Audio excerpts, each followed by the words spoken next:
Harper Audio presents The Bone Tree by Greg Iles. Performed by Robert Petkoff.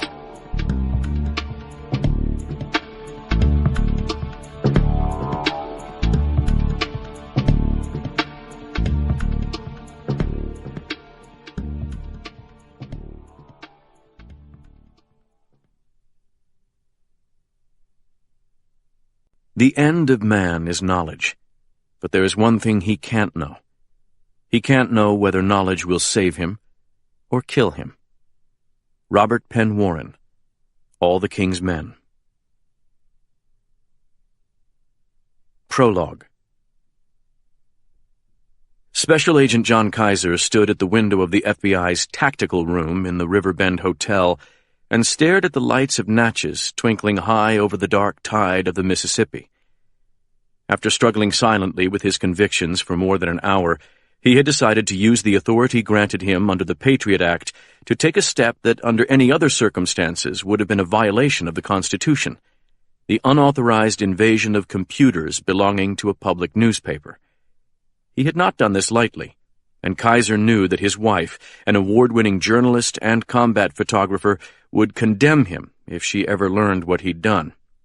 But by his lights, the deteriorating situation demanded that he cross the Rubicon, and so he'd quietly risen from bed and, without disturbing his wife, slipped down the hall to where two FBI technicians sat behind computers connected by secure satellite to a high-speed data link in Washington. This is the Deep South, Kaiser reflected, watching the bow lights of a string of barges round the river bend to the north from Vicksburg and push slowly southward toward Baton Rouge. The real South. After being stationed in New Orleans for 7 years, he'd realized that the Big Easy, while technically a southern city, was in fact an island with a unique identity, a former French possession, deeply Catholic, multiracial, bursting at the seams with joy and pain, corrupt to its decaying marrow. But the further north you drove out of New Orleans, the deeper you penetrated into the true South, a Protestant land of moral absolutes, Baptist blue laws, tent revivals, fire and brimstone, heaven and hell, good and evil, black and white, and damn little room between. Natchez on its bluff was a Surette, a little sister to New Orleans, not quite as cosmopolitan in this century as it once was, but still an enclave of license and liberality in the hard-shell hinterlands of cotton and soybeans. Yet Natchez had once been the capital of this cotton kingdom, and 100 years after the Civil War, the hatred that simmered in her outlying fields had infected the city, and murder had roamed her streets like a scourge. If you drew a 30-mile circle around Natchez, it would encompass more than a dozen unsolved murders from the 1960s alone, and twice that number were officially solved, but that begged for deeper investigation. Kaiser pressed the palm of his hand against the cold window pane and watched the barge lights through the fog of his breath on the glass. 2 days ago, when he'd mobilized a massive FBI corpse recovery effort here in Concordia Parish, his goals had been to solve some cold case murders and to save the life of a heroic journalist, not to unravel the darkest thread of the Kennedy assassination. But 24 hours after his arrival in this embattled parish, that was exactly the position in which he found himself. Was it possible that a group of long unsolved race murders in this neglected corner of the South held the key to the biggest cold case in American history? Given what he'd learned in the past 12 hours, it just might be. Texas bordered Louisiana, after all, and in 1963, Dallas had been a fundamentalist redoubt of reactionary political conservatism, seething with rabid Kennedy hatred. More unsettling still, in that era, Dallas had been a feudal possession of New Orleans mob boss Carlos Marcello. For decades, finding a link between Marcello and Dealey Plaza had proved maddeningly elusive. But today, new evidence had emerged, revealing a credible plan by the Double Eagle Group to assassinate Robert Kennedy in April of 1968, as well as actions by the group's founder that suggested complicity in the 1963 assassination. Kaiser had long known of a connection between certain double eagles and Carlos Marcello. And while he could not explain his certainty, he sensed that the missing links that would tie Marcello to the dead president would soon be within his reach. Now that Kaiser had authorized an invasion into the computer servers of the Natchez Examiner, his dilemma was how much information to pass up the chain to Washington. In the 3 months since Hurricane Katrina struck, he had been operating with near complete autonomy, and he liked it. The breakdown of basic human services in New Orleans, most notably the evaporation of the NOPD, had created a situation of unprecedented chaos on American soil. A veteran of the final phase of the Vietnam War, Kaiser had pushed into that vacuum and deployed bureau resources with the independence and assertiveness of a military officer, and Washington had allowed him all the rope he desired. The fact that New Orleans lay in a part of the country that the D.C. nabobs never thought much about had been useful in this regard. But Kaiser knew all too well that once he started passing explosive information up the chain, those same bureaucrats would instantly go into ass-covering mode and force his operation to a grinding halt. And almost nothing was more explosive than evidence tying the New Orleans Mafia and a violent offshoot of the Ku Klux Klan to Dealey Plaza.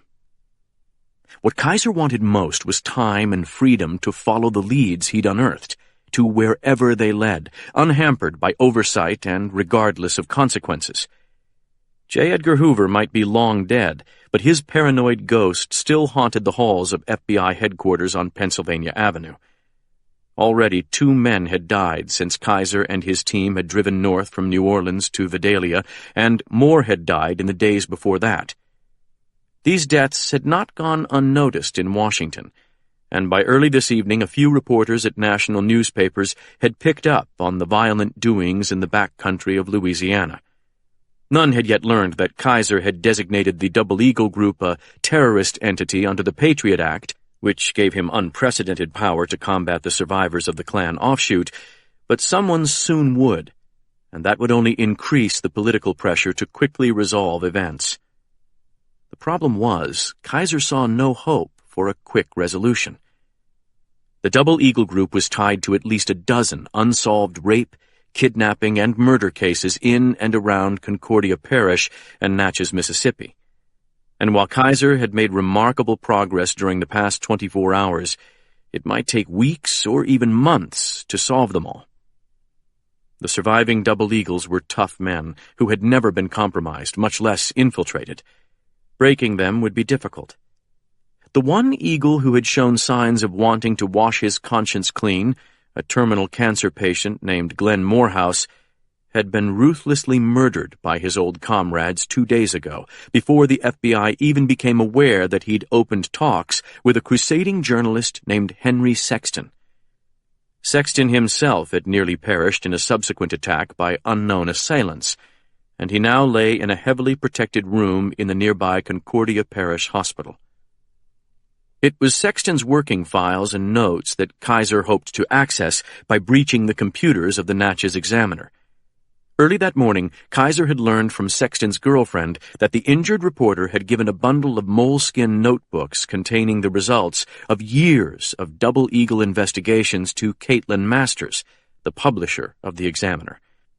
Kaiser had tried both bribes and threats to persuade Masters to allow him access to those notebooks, but so far she had refused.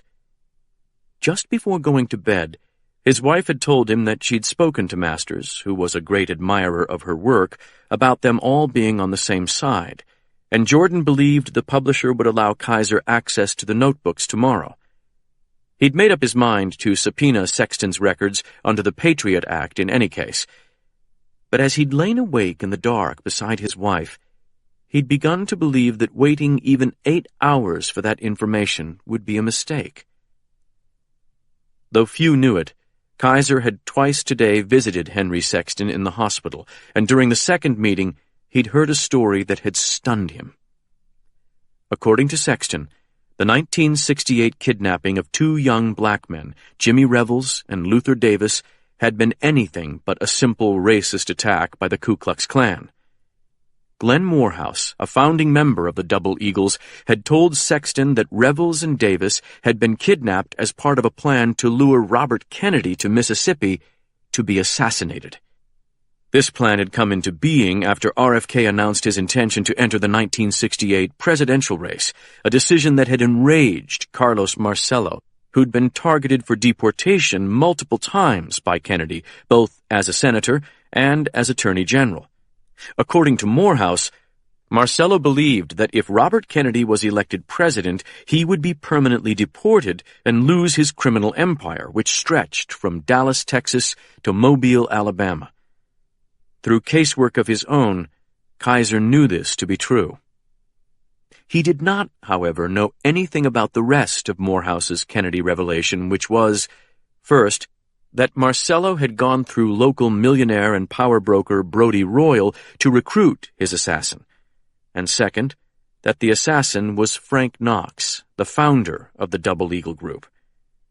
Morehouse claimed that Knox had chosen Jimmy Revels as his victim because Revels had worked tirelessly to register black voters for a Kennedy presidential run, and also because Revels was personally known to Bobby Kennedy. The boy had even spoken to the senator by telephone only days earlier. Frank Knox believed that if Revels were brutally murdered, Kennedy would be unable to resist the temptation to travel to Mississippi to attend his funeral. Only the accidental death of Knox during this operation had prevented the assassination plan from coming to fruition. Despite Knox's death, Revels and his friend Davis had still perished, and horribly. Earlier today, Kaiser's team had brought up Davis's bones from a deep pond after 37 years of submersion, proving that at least one of the young men had been handcuffed to the wheel of his Pontiac convertible and driven into the water after being both shot and tortured. Revels's body remained undiscovered, but Kaiser hoped to find it next, and soon. The aborted plot to kill Robert Kennedy was not what had triggered Kaiser's present fears. No, it was something Henry Sexton had told him during their first hospital visit, something Sexton himself had learned from Morehouse only 18 hours earlier.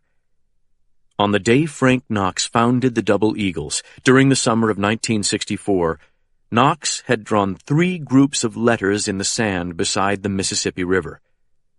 The 3 Ks, he'd called them: JFK, RFK, MLK. Then Knox had scraped the toe of his boot through the JFK and said, "1 down, 2 to go." To his stunned followers, Knox had then shown a photo of Robert Kennedy and Martin Luther King Jr. standing in a group in the White House Rose Garden with red circles drawn around their heads. After Kaiser heard this, every instinct told him that Carlos Marcello's approach to Frank Knox about killing RFK in 1968 was not the first time the mobster had gone to the former Marine for that kind of help. In 1961 and 62, Frank Knox had been training Cuban expatriates in a South Louisiana camp funded by Marcello. And in 1963, Marcello had even more reason to believe Robert Kennedy meant to destroy him than he would have in 1968. Given all these factors, Kaiser had come to believe that he was working the most important FBI investigation outside the war on Al-Qaeda. In historical terms, given the FBI's abysmal failure on so many civil rights murders and Hoover's sabotaging of the Warren Commission investigation, it might be the most important case of all. What complicated Kaiser's effort to redeem the Bureau's record and honor was the fact that the Louisiana State Police were working against him. In a uniquely Southern twist, the chief of the LSP's Criminal Investigations Bureau was the son of Frank Knox. Forrest Knox had worked hard to distance himself from his family's racist past, and he'd been so successful that many Louisiana politicians supported him as the next superintendent of the state police. For Kaiser, this possibility represented a nightmare. If his suspicions were correct, Forrest Knox was the architect of a statewide criminal organization that used corrupt police officers and ex-Double Eagles to facilitate drug smuggling, gambling, and prostitution. the rackets once ruled by the Marcello organization of old. Whispered rumors that Knox had used a state police SWAT team to wipe out drug competitors during the chaos of Katrina were starting to seem more like fact than fantasy. Worse still, Kaiser had begun to uncover connections between Forrest Knox and the ruthless developers and bankers intent on rebuilding New Orleans as a whiter and more marketable version of itself in the wake of the storm. "I'm almost through," said one of the technicians behind Kaiser. "May have better security than I expected. It's run out of the home office in South Carolina." "John Masters owns 27 newspapers," Kaiser said, the fog of his breath blanking out the glass again. "I'd expect him to spend at least some money on information security." 2 minutes, tops," said the tech, tapping rapidly at his keyboard. Kaiser checked his watch, wondering where Caitlin Masters was at this moment. Almost certainly in her office at the Examiner, working on the next day's stories, chasing her second Pulitzer. "Will she be able to see that we're inside her system?" he asked. No worries there." Kaiser grunted. He liked Caitlin Masters. Earlier tonight, when a state police captain named Ozen had shown up at the Concordia Hospital to take over the Sexton case, the slightly built newspaper publisher had gotten right up into his face to challenge his authority and reaffirm federal jurisdiction. You had to admire spunk like that. The paternal warmth Kaiser felt toward Masters reflected the conflicts he felt about the overall case, and none was more complex than that he felt about the Cage family. Penn and Tom Cage represented a unique problem for him. Penn Cage was not only Caitlin Masters' fiancé, but also the mayor of Natchez, a successful novelist and a former prosecutor from Houston. Even more impressive to Kaiser, Cage had been the primary mover behind the scandal that resulted in the resignation of FBI Director John Portman in 1998. While working a cold civil rights murder, Cage had uncovered criminal actions on the part of the young Portman that could not bear modern scrutiny. By any standard, Kaiser saw Cage as a modern-day hero, and yet, in the present circumstance, the mayor was more a pain in the ass than anything else. The reason for that was his father. Tom Cage was almost a relic of a bygone era. A former combat medic in Korea, Cage had gone on to practice medicine for nearly 50 years in Natchez, where he'd worked tirelessly for decades to treat the black community with no thought of recognition or reward. Yet, paradoxically, this beloved physician's irrational actions had directly or indirectly triggered every tragedy that had happened over the past 3 days. In the wee hours of Monday morning, Viola Turner, Dr. Cage's 65-year-old former nurse, had died in her sister's home in Natchez. After living in Chicago for 37 years, the Natchez native had been diagnosed with terminal cancer and returned home to die in the care of her old employer. Few people had known that Dr. Cage was treating Turner, and even if they had, no one would have expected the explosion that followed her death. That only occurred because Turner's son, a Chicago lawyer, had shown up at the Natchez DA's office and demanded that Dr. Cage be charged not with euthanasia, but with murder. And because the black district attorney, Shadrach Johnson, had a long history of antipathy for Penn Cage, he had obliged the angry son. Things might have progressed with some semblance of order had not Dr. Cage jumped bail after being indicted by a grand jury with lightning speed. From what Kaiser could ascertain, the doctor had been aided in this task by an old war buddy, a former Texas Ranger named Walt Garrity. Worst of all, within hours of making their escape, either Cage or Garrity had killed a Louisiana state trooper who'd cornered them near the Mississippi River. Kaiser strongly suspected that the dead trooper had been working for Forrest Knox, not the state of Louisiana, when he'd caught up with the two fugitives, but sadly, Kaiser could not prove that. "I'm in," crowed the tech. "I'm looking at the front page of tomorrow's Examiner." "Let me see," Kaiser said, turning from the window. "Give him your screen, Pete," ordered the tech. The The second tech got up and went over to the coffee maker. As Kaiser took the warm seat, the first tech said, "I routed the front page to you. I'll keep looking for any mention of Henry Sexton's notebooks." With his aging eyes, Kaiser had to tilt his head at exactly the right angle to read what was on the screen, and he could barely make out what the tech was saying on his left. Kaiser had lost nearly all the hearing in that ear 2 years ago when a drug dealer holding him hostage on Royal Street in New Orleans had fired off a 9mm pistol only inches from his ear. From what Kaiser could see on the screen, Caitlin Masters had led off her story with the true events at the Concordia Hospital. Kaiser had hoped to lull the Double Eagles into making a mistake by putting out the story that the Eagles had succeeded in killing Henry Sexton rather than merely wounding him. But the appearance of Captain Ozen at the hospital had seriously lowered the odds of success. He couldn't blame Masters for printing the truth. "I've got a folder," cried the tech. "Henry's Moleskins is the name. Jesus, do you think—" "She digitized his notebooks," Kaiser cried, his pulse racing. "Put the folder on my screen." "Doing it now." "Can we copy the files?" "Sure." "Will they know we did it?"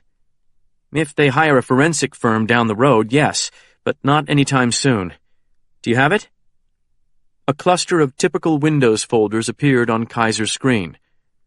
"Just click on it?" he asked, his right hand tingling as it hung over the mouse. "Sure, just like your computer." Kaiser clicked on the folder, but no files opened. "I've got nothing. Is the folder password protected or something?" "Not that I could see." Kaiser tried twice more, then clicked on Properties. "The folder appears to be empty on this screen. Are you sure I have access to the file from here?" "You should have access to everything I do. Hang on." Kaiser waited, fingers twitching. If he could get immediate access to every note that Henry Sexton had taken over decades of investigation, there was no telling what deductive leaps he might make. Plus, despite Sexton's apparent candor in the hospital, the reporter might have held back critical information, hoping to follow it up himself after he recovered. Kaiser suspected, for example, that Sexton might have some notion of the location of the Bone Tree, a long-rumored dump site for Double Eagle corpses and a killing ground that dated to the pre-Columbian years of the Natchez Indians. "Oh, no," groaned the tech, his voice taut. "I don't like the sound of that." "Somebody erased the files in that folder." "Just now?" "Yep. I can see their tracks. Somebody just deleted the file containing what must have been digital scans of Sexton's notebooks. There was 30 gigabytes of data in that folder. Now it's empty. And I think they're still deleting stuff." "Who the hell would do that?" Kaiser demanded, a bubble of panic in his chest. "User 23. That's all I can tell you." "You can't tell who User 23 is?" "Nope. Sorry." "Shit!" "What do you want me to do, boss?" "Can you copy their whole server drives? Everything they have?" The tech's eyes went wide. "That's a lot of data." "That's not an answer, goddammit!" "It would take a long time, and it would definitely increase the odds of their IT people in Charleston noticing something." "Do it anyway."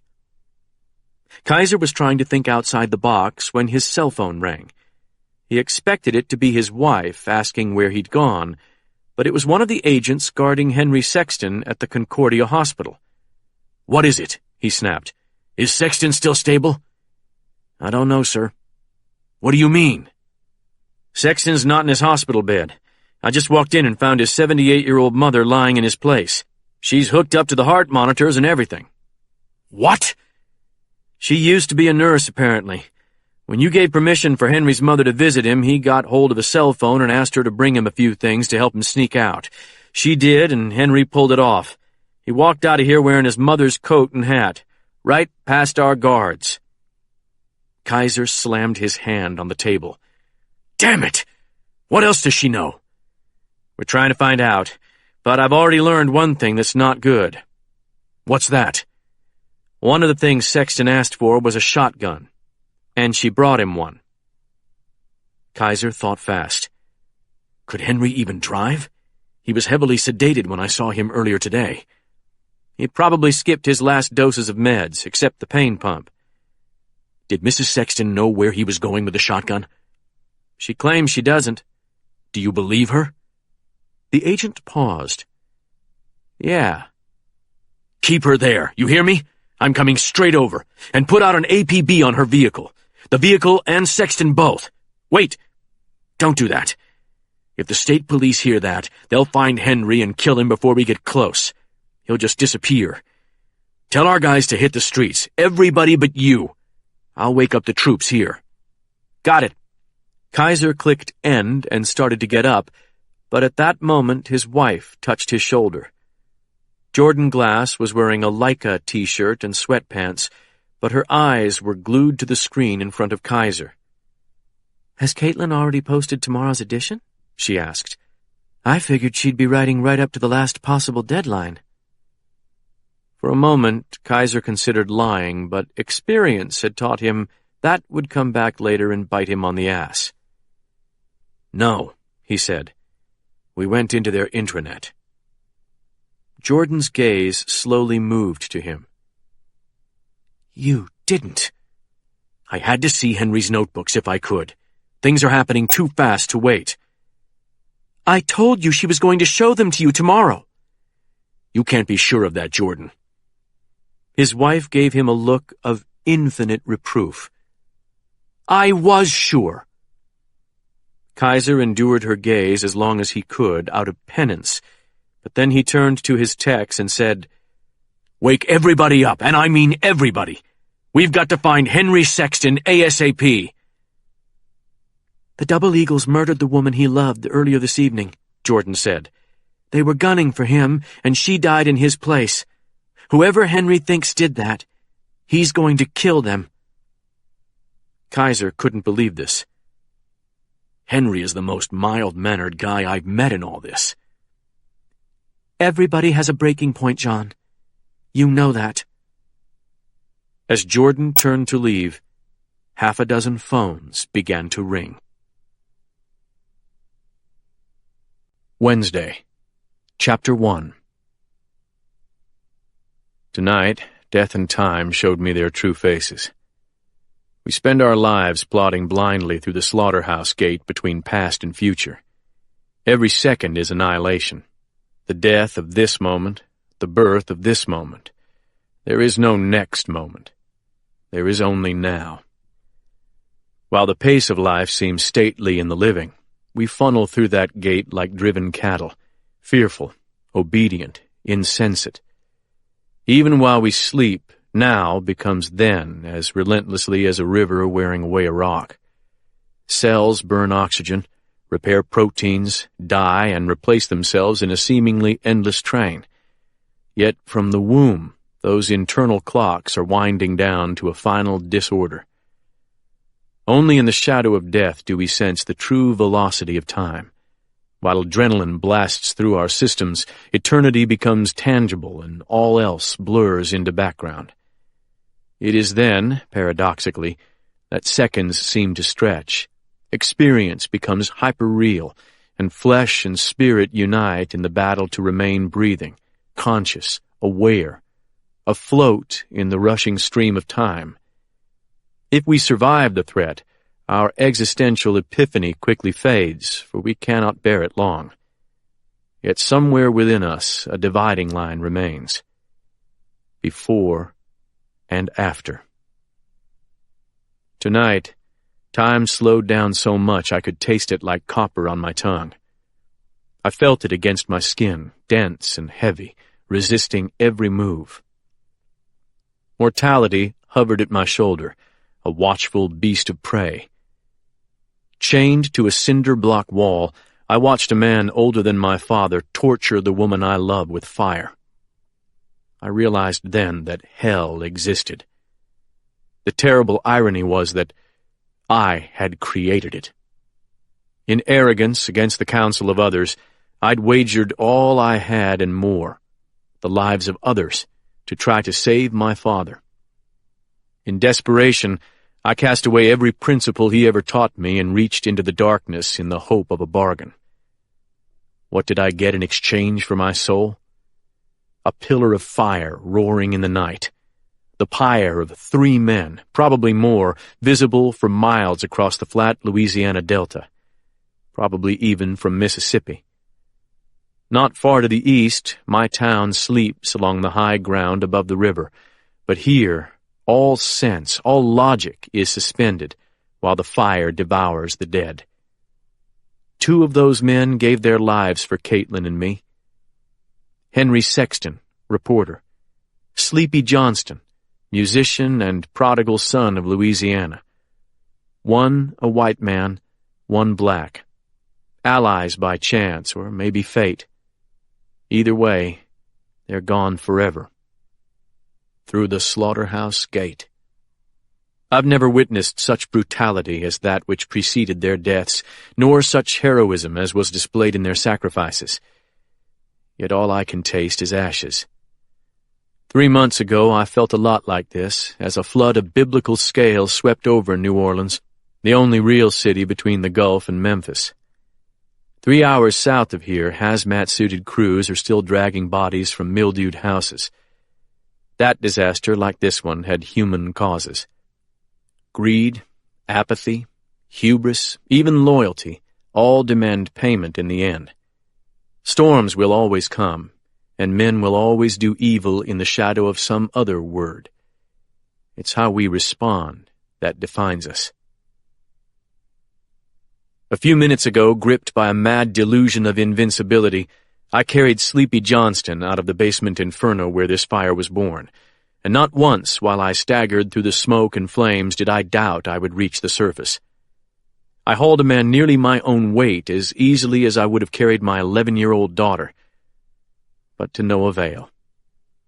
2 minutes after I laid him on the ground, Johnston died of his injuries. Now he lies a few yards behind us, staring sightlessly at the smoke-obscured stars. I did not pray while Caitlin knelt to ease his passing. Anything I said would have been superfluous, for if any God exists, he must surely fold such martyrs into his embrace. I watched in silence while Caitlin reenacted the oldest ritual in the world, cradling the older man's head and murmuring maternal reassurance into his ear. Touching my newly scarred face with my right hand, I drove the nails of my left-hand fingers into my palm. Pain is proof of life. After Johnston expired, I comforted Caitlin as though I had some purchase on reality. But that was only another delusion, though I didn't know it then.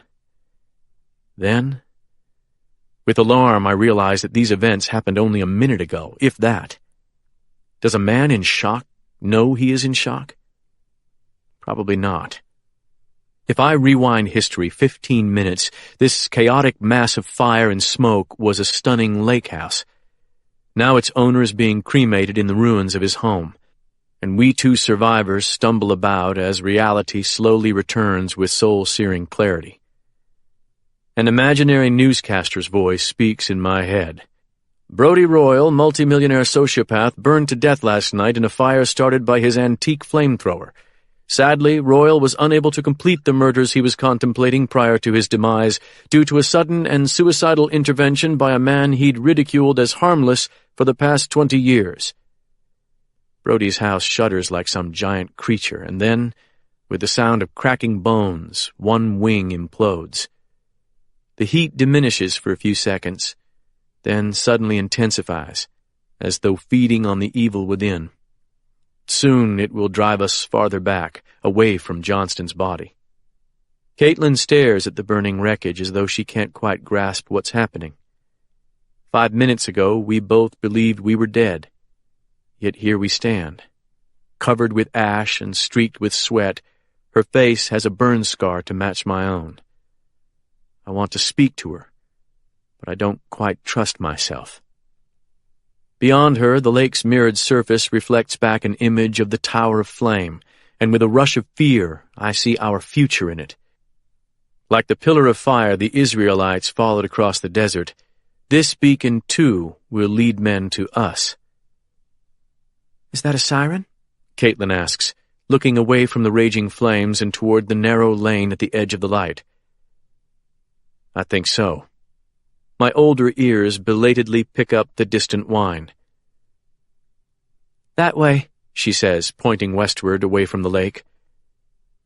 I peer through the darkness, but I can't make out any police lights through the orange glare and waves of superheated air.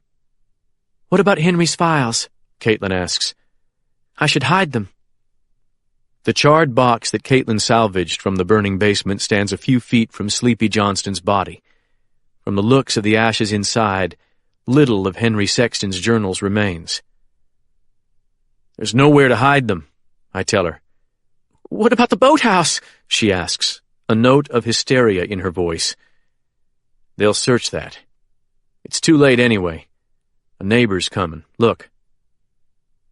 The nearest house is 75 yards away, but a pair of headlights has separated from the garage and begun nosing down toward the lane that runs along the lake here.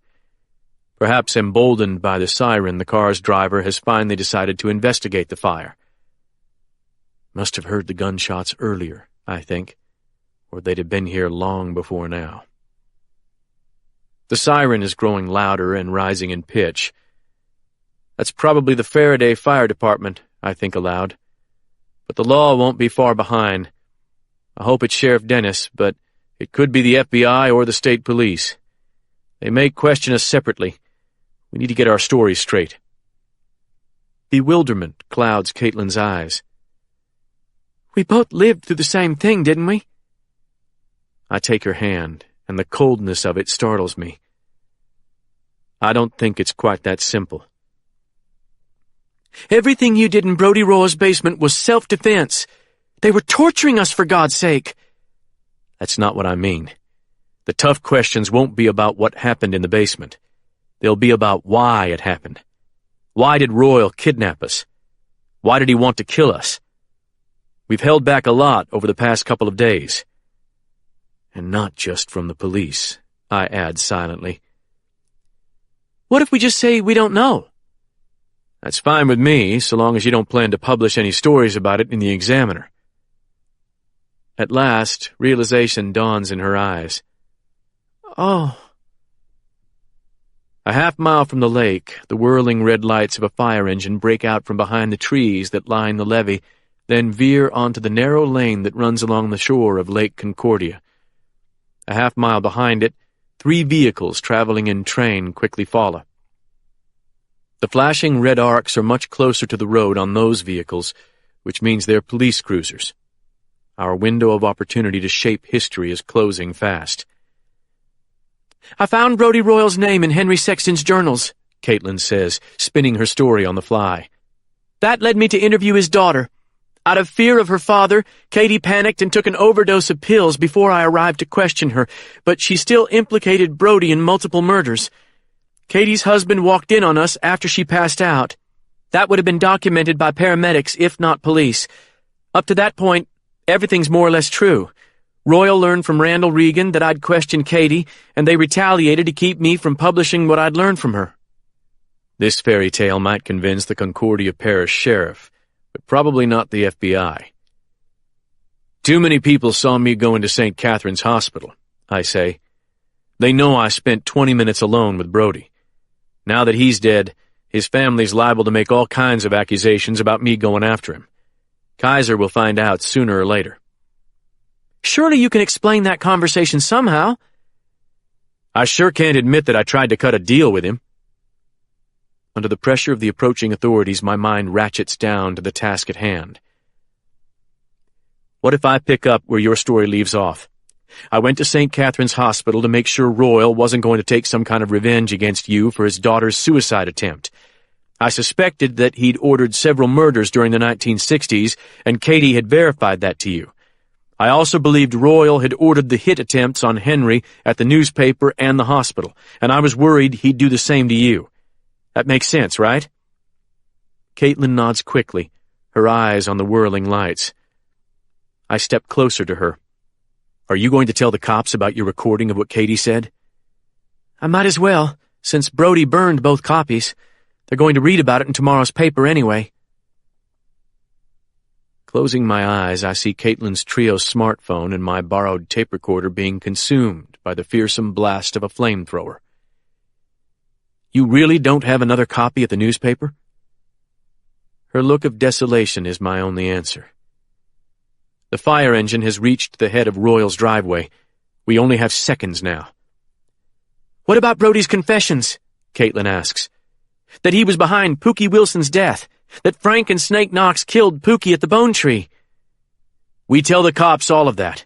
Every bit of it helps justify what we did tonight." Caitlin looks strangely hesitant, which I don't understand. Even if we tell the police about those confessions, she can still publish the story before any other media outlet gets the information. "For God's sake," I say. "Until tonight, no one was even sure the Bone Tree was real. And Royal admitted taking part in the gang rape of Viola Turner. We've got to tell them that."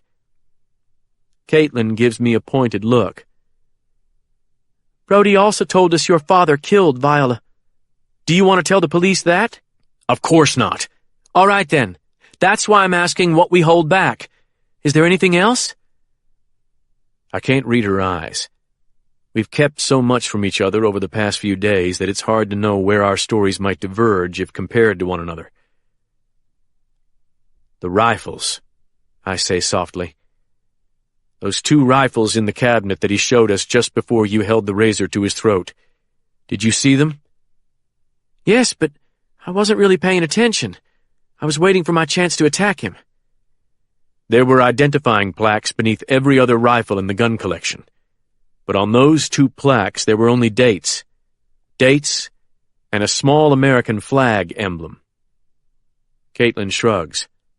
"So?" "The dates were November 22nd, 1963, and April 4th, 1968. She blinks in confusion for a couple of seconds, but then her eyes go wide. "No way. I mean, do you really—" "I don't think so. But if we don't tell Kaiser about them, whatever's left of those guns might disappear tonight, and we'll never know."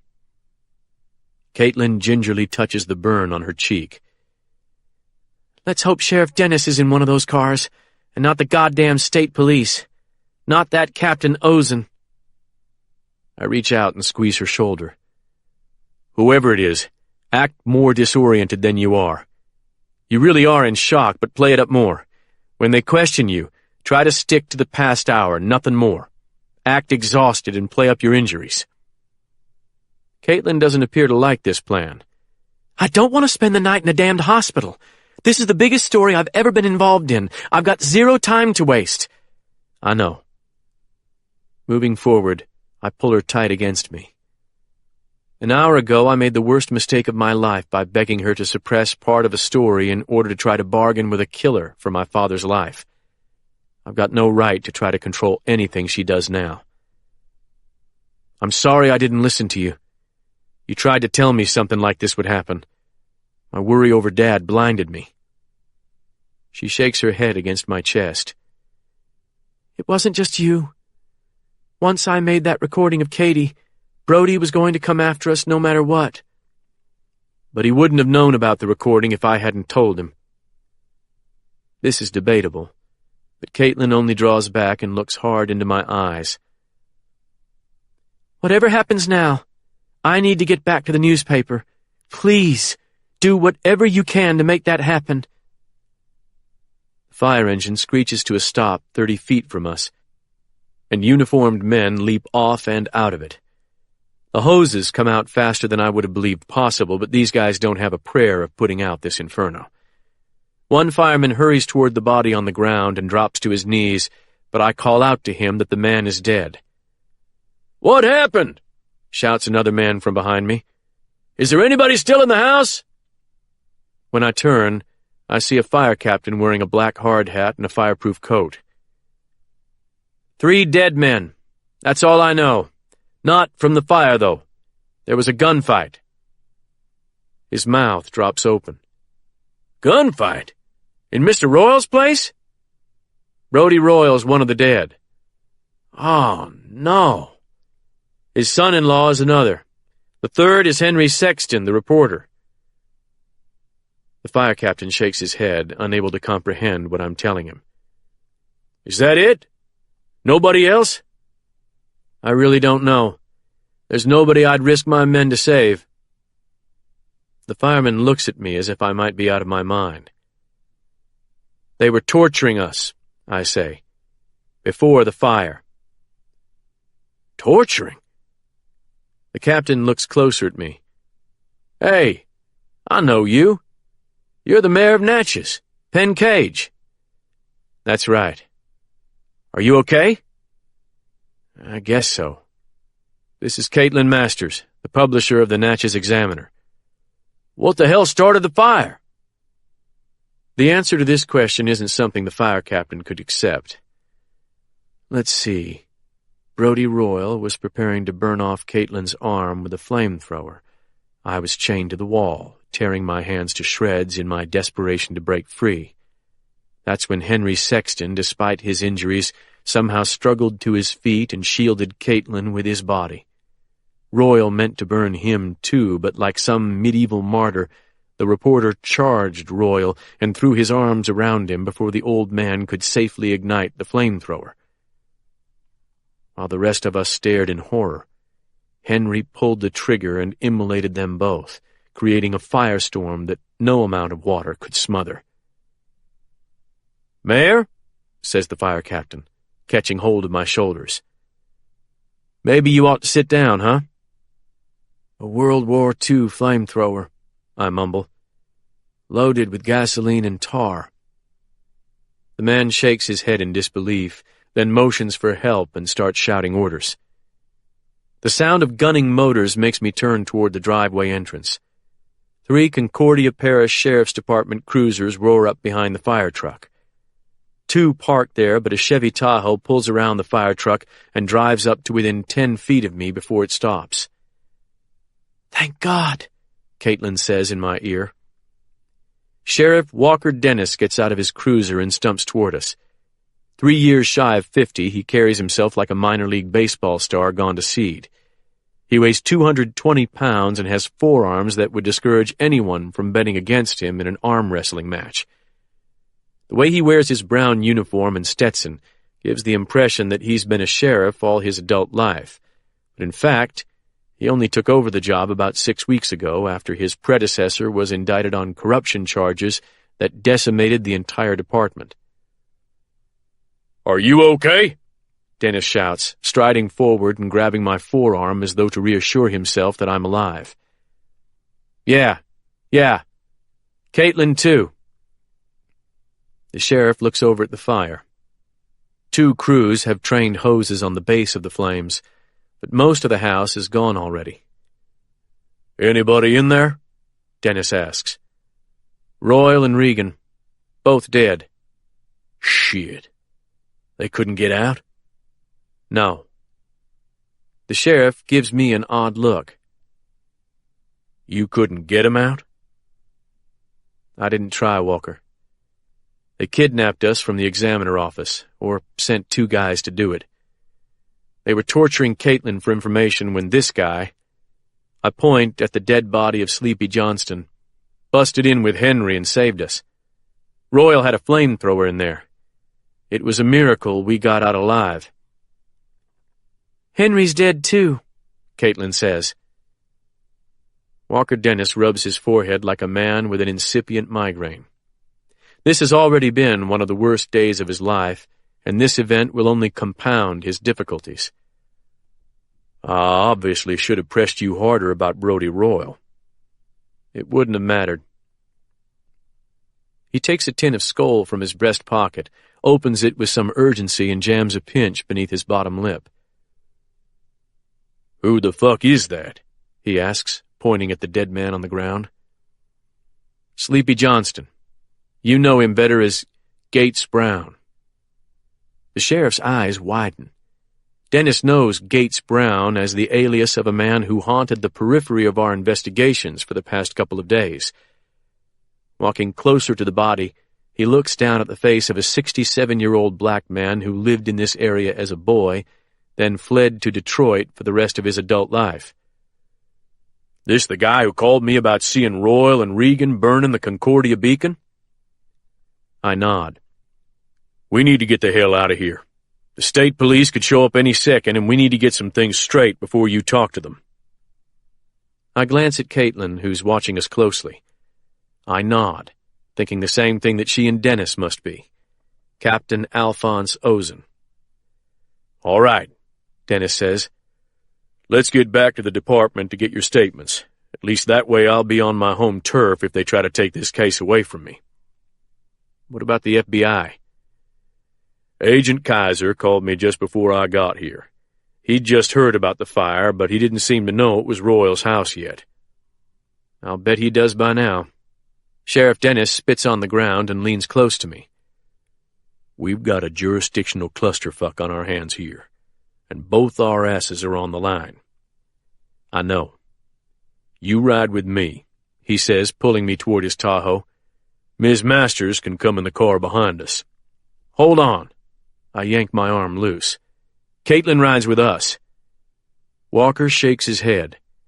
Sorry, I have to separate you two. A lot of eyes will be watching this. I've got to follow procedure. Surely she can ride with us. You can swear we didn't talk on the way. Sensing danger, Caitlin has come up beside me and taken hold of my arm. I'm sorry, Dennis says firmly. It's got to be this way. Before I can argue further, Walker leans in close and says, My brother-in-law will be driving the second car. If you need to call her on the phone, you can. The stupidest thing we can do is stay here and argue. You want Ozen to arrest you two for killing one of the richest men in Louisiana? A friend of every governor for the past 50 years? I'll be fine in the second car, Caitlin says, nudging me toward Dennis's truck. Let's not waste one more second. Just let me grab Henry's files. Walker gives her a grateful look, then signals a deputy standing by one of the cruisers behind the fire truck. The man reaches us as Caitlin trots back with her box, and Dennis introduces him as Grady Wells, his brother-in-law.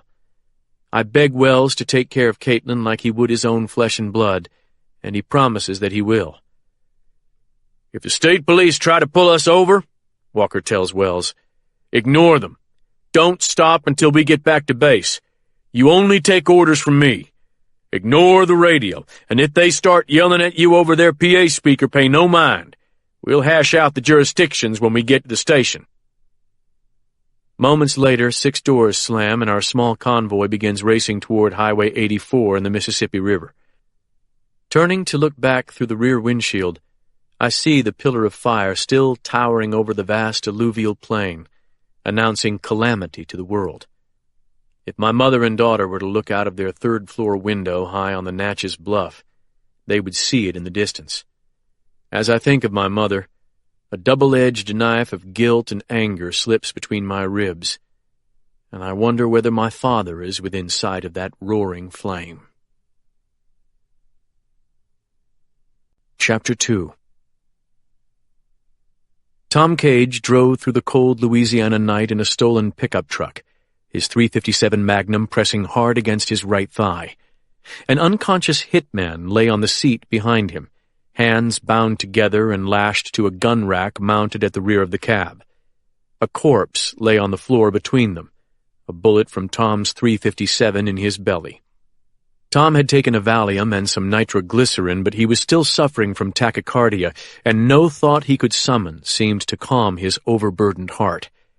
Walt Garrity had almost certainly been killed tonight, trying to extricate Tom and himself from the trouble Tom had gotten them into, and now nearly every cop in 2 states was combing the highways in search of them, believing they'd murdered a Louisiana state trooper, as well as Tom's former nurse, Viola Turner. Walt had shot the trooper all right, but only to stop him from killing Tom in cold blood. Even so, the cold-eyed state policeman had put a bullet through Tom's shoulder before he died, and while that wound had been treated some hours ago, the pain had now built to an excruciating level.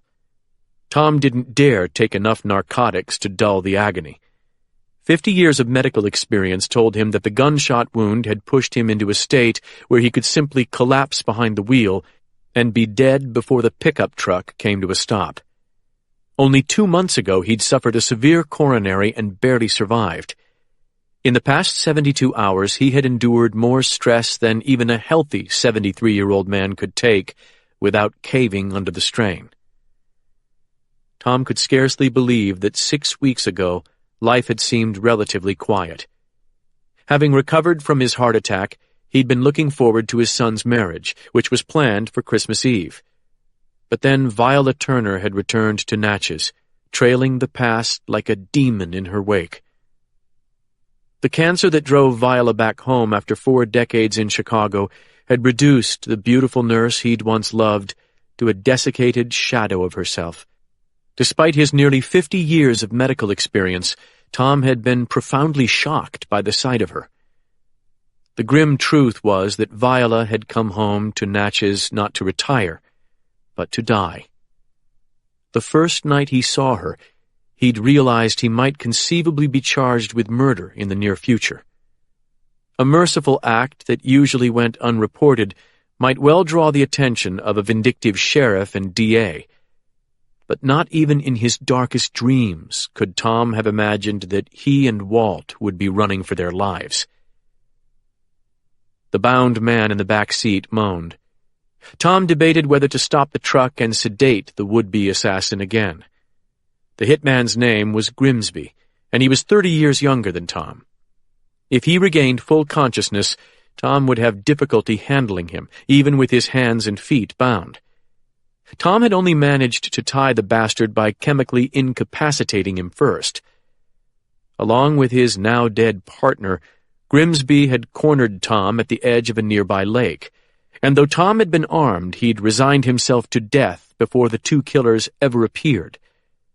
But then, by the simple act of checking his text messages, Tom had learned that Caitlin was pregnant.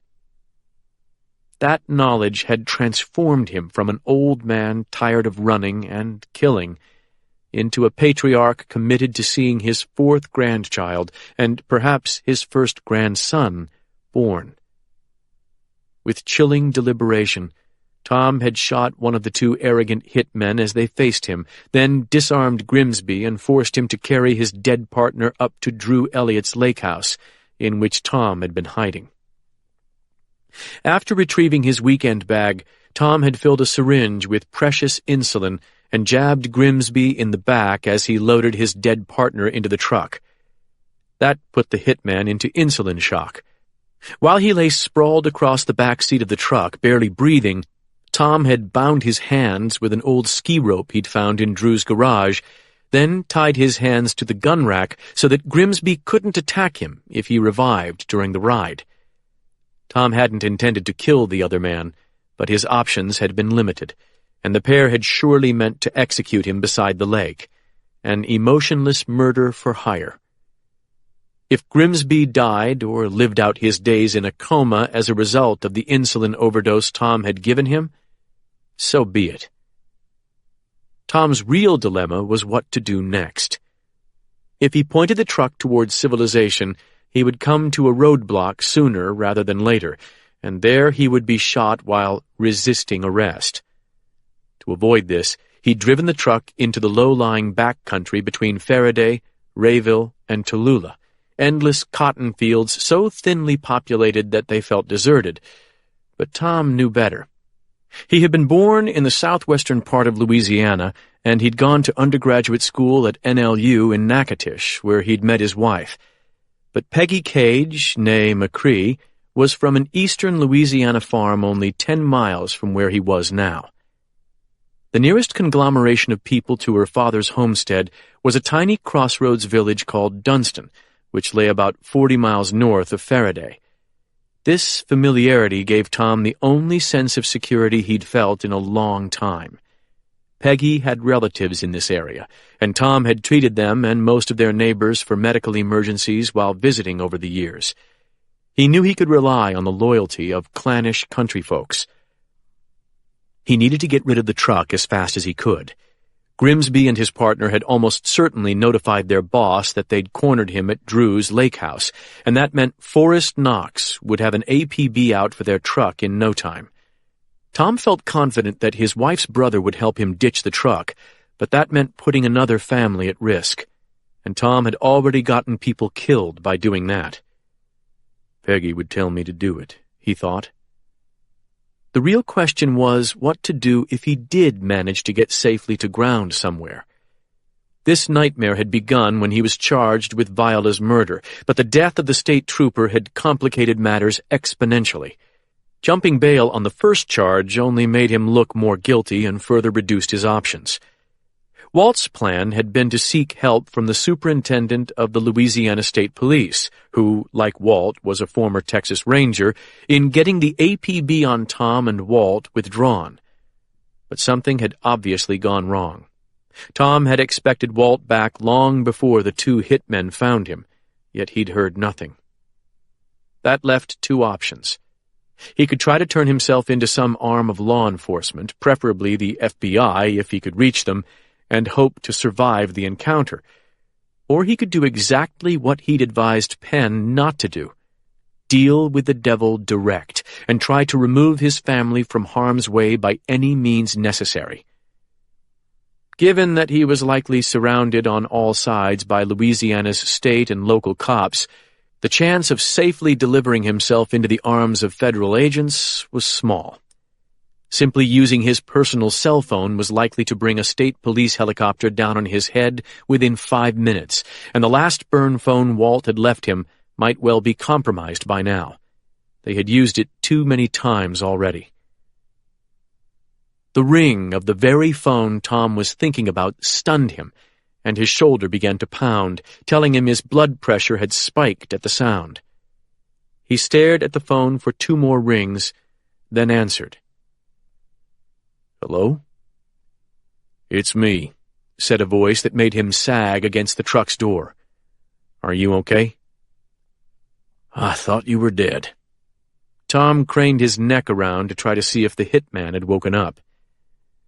"I didn't want to put you at risk by calling you. Even now, we shouldn't spend more than a minute on the phone." "Did you have any luck with Colonel McKeever?" "No, and don't say his name again. He got delayed, but he's on his way up here now." Up here meant Baton Rouge. "FK has already moved against him," Walt said. Forrest Knox, Tom thought. "I don't know the details," Walt continued, "but it sounds like they're trying to discredit Mac and take his job." "So, he can't get the APB revoked?" "Not with a phone call. He needs to hear our side of the story before he can move. That's the next step. But that's not why I called. The colonel just told me something you need to know. Brody Royal was killed tonight in his house on Lake Concordia. That reporter died with him, Henry Sexton." "No." Tom's heart began to pound again. "Yep, and there's more bad news." The hammering in Tom's chest began to solidify into angina. "Not Penn."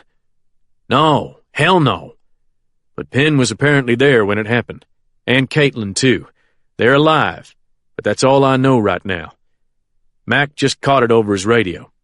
Royal's son-in-law died there, too, and a black fella I never heard of. Nobody Mac trusts seems to know what really went down." "Where are Penn and Caitlin now?" "In custody. Concordia Parish Sheriff's Department. State police heard it from the firemen on the scene. Alive and in squad cars, only minor injuries. I'll try to learn more, but you don't hear from me, they're fine. If anything's seriously wrong, I'll call you. Don't call me back except in an extreme emergency." "Okay. How you doing? Melba still there?" "No. I'm not either." "What?" "FK sent 2 guys to the lake house and they nearly got me. I'm lucky to be alive, to tell the truth." "What?" "He sent them to kill me. I turned the tables. One's KIA, the other tied up in the back seat." "Jesus! How the hell did you manage that to shape you're in?" "A little luck and a lot of drugs. What the hell do we do now?" Walt only paused for a few seconds. "You need to go to ground somewhere while I talk to the colonel. And don't try to cover any distance. You'll hit a roadblock. Can you think of anywhere close that's safe?" "Actually, yes. But your part's done. You need to get back to Texas. You've got Carmelita to think about. Just get clear, buddy. That's enough of that. Look, we've been on the phone too long already. Let me ask you one more question." Walt's voice sounded strange. "What is it?" "What do you plan to do with the survivor in the back?" "I'm not sure. I figured I'd ditch him somewhere. Cotton field, probably." "I don't think that's a good idea." "Where, then?" "Nowhere." After a pause, Walt said, "He's KIA, just like the first one." It took a moment to absorb Walt's meaning. "I can't do that.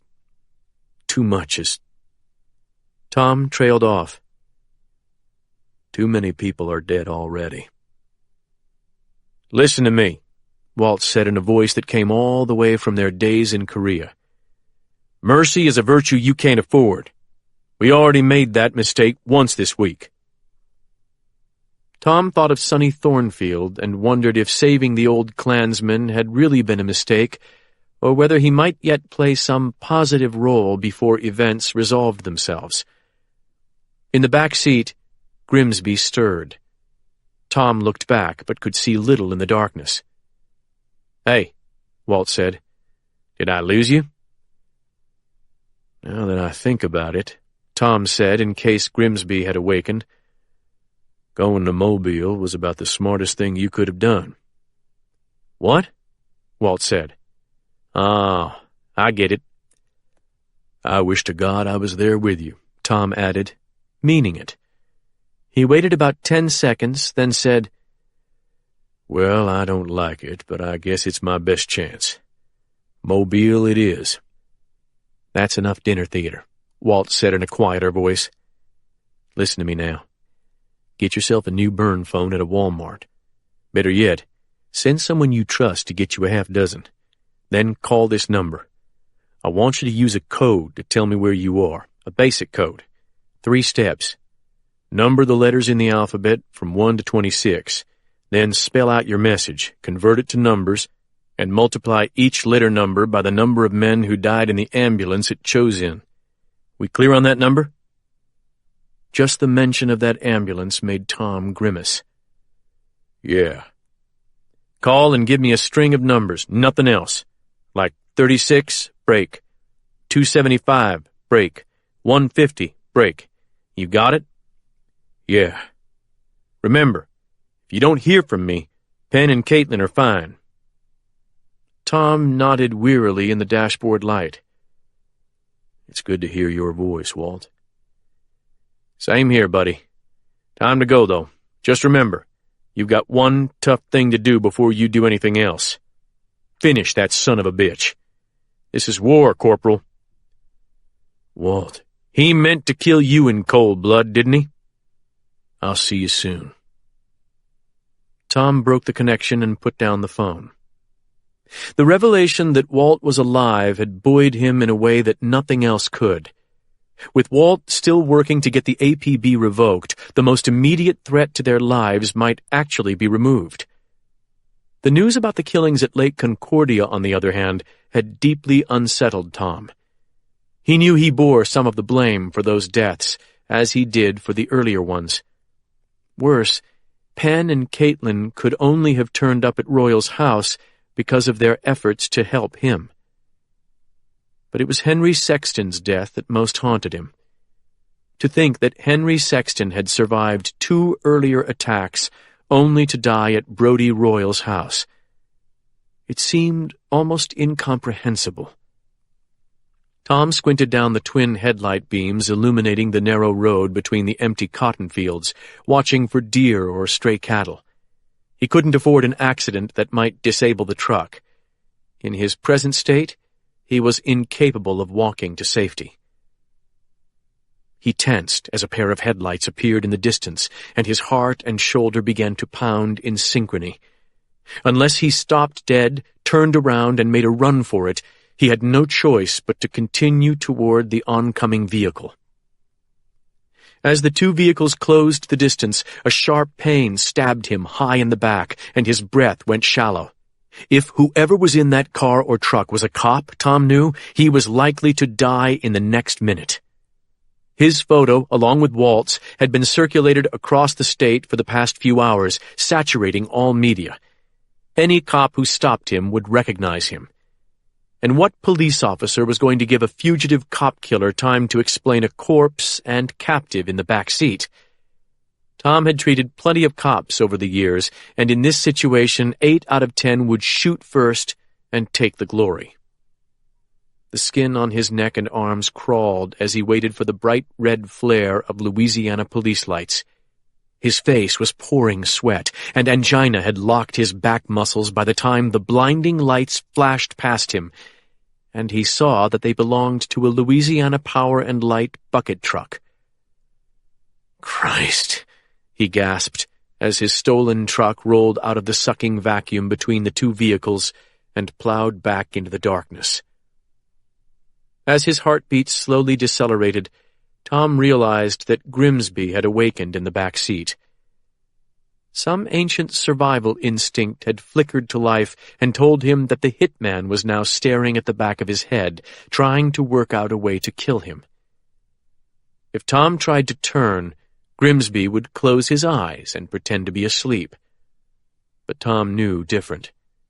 Behind the lids, those eyes would be alive with lethal malice. What had Walt said? "Mercy is a virtue you can't afford."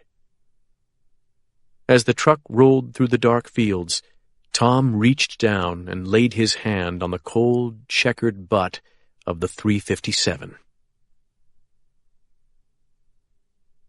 Chapter 3.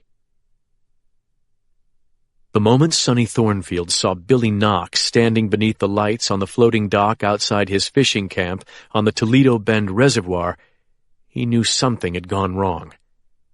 Sonny and Snake had just carried out one of the most nerve-wracking missions he'd taken part in since the war, and he was elated simply to be alive. In the dead of night, Snake had secretly flown them via float plane to a small lake near Faraday.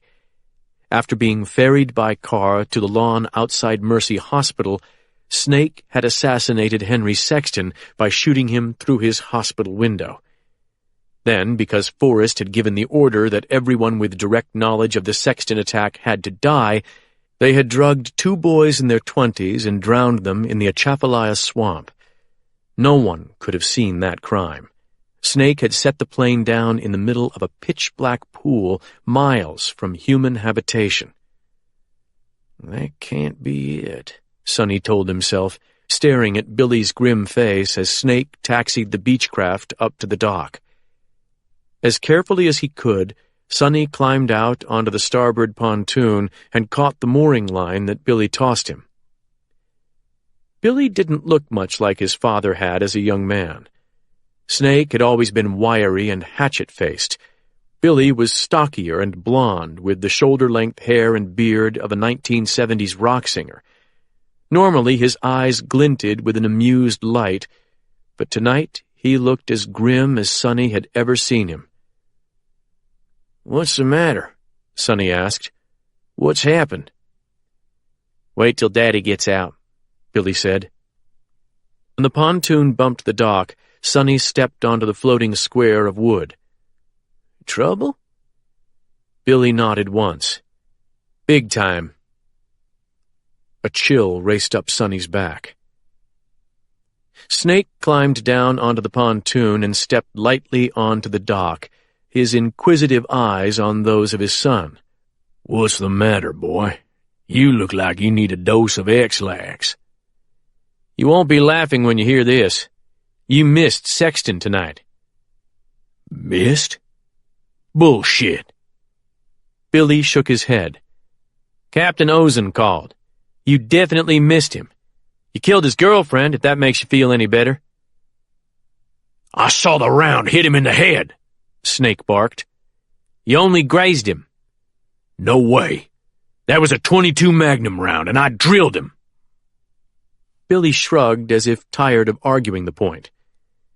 "Maybe your eyes aren't what they used to be. Ozen was there, and he knows what happened. The FBI moved Sexton to an interior room, an office, and tried to pretend he was dead, but Ozen got the truth out of a CPSO deputy. Now we've got a world of shit over there. Does Forrest know? Sonny asked worriedly. Haven't talked to him, but he sure as hell won't be happy. Where is he? New Orleans. He's making his move on Colonel McKeever. Shit. Sonny couldn't hide his fear. I hit that son of a bitch, Snake insisted. The window glass must have deflected your shot, Billy said. Shut the fuck up, Snake bellowed. I know what I saw. Why didn't you kill the master's girl? Billy asked, ignoring his father's anger. Ozen says she should have been visible through the window. Killing Sexton's girlfriend didn't do a damn thing for us. At least wiping Caitlin Masters off the board would have bought us a margin of safety if Sexton told her anything about us. The other woman was trying to close the blinds. She filled up half the fucking window. Besides, I figured Forrest would have a stroke if I told him I'd killed that newspaper bitch without his okay. If I'd have known he'd wanted that, I'd have marched right up to the window and blasted them all. Forrest wouldn't have okayed the master's girl, Sonny said. That's only hindsight talking. He rubbed his arms and shivered. How about we get up to the house? Fuck that, Snake said. We need to head back to Faraday and finish off Henry. We can't risk him talking. Sonny looked longingly up the slope at the luxurious condo on the shore of the reservoir, where warm yellow light glowed through the windows. Forget Sexton, Billy said firmly. He needs to be finished, all right, but you'd never get close to him now. Forrest will make that decision. Snake kicked a tackle box that was standing on the dock. This is bullshit, Billy. What does Brody say? You talked to him? No. We're not supposed to be using the phones, remember? Ozen broke the rules, but he figured we needed to know. You're to stay here in Texas until you get further word. Sonny waited while Snake cussed and spat.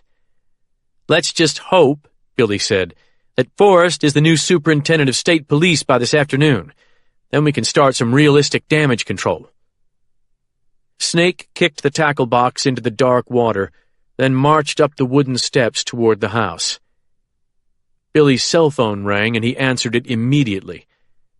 After 10 seconds, his face went pale. After 10 more, his mouth hung slack. He turned away from Sonny and walked a few steps along the pier. Looking up the slope, Sonny saw that Snake had stopped climbing and was hovering near the top step, watching his son. When Billy hung up, he walked back towards Sonny like a man trying to pass a field sobriety test. "Who was that?" Snake called, coming back down the steps. "What's happened?" "That was Ozen," Billy said in a dazed voice. "Henry Sexton's dead." Snake laughed and pumped his fist. "I told you I got that son of a bitch!" Billy shook his head slowly. "No, you didn't. Brody's dead, too." "What?" Sonny whispered.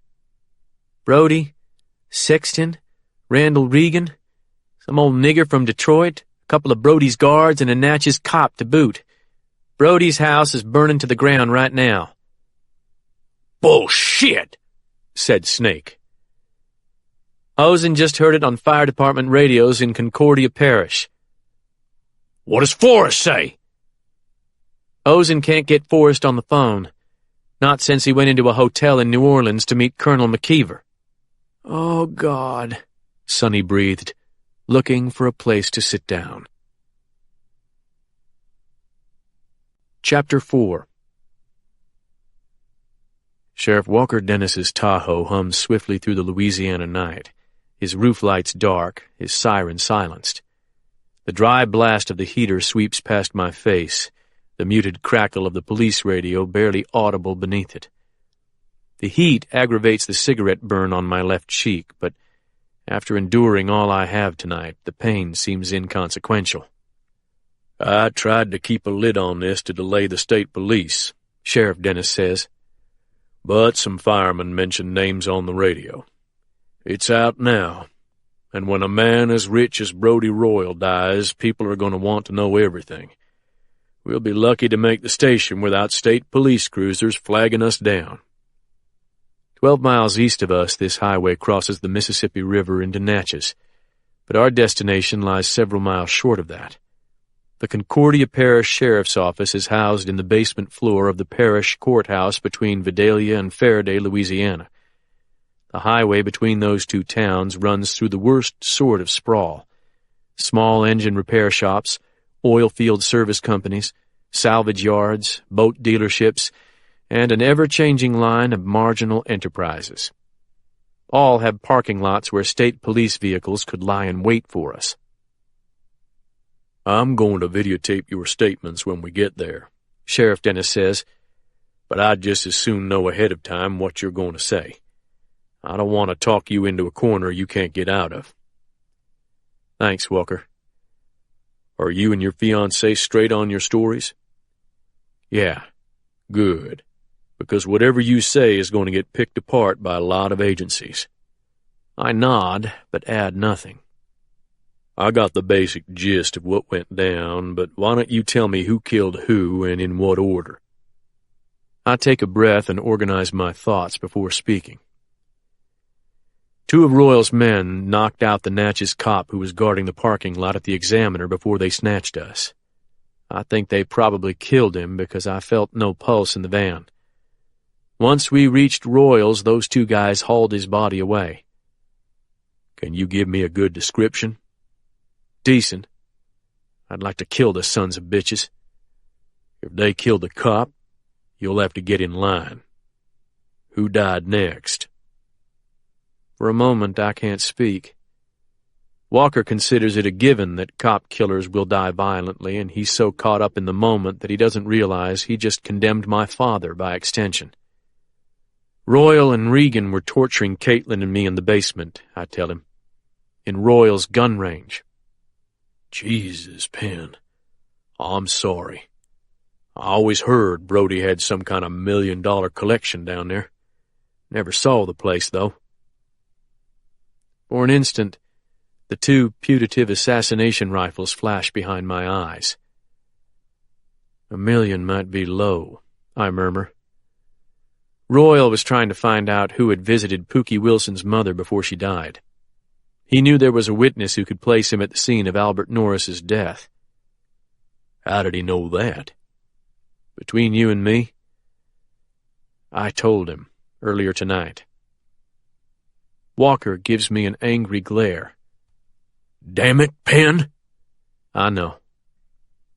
I'll pay for that the rest of my life. But it's done now. During the torture, Henry Sexton and Sleepy Johnston busted in to try to save us. We heard gunshots upstairs. They pretended to be SWAT, but Royal didn't fall for it. When Sleepy Johnston came through the door, Brody got the drop on him.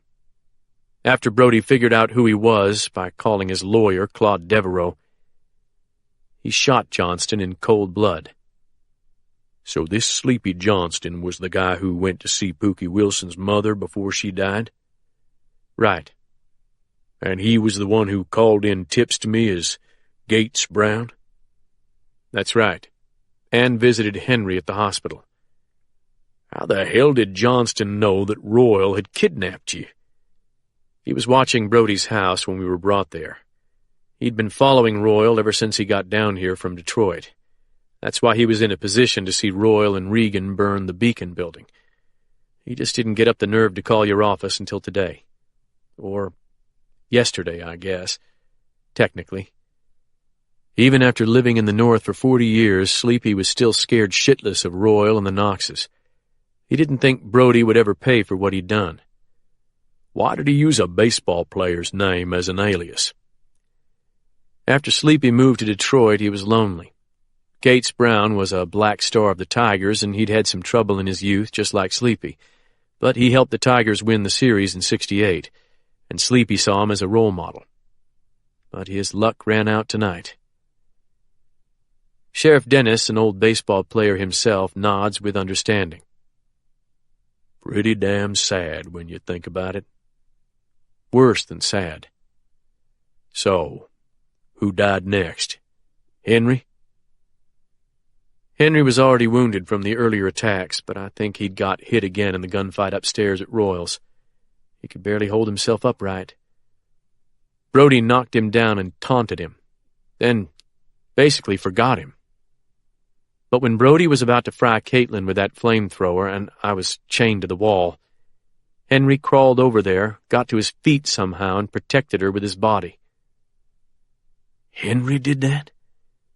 You haven't heard the half of it. He went after Brody then. Brody was trying to fire that flamethrower, but once Henry lunged at him, he couldn't fire without risking the flame blowing back on him. Then Henry closed with Brody, and after a brief struggle, Henry pulled the trigger and immolated them both. I paused to get my voice back under control. It was the most terrible and heroic thing I've ever witnessed. God Almighty. And Randall Regan? After a few seconds of silence, I say, I killed Regan. Sheriff Dennis grunts. Well, I guess you can give me the details at the station. Thanks. But tell me this. If Sleepy Johnston was shot down in the basement, how'd he wind up outside on the ground? I carried him out. The sheriff looks back at me, his eyes skeptical. Dead?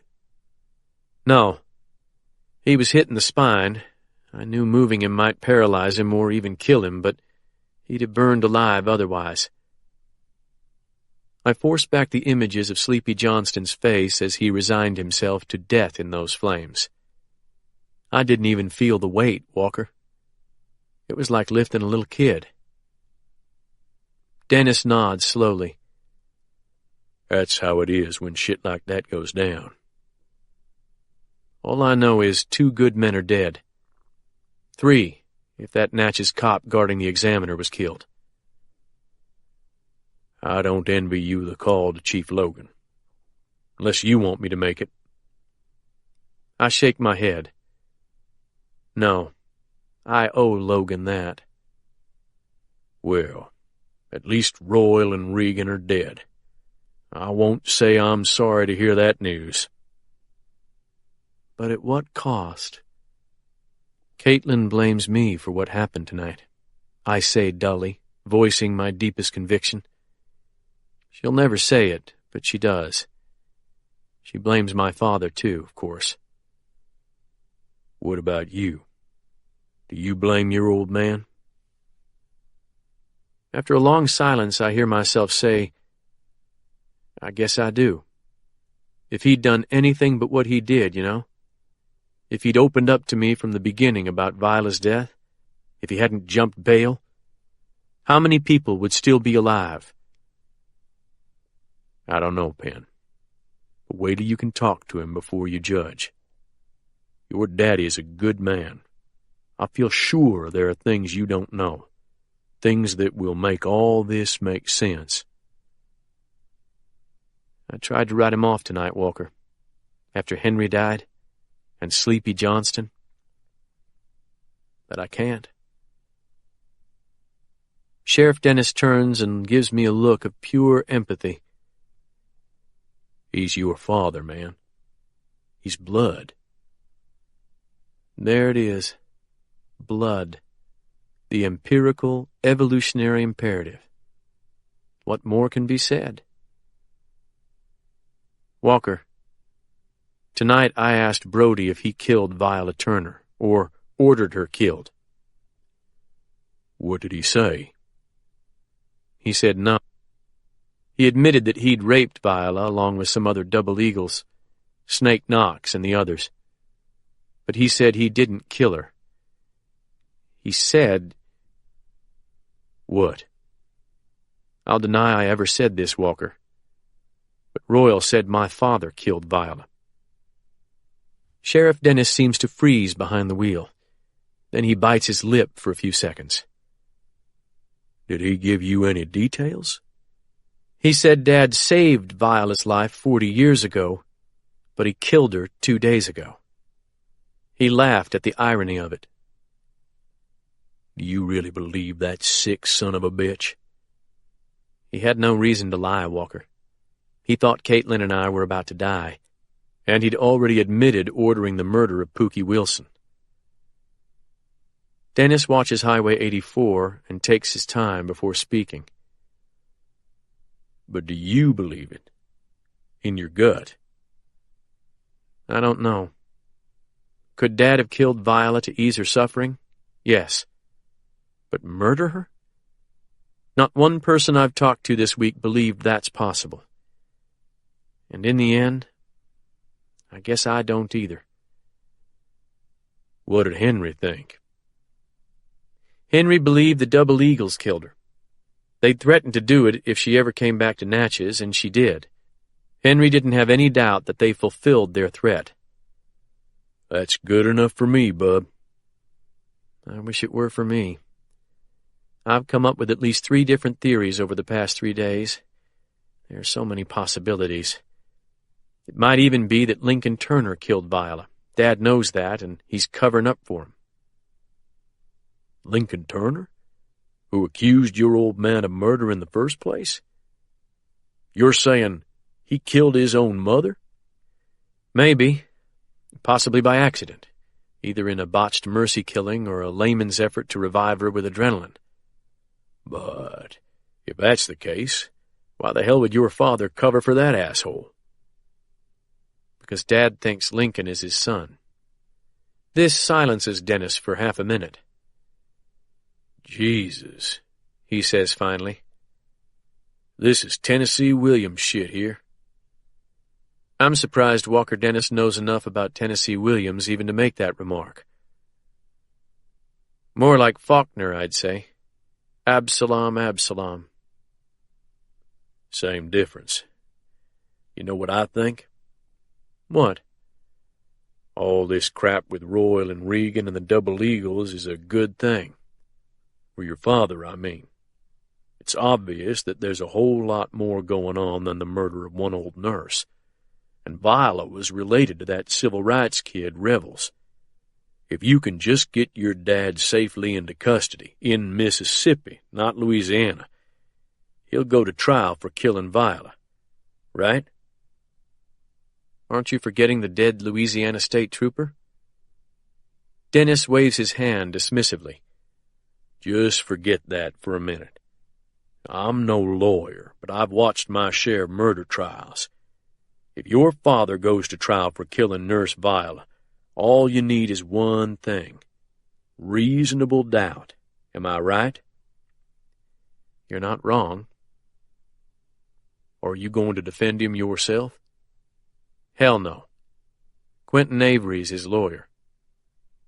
Even better. Avery could talk 12 dogs off a meat truck.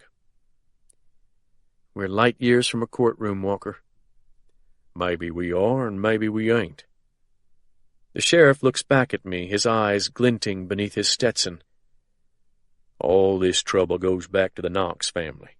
Frank and the Double Eagles in the old days, and Forrest and his drug operation now. I say we go back to our first plan. Hit the Knoxes as hard as we can. Bust every meth cooker and mule in this parish. Turn up the heat on the Knox organization big time. Before you know it, we'll have a couple of Double Eagles in the frying pan, and once they start singing, I'll have Forrest by the balls. And Quentin Avery will have all he needs to stuff your dad's jury full of reasonable doubt. When Quentin's done preaching, those jurors won't be sure whether they are right-handed or left. None of that matters, I say in a flat voice, if the state police kill Dad as a fugitive. Dennis shrugs. They haven't got him yet, have they? We don't know that. Sure we do. If they'd caught him and Garrity, my radio would be chattering like my wife's church group. No.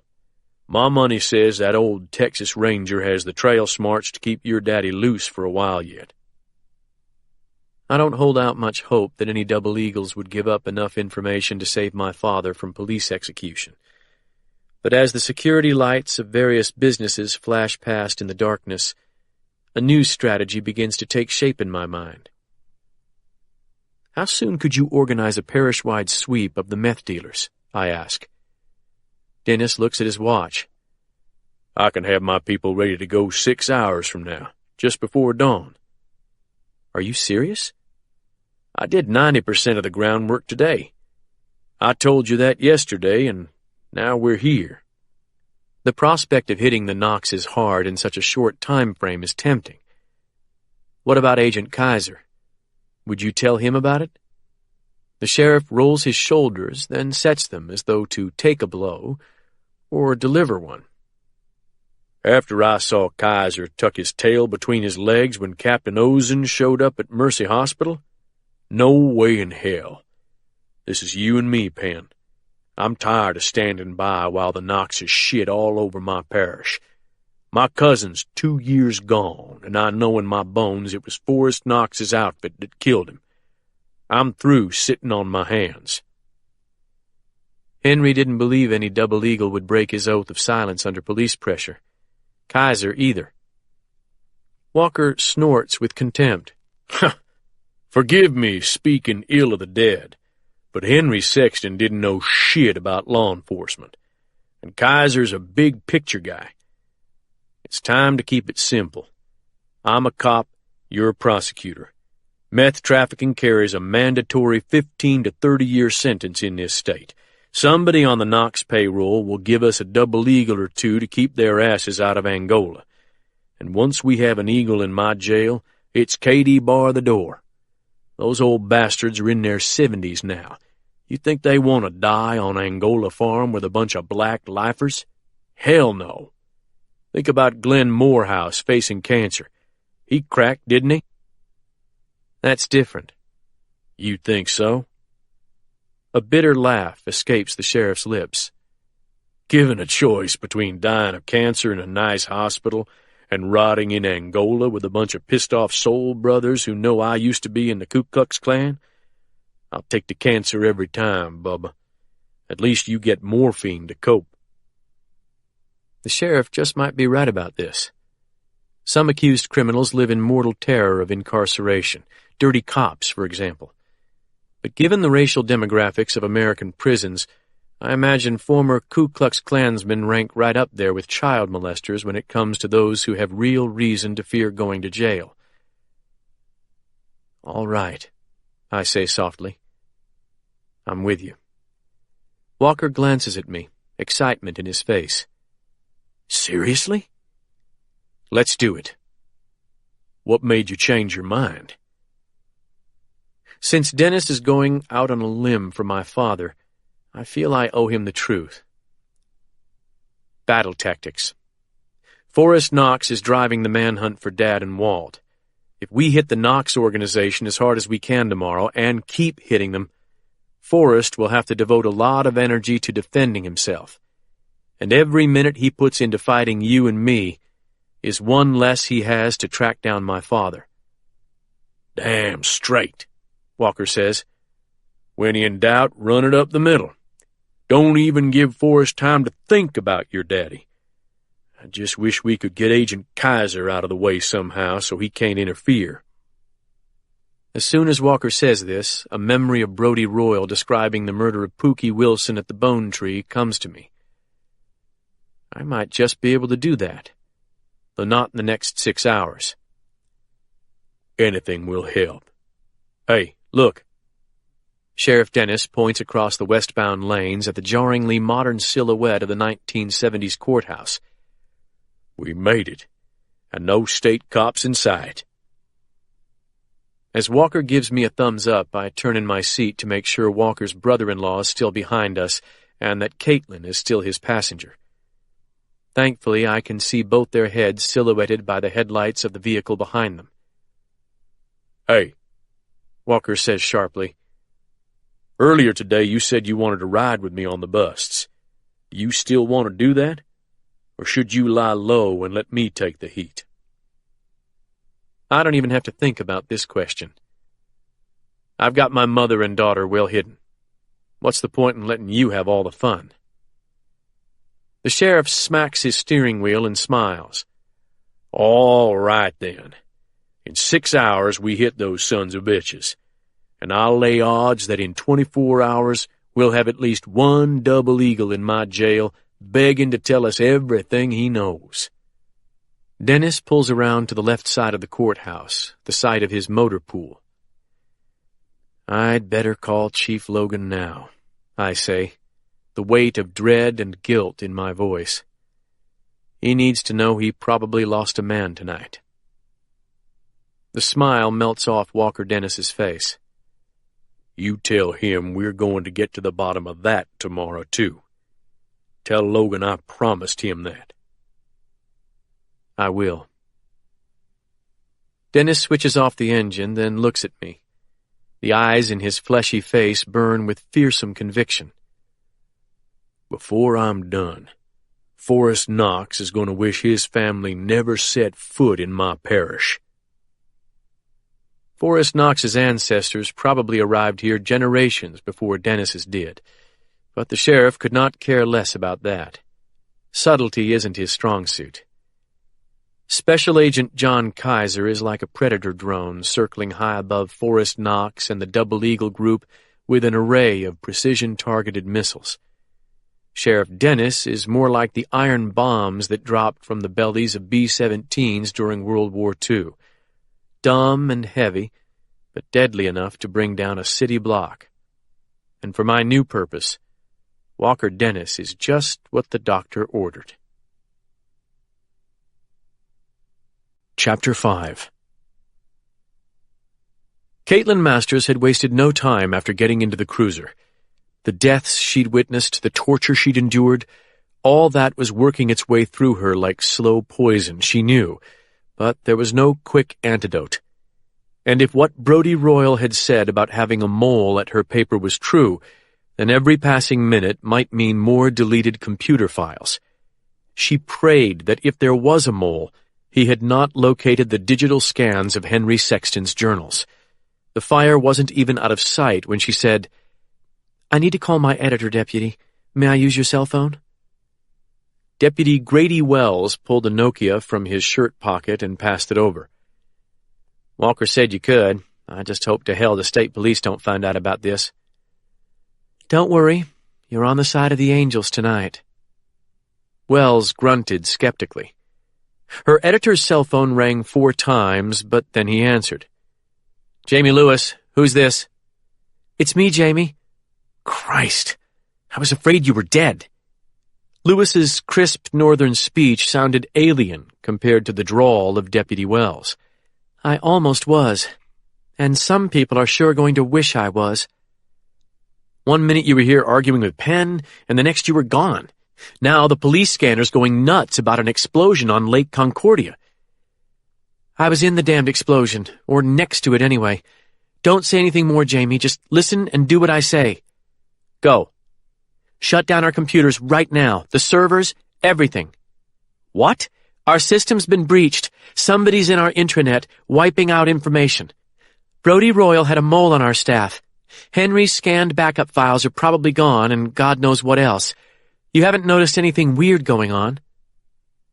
"I did accidentally delete a story about an hour ago." Caitlin's stomach did a queasy roll. "No, you didn't. They already stole the physical copies of Henry's journals and backup files right out of our file cabinet. Have you shut down the system yet?" "I'm trying to now. We're going to lose unsaved stories people are working on." "Pull the fucking plug, Jamie! We've got to start the whole edition over anyway." Okay. When will you be back here?" "I don't know. I need to read over the hub story I wrote before this happened. I can access the copy I sent to Daddy's other papers via email. Then I'll call you back and try to dictate a new one from here." "Where is here?" "I can't tell you that on the phone. But I'll tell you this. I've never worked a story this big in my life. Brodie Royal just closed about 5 murder cases in as many minutes. He shot a black man named Sleepy Johnston right in front of us, a witness to the Albert Norris murder in 1964. I've got Snake Knox for murdering Pookie Wilson and trying to skin him alive. Royal admitted raping Viola Turner and also killing his own daughter." "Holy shit. I heard she died in the ICU earlier tonight. That's right. Royal knew Katie was starting to talk about his involvement in her mother's murder and the others, too. Either Royal or his son-in-law did that. Oh, Randall Regan's dead as well, by the way. Jamie's amazement only silenced him for a moment. How did Royal know that his daughter had talked to you? Because Penn played him the recording of her voice. I don't know, Caitlin lied, but he did. You still have that recording, right? No. Royal burned both copies, mine and Penn's. Fuck! I know, but Penn and I both heard him admit the murders. It'll be okay. Tomorrow's edition is going to be like a bomb going off, Jamie. By tomorrow at noon, every media outlet in the country is going to be chasing this story, and the FBI is going to look like the Keystone Cops. I just have to stay clear of certain people until we get the issue done. Such as? The Adams County Sheriff, for one. How are your dictation skills? Meredith's a lot better. I'll get her ready. No, just you. When Penn and I were kidnapped from the back parking lot, I almost made it back inside, but one of our people locked me out. I don't know who did that, and it could have been a woman as easily as a man. Has anybody left their post tonight? Now that you mention it, Nick has been out of touch for an hour or more. Nick Moore, the press operator? Yeah, we figured he went out for some food since the press obviously wouldn't run for some hours yet. Try to track him down. Anybody else? I don't think so. Everybody's working like this is the biggest story of their lives. It is.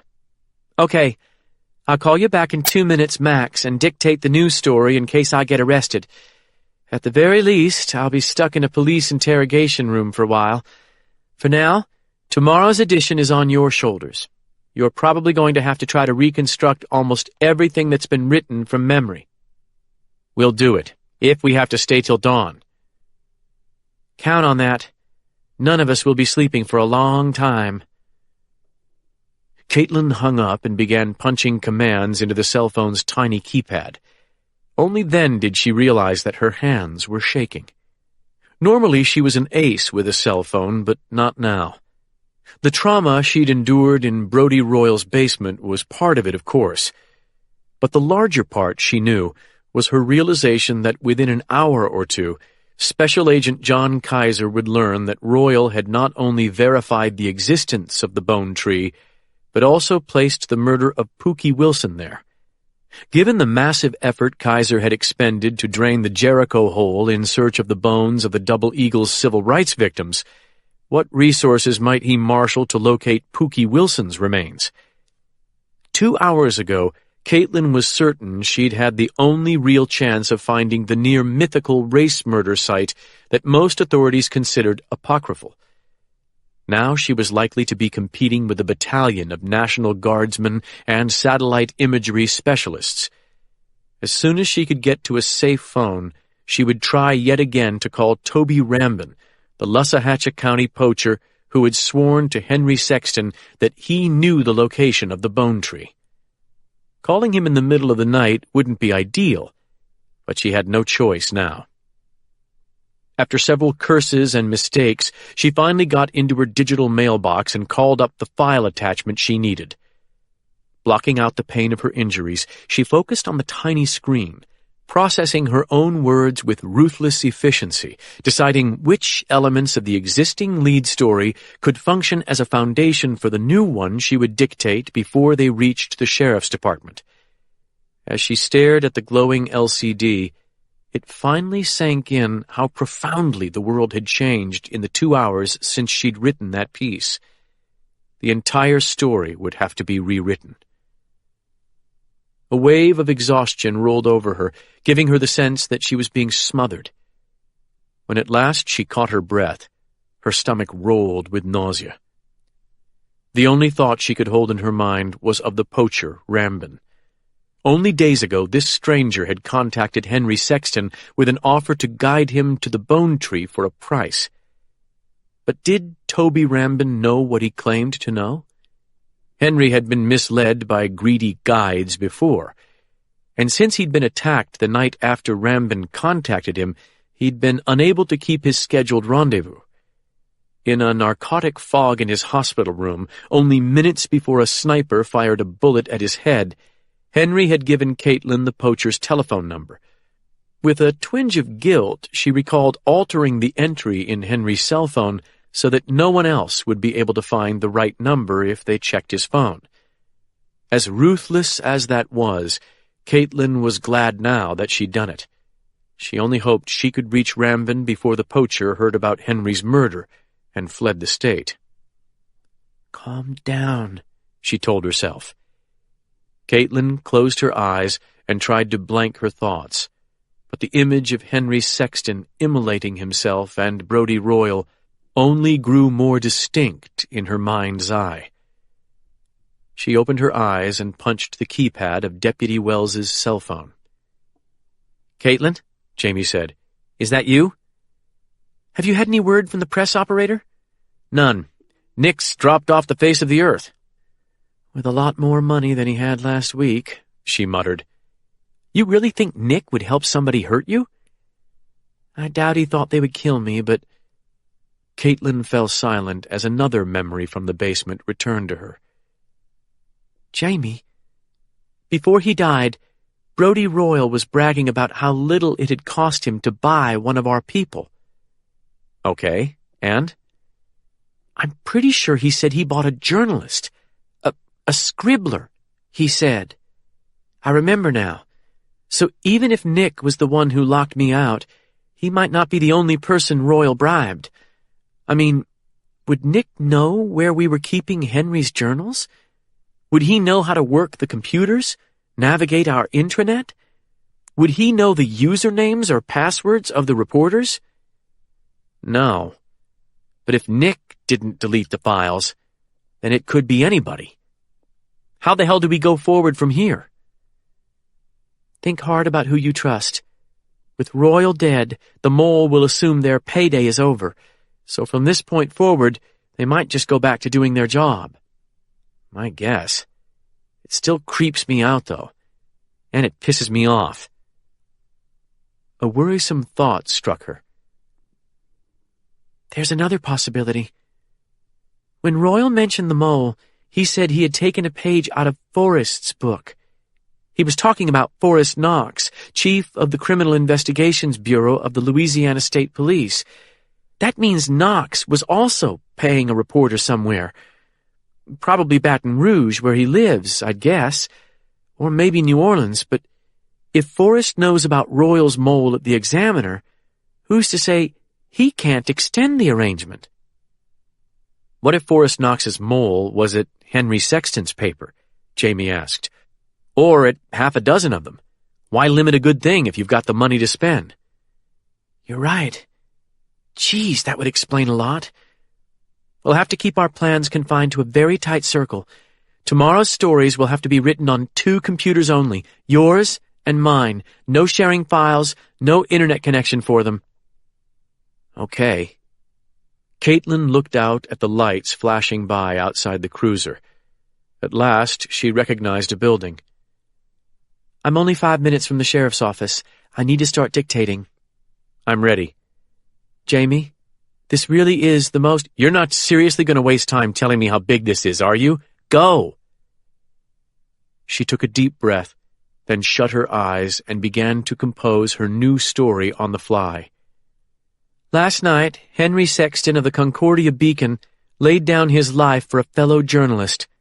That journalist was me." As Caitlin spoke, a soft voice at the center of her mind asked a deeply troubling question. Could Jamie be the mole? Almost instantly, another voice answered, "No way." She had known her editor for 6 years. He was a flaming liberal, a crusader for justice who hated greed and repression in all their forms. But probably more persuasive than this, Jamie, like Caitlin herself, was rich. He'd been born into a family with money, and thus had the luxury of being immune to blandishments that might tempt those less fortunate. "Caitlin," Jamie said, "what the hell, are you there?" "Yeah, can you not hear me?" "You stopped talking 30 seconds ago." "I'm sorry." God, it's been a crazy night. Where was I? The last thing you said was, this lone reporter working from a tiny newspaper in the slowly dying delta of Louisiana accomplished more than an army of FBI agents did in 40 years, and then you trailed off. Okay, ready? Go, Jamie said. Banishing the mole from her mind, Caitlin picked up the story again. Chapter 6. Lieutenant Colonel Forrest Knox was 70 miles north of New Orleans and nearing Baton Rouge when he considered switching his cell phone back on. He'd spent the past 3 hours in New Orleans, and he didn't want anyone knowing he'd been there. That's why he was driving an unmarked car and at the speed limit. Blackmail missions were best carried out under the radar, especially when your target had the kind of connections that Forrest's boss did. Colonel Griffith McKeever had headed the Louisiana State Police for 7 years, and bringing him down was no small task. Forrest would have preferred a couple of more months to get his ducks in a row, but the money men in New Orleans who stood to make millions off the post-Katrina reconstruction wouldn't wait. They wanted a full-time state police presence in New Orleans to calm jittery investors by filling the vacuum created by the dysfunctional NOPD. The most ruthless among them wanted certain human obstacles to their plans neutralized by any means necessary. Forrest knew well the impatience that accompanied ambition, but he would not let recklessness destroy him on the verge of success. At nearly 54, he had never been closer to achieving his goals. Using unerring instincts and iron self-control, he had worked his way up through the ranks of the most powerful law enforcement organization in his home state. Now he stood within a heartbeat of commanding it. Once he cemented his control of the LSP, he would be as bulletproof as a criminal could be in America. Unlike Griffith McKeever, who had vainly battled the forces of human nature throughout his tenure, Forrest had leveraged his pragmatic worldview into something unique. By combining his cousin Billy's statewide meth operation with the manpower surviving from his father's Double Eagle days, and then enlisting an army of avaricious politicians and hungry police officers for protection, Forrest had built a criminal network of unrivaled reach and power in the South. His philosophy was based on principles understood by every cop in the world. No matter what the law did to discourage them, people were going to use drugs, gamble, and fuck whores, both male and female. Any sane government would have legalized all three practices decades ago and co-opted the criminals. But thankfully, the remnants of America's religious ethics prevented that from happening, which left the field wide open for a man of vision. Long ago, Forrest had realized that he was that man. The only problem was that Hurricane Katrina had shown him just how picayune his vision had been. The ravaged city left behind by the receding floodwaters was a vacuum that attracted the true predators of 21st century America, the real estate developers and bankers. Multimillionaires like Brodie Royal had been waiting for a catastrophe like Katrina for decades. For the storm and the flood had accomplished what no human activity could. It had flushed the poor blacks out of the city like a biblical purge. Royal and his friends intended that those blacks should never return. In place of the dilapidated housing projects and single-story rental houses that had blighted the city, they saw upscale housing and corporate offices with mouth-watering proximity to downtown and the French Quarter. The men who planned this remaking of the Crescent City reckoned their profits in tens of millions, not the paltry numbers to which Forrest was accustomed. And, thanks to Brodie Royal, they had settled on Forrest as one of the lieutenants who could help bring their vision to fruition. Moving in this world was surreal to him. This morning he'd been at a brunch with politicians, insurance executives, and hedge fund managers, and he'd known without asking that not one of them had set foot in Vietnam, unless it was as a tourist with a designer backpack and a black card. Yet they were predators, just as he was. Instead of crystal methamphetamine and whores, they dealt in political influence, rigged construction contracts, secret real estate deals, and inside stock trades. And right now, thanks to an accident of weather, they needed him. It was these men who had quietly informed the governor that they would like to see a change in leadership at State Police HQ. But tacit support from the capital was not enough. First, Forrest had to move Colonel McKeever out of the seat at the top of the pyramid. It wasn't like the old man hadn't asked for it. McKeever had been trying to nail Forrest for months now, and if the superintendent made common cause with the FBI, they just might be able to find enough evidence to tie Forrest to the Double Eagle's meth operation and bring him down. Everything that had happened in Concordia Parish over the past 3 days would make that job a hell of a lot easier. Agent John Kaiser had already used extraordinary measures to bring up 1960s vintage bones from a sinkhole beside the Mississippi River, and he'd used the Patriot Act to take possession of the corpse of Glenn Morehouse, the double eagle whom Sonny and Snake had killed to keep quiet. 1 day too late, apparently. To effectively fight these tactics, Forrest needed full control of the state police. Only then could he take over the investigation into the sniper attack on Henry Sexton, which he himself had ordered, and sandbag the FBI's efforts to solve the old Double Eagle murders. Since Griffith McKeever was virtually incorruptible, Forrest had chosen a tactic calculated to hit the man in the only place he was vulnerable. It was a dirty business, and Forrest would never forget the old man's face after he'd seen the strangling net of false evidence Forrest had meticulously woven together while McKeever had been working so ineptly to nail him. Only a supreme effort had allowed the old man to choke back tears. An ex-Texas Ranger, McKeever had worked in law enforcement long enough to know that there were certain kinds of accusations from which no man ever recovered, regardless of what facts emerged in the wake of the initial smear. Forrest had given him 48 hours to resign, and he felt sure the old man would cave by midday tomorrow.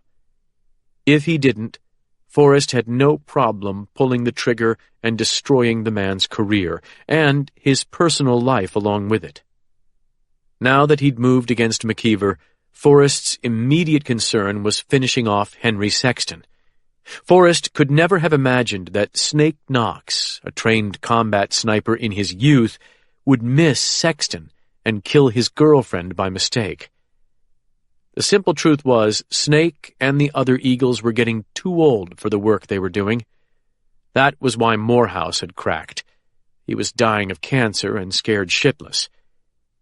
He'd wanted to clean his conscience before he faced his maker. After Snake missed his shot at Mercy Hospital in Faraday, the FBI had moved Sexton to a windowless hospital room under bureau guard. Getting to him there would not be easy, but it had to be done.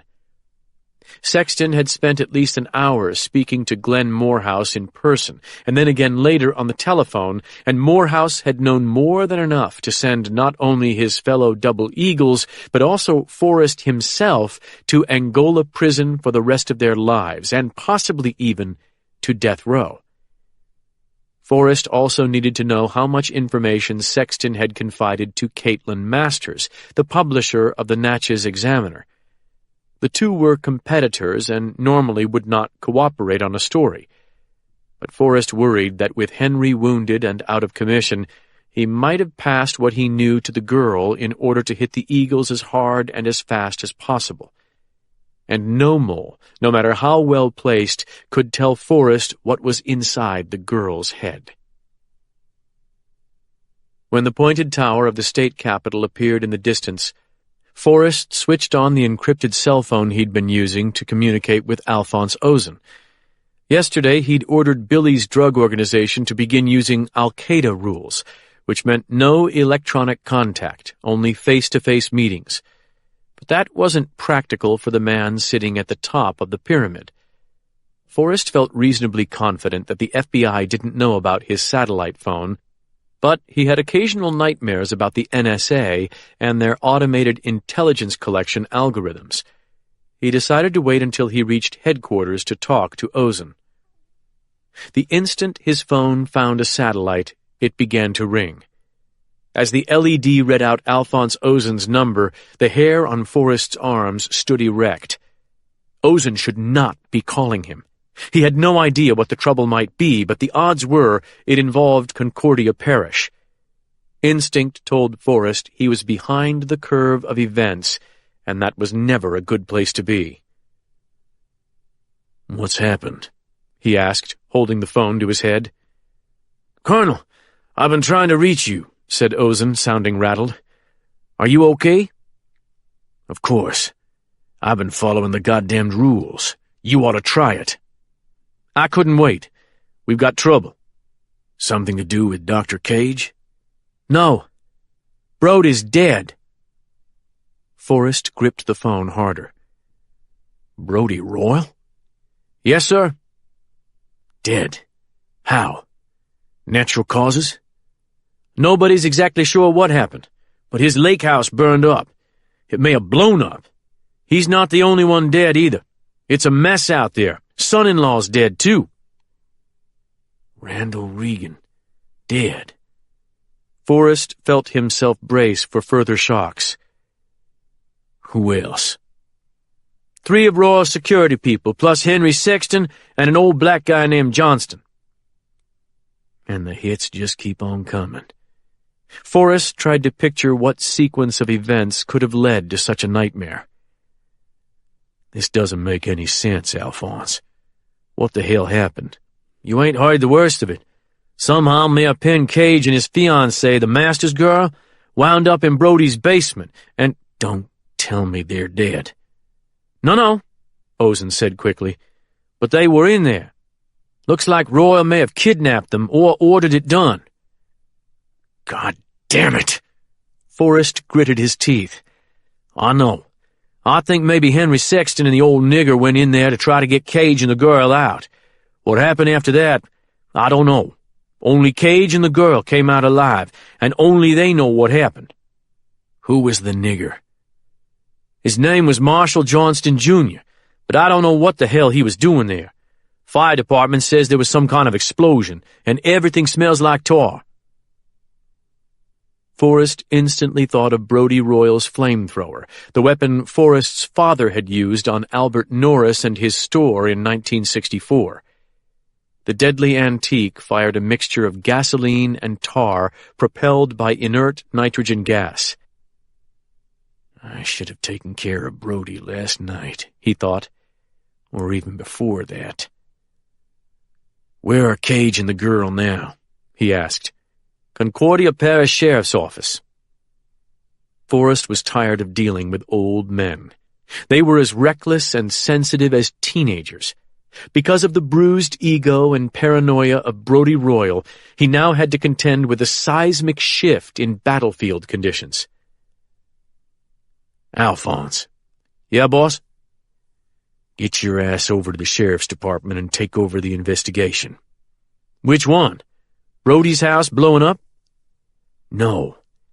Everything going back 3 days. We can't afford to have Walker Dennis poking around in our business any longer." "You think Dennis will stand for that?" "You're not going to give him any choice." "Okay. And the FBI?" "If Kaiser backs off like he did at the hospital, then we'll know we've got it made. And if not?" "We'll sandbag that blue flame son of a bitch before he knows what hit him." "Yes, sir." "And don't call me again." "I won't." Forrest switched off the phone and dropped it on the seat beside him. Despite his best efforts to control the situation, the bodies were piling up fast. With Henry Sexton dead and the Masters girl involved, one thing was sure. A media storm was coming. Any hope of solving his problems quietly would vanish with the publication of tomorrow's Natchez Examiner. Forrest pulled the red bubble light from his glove box and set it on the dash, then switched it on and floored the gas pedal. He needed to get to headquarters. Speed was everything now. Chapter 7. I'm sitting on a bench outside an interrogation room in the Concordia Parish Sheriff's Office with Special Agent John Kaiser staring down at me with a mixture of fury and disappointment. The trim and usually well-dressed agent looks like someone shook him awake from a nap in his car. Hair sticking up, clothes askew, eyes bloodshot and heavy-bagged. Sleep deprivation is finally taking its toll on him. There's nothing in the corridor but a battered vinyl couch, a metal chair, and a card table with a plastic Christmas tree and a dying Mr. Coffee standing on it. The coffee in the carafe looks like river mud mixed with tar, but that didn't stop Caitlin from pouring herself a full cup before going into the interrogation room. She's obviously prepping for a marathon of work once she gets out of this place. 10 minutes ago, I finished my statement to Sheriff Dennis and his video camera while the sheriff's brother-in-law stood guard over Caitlin in a nearby office. As agreed with Caitlin, I mostly told the truth, while omitting a few dangerous facts. Among them, Brodie Royal's assertion that my father murdered Viola Turner 3 days ago. By the time Sheriff Dennis called Caitlin into his office, she was nearly crazy to get back across the river to the Examiner. She'd been talking to her editor on a departmental landline, and she'd managed to assemble her full staff, which now awaits her arrival. Sheriff Dennis promised to finish with her as soon as possible, but his intentions meant nothing unless we could get clear of this building before the state police or FBI arrived to detain us further. And that was exactly what happened. 5 minutes after Caitlin disappeared into Walker's office, Agent Kaiser walked up the hall from the front entrance and called out my name. In response to the FBI agent's questions, I've given a reasonably detailed summary of the night's events. About 70% of what I told Kaiser is true. 20% was lies, and another 10% I omitted altogether. In the silences between my words and his, I fought to drown out internal echoes of gunfire, Caitlin's screams, and the bone-chilling hiss and roar of Brodie Royal's flamethrower. "I'm glad you're alive," Kaiser tells me, obviously working hard to keep his anger under control. "But we both know that if Henry Sexton and Sleepy Johnston hadn't broken into Royal's house and sacrificed their lives, you and Caitlin would be dead now." I don't look up from the floor tiles. That's all I've been thinking about since it happened. "I warned you to stay out of this, Penn, but you went ahead, and now 6 people are dead, maybe more." The guilt I've felt since the fire is so lacerating that Kaiser's words add nothing to the pain. I look up at him without a hint of apology. "As long as we're telling the truth, John, I'd say you've given me mixed messages from the start. This morning at the Jericho hole, I told you I was going to poke a stick in a rattlesnake hole, the same as you. Did you tell me not to? No. You also knew I'd tangled with Regan in the restroom of that cafe. You warned me to be careful, but that's it. I think you were hoping I'd stir things up just enough to get Royal and Regan to incriminate themselves, but not enough to cause a disaster, which, admittedly, is what we have now." Kaiser returns my gaze with a stony stare. "Okay, I bear some blame for this. But in any case, you're done now. You're the mayor of Natchez, not the district attorney of Adams County. You have no jurisdiction whatever." Obviously, if I was the DA of Adams County, the Double Eagles would already be in a cell in Natchez begging for a plea bargain. Then thank God you're not, because that would be exactly the wrong thing to do. How do you figure that?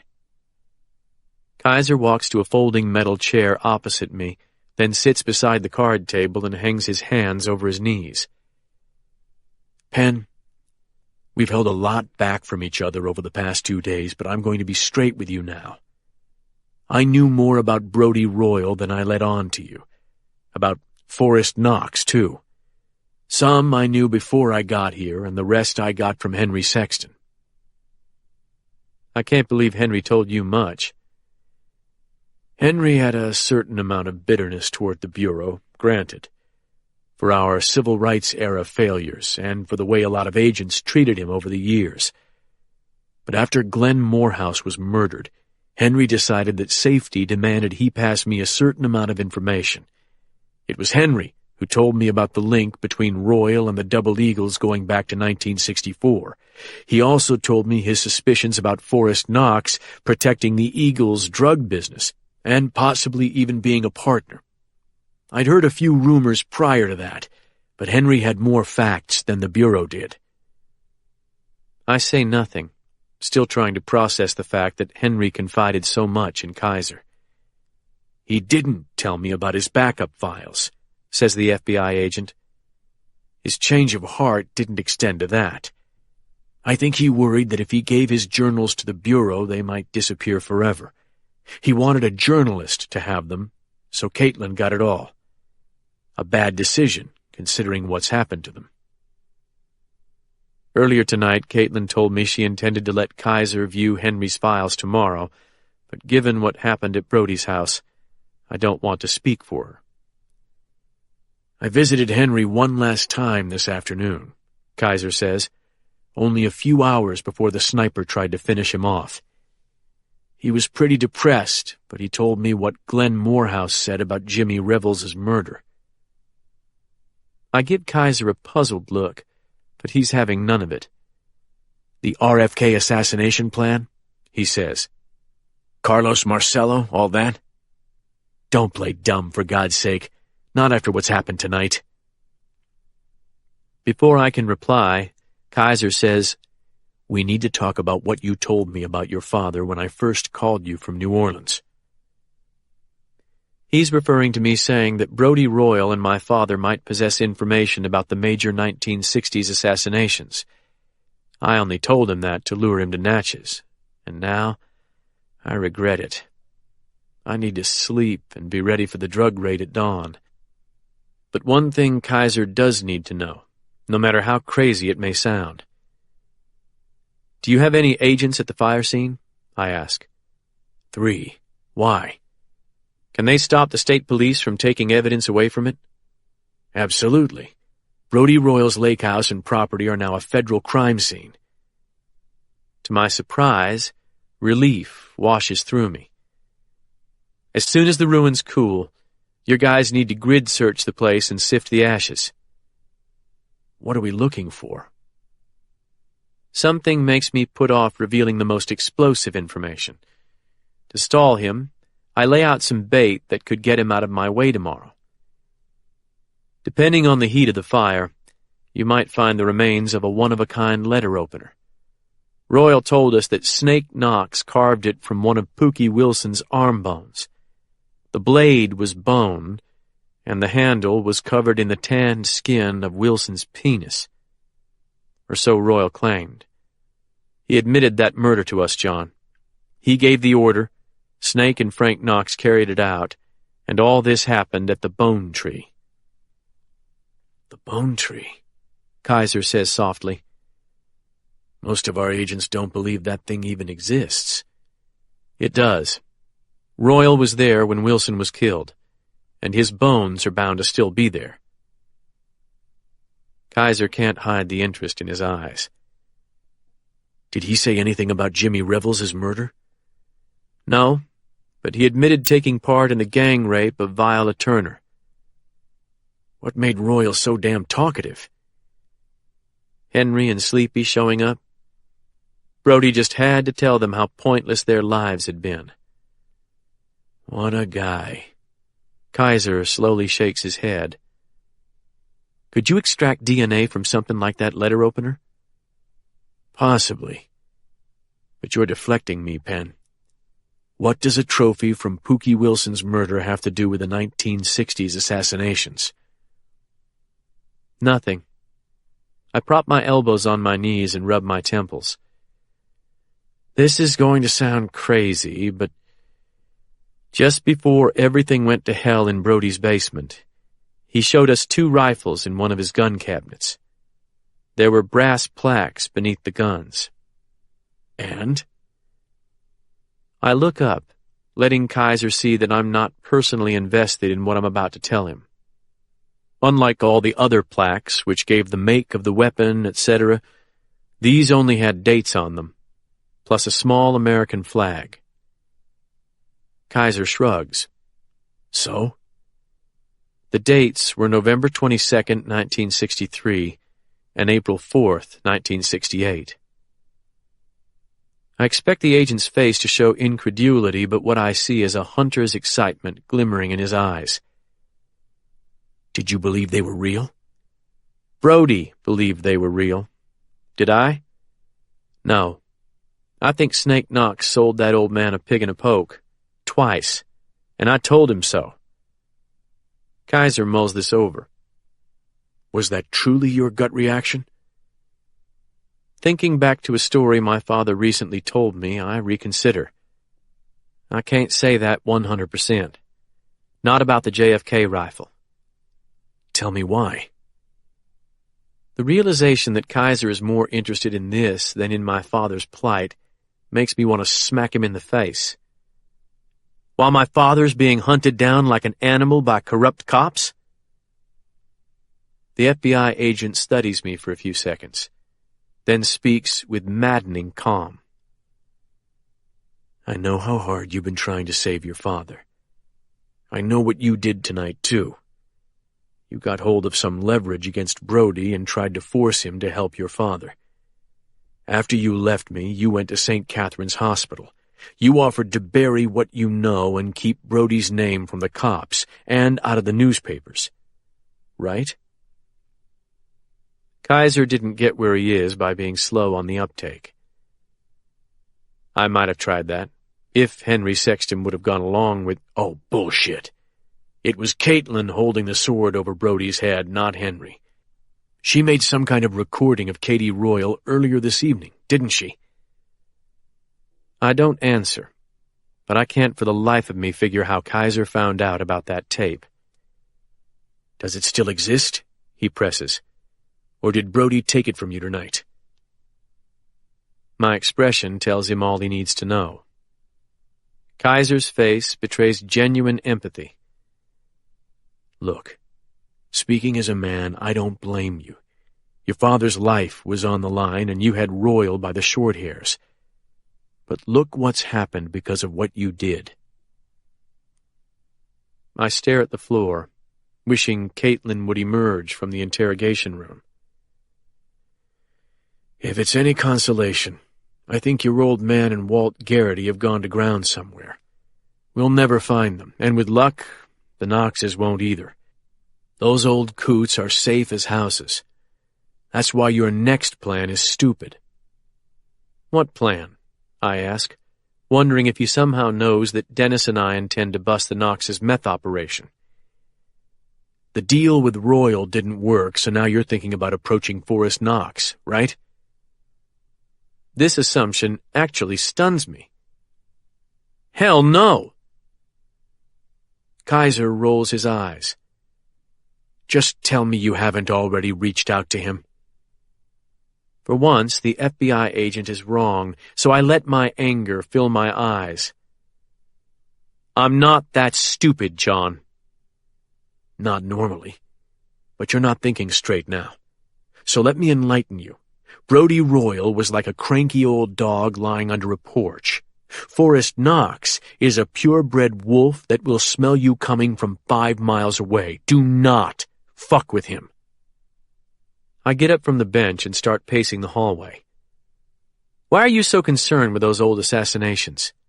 I would think you'd be organizing a search of the Lussahatchee Swamp, trying to find the Bone Tree. You're bound to find the remains of Pookie Wilson and maybe even Jimmy Revels. That's the way to nail the Knoxes, if you won't go after them from the meth angle. You could arrest Snake on Brody's statement alone. Kaiser is already shaking his head. Brody Royal told you Snake Knox killed Pookie Wilson.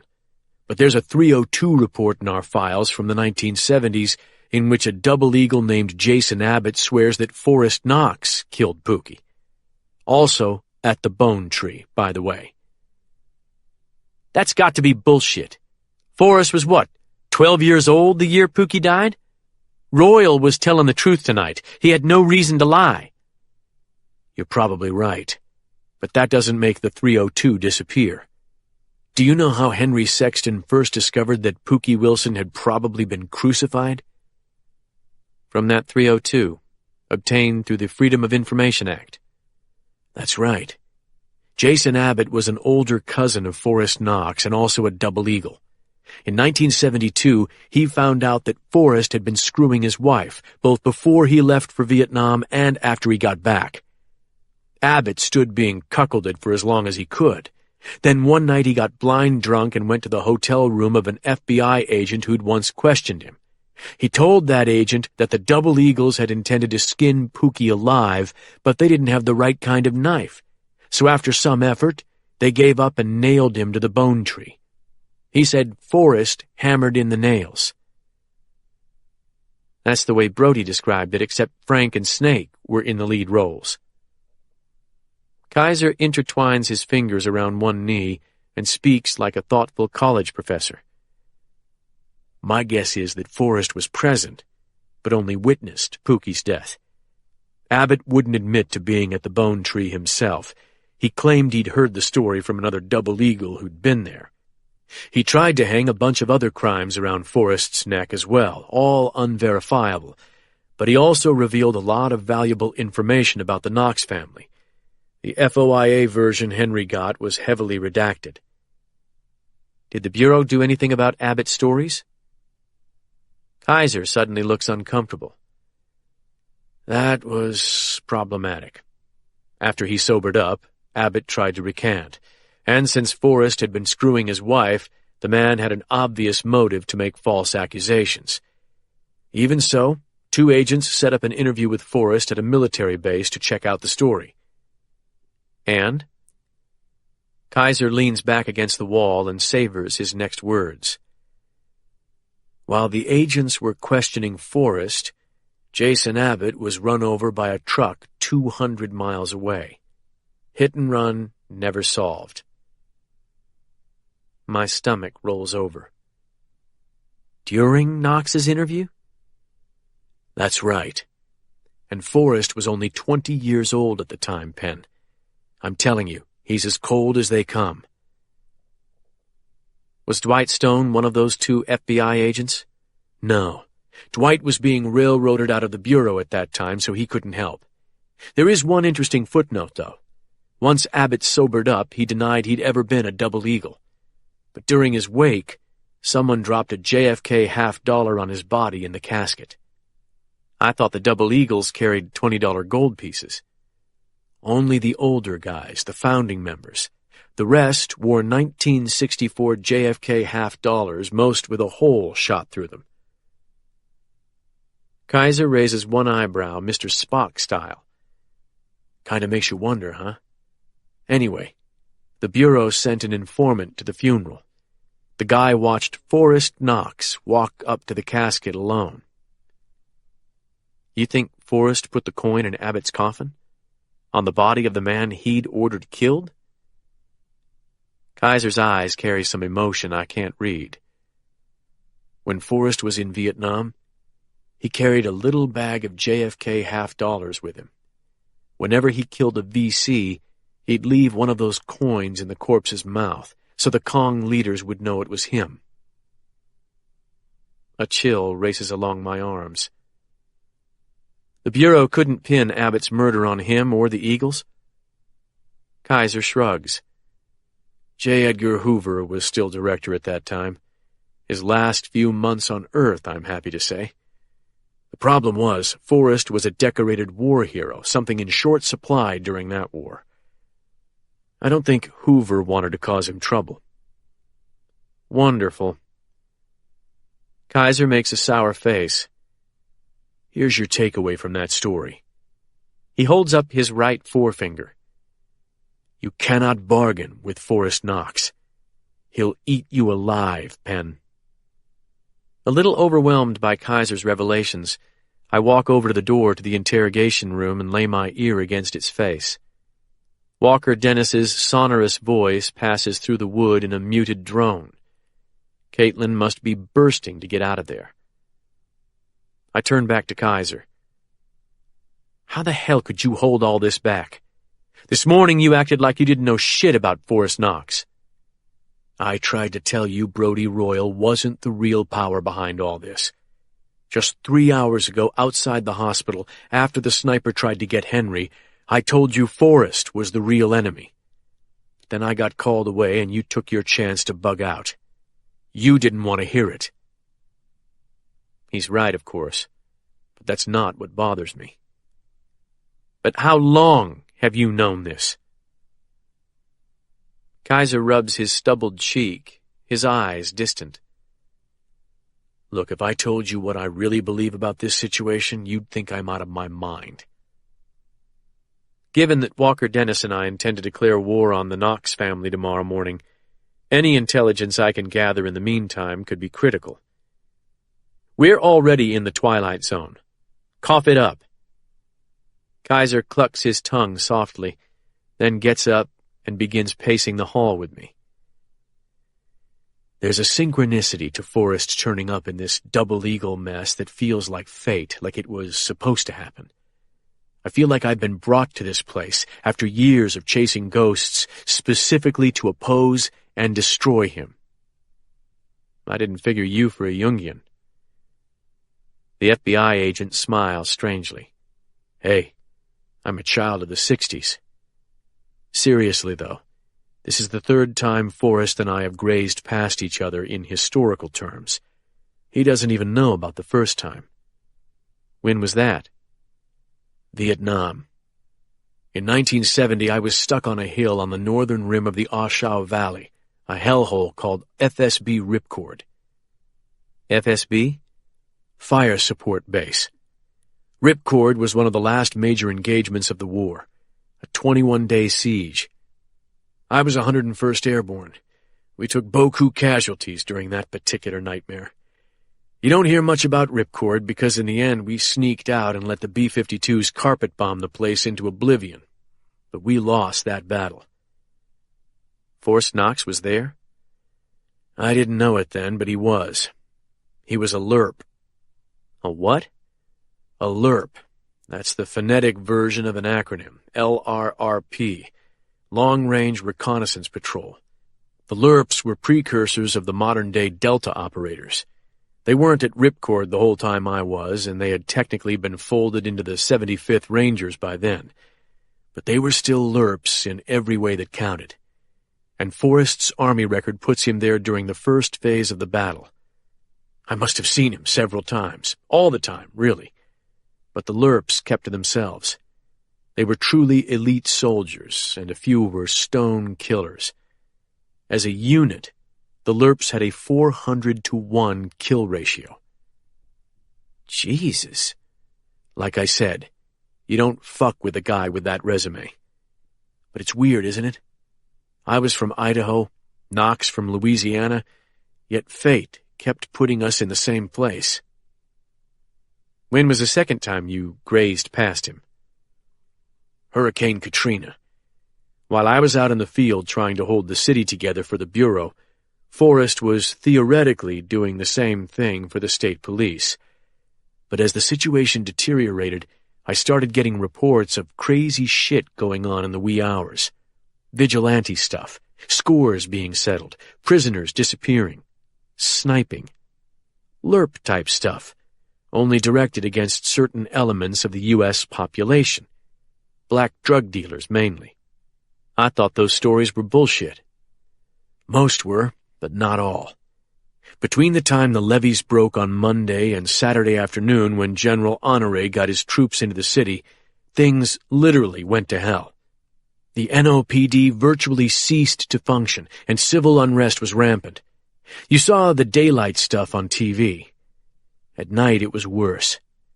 Bands of predators roamed the streets, preying on desperate people, using the sound of emergency generators to locate victims.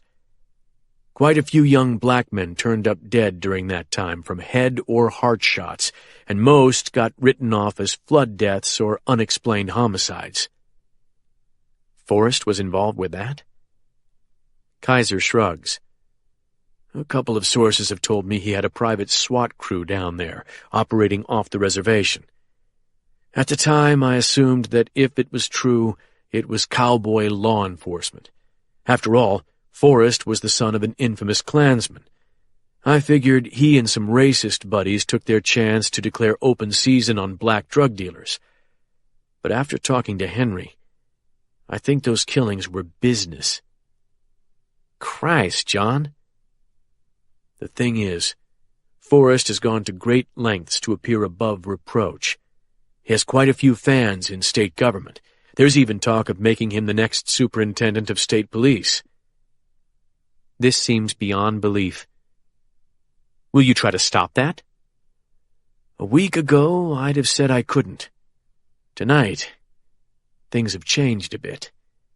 Depending on how far he and Ozen stick their dicks out to protect the Knox family, I might just be able to rip Forrest's mask off. I stop walking and take hold of his arm. You've held back a hell of a lot more than I have. Have I? The FBI agent looks skeptical. I could tell you some mind-blowing pathology about the Knox family, history that explains the mutilations and trophy-taking. Screw telling me stuff. Why haven't you done anything about it? Kaiser seems surprised by my anger. I'm doing something now. But it takes time to build a case against cops, especially one as powerful as Forrest.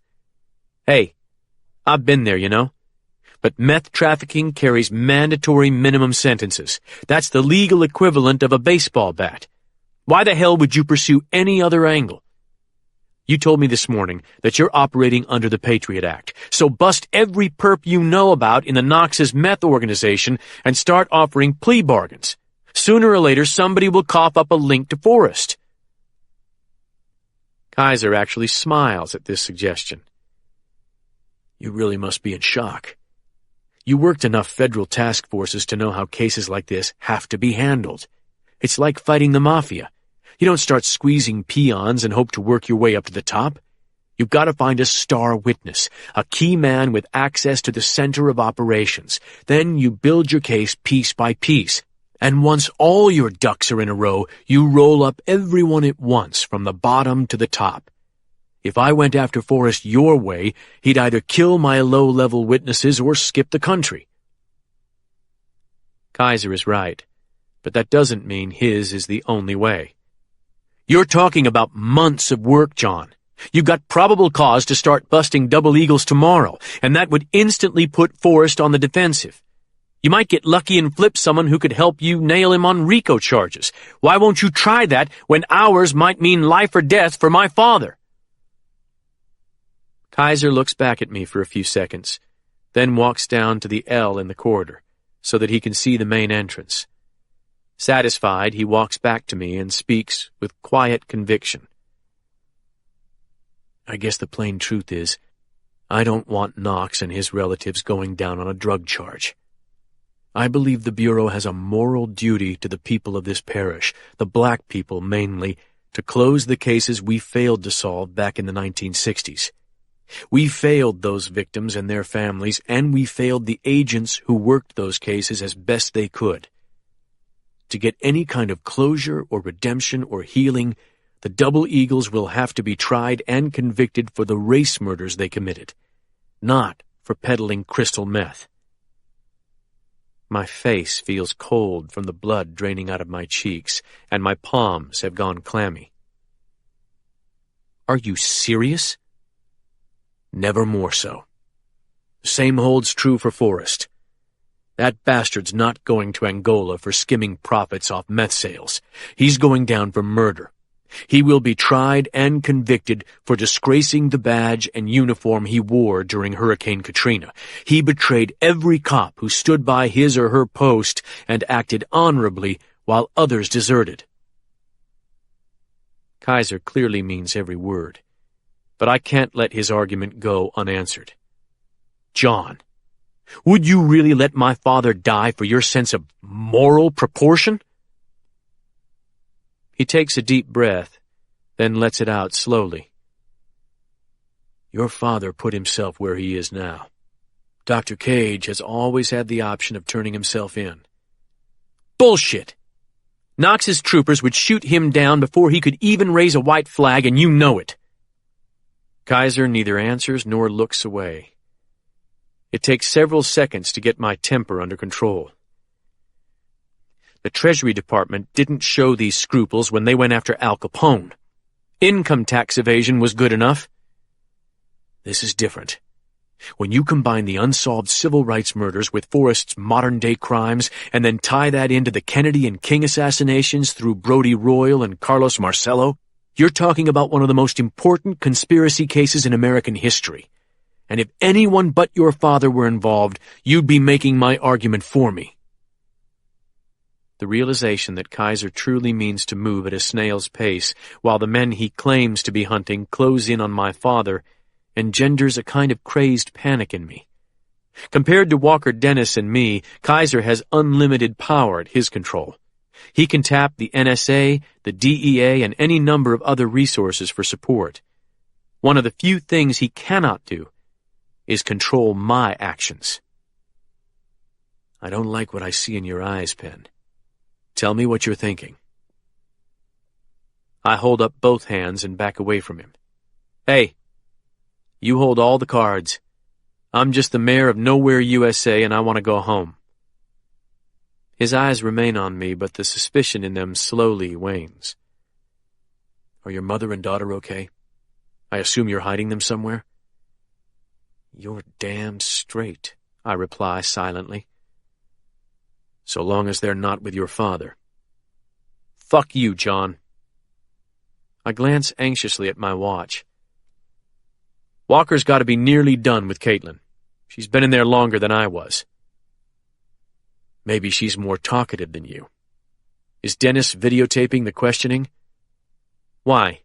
You want a copy? As if on cue, we hear the sound of sliding chairs from the interrogation room. Kaiser takes out his cell phone and sends a quick text message. Jordan's sitting up front, he informs me. She thought she should come along in case Caitlin was upset. Do you think it would help Caitlin to see her? Jordan Glass is Kaiser's wife, a famous conflict photographer from my generation. She was one of Caitlin's idols as a young woman. Now fate or chance have thrown them together in the midst of the kind of story they both lived to cover. It was Jordan who earlier tonight convinced Caitlin to turn over a copy of Henry Sexton's backup files to the FBI instead of fighting a federal subpoena. Or so Caitlin claimed, anyway. It probably would, I say, my mind back on tomorrow's drug raid. The door of the interrogation room opens abruptly, and Caitlin walks out, her face still smeared with ash. Behind her, I see Walker Dennis shutting off the video camcorder he used to record our scripted charades in that little room. My God, says Jordan Glass, rounding the corner of the hall and catching sight of Caitlin. I think we need a trip to the bathroom. I'm fine, Caitlin says, giving me a worried look. What I really need is to get to the newspaper, like an hour ago. I'll drive you over, Jordan offers. Hold on, says Kaiser, stepping up to Caitlin. I wouldn't advise you to cross the river into Mississippi just yet. Why not? She asks, cutting her eyes at me again. Because the Royal family has already filed complaints against both of you with the Adams County Sheriff's Department. They're claiming that you caused Katie Royal to take those pills and that Penn harassed their father at St. Catherine's Hospital. Kaiser looks at me. They'll undoubtedly claim that you went to Royal's house to persecute him for a crime he never committed. And killed a Natchez cop on the way? I ask. Tell them good luck with that, Caitlin says. Tomorrow's Examiner will explode that little illusion. I'm sure. But be aware, you're almost certain to be sued over anything you print about Brody Royal in your newspaper. Even if they lose, that family has the money to burn. Caitlin waves her hand as if swatting a mosquito. That still doesn't explain why I shouldn't go back to Mississippi. Sheriff Billy Byrd, I say in a flat voice, naming one of the 3 men behind the prosecution of my father for murder. And Shad Johnson, right? Kaiser nods. I doubt Sheriff Byrd will miss this chance to harass you. You two ought to take a room at the motel where my field agents are staying. You'll have a lot more peaceful time over here than you will trying to function in Natchez. Caitlin, you can call your staff over there for a briefing. No way, Caitlin says. If Billy Bird arrests me, I'll slap it on the front page of the paper. Then I'll sue him, and my father has the attorneys on retainer to do it. Does Billy really want that action? Kaiser doesn't look surprised by her fire. Caitlin looks at Jordan. Will you still take me across the river? My staff is waiting. Absolutely, Jordan answers without even looking at her husband. Kaiser sighs in resignation.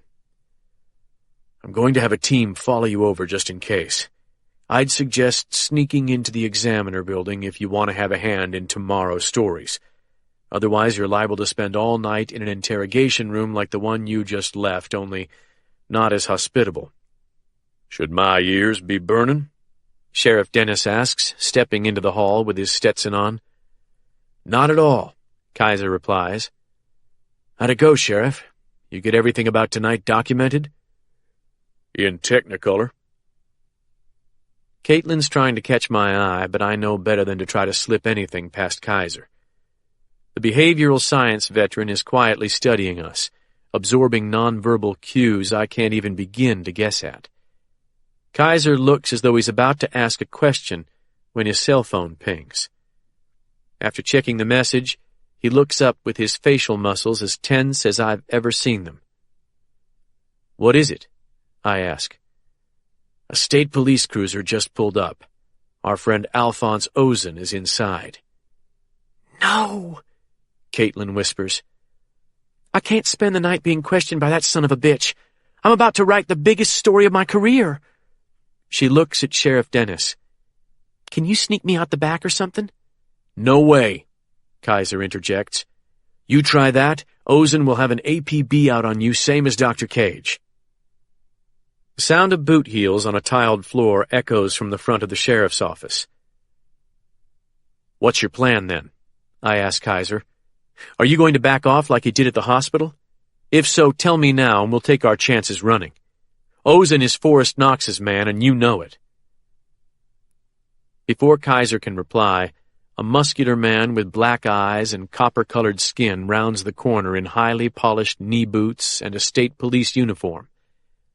A Louisiana redbone, Alphonse Ozen radiates a quality of eerie apartness that has nothing to do with his race, but what I perceive as his sociopathic nature.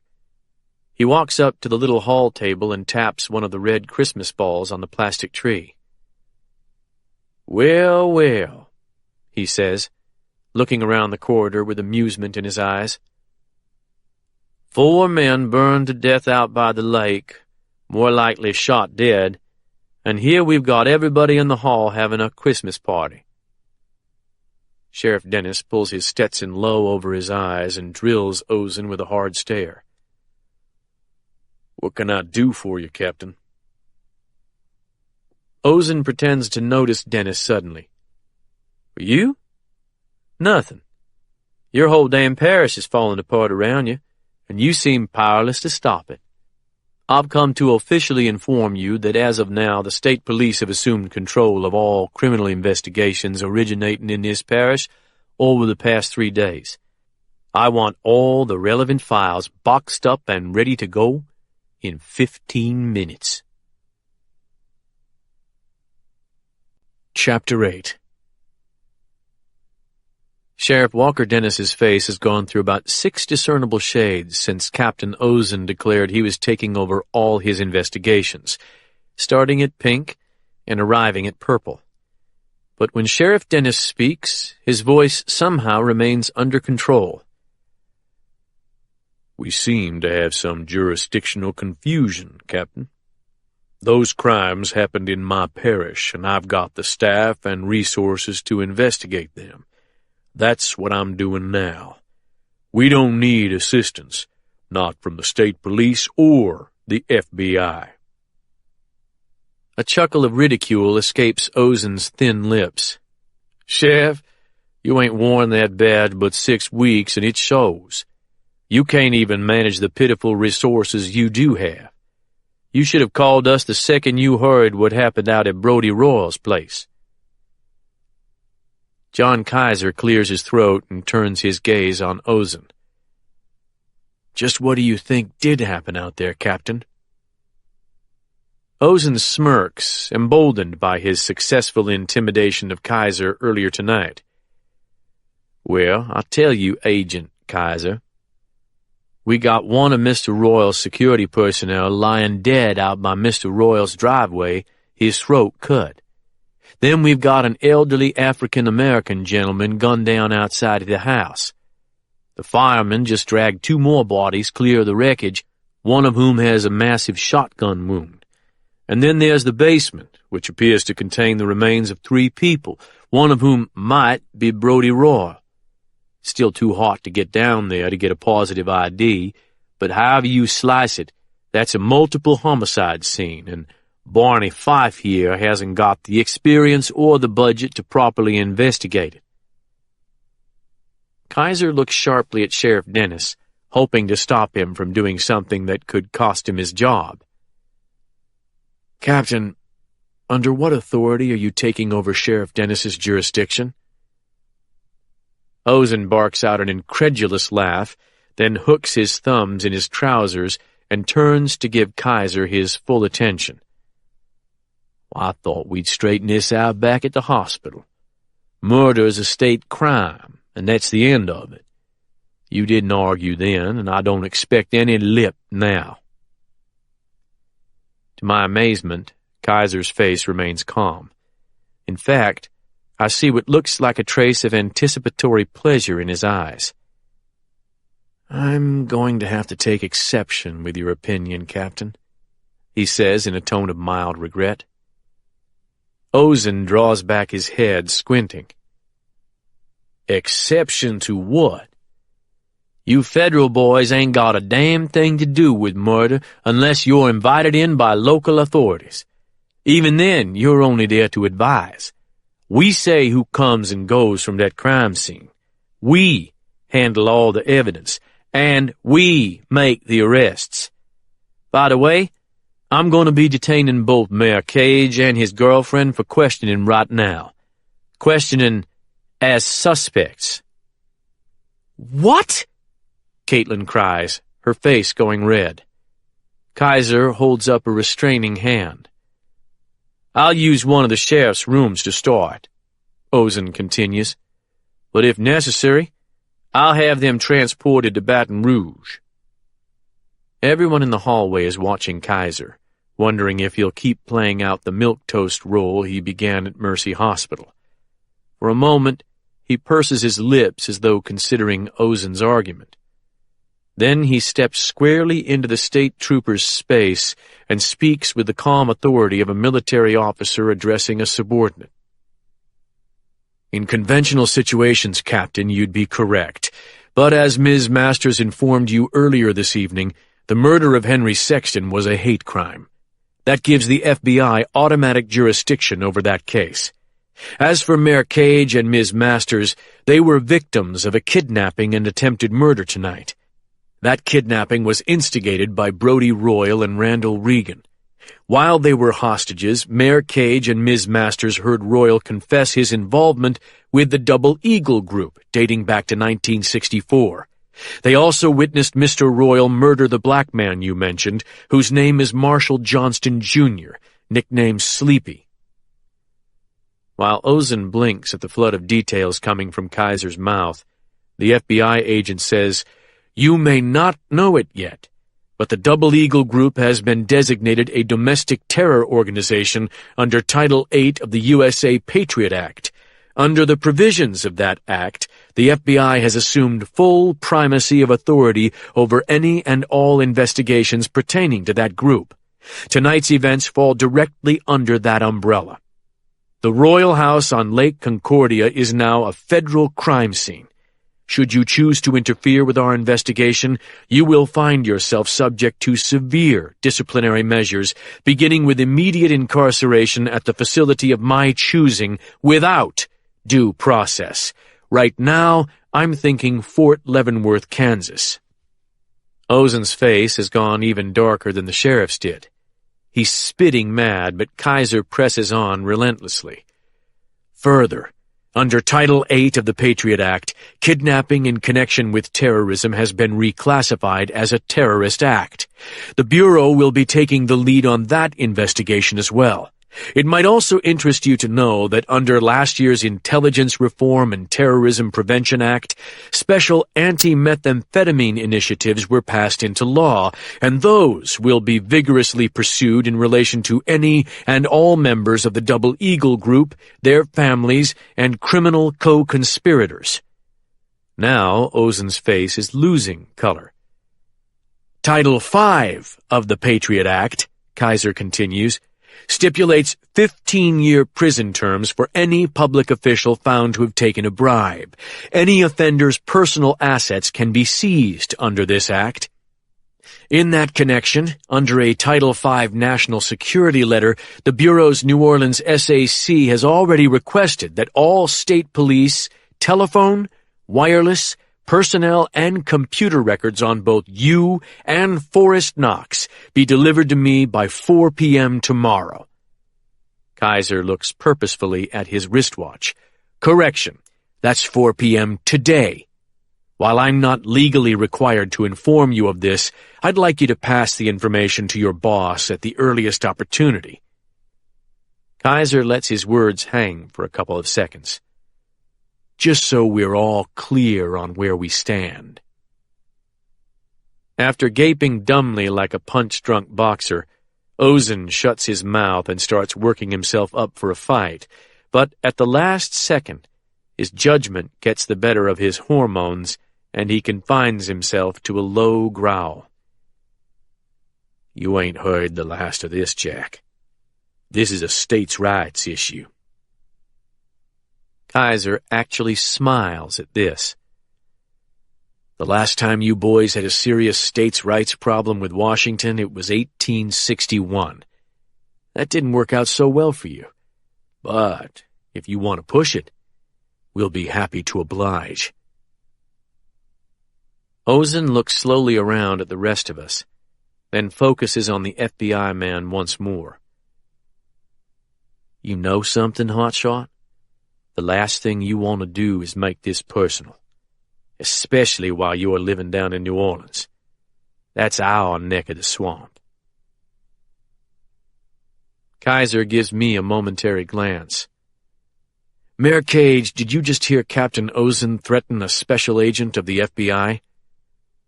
I did. And will you testify to that fact in a court of law? I will. Thank you. Captain, I suggest you avail yourself of the opportunity to leave before I have the sheriff jail you. Ozen shakes his head as though in disgust at a world turned upside down. Then he turns on his heel and marches away without another word. I'll be goddamned, Sheriff Dennis marvels. He looked like a dog shitting peach pits, shaking all over.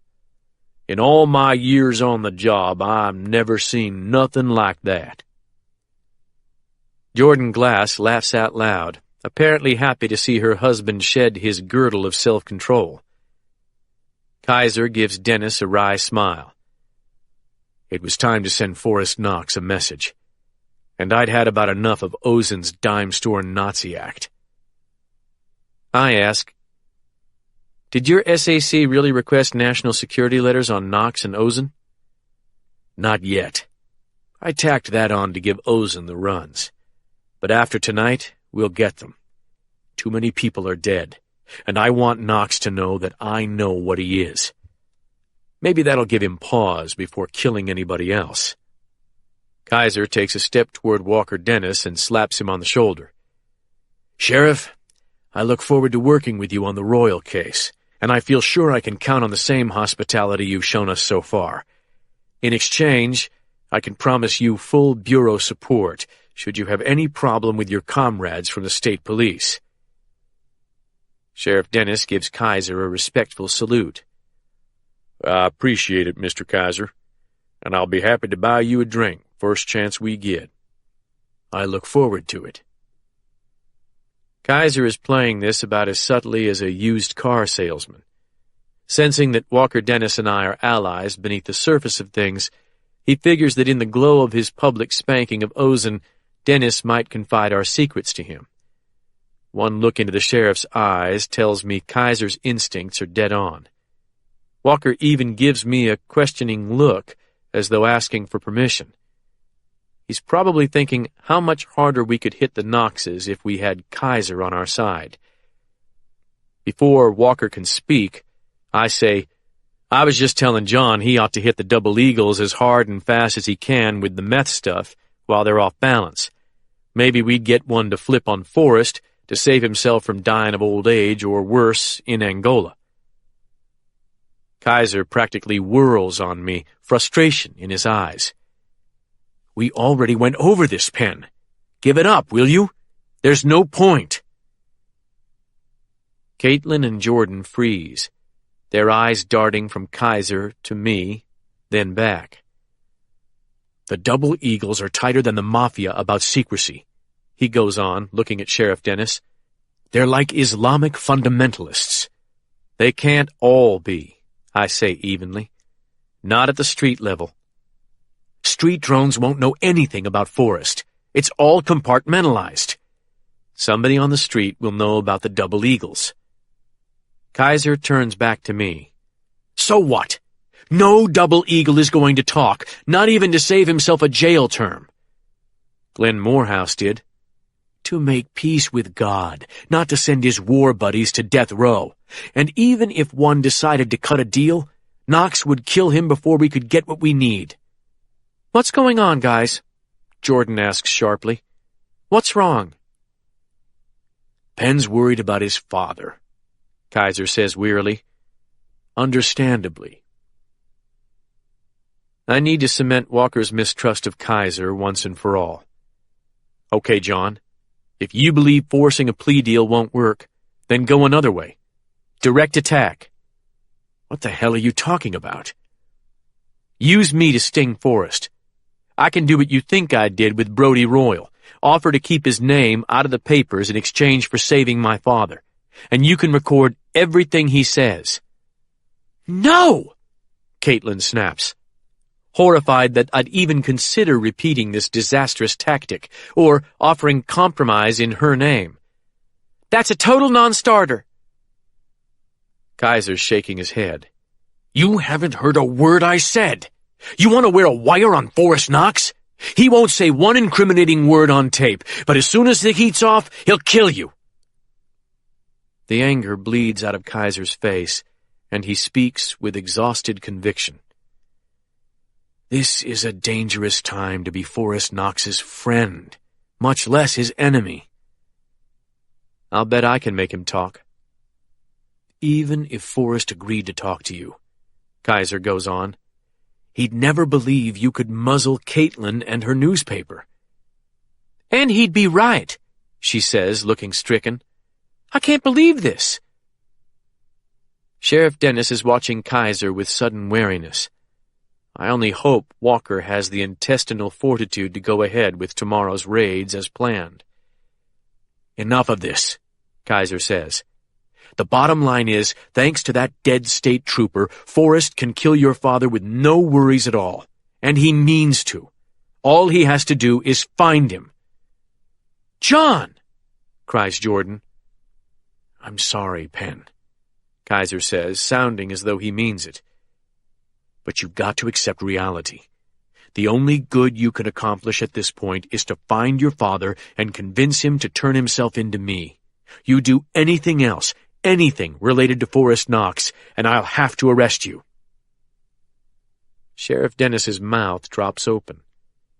Kaiser nods for emphasis. I could make an obstruction case right now, and you know it. Go ahead. You haven't exactly handled this case by the book yourself. You're right. My ass is on the line, too, thanks to what happened tonight.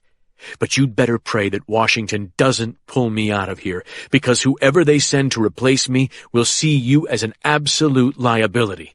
They won't give you the time of day, much less help your father. I wave my hand dismissively and walk toward the hall that leads to the exit. Can somebody give me a ride to City Hall? Royal's men stole my Audi, but I've got a city car I can use. I'll drop you when I take Caitlin, Jordan Glass calls from behind me. Thank you. Kaiser starts to protest, but Jordan shushes him. After I round the corner, I pause and lean against the cold wall. Jordan Glass's angry voice floats around the corner. John, that was too much. Somebody's got to save him from himself, Kaiser replies. Caitlin, are you really okay? I heard it was pretty bad in Royal's basement. I'm fine, she answers in a taut voice. They got Henry's files, huh? She doesn't answer at first, but then she says, I saved the box with the burned journals in it, but there's not much left. Penn told me Royal paid somebody to delete your backup files from the newspaper's computers. That's right. If you'd like, I can send you some bureau techs who might be able to reconstruct those files. If you're still willing to share them, of course. Seriously? They can do that? Maybe. Since 9/11, we've spent billions on technology aimed at restoring lost data, or partially destroyed evidence. I won't turn down the help. Good, Kaiser says, sounding like a kid who's been told he can open his Christmas presents early. I've got 2 techs here in town, and if we need more talent, I'll get some headed this way from D.C. Okay. Look, I really need to get back to the paper now. All right. But I need to drive Penn myself. He and I aren't finished, as much as he might wish we were. At these words, I nearly bolt from the building, but something keeps me in the hallway. If Kaiser wants to keep talking, he either needs to ask me something more or reveal something he hasn't given up yet. I hope it's the latter. By the time they round the corner, I'm far down the hall, waiting by the front door.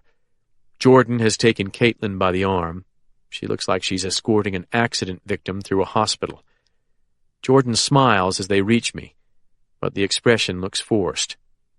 Hold up, Mayor, Kaiser says from behind them. I'm going to drive you. I'm too tired to argue, even for show. Hey, Penn, Sheriff Dennis calls from around the corner. Come back down here a sec. I forgot to get you to sign a form. Go on to the car, I tell Caitlin. She gives me a fragile smile, and before Kaiser can stop me, I trot back to Sheriff Dennis's office. The rusted spring sound of the front door opening follows me around the corner, and then I see Sheriff Dennis moving quickly up the hall, his big legs churning, a white piece of paper in one hand and a pen in the other. As he reaches me, I hear Kaiser's footsteps behind me.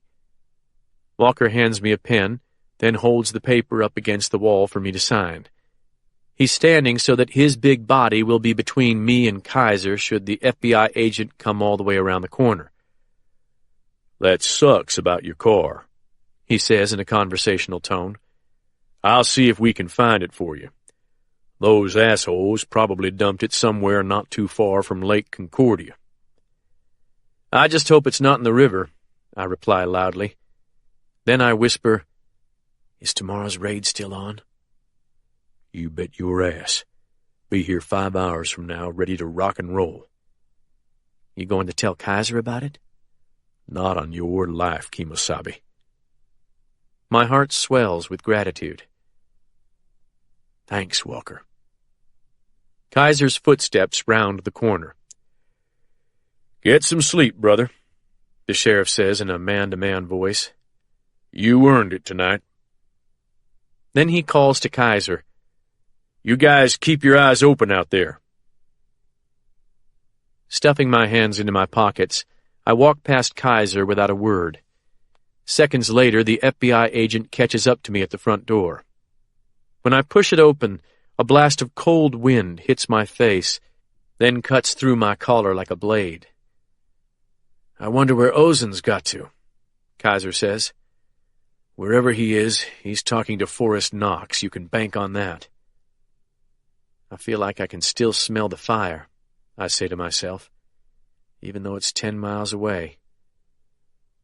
Closer than that as the crow flies, says Kaiser. But you're smelling yourself. That wind stirred it up. Raising my coat sleeve to my face, I realize he's right. So what's this about? I thought we'd said all we had to say. Kaiser turns and gives me a piercing look that has nothing to do with officialdom. Unfinished business. We're about to go through the looking glass, Mayor. And on the other side, we both tell the truth, regardless of consequences. He seems to want a response, but I offer nothing. What do you say to that? He asks. It's about fucking time. Chapter 9. Colonel, we got trouble.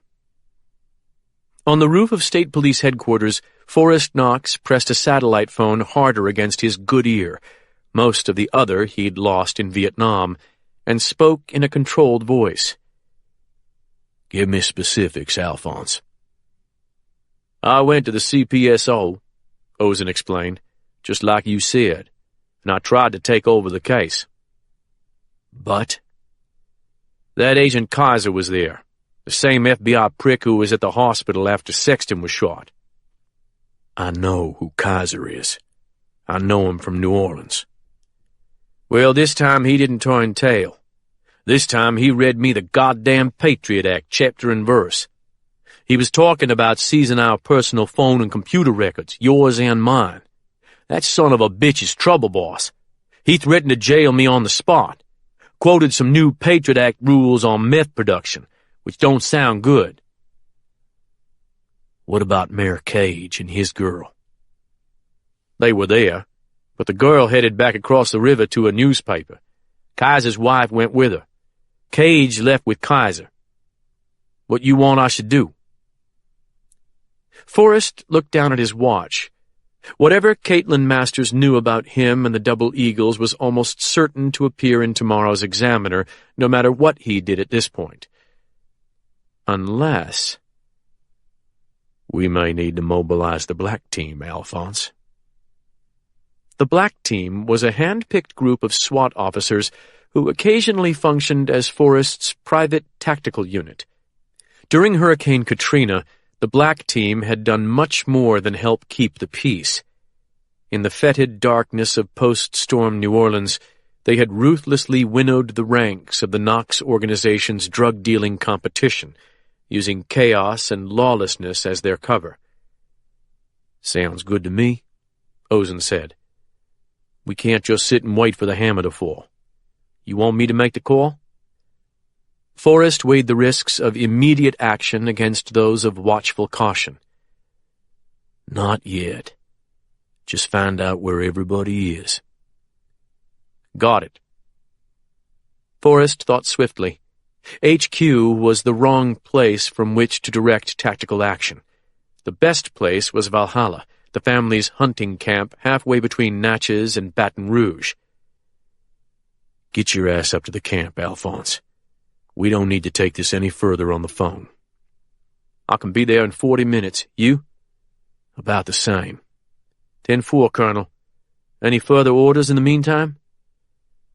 Gather all the intel you can, as quietly as you can. Use only contacts you trust. Talk to our man in Dennis's department. Check Royal's contact at the girls' newspaper. Do you know who it was? Yeah. What about the feds? We'll discuss that when I see you. Forrest hung up, then walked to the edge of the building and looked west toward LSU's Tiger Stadium and the Mississippi River.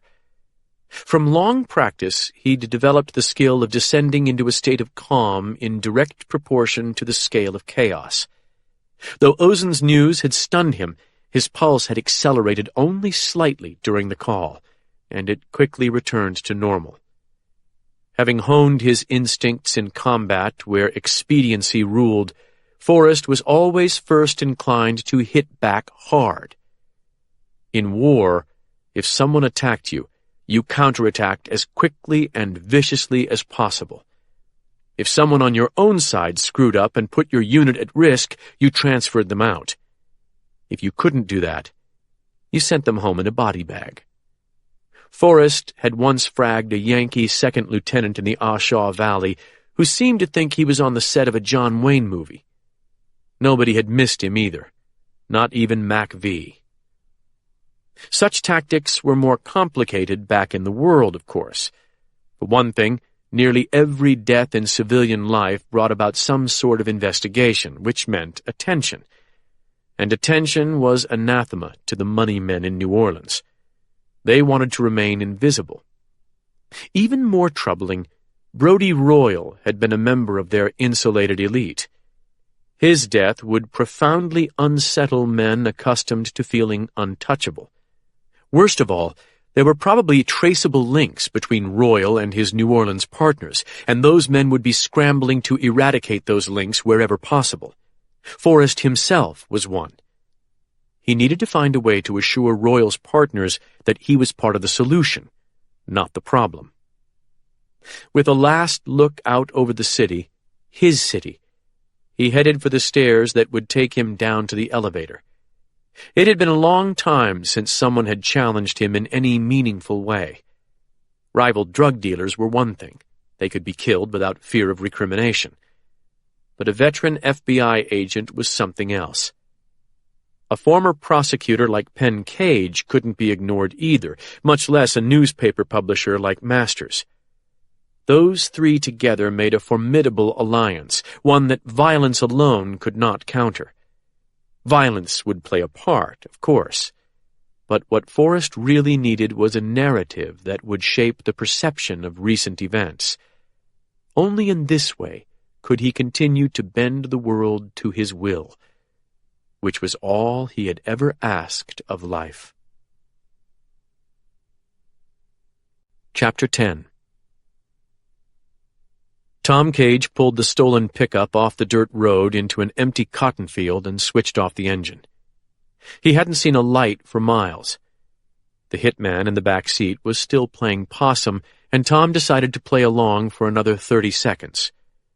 Barren fields and scrub woods stretched into endless darkness, and when Tom opened his door, he smelled the rot of a swamp on the air.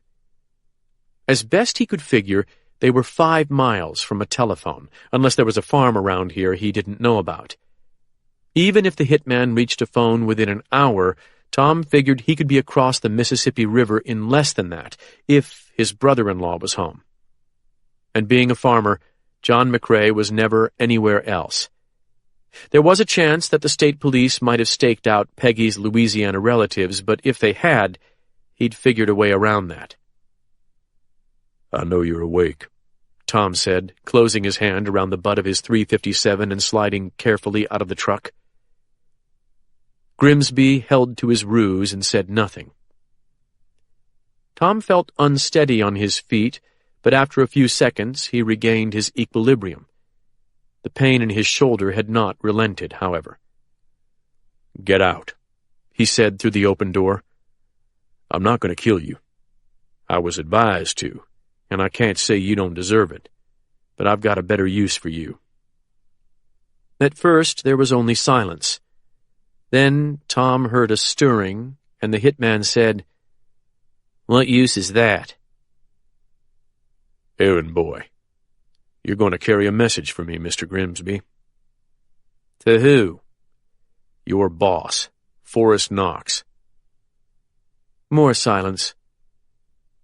"But first, you're going to get that goddamned corpse out of the truck. Move it, son. Double quick. I don't have all night."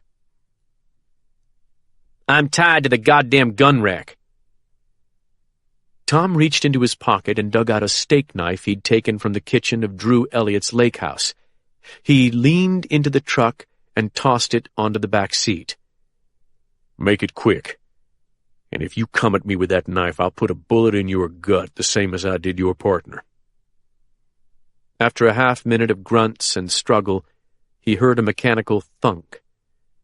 Then the rear door on the driver's side swung open. "I gotta tell you, Doc," said the voice behind the door. "You're a walking dead man. You know that, right?" Bold words for an unarmed man on the wrong end of a pistol. The hitman's feet touched the ground, and then he stepped out from behind the door. A tall, thin man with his hands now free and a knife in one of them. "You're not going to kill me?" Grimsby said, obviously trying to decide whether to risk a charge. "I will if you don't drop that knife." Grimsby's twitchy eyes moved up and down Tom's frame, assessing his condition. Sensing the man was going to rush him, Tom fired a round at his feet. "God damn it!" yelled the hitman as the deep echo rolled over the fields like a thunderclap. "Drop the knife," Tom repeated. The blade hit the pavement. "Now get your partner out of that back seat." "Get him yourself." Tom waved the gun. "You won't shoot me." "I killed your partner." "That was different. That was self-defense." Tom laughed. "Remember that, if you're ever asked to testify against me." "You'll never see a courtroom, Doc. Nobody who crosses Colonel Knox ever does." Tom figured this was true. "Maybe I'm the exception. I beat the odds so far." He aimed his pistol at the hitman's shoes. "I can't leave here with that corpse in the back seat. Get him out, or I'll put a bullet in your foot. You probably won't die from it, but this is a magnum. You might go into shock, and they'll definitely have to amputate." Grimsby worked his mouth around anxiously, trying to gauge Tom's ruthlessness. After a face-saving moment, he walked back behind the door and bent to his work, which was dragging a dead body off a truck's floor and onto the shoulder of a dirt road. While he worked, Tom stood 20 feet away and gave him his brief, beginning with a lie. "You're 10 miles from the closest human habitation. Even if you run all the way, I'll be long gone by the time you can get to a phone and call Knox. But when you do get him, I have a message for him." A strained grunt was the only response. "Did you hear me, shitbird?" "I heard you, goddammit, he's heavy." "There's a reason they call it dead weight, son. Now listen up. About the stupidest thing Forrest could do at this point is kill me. If he does, my son and Caitlin Masters won't rest until Forrest is rotting in jail or dead himself. That might not scare you, but it will him, because he's got a brain like his father. I knew Frank Knox, you see, and Frank was no fool. Now, Forrest has probably already considered trying to silence my boy and his girl, but I've got a better solution for him, far better. You see, if he'll help me with my problem, I'll help him with his." The dead man's head and shoulders dropped beneath the bottom of the door, hanging in the air like a deer carcass. "What the hell are you talking about?" asked Grimsby, leaning out of the truck. "How can you help the colonel?" "I can call off my daughter-in-law in her newspaper. She'll have to cover the deaths that have happened already and might touch the Double Eagles, but I can keep Forrest's name out of the papers. I can guarantee my son won't pursue him either, and Forrest will know the value of that. It was my son who nailed those bastards running the dogfighting ring out of the Magnolia Queen. You remember that?" "I remember." "I can't do anything about the FBI chasing Forrest, but that's his lookout. There are also certain things I know that could hurt Forrest as well as Snake and the others. The old guys will know what I'm talking about. I'll keep those buried as well." With a long heave and a steady driving of his feet, Grimsby finally dragged the corpse clear of the truck. The dead man's shoes hit the cold earth with dull thuds. The hitman straightened up and rubbed his hands together, his breath streaming in the chilled air. "What do you want in exchange for all that?" "I need Forrest to call off the hunt for me and Garrity. That trooper tried to kill me, and he got what he deserved. Forrest can also clear me of the Viola Turner murder charge." "How the hell can he do that?" "By blaming the murder on somebody else."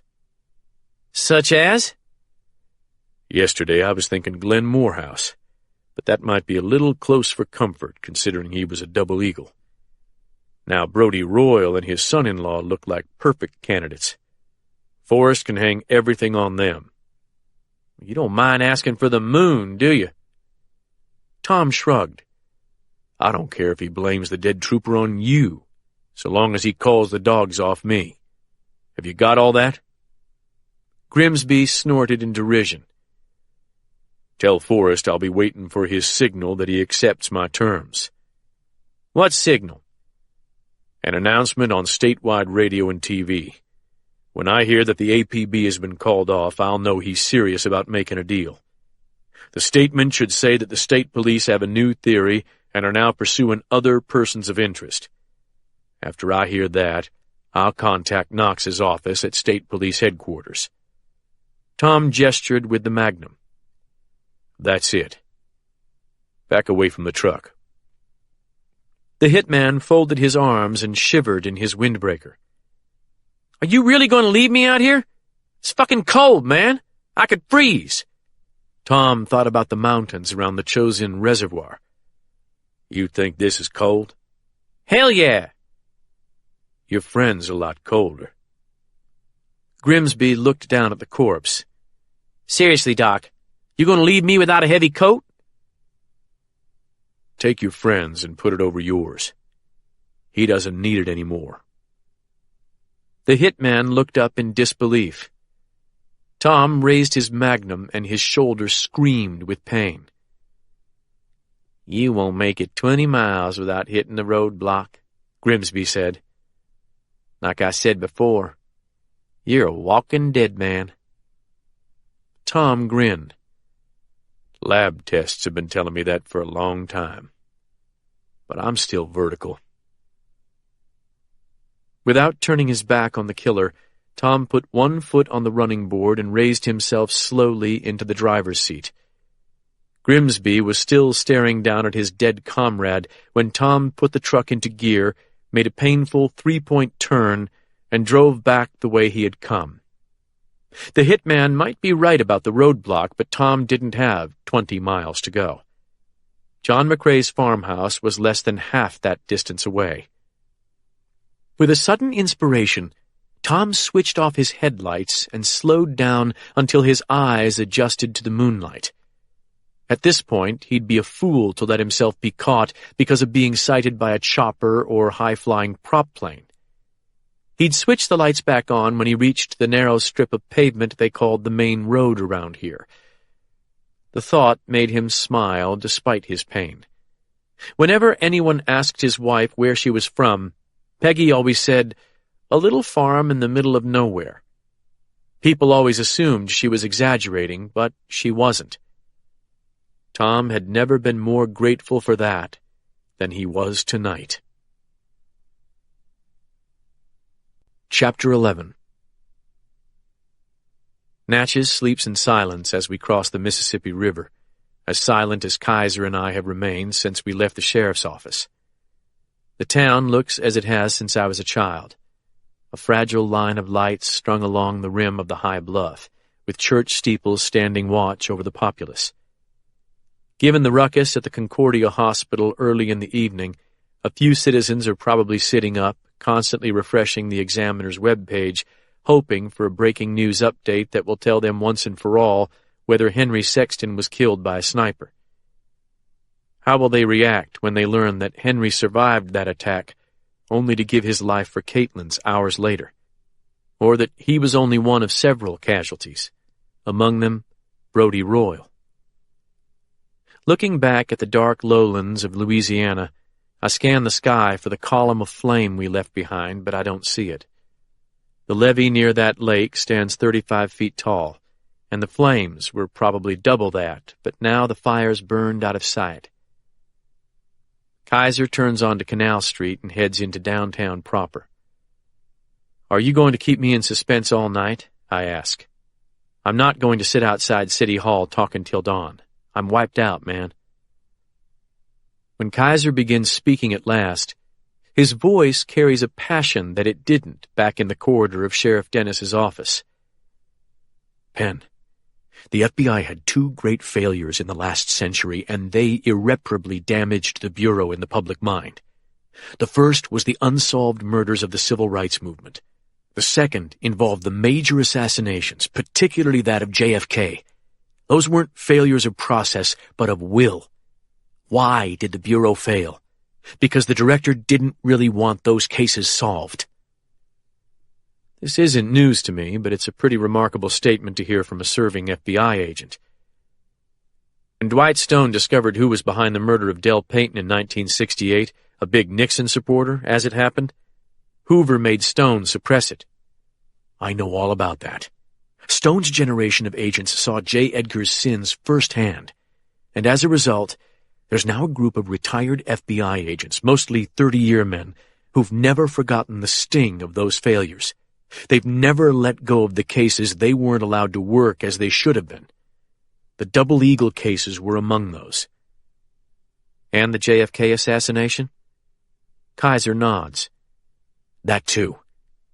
These men work quietly in the background, but they've done significant investigative work over the years.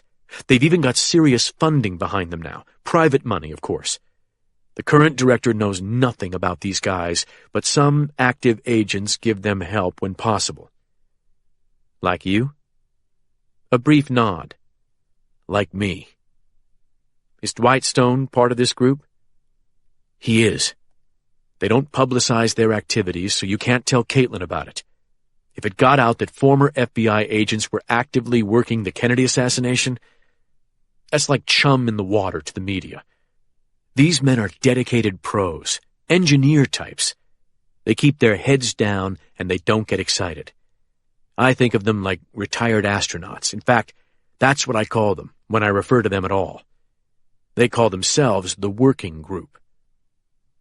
Kaiser turns right on State Street, rolls past Sheriff Billy Byrd's sheriff's department and the courthouse, then turns left again and parks in front of the lit oaks before City Hall. Dwight Stone's participation in this group legitimizes it in my eyes, but given tonight's events, I can't raise much interest.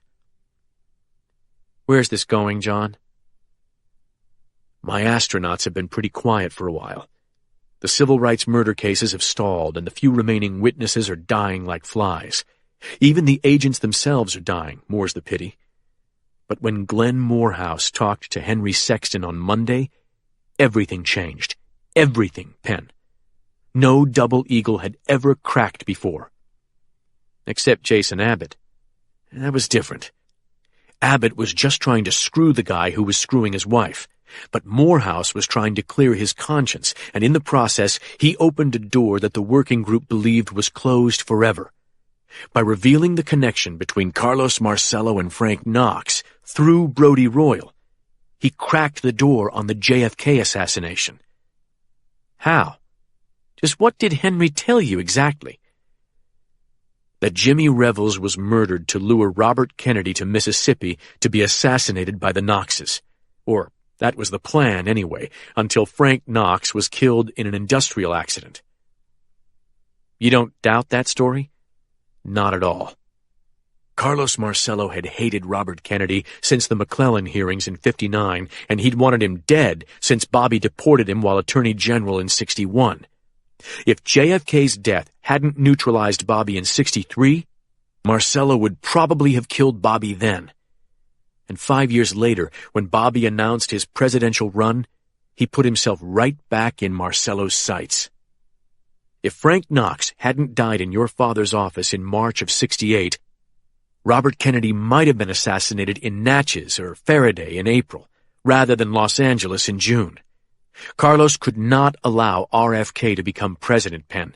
If he had, he would have been immediately deported and lost his empire. Empire? I mutter in frustration. You think I'm exaggerating? In 1979, the House Select Committee on Assassinations determined that Marcello's combined operations, both criminal and legitimate, comprised the largest industry in the state of Louisiana. Bigger than the oil business, bigger than agriculture. Carlos wasn't just a mafia kingpin. He was a king, every bit as powerful as Huey Long in his day. Kaiser has raised his voice, and I'm starting to hear the obsessive passion of a conspiracy nut. I still don't understand what we're doing here, John. The FBI agent looks at me like I'm playing a game with him. You're holding back on me, Penn. What are you talking about? When you called me Tuesday night after Henry's stabbing, you told me you thought Brodie Royal might be involved in the major assassinations of the 1960s. You also said your father might know something about them. You used the plural both times. It's time to tell me what you were talking about. I don't want to answer, but my memory of Dwight Stone and all he did for me 7 years ago is pushing me to speak. After some deliberation, I decide to break my father's confidence. My dad told me a story the other night, I say, not mentioning the incriminating photo that Henry Sexton passed to me earlier that same night, the photo that prompted our conversation. Back in the mid-'60s, Dad and Dr. Leland Robb were down on the Gulf Coast at a gun show, and Dr. Robb set up a fishing cruise with Brodie Royal. Dad didn't know about it until the last minute, so he couldn't get out of going. Claude Devereaux and Ray Presley were also on the boat. That's a pretty motley crew. I know. Anyway, the one other guy on this boat was some kind of paramilitary CIA type. A contractor, probably. He spoke French, or cursed in French anyway. Kaiser's gaze has turned intense. What year was this? In 65, I think. No, 66. Dr. Robb was killed in 69, so it was 3 years before that. Anyway, the CIA guy got trashed during this little voyage, and he and Royal got to talking about Cuba, the Bay of Pigs. They also talked about some coup d'etat operations in South America. Then at some point the guy started bitching about Dallas, and how the whole thing had been screwed up like a botched military operation. Dad didn't know what he meant, but it scared the shit out of him, and he made a point never to see Royal again after that. And that's all. That's my story. Why would that scare your father unless he thought Dallas referred to the JFK assassination? I know. You're probably right. Dr. Cage didn't think this guy was just talking out of his ass? No. Dad was a combat medic in Korea, and he told me he'd seen a certain type of guy over there. The hard type, you know? Professional. He said this guy was like that. No bullshit. A killer. Kaiser nods slowly and motions for me to go on. That's all I know, John. Seriously. No, it's not. You saw those rifles in Brodie's basement. That's meaningless, man. A gullible old man's fantasy. You'll have the rifles themselves soon anyway. The barrels and works, at least. You don't need me for that. Earlier you told me you thought the JFK rifle might be real. What made you say that? The fishing story, I guess. I figured there might possibly be some connection between Royal and the kind of guy who'd be involved in an assassination. That's all?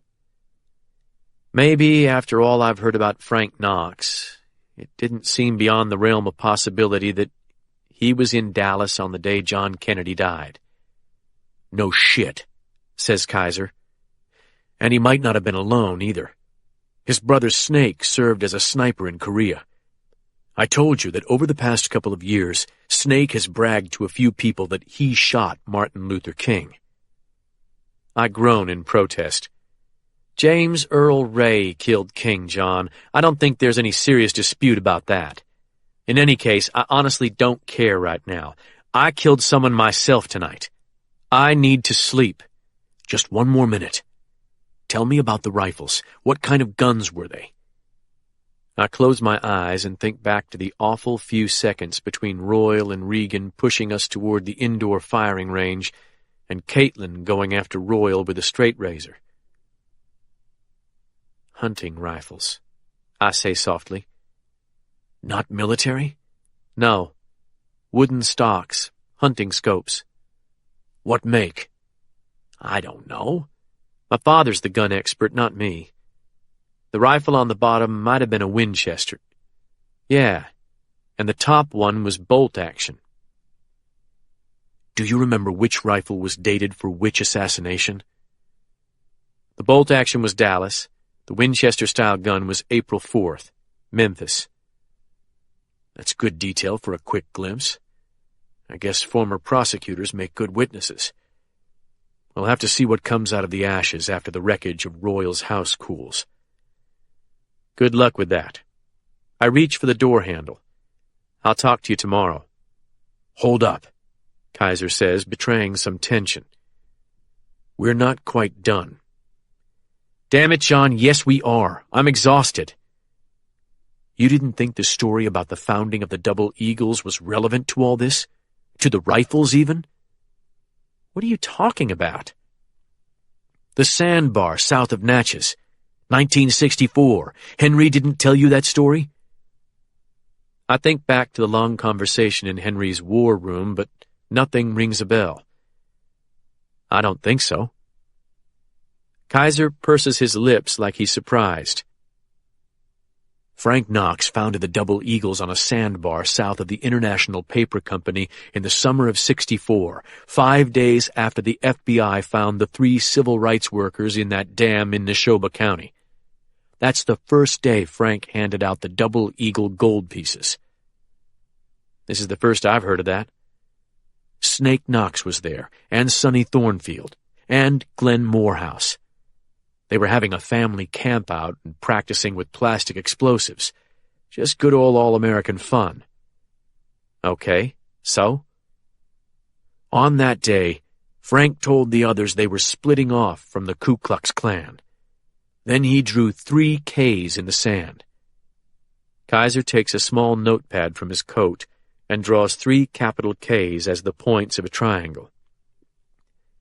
Morehouse and Thornfield were confused until Frank took out a magazine photo of Bobby Kennedy and Martin Luther King Jr., standing with President Johnson in the White House Rose Garden. Go on. Frank had drawn red circles around the heads of Kennedy and King. Shit, that doesn't mean anything? You don't think so? When Sonny and Morehouse still didn't get it, Frank drew more letters in the sand, 2 before each K. As I watch, Kaiser adds letters to his notepad. Now the points of his triangle read JFK, MLK, RFK. To my surprise, the sight of these letters starts a low buzzing in my head. But it's what Frank said, Kaiser goes on, that makes me take all this seriously. He scratched an X through the JFK with a barbecue fork and said, 1 down, 2 to go. A wave of sweat breaks through my skin inside my coat. Henry didn't tell me anything about that. I guess he was too busy telling you other things. I don't bite on this bait, but Kaiser's probably right. Since the founding of the Double Eagles had nothing to do with my father, Henry didn't waste time telling me about it. I'll bet he didn't tell me half of what he knew that night. He'd been working for 20 years on those cases, 30 maybe. John, are you seriously working the JFK assassination? This time, when Kaiser's eyes meet mine, it's as if I'm truly seeing the man for the first time. The intensity in his gaze is not that of a fanatic, but of a soldier committed to his cause. Like I said, I'm helping Dwight and his buddies. But you still don't understand. We know who ordered John Kennedy's murder. We've been certain for more than 2 years. We just haven't been able to prove who fired the kill shot. Now we've come full circle, back to Cuckoo Land. That's great, John, but I've got no time for conspiracy theories. I reach for the door handle again, but Kaiser catches hold of my arm. Yes, you do.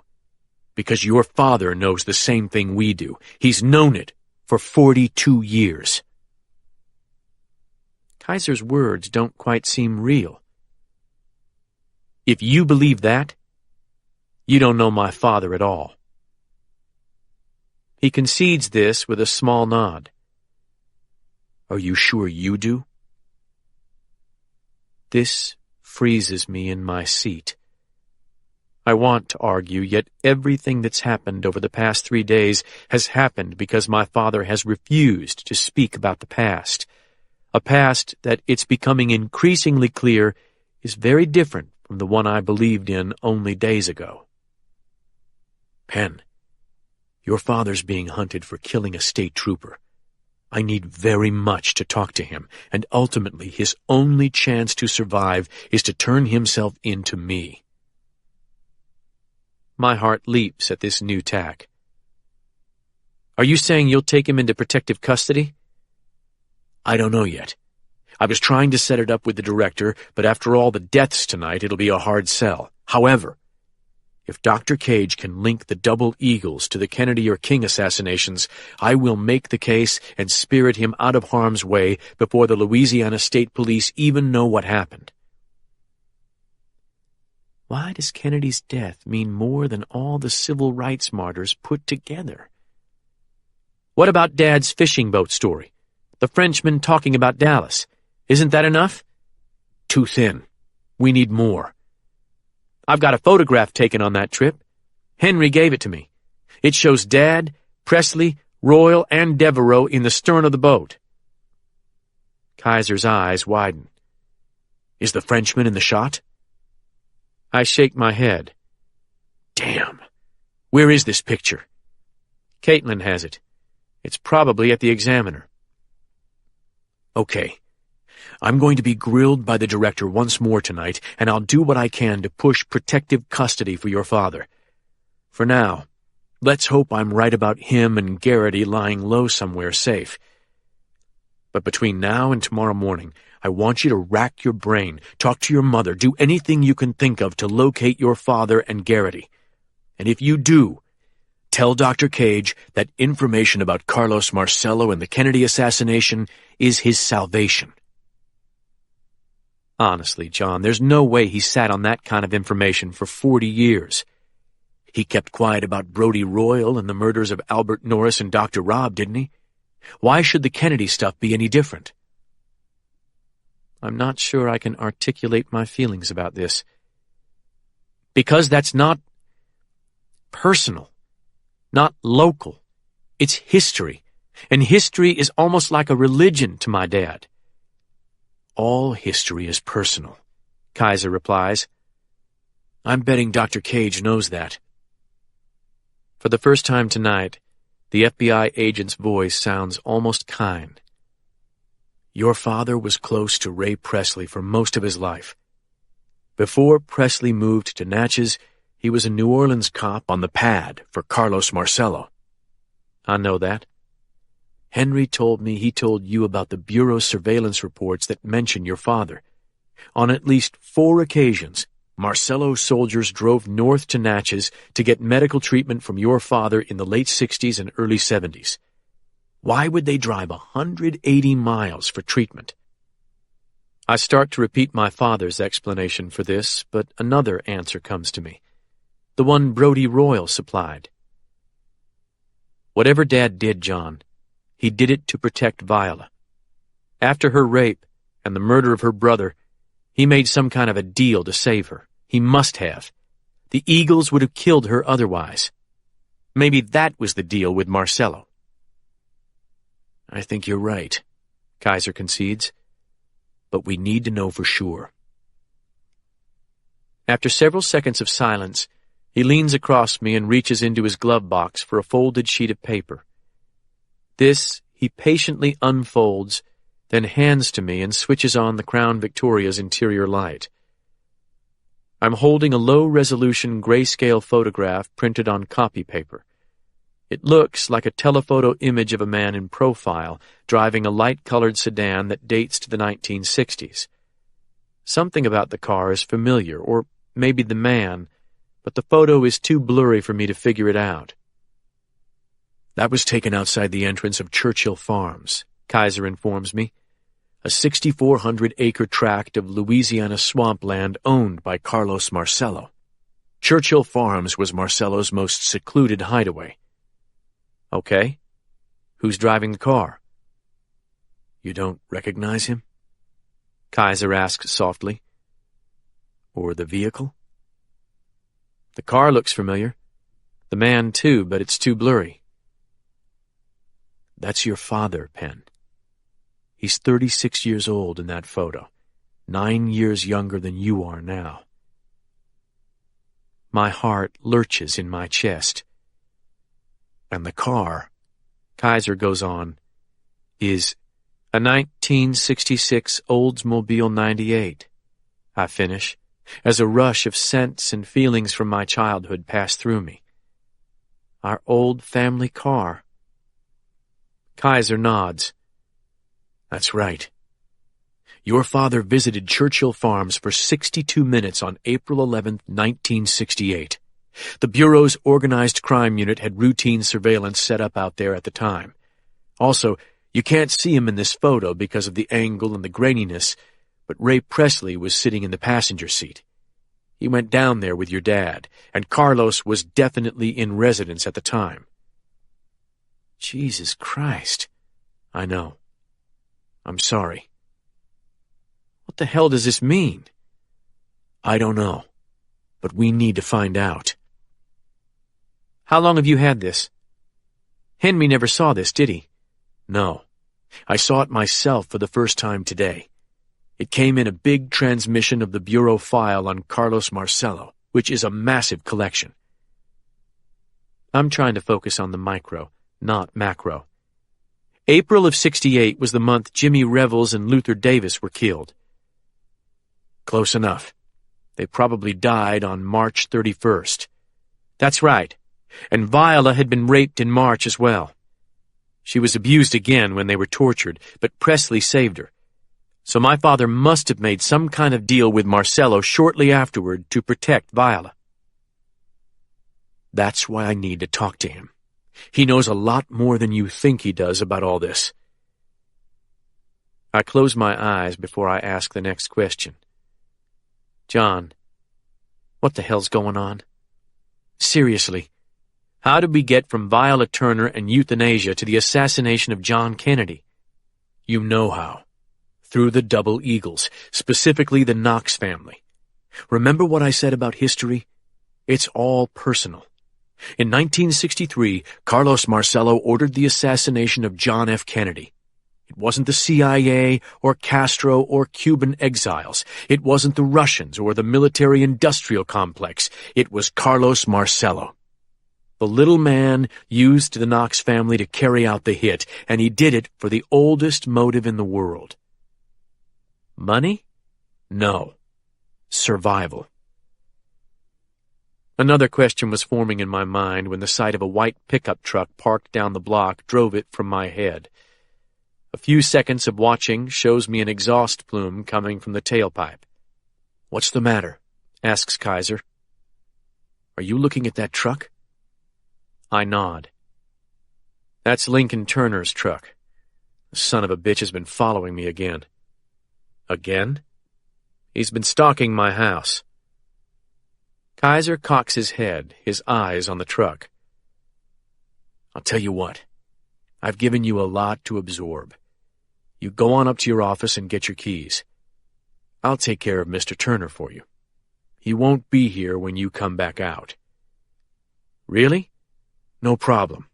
You just think about what I said. We'll talk tomorrow. Should I just go? Kaiser smiles. Yep. Take off. I'm going to abuse my authority for a minute. He opens his door and begins marching down the block like a military officer on a mission. Though I'm tempted to watch the confrontation, I exit the car and trot up to the door of City Hall. Lincoln Turner has a big chip on his shoulder and a lot of nerve, but something tells me Kaiser can handle him. For the first time since arriving at the sheriff's office, I think about Annie and my mother hiding out at Edelweiss. They're probably mad with worry by now, and as much as I'd like to check on Caitlin at the newspaper, I know she can take care of herself. I need to hug my daughter, and I need sleep. Tomorrow's battles will be here all too soon. Chapter 12. In the end, Caitlin decided to enter the Examiner by her usual route, the employee's door at the rear of the building. If Billy Bird had a deputy lying in wait, Jordan Glass was ready to snap 50 pictures of the arrest with her motor drive Nikon. As Caitlin walked through the rear parking lot, noting the familiar cars of her reporters, she spied the door that had been locked against her by one of her own staff. Without warning, she flashed back to the kidnapping with a clarity that made her pulse pound and her breath go shallow. She saw Penn being held on tiptoe with an arm around his throat and a pistol to his head. Then came a rush of images from all that had followed, from the basement and the fire. How close we came to dying, she thought, touching her burned cheek for the first time since the lake. And if I had died, the child I'm carrying would have died with me, and no one would have known. Not unless they discovered it in the autopsy. Caitlin had only known about the baby herself for 24 hours or so, and she'd only told one soul on the planet about it, Tom Cage, via text message. Tom hasn't even seen that message, she thought. He doesn't have his cell phone on. If he did, they'd have caught him by now. Killed him, probably. In fact, he could be dead already. As much as Caitlin blamed Tom for the events of the past days, the thought of him lying face down in a ditch somewhere stopped her breath in her throat. Sensing her distress, Jordan took Caitlin's hand and squeezed, bringing her back to the present. As her heartbeat slowed, Caitlin started toward the door again. A Natchez Police Department squad car was parked in a handicapped space to the right of it, exhaust rising from its tailpipe. Caitlin waved at the young cop behind his fogged window glass, thinking of the officer who had probably been murdered by Brodie Royal's men. She'd known him only as a prone form lying on the floor of the van that had carried them to Royal's house. Stopping at the back door, she raised her hand and turned the knob. Against all logic, it opened. "I called ahead, remember?" Jordan said, sensing her confusion. "One step at a time, girl." "Thanks." The Examiner building seemed eerily quiet as Caitlin and Jordan moved up the back hall, but the moment Caitlin walked into the newsroom, the place erupted in applause. She raised her hands to quiet the grinning staff, but new people kept coming in from other rooms, photographers and service people, and even one of the advertising girls. They were obviously happy to see her alive, and she was glad to be that way, so she let the clapping go on for a bit. They were a young group, she realized, almost no one over 30. For many years, the Examiner had served as a sort of farm program for the larger papers in the master's chain, but during her tenure as publisher, Caitlin had changed that. She'd managed to assemble a bright cadre of journalism majors from all over the country, most from top schools. She paid them well and did her best to keep them busy. Whenever she'd lost one to a larger paper, she somehow managed to replace him or her with someone of equal talent. This eclectic group she had supplemented with some of the brightest liberal arts graduates from Natchez, kids who'd wanted to return to their hometown after college. Now they stood before her, gathered between the computer workstations that lined the walls, 14 kids with all the talent in the world and a desperate hunger to work on something important. They'd known since Tuesday that something big was afoot. The initial attack on Henry and the burning of the Beacon had galvanized them into action, and Henry's backup files had given them something to sink their teeth into. But according to Jamie Lewis, the assassination attempt on Henry in the hospital, followed by the attack on Penn and Caitlin, had stunned them into a kind of paralysis. They'd read about attacks on reporters in places like Colombia and Myanmar, but murderous attacks on journalists in America seemed incomprehensible. The discovery that the Examiner's press operator had disappeared after probably assisting in Caitlin's kidnapping only added to their collective sense of shock. Yet no one had refused to come in when Jamie called in the middle of the night. Indeed, few had left the building during the past 48 hours, except to catch 4 or 5 hours of sleep. Caitlin looked at each face in turn. Taut lips, worried eyes, The young men with arms folded across their chests, the women biting fingernails. Everyone gathered closer together than they normally would. The silence truly was eerie, and then she realized why. The computers had been shut down. She couldn't remember ever having heard the newsroom so quiet. "I must have," she thought, "during electrical storms." But of course, then there was the drumming of rain and the roll of thunder. Now there was absolute silence, the silence of expectation. Into that silence, she began to speak. "Thank you for that," she said. "Every one of you. First, let me say that I'm all right physically, except for this burn on my cheek, and Penn is too. But it was a near thing, and if Henry Sexton and a heroic man who worked for Albert Norris as a boy hadn't sacrificed their lives for ours, we would both be dead. That's one of the stories we'll be printing tomorrow. We will honor those men as they deserve. But that's only a small part of a much larger duty we have tonight." She took a moment to gather herself. "It's axiomatic that people in small towns don't get their news from newspapers. They never have. Local papers print stories about Little League baseball and garden clubs and the press releases from the local factory. But the real news, the reason for layoffs or why someone lost an election or the facts behind a murder, usually travel by a different route. Word of mouth. Long before Facebook and Twitter, the real news traveled over backyard fences and via telephone, around water coolers and on golf courses. The newspaper functioned as a Chamber of Commerce billboard advertising the town, while the real story lived behind the glossy sign, off the page, or at best, between the lines. My father's newspapers have been as guilty of this irrelevance as any other chain. And even before Dad bought it, the Examiner was one of the worst offenders. The old Wise family made sure of that. If you go back and check the week that Delano Payton was murdered in 1968, you'll find a perfunctory story about the bombing, then a follow-up announcing the offer of a reward by his national union, and very little else. If you go back to the week Albert Norris was burned to death, you'll find nothing. During my time as publisher, I've tried to change that policy. All of you have helped me. 7 years ago, our Del Payton stories carried the message of justice delayed to the entire world. Now, tonight, we're going to break the biggest story that any of us are likely to touch in our entire lives. As you know, it spans over a dozen civil rights murders committed during the 1960s. The perpetrators of those crimes have been allowed to roam free for 40 years, and now they've killed again in their efforts to avoid being exposed and punished for their crimes. The death toll tonight is unprecedented in the history of this area, and a Natchez police officer will probably be added to the list before dawn." Several people gasped. "We're going to be dealing with next of kin issues, so I'm not sure if we'll be printing names in all cases.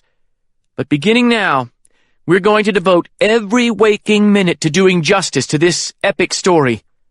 A single edition of the paper can't possibly contain it, so after physical publication this morning, I hope that those willing to remain will do so and continuously update our online edition. I fully expect that by noon tomorrow, or today, rather, we'll be in the eye of a media storm. This is what we live for, people. For about 12 hours, we're the only news staff in the country in possession of the facts of this story. Television, radio, the blogosphere, they've got nothing. But tomorrow, that will change. So, right now, I want everyone in this room to take 30 seconds and think about Henry Sexton, who was murdered for his courage and convictions.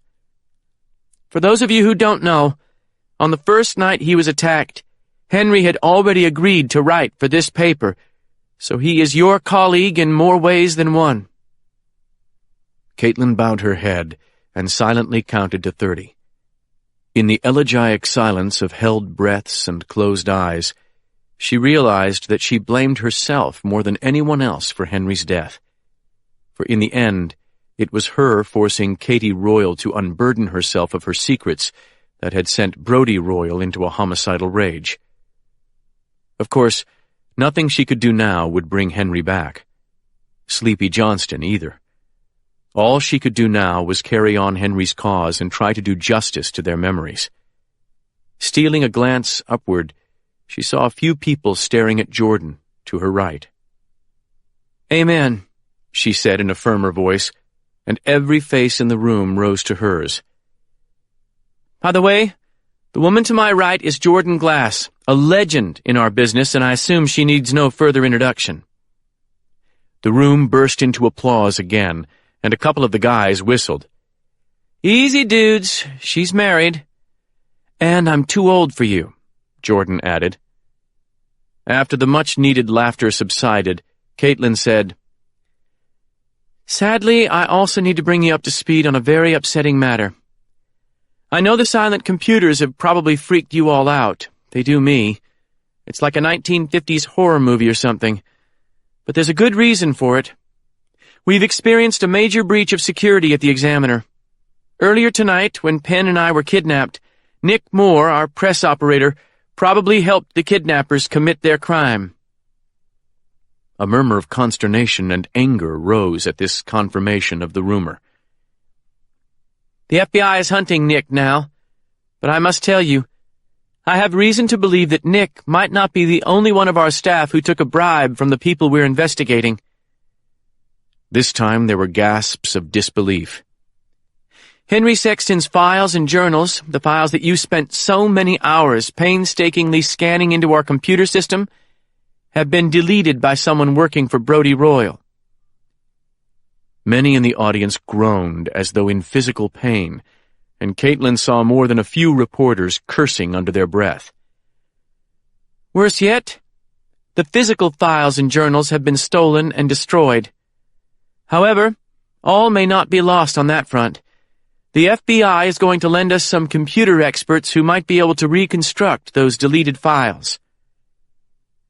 Caitlin saw incredulity on Jamie Lewis's face. He probably considered this sleeping with the enemy, but he would have to live with it. "The truly upsetting thing is that the person who deleted those files might still be among us. He or she could be standing next to you right now." Total silence descended on the newsroom. "I don't want to create some kind of McCarthy atmosphere of paranoia, but we'd be fools not to take rational precautions until we get this sorted out. So here's what we're going to do. Our stories are going to be written on 3 or 4 notebook computers in the conference room. We will restore limited internet access out here for research, but that's it. Everyone will take their instructions directly from Jamie or me, and you'll work only on what you're assigned. If you see something suspicious or feel strange about anything, come to us. Again, I don't want a bunch of tattletales running around. Use your common sense. But make no mistake, we're in a war, folks. They burned the Concordia beacon 2 nights ago. Now, we'll be looking after your physical safety. We're going to have some serious security around this building going forward. But be smart and be safe. And remember, for those of you who became journalists because of a David versus Goliath fantasy, this is your chance." She saw a few grins at this. "One thing, you may see Sheriff Byrd show up and arrest me. If you do, just keep on working. After you snap a few shots of the proceedings." A few more laughs broke the tension. "As for the news stories, I don't care who you have to roust out of bed for comments or confirmations, or what resources you have to commit. Just do it. We will probably be sued over some of this, so try to get it right. But the final responsibility rests with me, so be fearless. Do what Henry Sexton would have done." Caitlin knew her last assertion was not quite true. Final responsibility rested not with her, but with her father, who owned the chain. But if he didn't trust her instincts by now, and back her with the full resources of the company, then she needed to find work elsewhere anyway. "That's it," she said. "Make me proud." The crowd dispersed slowly, but as a couple of computers were switched on, the newsroom slowly became the fully engaged hive that Caitlin so loved. She pulled Jamie's sleeve until he was following her down the corridor to her private office. "What now?" he asked. "Gather the conference room team?" "In a minute," she said, walking faster. "I've used this newspaper as a weapon before, a sort of artillery piece, I suppose. But tomorrow's edition is going to detonate like a dam buster." "A what?" Caitlin laughed low in her throat, thinking of her grandfather. "That's a kind of bomb from World War II. Tomorrow we're going to crack the foundations of a dam that's held back terrible truths for 40 years. And once that tide is let loose, a lot of people and careers are going to be washed away." Her editor's eyes narrowed. "Not ours, I hope." Caitlin didn't answer. They'd reached her office door. In the awkward silence that followed, Jamie's eyes filled with an unspoken question. "What is it?" she asked. "Did you have to kill anybody?" he asked softly. "You didn't tell me when you dictated the lead story. Who killed who down in that basement?" Caitlin looked into his hungry eyes for a few seconds, then shook her head.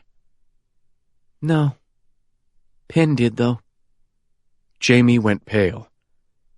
"Oh, man."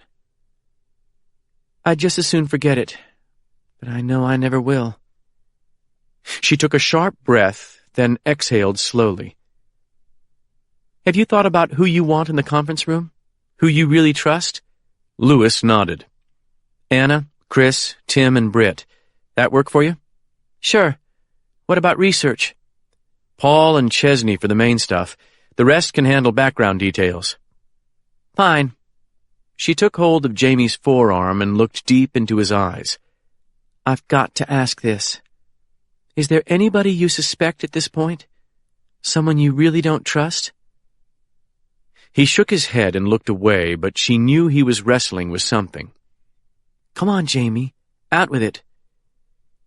He shook his head. "If I know something, I won't hold it back. But I'm not going to start condemning people based on hunches." "Fair enough. But the stakes are pretty high here. We're all in on this one." "I know." After a few moments' contemplation, Caitlin walked into her office and pulled the door shut behind her. Coming into the familiar office after being tied to a pole in a basement that looked like some Nazi torture cell was almost like entering a decompression chamber. The moment she sat in her Herman Miller chair, a wave of exhaustion rolled over her. She'd been living on green tea and adrenaline for 3 days. She tried to add up the hours of sleep she'd gotten since Monday morning, but stopped when she couldn't remember more than a 3-hour stretch. At her best, she had been functioning like someone with jet lag. Yet now, along with survivor's guilt and anger and a dozen other emotions, she felt the giddy elation of someone who has been shot at and missed, as her grandfather used to say. The sense of relief was overwhelming. If she sat in this chair another minute without doing something, she would be asleep.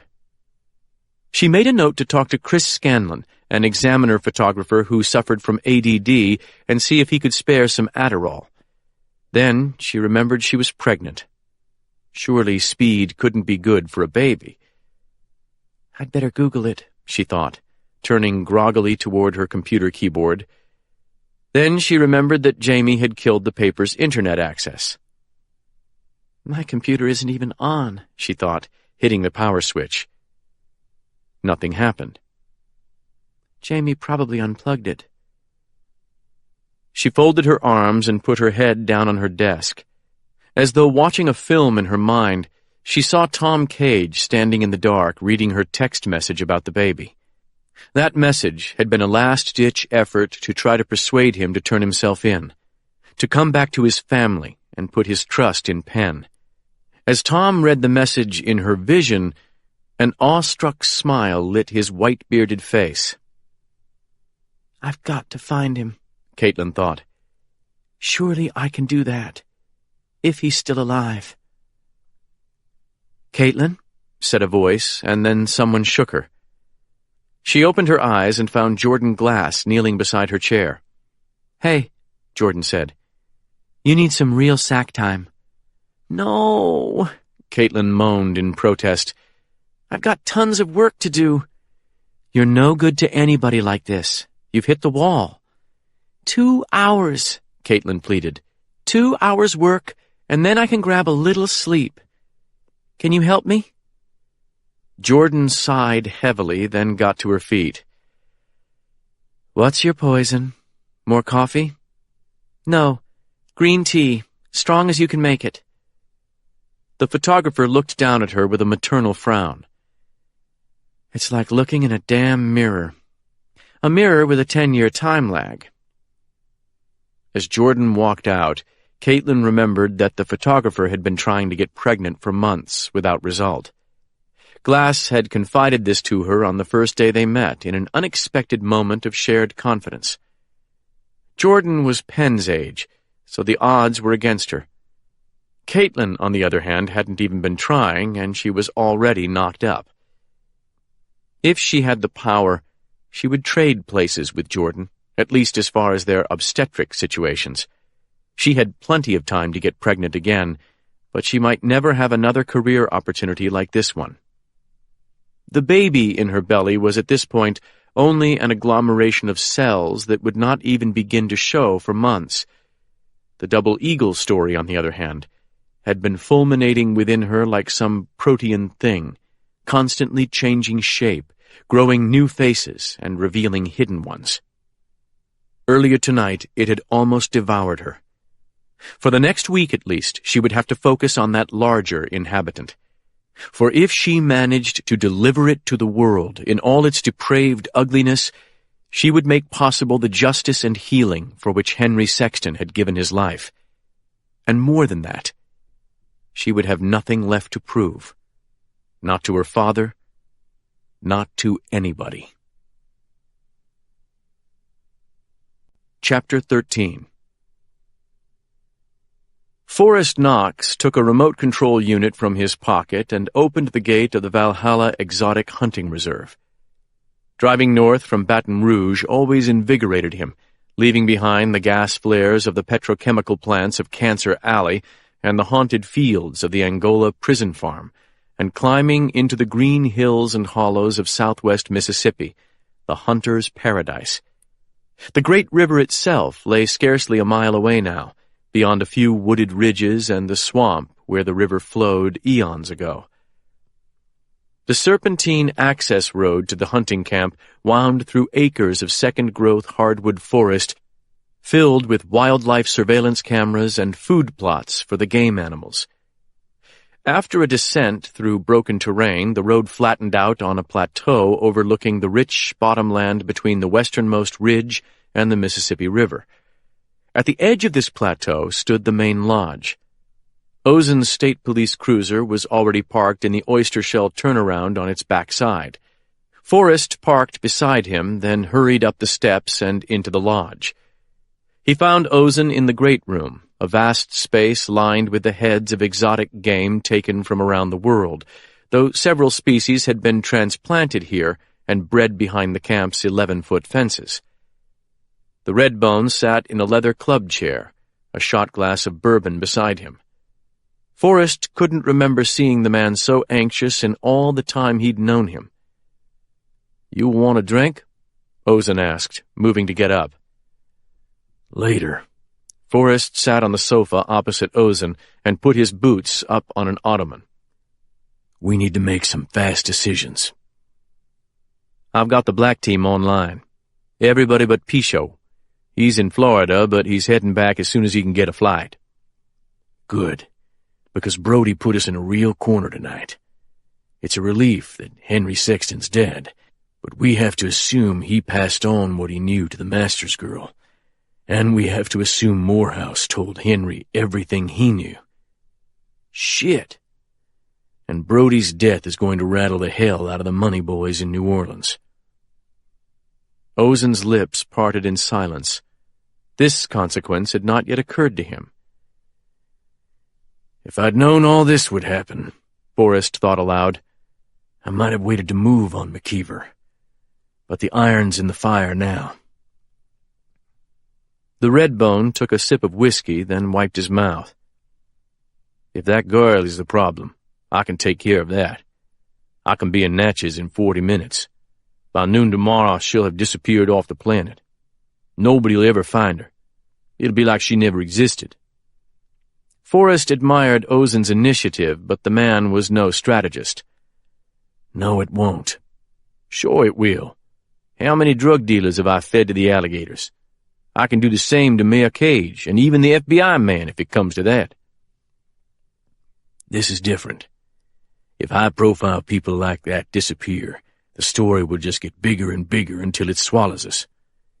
If we killed the Natchez mayor, its newspaper publisher, or an FBI agent, we'd have a dozen new FBI agents in here the next day.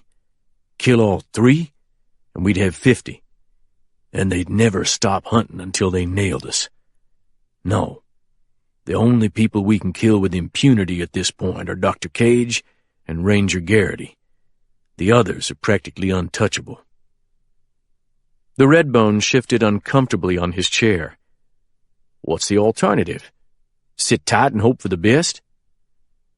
That's one option, as much as I hate to contemplate it. The other, obviously, is to hit hard and fast, damn the consequences. Scorched earth. But you just said they were untouchable. I said practically. There's one way you can pull off a hit like that. You need a fall guy. The crime has to be unambiguous, the corpses there for everyone to see, and the killer so obvious that all the carnage looks inevitable in retrospect. Then people move on without ever looking past the surface of things. You understand? Sure. Like Kennedy, right? Forrest smiled and nodded, pleased at the irony of Ozen making this leap. The Redbone had learned a lot about Forrest's business in the relatively short time he'd been involved, but he knew nothing about the innermost secrets of the Double Eagles. Who the hell could our fall guy be? Ozen asked. Brody and Regan would have made good patsies, but they are dead. Forrest's smile broadened. They can still be blamed for everything that happened up till tonight. After all, Brody did order that first attack on Henry at the Beacon office, and Brody and Regan burned the Beacon. The FBI is bound to prove Brody was behind the kidnapping of Cage and Masters, and also that his guys killed that Natchez cop. How big a leap is it from there to assume Brody sent the sniper to finish off Sexton at the hospital, but killed his girlfriend by mistake? Ozen grinned. A damned short one. I like it, but that won't help us with the other targets.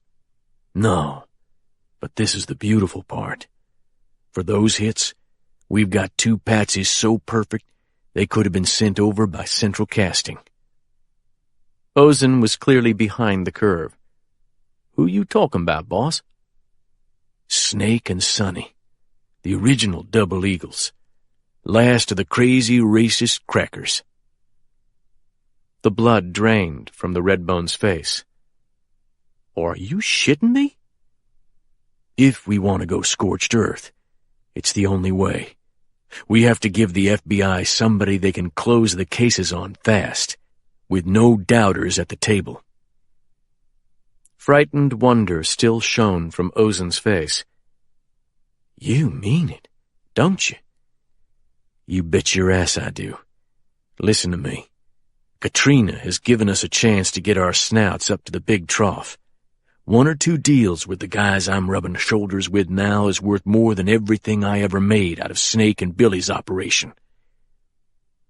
Ozen still looked unconvinced. But how can you take those guys down? The second Snake and Sonny figure what you're up to, they can cop a plea and send you to death row. Me along with you. Forrest shook his head. Give me some credit, Alphonse. By the time Snake knows what I'm really doing, it'll be too late. You'd better lay this out for me, boss, 'cause I can't see it working. You know Snake. A more hot-headed son of a bitch never drew breath. And once he hears what happened tonight and how much danger we're all in, he'll be screaming for blood. The fact that he fucked up the hit on Henry will make him that much more ready to do it. You agree? That's Snake, all right. Okay. Now he'll be expecting me to hold him back, like I usually do. Only this time I won't, see? I'll tell him the stakes are so high that killing those three is our only hope, and he's the only man to do it. A tight smile had appeared on Ozen's face. Snake'll eat that up all right. Here's the twist, though. As soon as Snake has made the hits, we'll leak something that puts the FBI on his trail, but not too close. Naturally, we'll know where Snake's hiding. Sonny's fishing camp would be perfect. It'll be Snake and Sonny, maybe one more eagle. I'll make a public appeal as Snake's nephew to get him to turn himself in. I'll have told him to expect that I'm just playing the game. But then the FBI will corner them. Ozen was nodding. I'll volunteer to go into the house and talk Snake out. Once inside, I'll stall a little, tell him I'm figuring a way to break him from jail once he goes in. Then, when he's distracted, I'll take him out. Sonny, too. The Redbone blinked. The rest of him remained as motionless as a cigar store Indian. You mean kill him? Snake and Sonny both, and whoever else is with them. The Redbone swallowed hard. Your own uncle? It's the only way, Alphonse. If I'm willing to kill my own uncle because he committed murder, I'll be permanently safe. Washed in the blood, son. Better yet, that's political gold in this state. You can't buy that kind of press. Ain't you forgetting something? Ozen asked, still looking wary. What about Billy? You think he's going to stand by and keep his mouth shut after you kill his daddy? Forrest had thought a lot about his cousin during the past hour. I can't say for sure, but I do know this. Billy knows his father is a hothead, and the last thing he wants on this earth is to go back to prison. Billy did a jolt in Rayford in the 80s, and that was all the hell he could stand. He just might sit still for this if I put it to him the right way. After all, Snake's had a good run. It's time for our generation to take the helm. Ozen swallowed the last of his bourbon, then leaned back in his chair. It's a ballsy plan, I'll say that. Can you see any other way to take those people out and stay out of prison? As if against his will, Ozen shook his head. You know I'm up for damn near anything, boss. But when you start killing family, I don't know. It's like asking for trouble from the gods. Forrest barked a laugh. The gods? Alphonse, the only god you need to be worrying about at this point is the god of war. And you know what he says? What's that? Kill 'em all, and let God sort 'em out. Ozen gave him a smile, but it looked forced. The Redbone's hesitancy shocked Forrest. He'd watched Ozen commit acts as brutal as anything he'd seen in Vietnam, even among the tribes up in the highlands. To see him sobered by such a logical proposal gave Forrest pause. When will you decide?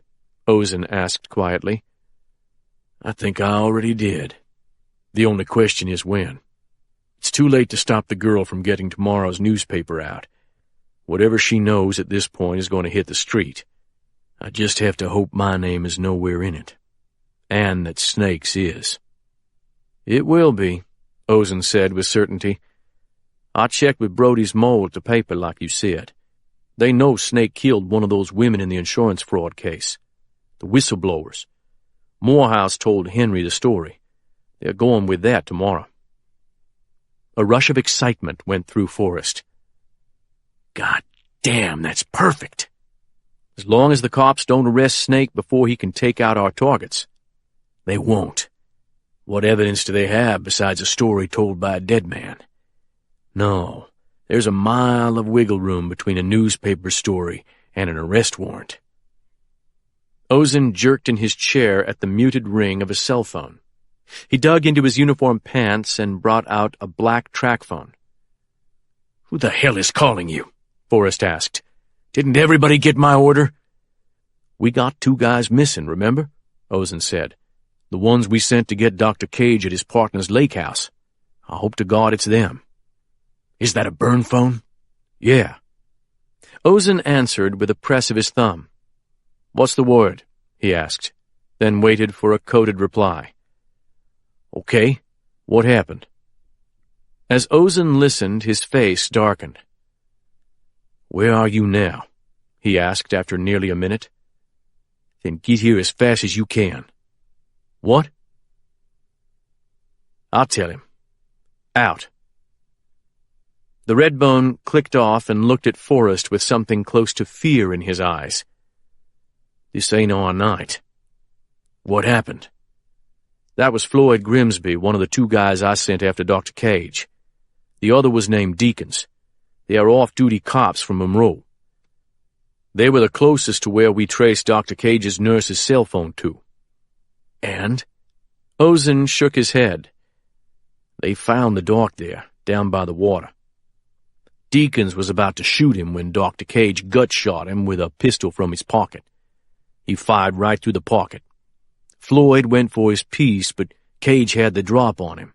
Then Cage drugged him and dumped him out in a cotton field somewhere." Forrest felt as though a cold wind had blown through the room. His blood pressure was dropping. "I don't believe that," he said. "Old Dr. Cage?" Ozen shrugged. "You told me he served in Korea, didn't you? And him and that Garrity did kill Deke Dunn." "Was Garrity at the lake house?" "No sign of him," Grimsby said. "Jesus Christ, we can't catch a break." "There's one more thing," Ozen said. "What's that?" "Dr. Cage gave Floyd a message for you." "Me? What message?" "Floyd said it had to be face-to-face. He'll be here in less than an hour." "My face'll be the last thing that fuck-up ever sees." Ozen got up and started pacing. "What kind of message would Dr. Cage send you?" "You don't think the FBI has Grimsby, do you? That this is a setup?" "I don't think he would have given me the right code if it was like that." Forrest snorted. "A dirty cop from Monroe? Can you put a man down by the gate before he gets here?"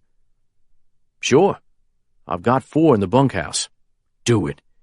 Meanwhile, I'll have a think about Tom Cage, M.D. "How much do you know about him?" "A bit. Daddy always liked him, and I know he did some favors for Carlos Marcello back in the day." "Dr. Cage?"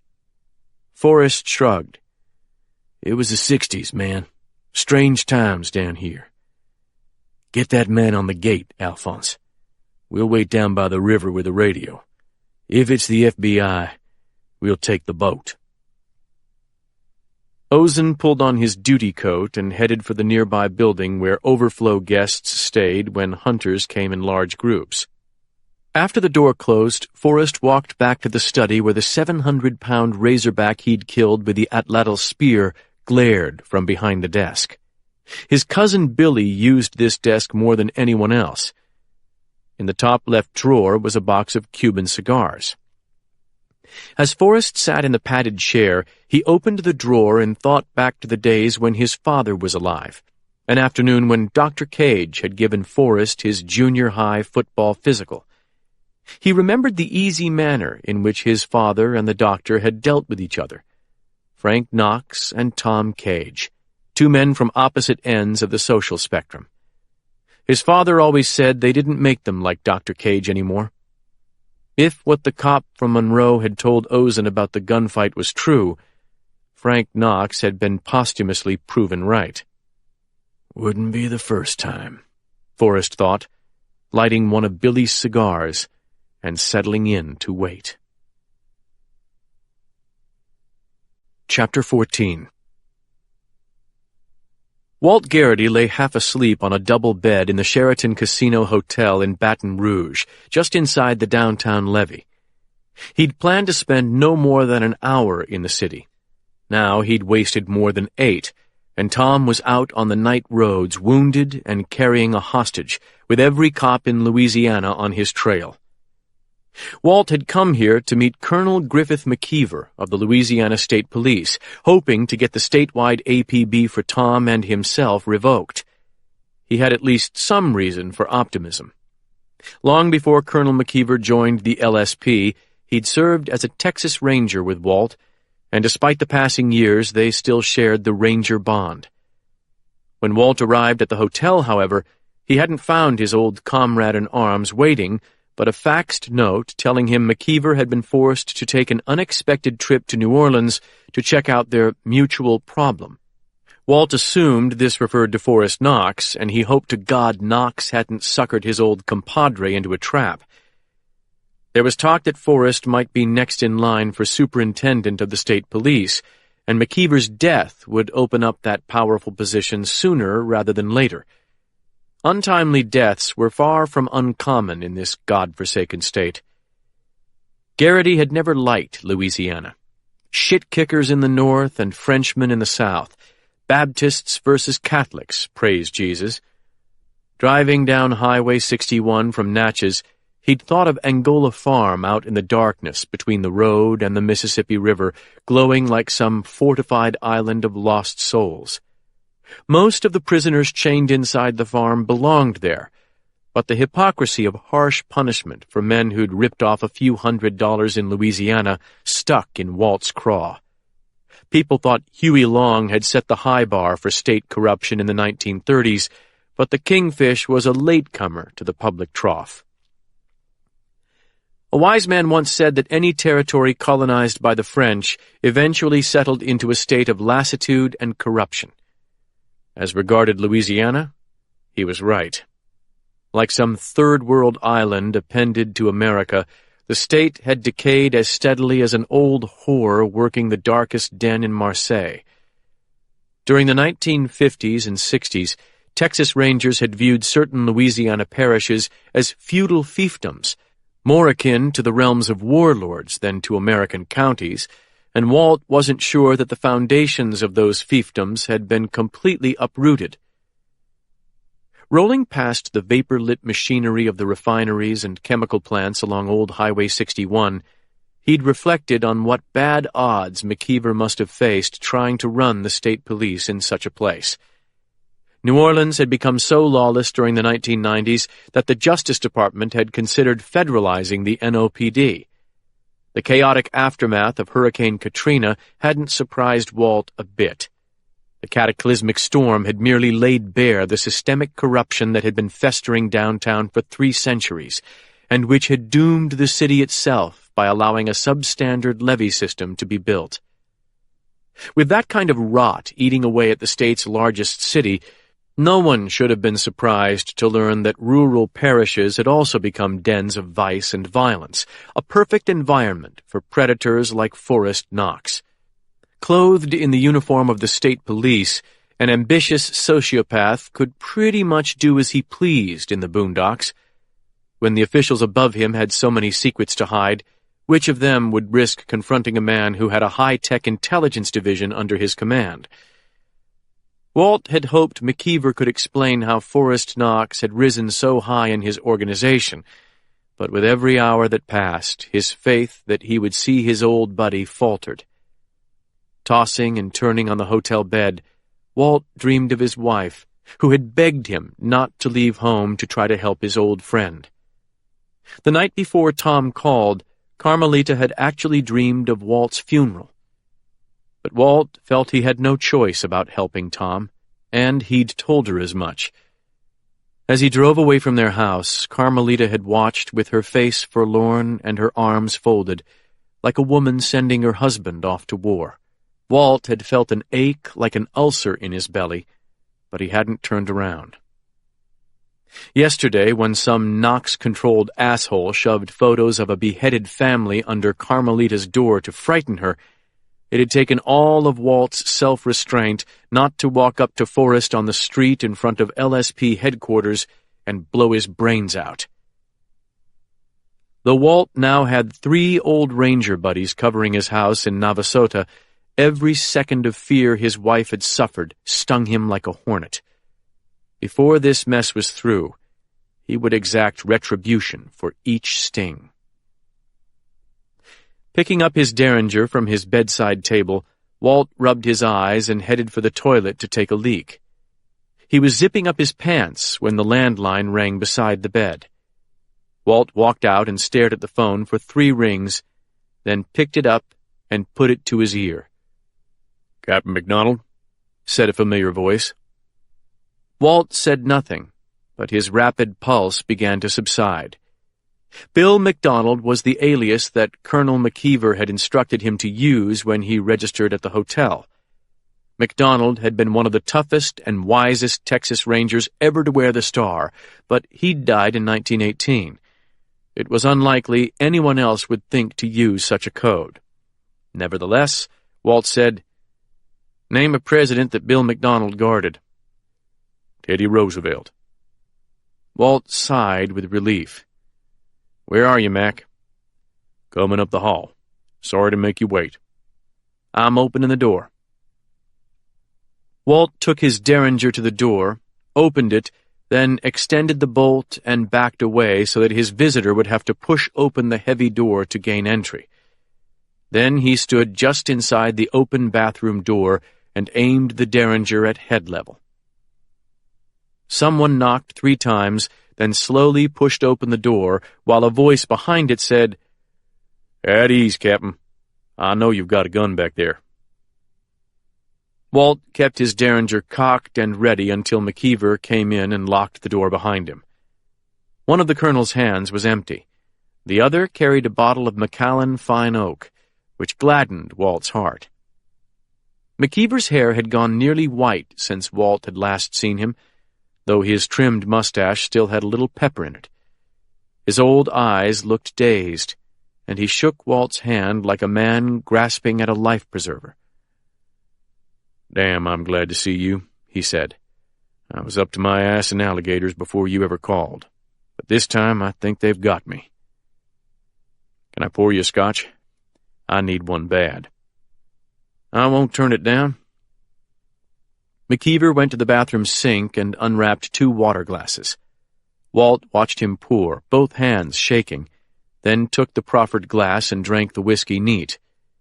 He savored the burn as it sank toward his stomach, then took a seat on the end of the bed while the colonel poured himself another. "Dark days," McKeever said hoarsely. Walt grimaced. "Let's hear it, Mac."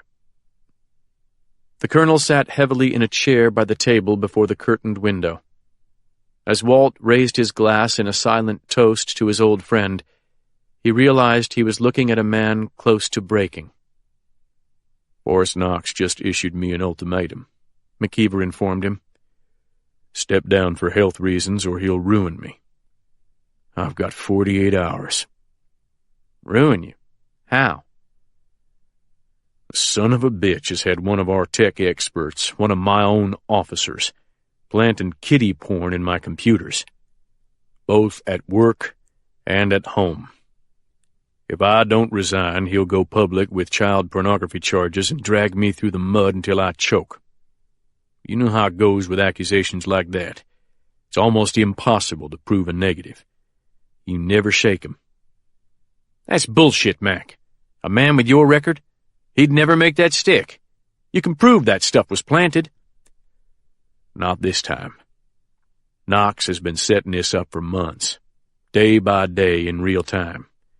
There's an extensive search history, thousands of photographs of young kids, even online conversations. They've already printed out reams of computer logs and placed them secretly into evidence." "Jesus."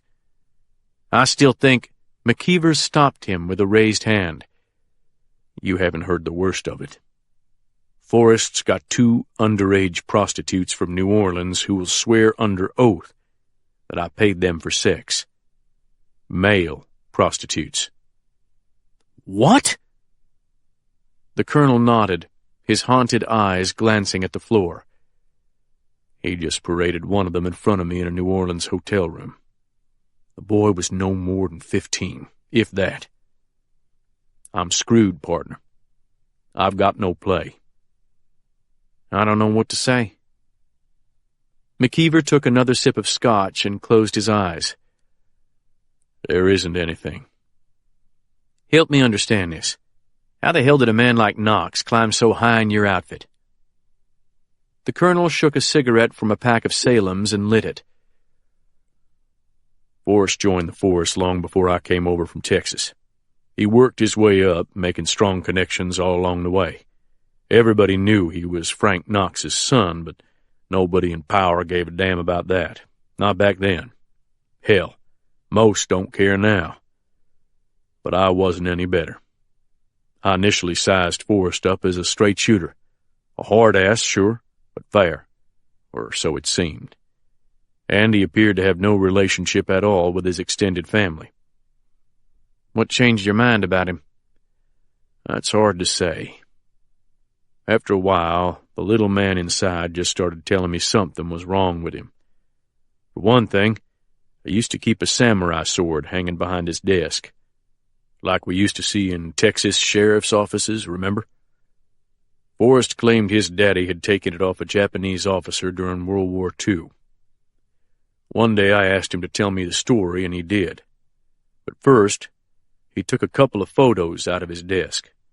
They were in a frame he kept in his bottom drawer. And? The first one showed this Jap officer brandishing a samurai sword. The guy had 2 human heads tied to his belt. Caucasian heads. I kid you not, Walter. McKeever gulped some more scotch. Why don't you look surprised? I was in Korea, remember? I know about shit like that. That's right. Well, according to Forrest, these 2 heads on the Jap's belt belonged to American Marines. But the second picture showed a U.S. Marine sergeant holding the same sword with a headless body at his feet. The dead man was the Jap officer from the first picture. The Marine was a tough-looking bastard, real leatherneck. He looked like Forrest, only twice as mean. Was it Forrest's old man? McKeever nodded. Frank Knox. In that photo, he's holding the Jap officer's head up for the camera. By the hair.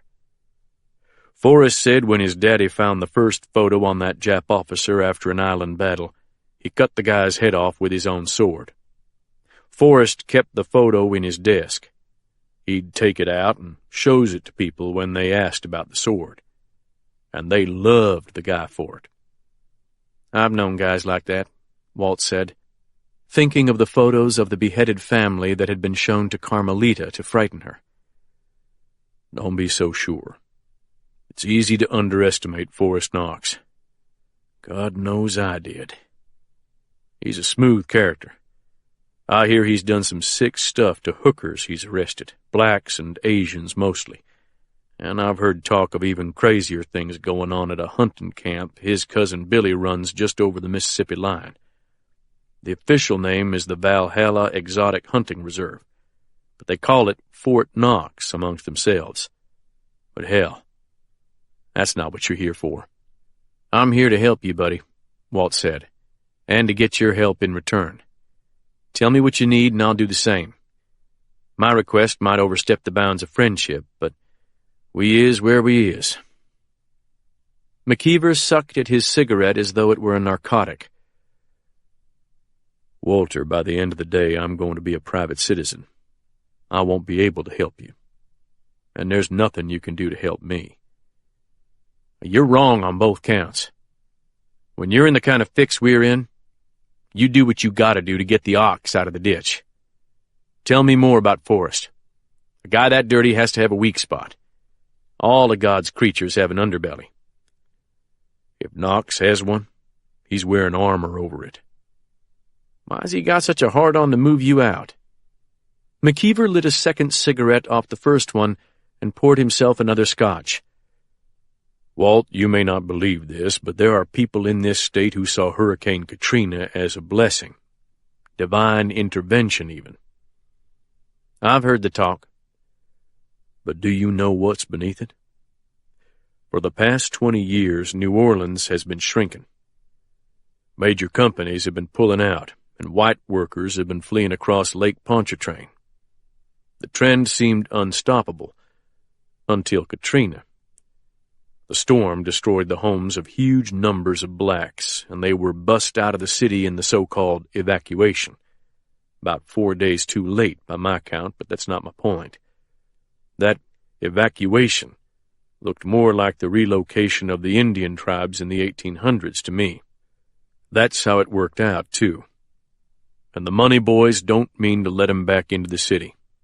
They want to raise the lower Ninth Ward and demolish the housing projects elsewhere, then put up new developments for their kind of people.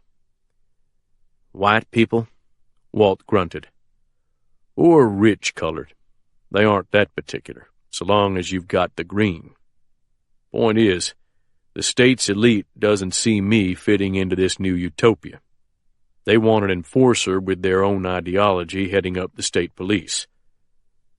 What's the LSP got to do with the city of New Orleans? More than you think. The fat cats have got puppet politicians standing for all the municipal offices, but political authority is still subject to the whim of the voters. The man with my job isn't subject to election. We have a lot of power and discretion, and with the right superintendent, or the wrong one, the state police can function like a paramilitary force.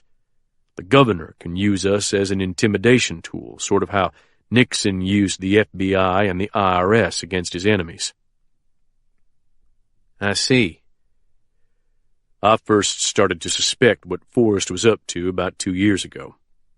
I suspected he had my internal affairs division compromised, so I handpicked a mean son of a bitch named Alphonse Ozen to infiltrate the Criminal Investigations Bureau. Ozen's a big redbone, so I figured he'd be immune to Knox's influence, Knox being such a racist and half Cajun to boot. There's no love lost between those two groups. Bad bet? Apparently. Ozen's fed me steady reports ever since, claiming Knox is clean. But about 2 months ago, I started smelling something. I ran a little test, the way the SOE used to do during World War II, to test the integrity of their people. And I confirmed my worst fear. Why didn't you bust Ozen? Better the devil you know, right? Since then, I've been quietly trying to scope out just how big Knox's operation is. And?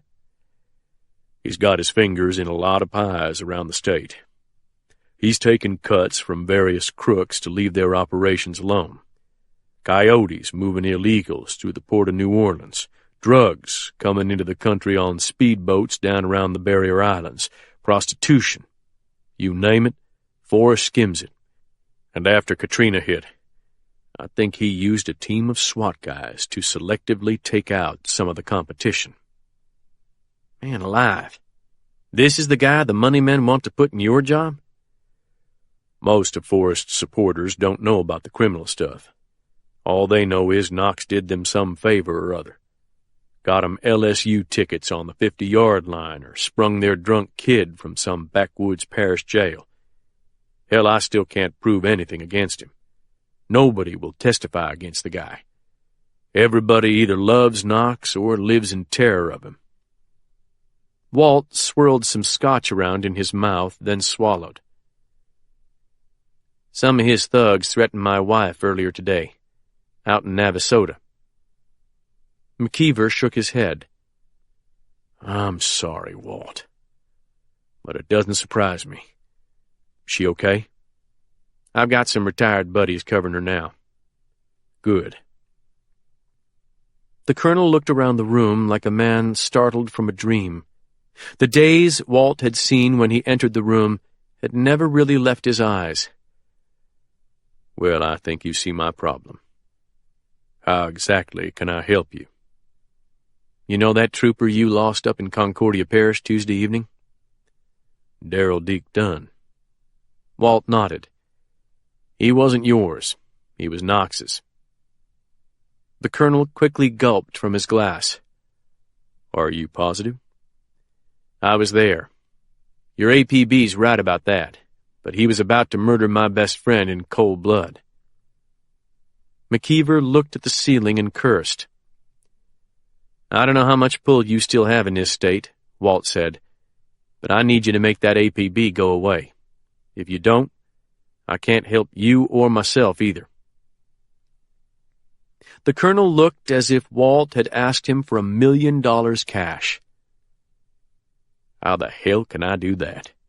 All the evidence points to you and Cage killing Dunn, and I can't prove Dunn was dirty. I can't pull the APB on suspected cop killers without good reason. I did kill Dunn, Walt said bluntly, so you'll need to make up a reason. McKeever's eyes had gone wide. Christ, Walt, how the hell did you get caught up in this? Walt shrugged. Helping a friend. How else? McKeever leaned back in his chair. Tell me something. If Dr. Cage is innocent, why did he skip bail on that first charge, murdering the nurse? Walt kept his face blank. All I can tell you is this. If the DA and sheriff up in Natchez had gotten Tom into jail, he'd have died there. The Knoxes aren't the only ones who want him dead. Tom Cage and Sheriff Billy Byrd have bad blood from way back. McKeever looked less than satisfied, but Walt had no intention of elaborating. He drained his glass and wiped his mouth on his sleeve. Here's my proposal. You get rid of that APB, I'll take down Forrest Knox for you. That's the only solution that's going to work for both of us. You can't do it, Walt. Short of killing him, there's nothing you can do.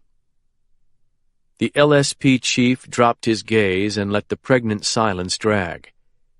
Then he looked up with a strange glint in his eyes. Are you willing to go that far? Walt looked at his old friend for a few moments, then walked to the window, parted the curtain, and stared down at the street between the hotel and the casino that sat outside the Mississippi River levee. No, I can't do that, Mac. Knox's men threatened my wife yesterday, and I was about ready to kill him. But I'm not the hothead I once was. I've got a lot to lose now. If Knox comes directly at me or mine, I'll smoke him. But I can't kill him in cold blood. I can't risk leaving Carmelita alone while I rot in Angola. She deserves better than that. So do I. And you might as well go home tonight. Home? Walt turned angrily from the window. I'm wanted for killing a cop. Look, anybody as dirty as you say Knox is has got records of what he's doing. He has to, just to keep up with his money. McKeever waved his hand as if too exhausted to explore this. Have you searched his home? Walt pressed. Hell no. The only guys I'd trust to do that and keep quiet about it are my nephew and my son-in-law, both troopers, and I don't want to put either of them that far into harm's way. Well then, I'm your man. And what about that hunting camp you mentioned? If it's way out in the woods and the Knox family owns it, it sounds like a damn likely place to cache incriminating records. You'd need an army to get in and out of there alive. Or a warrant. McKeever shook his head. It'd have to be federal. Any local judge is liable to pick up the phone and tip one of Forrest's people. He's that connected. There's other ways, then. The colonel took a deep drag on his cigarette, then held the smoke in his lungs for so long that by the time he started talking again, there was hardly any left. In theory, I've got 511 troopers serving under me. But in practice, tonight, I trust you and maybe a half-dozen others. And as for going after Forrest, you're an army of one. McKeever gave Walt an ironic smile. Sounds familiar, doesn't it? Not long ago, Tom Cage had quoted to Walt the unofficial Ranger motto, "One riot, one Ranger." There's some truth in that saying, Walt said. Sometimes one man can accomplish what a whole platoon can't. McKeever looked doubtful. Times have changed, Captain. Walt thought about the situation for half a minute. You know, two can play the game Knox is running on you. You need to throw away the Marquess of Queensberry rules and look at this thing like our lives depend on it, which they do. I'm listening. If I'm willing to go into the Jackal's den, what about planting some evidence on him? McKeever's mouth worked around as though he had something stuck in his teeth. What are you thinking? Come on, Mac. Are you that squeaky clean? Drugs, dirty money, other contraband. I ain't particular. Getting hold of something like that would take some time. Time's what we don't have. If you can't get something damning in my hands in an hour, it's no use to me. The colonel thought about it, then shook his head. If I or any of my loyalists go into the evidence room at this hour, Knox is going to hear about it. Walt wondered if this was true or if McKeever had simply lost the stomach for conflict. Well then, the best thing I can do is search Knox's house, then get up to that hunting camp and go through it with a fine-tooth comb.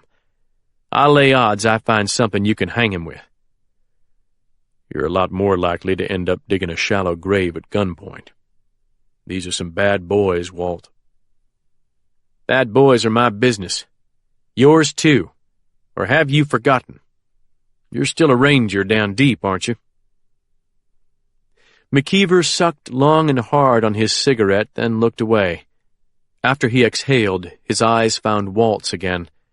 They looked like cloudy marbles lost in dark bags of wrinkled skin. If that male prostitute goes on TV and says I paid him for sex, my children and grandchildren will never look at me the same again. I don't want to risk that, Walt. It's not worth it. Not this close to retirement. You're not risking anything. Knox gave you 48 hours, you said. That's plenty of time for me to get in and out of those places. I just need to know where Forrest is while I'm doing it. Can you help me do that at least? McKeever nodded. That I could do. I've got a state-of-the-art GPS tracker on his cruiser. My nephew installed it 4 days ago. Now and then Knox takes an unmarked car like this morning going to New Orleans. But usually he's in his cruiser. Okay then. You get me the tracking scope, and I'll know when the coast is clear for me to move on his places. You've got a lot more to worry about than Forrest. He's got a wife and a goddamn pit bull at his home. Then there's Ozen, the dirty cops they've got on call, plus God only knows who else up at that hunting camp. Walt shrugged as if this were of no consequence. That's my problem, not yours. You just get me that GPS tracker. I can have it delivered here in 10 minutes. That's more like it. Do you know where Knox is now? The hunting camp. He told me he was going to spend the day catching up on work while he waited for my answer. But he's up at Valhalla. He fully expects to be appointed acting head of the state police by 5 p.m. I think even the governor expects it, though she doesn't know the details. Walt stroked his mustache, thinking, and where's his house? Less than 5 miles from here, near the LSU campus. I'll hit his house first, then swing up to the camp after he leaves. Where's Captain Ozen? Probably Concordia Parish. Last night, Forrest sent him up there to investigate Trooper Dunn's death, but now he's got that red-boned son of a bitch leading the Henry Sexton investigation. Inmates running the asylum, Walt muttered. What about bugging Knox's cruiser and his phones? Have you tried that? I don't trust my tech division. They work too closely with the CIB. I'm sure Forrest has them checking his phones and sweeping his cruiser regularly. If he found a bug today, he'd release that porn stuff 5 minutes later. I'd be done, Walt. Won't a sweep find the GPS transmitter on his car? They tell me it won't. I borrowed this unit from a federal intel guy I know in Texas. It only transmits coordinates in bursts at predetermined intervals. Otherwise, it's electronically transparent. All right, then. Get the tracker here. I'm ready to move. McKeever held the tiny screen of his phone at arm's length so that he could make out the keypad, then punched in a text message. I wish I could do more to help you. You can, Walt said bluntly. Find a way to kill that goddamn APB. You're still head of the LSP. I've got false identification, but it's damned hard to move around this state with my face on every TV screen and dashboard computer for 300 miles. McKeever put down his cell phone and nodded. It won't be easy, but I'll see what I can do. Do it fast. Tom and I are lucky to have lived this long. McKeever leaned forward and looked at Walt as though trying to penetrate a shell of bravado. Are you sure you want to do all this? Why don't you just go back to Navasota, lock the door, and take care of Carmelita? Let Dr. Cage sort out his own mess. The tone of surrender in his old comrade's voice made Walt's throat constrict. Tom and I served in Korea together, Mac. He saved my life over there. And if I have to die for him over here, well. McKeever picked up his glass and raised it in salute, but Walt saw only an empty gesture. He closed his eyes to spare himself seeing how far his old friend had fallen. Walt, said the colonel, sensing his friend's disgust. If you'd seen that pathetic kid in that motel, his face painted up, his eyes dead, you might understand. After a lifetime of good work, I can't stand to see it all tainted by something like that. Walt gripped McKeever's shoulders and squeezed to the point of pain, his eyes burning. You can't resign. You hear me? If you cave in to Knox's threat, Tom and I are dead men. But there's more to it than that. You took an oath. The Ranger oath, if the LSP oath don't mean enough. You owe it to every man who ever wore the star to stand tall no matter what. Don't kid yourself that you have a choice. You don't. You break that oath, you won't be no damn good to anybody. Not your wife, not your grandkids, not even to yourself. Through the fear in McKeever's eyes, Walt saw a faint flicker of the old esprit de corps. I hear you, the colonel said. I'll do what I can. You just be careful. Take care of yourself. Walt waved off the warning. Don't waste time worrying about me. I'm taking Knox down, and God help any man who gets in my way. Chapter 15. Terrified, Forrest Knox sat behind the desk in the study at Valhalla, peering into the face of the cop who had lost his partner to Dr. Tom Cage. Floyd Grimsby looked like every other North Louisiana cop who ended up on the take, a bullying Baptist deacon who liked screwing the church secretary on the side. He'd relayed Dr. Cage's message in a voice quavering with equal parts of fear and anger, watching Forrest's face as attentively as a dog waiting for a beating from its master. Forrest was surprised the man hadn't fled the state after a fuck-up of that magnitude. He'd probably figured that Forrest would find him eventually, and it was better to face the music and try to make up for his mistake. Alphonse Ozan stood against the wall beside the door to the great room, maintaining radio contact with the scouts he'd placed at the perimeter of the camp. There was still a chance that the Bureau had sent Grimsby as a stalking horse, so they had to be ready to run for the river on a moment's notice. If the feds brought a helicopter, Ozan had a man outside with a BAR that could take it down. Of course, that would mean leaving the country, but Forrest and Billy had always been prepared for that. They had paid-up property in Andorra, in the Pyrenees on the French border, waiting for the day when fate finally caught up with them. But as Forrest had often told his cousin, many times success came from holding your nerve when other men would bail. In this time of maximum danger, Forrest stood to gain more money and power than he could have imagined only a year earlier. "So Dr. Cage took a phone call while he thought you were unconscious," Forrest said. "How much did you hear?" "Not enough to know where he was going. I think it was that Texas Ranger, though, Garrity.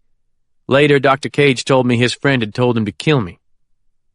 Forrest smiled. A wise man. Did anything you heard give you any idea where he might be running?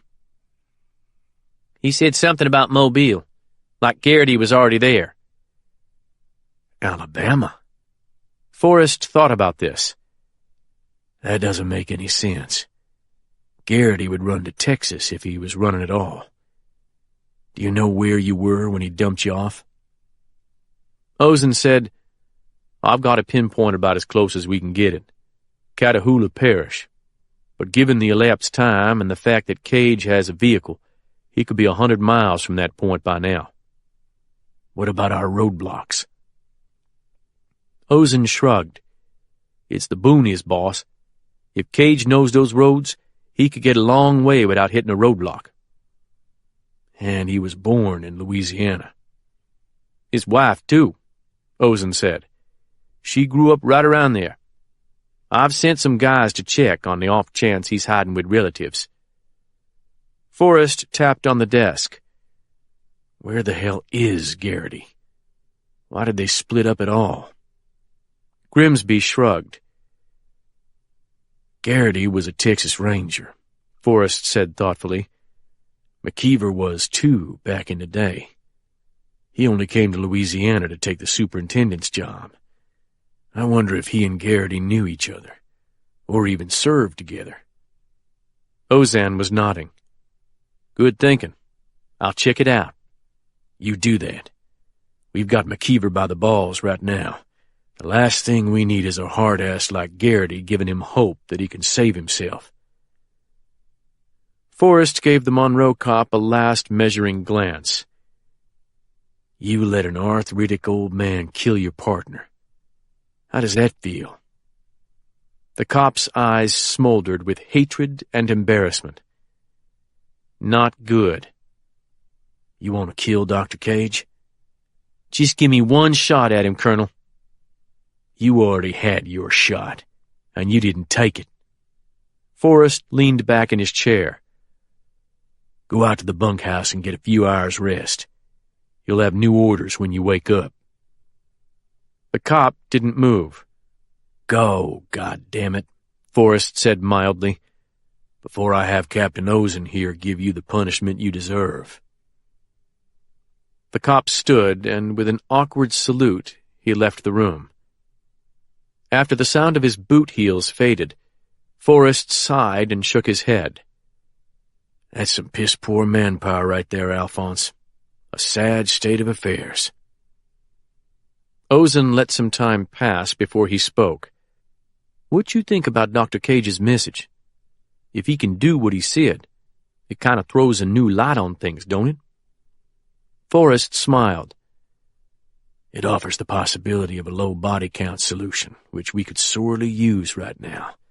If we start killing public officials, even if we blame it on Snake, we're asking for trouble we may not be able to handle.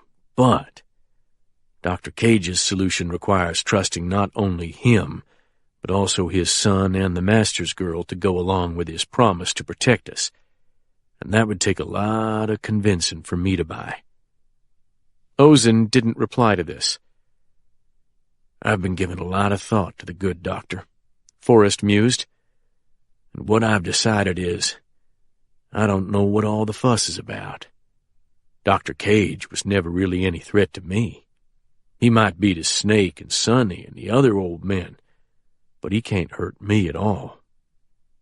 Ozen looked intrigued by this idea. And if he really killed his old nurse, he probably did us all a favor.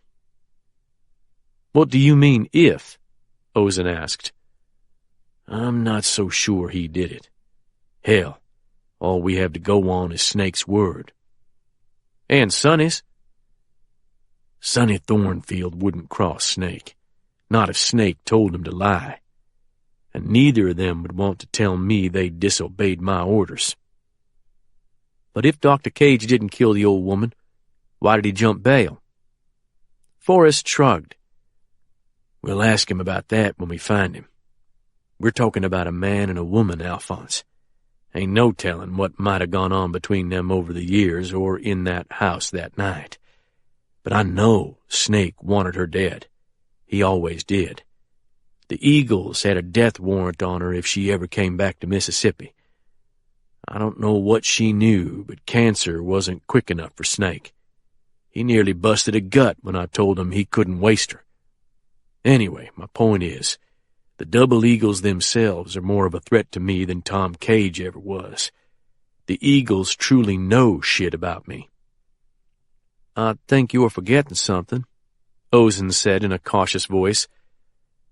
Dr. Cage and Garrity had Sonny Thornfield in the back of that van before Deke Dunn pulled up and got himself killed. So Cage and Garrity might know whatever Sonny knows about you. Forrest couldn't believe he'd forgotten something so obvious. You're right.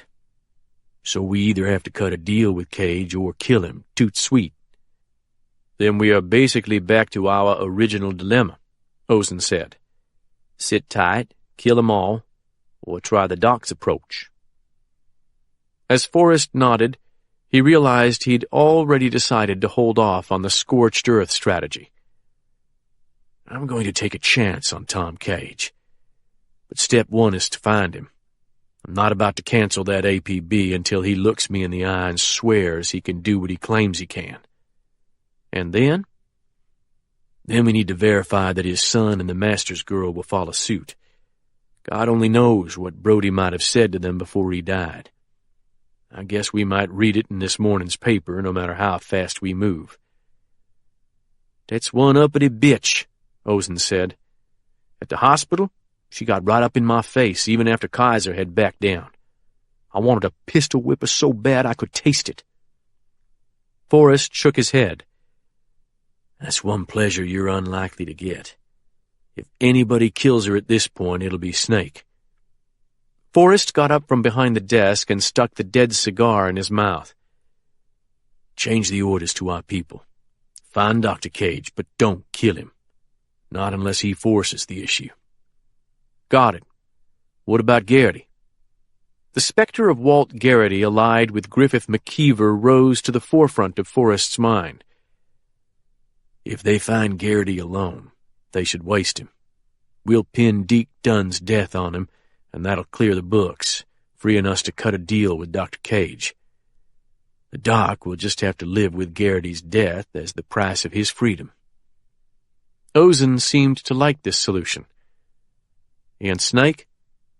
When he finally reads what's in the Examiner in the morning, and he will, the online version, he'll be ready to kill that master's bitch, just like you said. Leave Snake to me. I'll tell him we're going to take everybody out, but he needs to stay in Texas while we do it. Then if I change my mind, I'll tell him we couldn't bring it off and we need him to do the wet work. At last, Ozen seemed satisfied. Now find me Tom Cage. It can't be that goddamn hard, Ozen declared, especially with him and Garrity split up. He's got to still be in Louisiana, probably within 20 miles of where he dumped Floyd. There's no way he crossed the Mississippi River. We've got roadblocks at every bridge, and even a cruiser at the St. Francisville Ferry in case he thinks it's still running.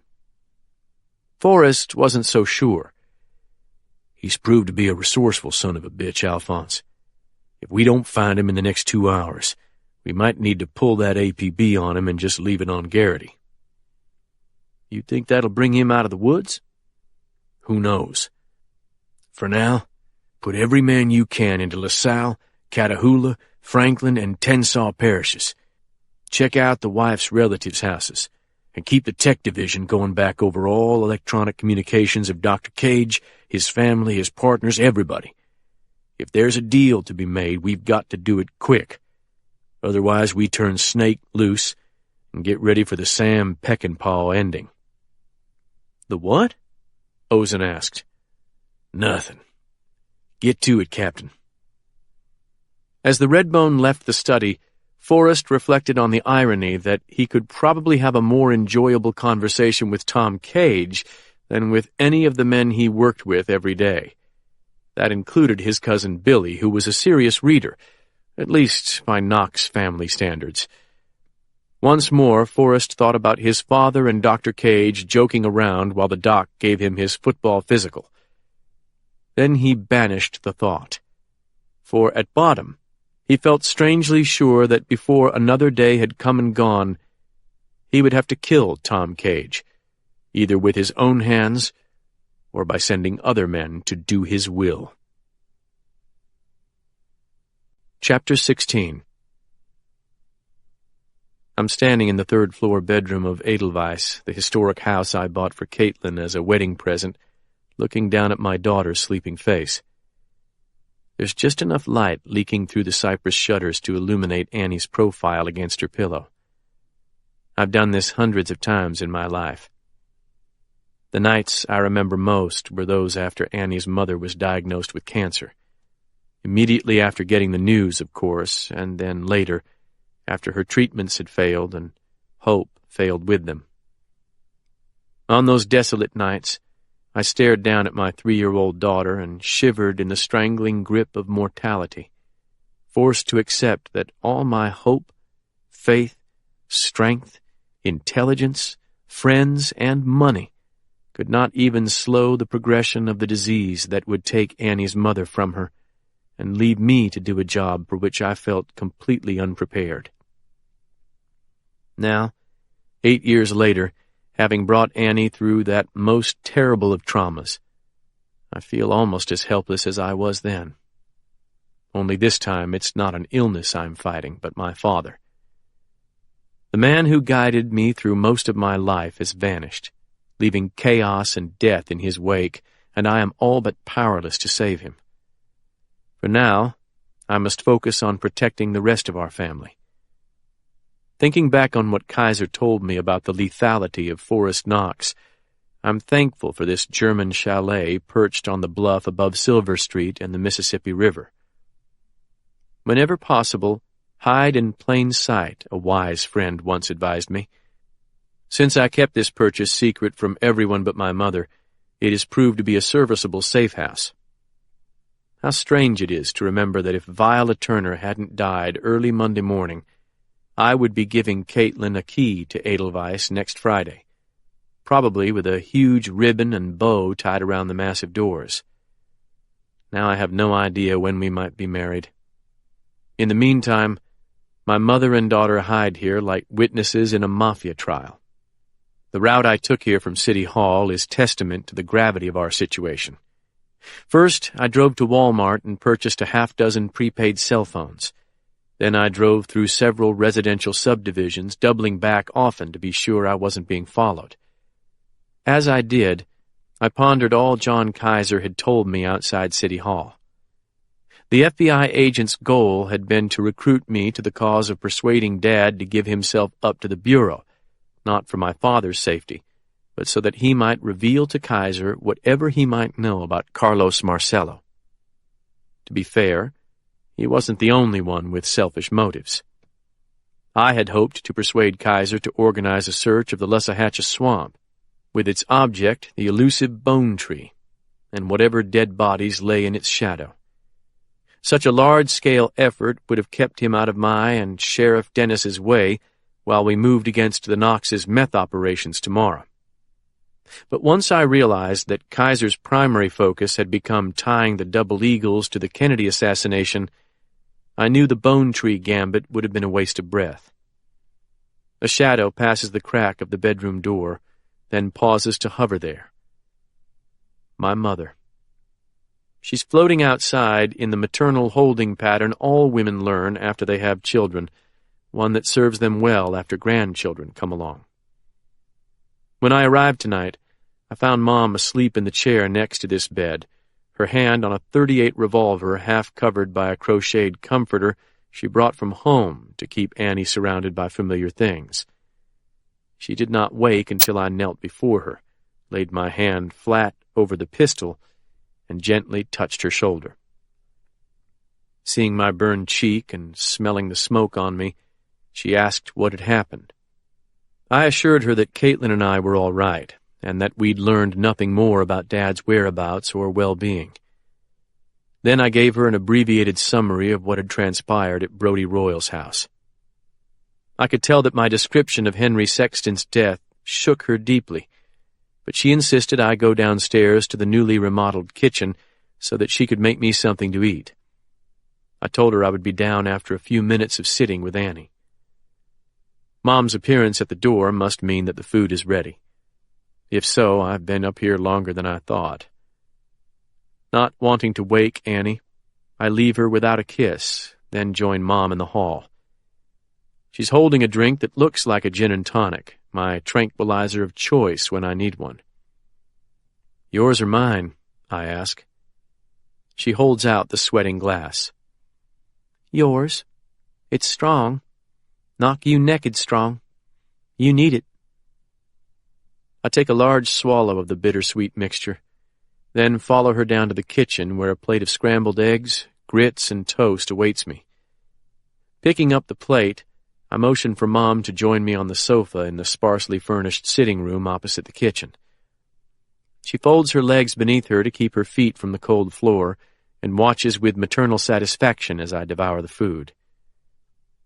Without makeup, my mother looks closer to her actual age, 71, but even with silver hair and her slightly fallen face, she looks younger than her contemporaries with all their plastic surgery, makeup, and expensive dye jobs. Long before Caitlin's father bought the Examiner, an editor of that paper wrote that when he heard the word class, he thought of Peggy Cage. 1 part Donna Reed, 1 part Maureen O'Hara with a sprinkle of Audrey Hepburn, the journalist described her, and he wasn't far wrong. My mother has aged with rare grace, having settled into a fine handsomeness befitting her age and station. Peggy Cage didn't come from money. She came from a dirt farm in central Louisiana, not far from the land that produced Frank and Snake Knox. But you would never know it to speak to her. As I finish the meal she prepared, I sense an expectant tension in her. A strange emotion has animated her face. It almost looks like excitement. "What is it?" I ask. "I've got something to show you, Penn. While I was waiting for you to come downstairs, I checked my email. I've been doing it every 15 minutes since Annie and I got here." "Mom, I told you not to do anything like that." "Oh, fiddle. I had to, and you'll be glad I did. 5 minutes ago, I got a message from your father." "What?" The last forkful of eggs hangs suspended before my face. She points to my notebook computer glowing at the end of the sofa. Grabbing the device, I hit the return button to stop the screensaver.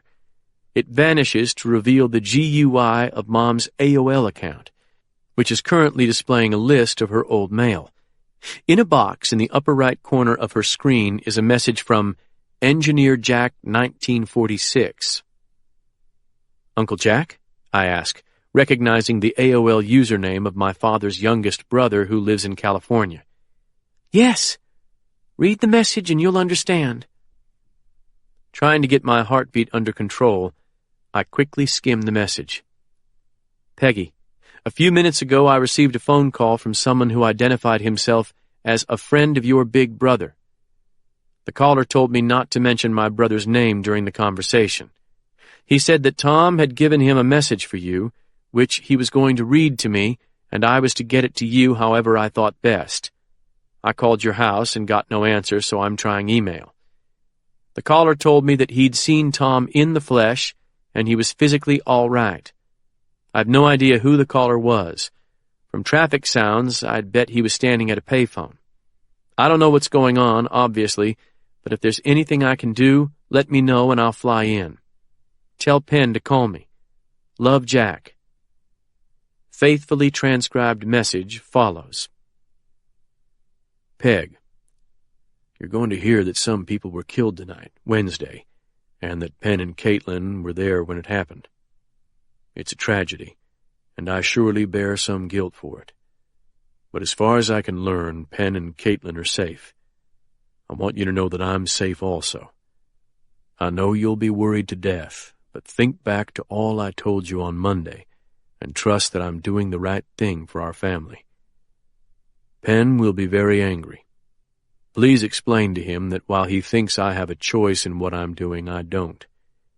If we try to use the system to solve this problem, our family will suffer terribly. I have a plan to straighten all this out, and I believe it has a good chance of success. If I succeed, the charges over Viola's death will be dropped, and the matter of the state trooper taken care of. That's the only outcome I'm willing to accept at this point. You'll understand why later. Obviously, there's a lot I can't tell you through this medium, but soon I'll explain in person. You know me, my girl. I don't always have the answers, but I'm asking you to trust that I know best in this case. Tell Penn I'm counting on him to keep you and Annie safe. That's far more important than him trying to get to the bottom of this mess, which would be pointless. I hope he can protect Caitlin, but that girl goes her own way, and you can't tell her anything. That's why she's good at her work. I'll get home as soon as I can. I love you, my darling. Tom. Long before I finish the message, I'm shaking my head in disbelief. "Do you feel any better?" Mom asks hesitantly. "No, Mom. I told you what happened tonight. Who died. A Natchez cop was murdered simply for guarding the Natchez Examiner. He died trying to protect Caitlin and me." "Surely you don't blame your father for that?"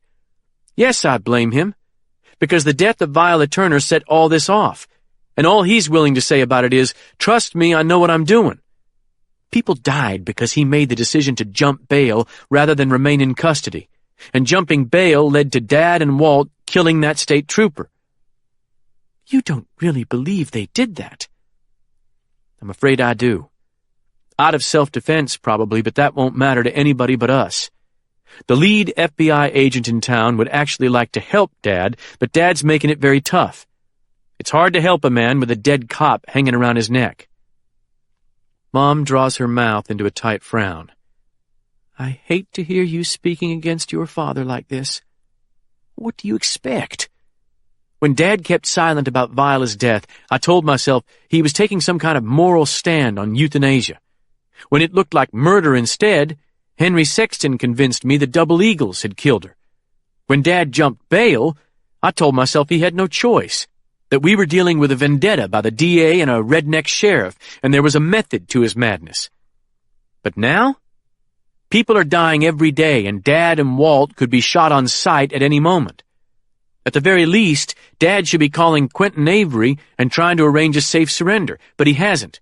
And if you want to know the truth, I'm starting to believe that all my faith in Dad, all my life, has been misplaced. That I believed in a father who only existed in my head, and yours." Her eyes plead for understanding. "Penn, please don't talk that way." "I'm sorry. But anybody looking at what he's done since Monday would see the actions of a guilty man. I'm starting to think Shad Johnson is right. Whatever Dad did in Viola's house, he did it to keep something buried in the past. And if it's so bad that he can't tell us about it, then I'm afraid that once we discover what it is, if we ever do, it will change our view of him." I've never seen such sadness in my mother's eyes. Very softly, she says, "It would kill your father to know you've lost faith in him like this. He's broken almost every rule he ever taught me. How many chances has he had to do the right thing?" She closes her eyes and hugs herself. "None of us is the person that others think we are. Not you, and not me. I'm not the woman you think I am." "Yes, you are. I know nobody's perfect, but this goes so far beyond normal human frailty that I can't even make sense of it." "That doesn't mean there is no sense to it." Mom's eyes open and fix me with adamantine conviction. "All I know is the man I married. I know what he's capable of and what he's not." No human being can say that with certainty, not even about a spouse. My mother takes my hand and speaks across the gulf of a generation. "You and Sarah were married 9 years before the cancer took her. I know you loved her, but 9 years isn't that long. I've been married to your father since 1952, 53 years. I've earned the right to say that I know him as well as any human being can know another. and I know this. Tom Cage is going to do the right thing no matter what. He can't do the wrong thing. It's not in him. What would it take to shake such faith? This is like trying to knock down a granite wall by talking to it. My stomach burns with resentment from holding my tongue about so many things pertaining to my father. The right thing, I want to ask. Lincoln Turner believes that he's Dad's son by Viola Turner, and Dad probably believes it too. This whole crazy nightmare may be happening because Lincoln Turner screwed up a mercy killing and Dad is covering for him, risking all our lives because he can't bear to watch an illegitimate son punished by the courts. But I say none of that. Instead, I say, I don't think Dad would ever intentionally do something terrible. But he might deceive himself so badly that he wound up doing something that had terrible consequences. We're all capable of that. And I'm not sure he could bear the idea that our image of him was going to be shattered or even tarnished. My mother looks down into her lap, then takes the gin and tonic from my hand and takes 2 big swallows. You're right about that much. If Tom thought you'd begun to doubt everything he taught you as a boy, it would break his heart. So I want you to promise me something. If you do find him, please don't try to browbeat the truth out of him, whatever it is. That will come in its own good time, if it's meant to. Maybe even in a courtroom, if there's no other way. Will you promise me that? I take the glass back from her and swallow some gin. Yes, I tell her, knowing it's a lie. This is no time for truth. But you've got to accept that you can't help Dad by going along with his plans. His only chance now is a safe surrender into federal custody. If he contacts you again, please try to convince him of that. Her gaze falls away from me and settles in a dark corner of the room. I could never have imagined things would go this far. Of course not. How could you? She's staring at the foot of the hall staircase, and she looks strangely preoccupied. Mom, I'm getting the distinct impression that you know more than I do about all of this. Do you? She doesn't answer. I'm not even sure she heard me. Dad's message said remember all he told you on Monday. What did he tell you? She slowly shakes her head. Nothing that would help you. Just that Viola's life had been tragic, and her death was too. He didn't want to burden me with anything I might have to lie about. Great. Realizing I'm going to learn nothing further about Viola, my mind skips back to my disturbing conversation with John Kaiser.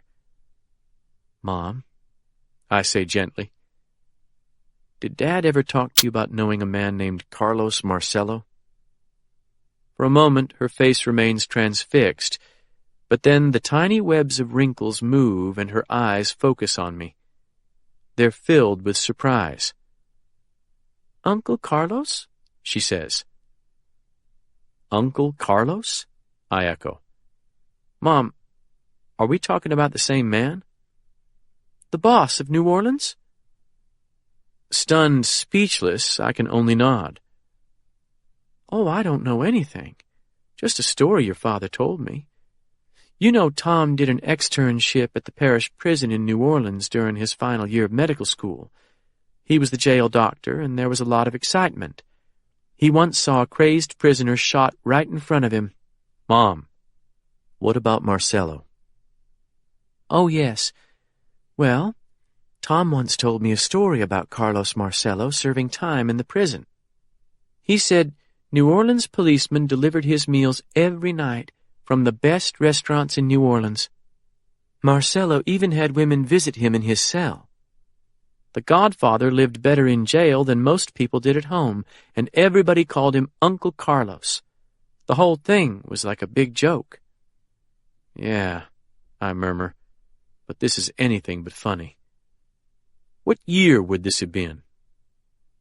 1959, of course. The year Tom graduated from LSU med school. The year before I was born. I'd forgotten that my mother and father lived in New Orleans for 4 years. This means that Dad could have met Carlos Marcello as early as 1955. In any case, he surely met the Don in 1959, and not as a random student, but as the parish prison physician. My father treated Carlos Marcello. What the hell would Kaiser make of that information? Did Dad mention Marcello any other times? An almost wistful look comes over my mother's face. No, but I actually met him a couple of times. Both times in restaurants. Tom and I couldn't afford to eat out back then, you know. I was teaching across the river, just to pay the rent on our little apartment in the French Quarter. But one night, Tom took me to Felix's Oyster Bar, and this short, grinning man came over to our table and asked if everything was all right. He spoke like an illiterate tradesman, but after he left the table, Tom told me he was the mafia boss of Louisiana. I can scarcely take this in as my mother continues. The second time was near Wagaman, a nice, homey Italian restaurant called Mosca's. Same thing happened. And I think Tom may have told me that Mr. Marcello owned that place. I'm not sure. Do you remember whose idea it was to go there? Oh, Tom's, of course. It was our anniversary. 7th, I think. I see, I tell her, which is a lie. Why are you asking about Carlos Marcello? Mom asks, suddenly worried. He's been dead for ages, hasn't he? What could he have to do with anything? For a moment, my mind fills with the blurry image of my father visiting Carlos's swamp hideaway in 1968, but it would be pointless to ask my mother about that. Whatever really took my father to Churchill Farms in 1968, he'd have told Mom nothing about it, and it would serve no purpose for me to tell her now. While I ponder this, my mother squeezes my right hand in both of hers. I wish I could help you, Penn. I wish I knew more. And I especially wish you could trust your father. She wipes tears from the corners of her eyes. And don't you wear a hair shirt over that man you shot tonight. I've heard plenty over the years about Randall Regan and how he abused his wife. You only did what any husband would have done, considering what they did to Caitlin. What any man worth the name would have done. This is exactly what I'd expect to hear from my mother, who carries jeans and mores forged in the Scottish Highlands. I wonder how many mothers said similar things to their handcuffed sons in the Houston jail while I was preparing to prosecute them. I lay my hand on her shoulder. Tomorrow's going to be a big day, and you and Annie need to be ready for it. Sheriff Dennis is going to hit the Knox family hard, and I'm going to help him. They're involved in a major crystal meth operation in Louisiana, and Walker's going to arrest as many low-level people as he can. By threatening them with mandatory prison sentences, he hopes to force a double eagle to turn state's evidence. If one of them knows who killed Viola Turner, we might be able to force Shad to drop the murder charge. Then, hopefully, Dad's jumping bail will seem more defensible. Mom is looking at me like she doubts either my sanity or my intelligence. But isn't that exactly what your father said not to do? He said it was pointless for you to try to get to the bottom of this mess. All I see in her eyes is adamant refusal to question her husband. Doesn't that make you even the slightest bit suspicious? Don't you get it, Mom? What Walker and I are doing tomorrow may be Dad's only hope. Fear flashes across her face. I don't see that at all. None of those old cluckers is going to confess anything.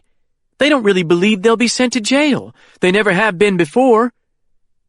You're right, but that's not my real goal. If we can hit them hard enough, really hurt them, then we'll knock them off balance and force them to defend themselves. Forrest Knox is the power behind the Knox drug business and the one who stands to lose the most if things go south. He's also the one leading the hunt for Dad and Walt. A wave of arrests will be a major distraction for him, and that should ease the pressure on Dad and Walt. Maybe enough for them to get somewhere really safe. Now if... Before I can get out another word, my mother throws her arms around me and hugs me so tightly I can scarcely breathe. "When is Sheriff Dennis carrying out these drug busts?" "In about 4 hours." She draws back, her eyes wide. "We've got to get you in the bed. You need to be rested for that." I am exhausted, I admit. But my thoughts are spinning so fast I'll probably just lie there until dawn waiting for the alarm. Without a word, Mom goes into the kitchen, fishes loudly through her purse, then returns with a bright yellow pill in the palm of her right hand. "What's that?" I ask. "Temazepam. It's like Valium.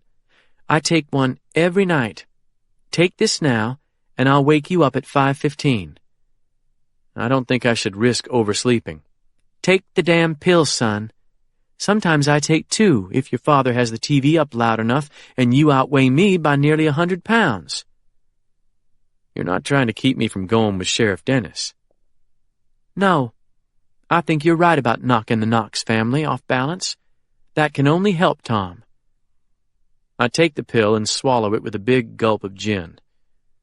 My mother pulls me to my feet and ushers me downstairs to one of the guest bedrooms in what I call the basement, though technically it's the first floor of the chalet. At the threshold, she gives me a hug and says, "I'll wake you at 5:15. Then she whisks herself back up the stairs to see Annie.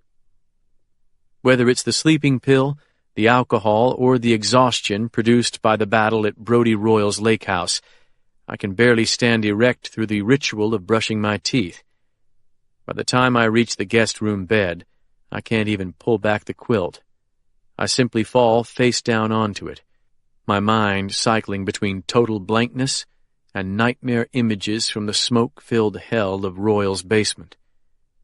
Behind these pictures drones the voice of John Kaiser, but I can't make out his words. Through the black boiling smoke, I don't see the burned corpses of Henry and Royal, but rather my father and mother, young and improbably beautiful, sitting in a homey restaurant while a grinning man with stony black eyes hugs them and raves about his red sauce. A fat accordion player steps forward and begins to play, drowning out Kaiser's voice, and then with a final slap on my father's back, Carlos Marcello struts back into his kitchen, the big door with the round glass window swinging behind him. Chapter 17.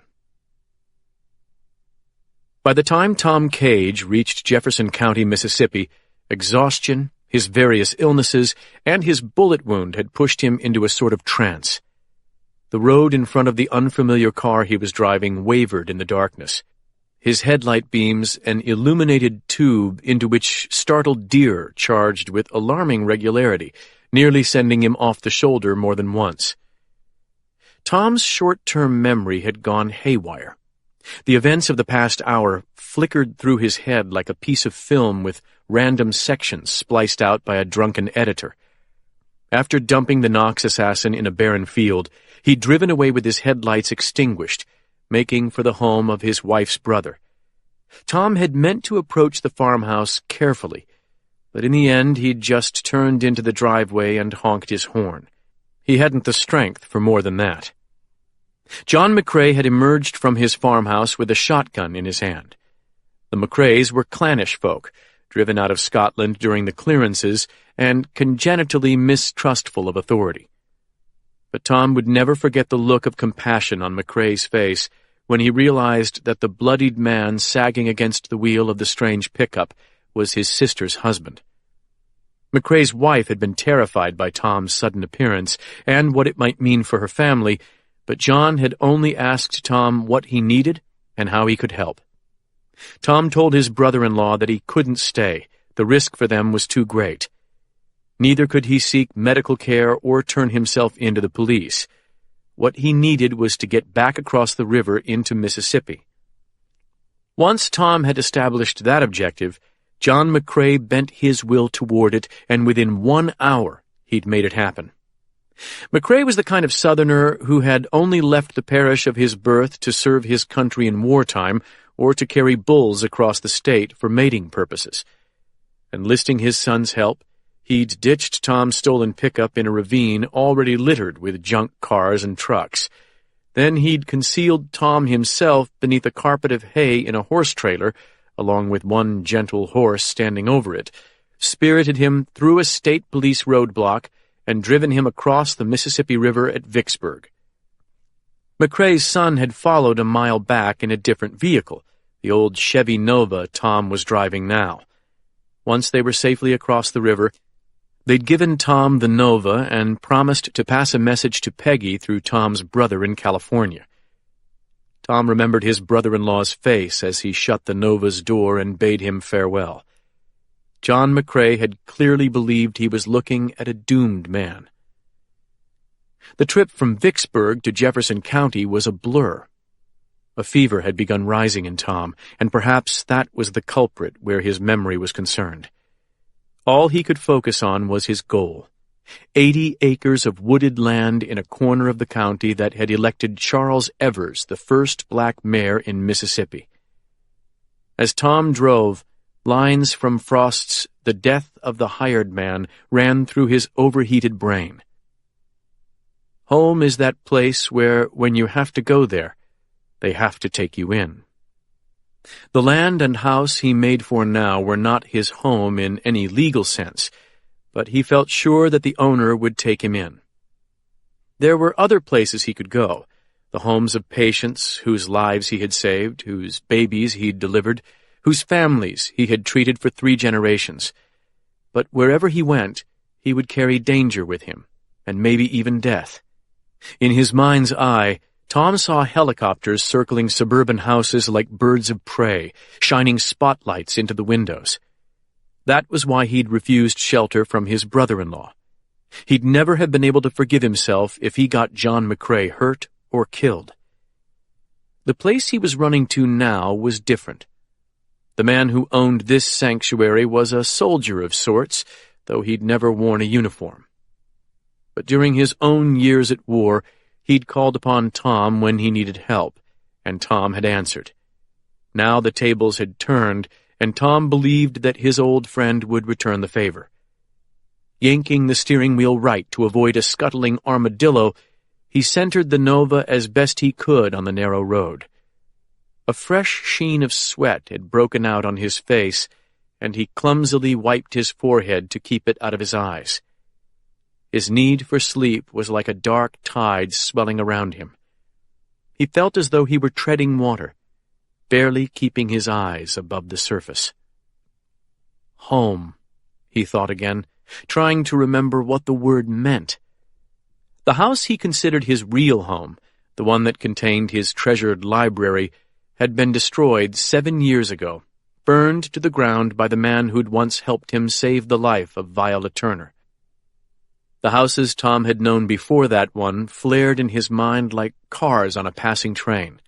The clapboard army box at Fort Leonard Wood, the married officers' quarters in Germany, the French Quarter apartment he and Peggy had shared while he was in medical school, the dorm of the little college he'd attended in northwestern Louisiana. Somewhere back behind all those lay the tiny house where he'd been raised with his brothers, just up the road from the stinking creosote plant where he'd worked as a boy, sweating alongside the local Negroes until he'd managed to get hired on as an usher at the local movie theater, a job not open to his fellow creosote workers. He'd made good friends among those men, and he credited them with teaching him that human beings were pretty much the same, no matter what color they were. The gate Tom was searching for rose out of the darkness like a mirage, then vanished behind him. Braking carefully, he stopped, reversed direction for a few yards, then drove slowly back to the metal obstruction and parked. He didn't know what he'd do if the gate was locked. He would never be able to walk the half-mile-long driveway that led to the house, and calling the owner was not an option, since under the circumstances his phone might well be tapped. Climbing carefully out of the Nova, Tom trudged up to the gate and grabbed the upper crossbar to keep himself erect. He nearly cried from joy when he saw a simple chain loop holding the gate to the timber post. After lifting the chain with great difficulty, he pushed open the gate, then returned to the Nova and drove himself through. He considered simply driving on to the house, but he forced himself to get back out and close the gate, knowing that even the smallest lapse could kill him at this point. Tom drove slowly up the gently curving driveway through the bare woods toward the winter home of Quentin Avery, his lawyer and, more important, one of his oldest living friends. Though Quentin was an attorney of national reputation and a hero to many who remembered his role in the civil rights movement, Tom knew him best as a patient. Quentin suffered from severe diabetes, and Tom had shepherded him through progressive peripheral neuropathy, 2 leg amputations, retinal problems, dangerous hypertension, and a half-dozen other maladies that came along with age and African American genes. Through most of these battles, Quentin had fought valiantly, maintaining his good humor and acute intellect. But losing his second leg had nearly done him in. The loss of mobility, combined with sexual issues and a much younger wife, had pushed him into clinical depression. There were times Tom had feared the old lion would end his life rather than struggle on with diminished capacity. But so far, Quentin's survival instinct had prevailed. At last, Tom's headlights washed over the front of Avery's Tudor-style manor. Like so many of the newer homes in Jefferson County, it had been financed by settlement money from the famous Fen-Phen diet pill lawsuits. Quentin had represented more than a few of the plaintiffs, and he'd profited handsomely from its stunning resolution.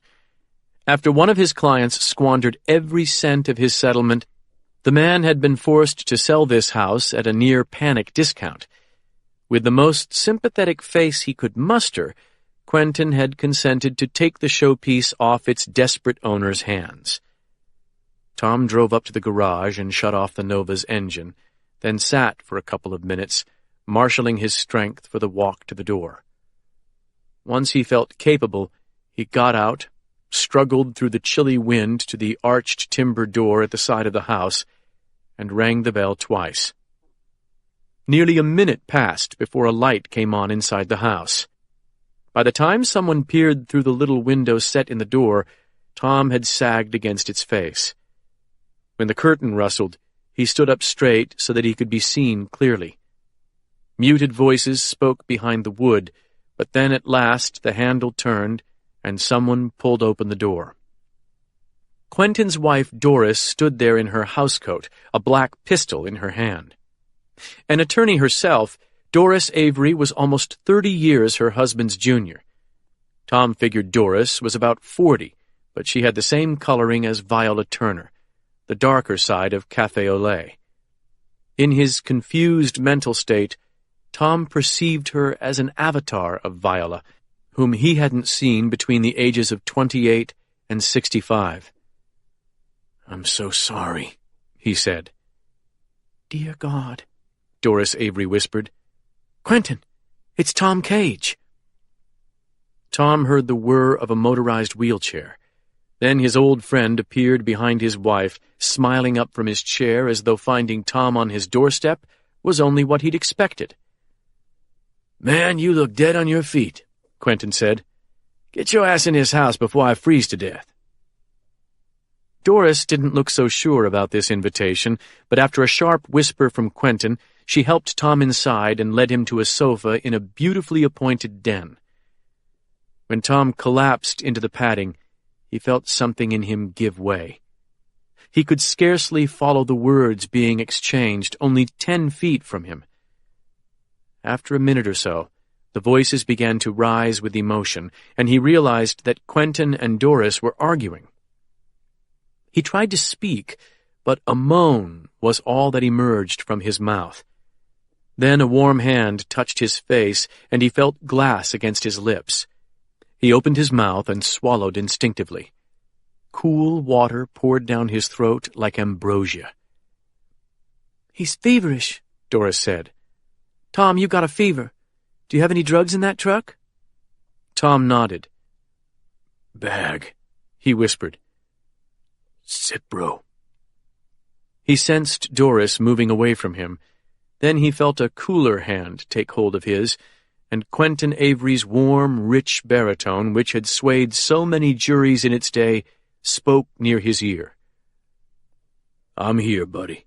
You just take it easy. You're going to be all right. I'm sorry for coming here, Quentin. Hush that nonsense.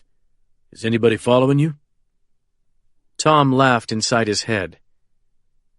Everybody. But nobody followed me here. I just need to sleep, Quentin. Sleep. You need a lot more than that. But sleep would be a good start. The next thing Tom remembered was Doris forcing a pill into his mouth and making him drink again. That was Cipro, she said. That's a broad-spectrum antibiotic, isn't it? Tom nodded and opened his eyes long enough to see Doris's worried eyes. Thank you. I'm sorry. Nowhere else to go. Lie back, Tom. Just rest there on the sofa. We'll figure this thing out. Tom tried to follow the subsequent conversation, but his mind slipped underwater again. Then a sharp cry brought him to the surface. Doris Avery was clearly afraid, as John McCrae's wife had been, and she was arguing that they could call someone she knew and arrange to surrender Tom to someone trustworthy in Jackson, the state capital. Tom tried to sit up, but he couldn't manage it. He did, however, bring himself awake enough to hear Quentin's reply. The old lawyer spoke quietly, but with absolute conviction. Doris, he said, you're my wife and I love you. But you weren't born until 1965. While you were in your mama's belly, I was down in Liberty, Mississippi, challenging the county government on voter registration. Lionel Hill was down there with me, working secretly with CORE and the SNCC. Lionel was a wanted man in Mississippi. The Klan had been after him for a year, but at night he'd go into homes and churches and talk to the people, trying to buck up their courage and get them to risk registering to vote. Q, that's ancient history, Doris broke in. It's got nothing to do with here and now. You're wrong, baby. It means everything. About a week into this work, the local cops heard Lionel was in town, and they started hunting him. The Klan, too. One night they got onto our tails, and we had to run for it in an old broken-down Rambler. Lionel's daddy had run whiskey up in South Carolina. He was a hell of a driver. We got away from those white boys on a dirt road that ran across a flooded creek. But just after we got clear, Lionel skidded off some gravel and hit a tree. Ripped half the scalp off his head, broke some ribs. He was out cold for 10 full minutes. We carried him to an old logger shack and got him awake, but he needed real help. The problem was where to go. Any hospital in the state would have called the cops the second we walked in. They'd have jailed Lionel without putting a stitch in his head if the Klan didn't get there first and take him. Quentin, let me finish. Then make your decision. Doris huffed in exasperation, and Quentin went on. Lionel wanted to try for New Orleans, but there was no way we were going to make it out of Mississippi that night. Natchez was only 25 miles away. That old logger sneaked us out of Amity County on roads hardly wider than a deer track. Then he drove us to the edge of Natchez. I'll never forget that night. I used a payphone at the Minuteman just past the Johns Manville plant to call Dr. Tom Cage. What did Tom do? He got out of bed, met us at his office, and worked on Lionel for 2 hours straight. That's right. He risked everything he had to help us out of that jam. He risked his family, Doris, in 1965. Do you understand what that means? Yes, I do. But I also understand the penalties for aiding and abetting a fugitive, especially one wanted for killing a state trooper. You'll lose your law license, Quentin. So would I. Maybe forever. Maybe, Quentin conceded. So maybe it's best if you go on and leave this to me. To you? Doris snorted at the suggestion. "Between the two of you, you haven't got the strength to get Tom into a bed, much less do anything substantive to help him." "I just might surprise you," Quentin growled. "You go if you need to go. Just don't tell me what I'm risking to help this man. If the police come for him, I'll sit in our front door with the Constitution in one hand and a rifle in the other, at least until somebody convinces me he'll make it to a courtroom alive. After that, I won't need a damned rifle." "You're a hard-headed old fool," Doris said, but Tom heard love beneath her frustration. "I don't know why I put up with you." "Yes, you do," Quentin said. "Let's get him to a bed." "No," Doris said. "What?" Quentin asked, sounding truly worried for the first time. "I don't think he can make it to a bed. I'll get some quilts and a pillow.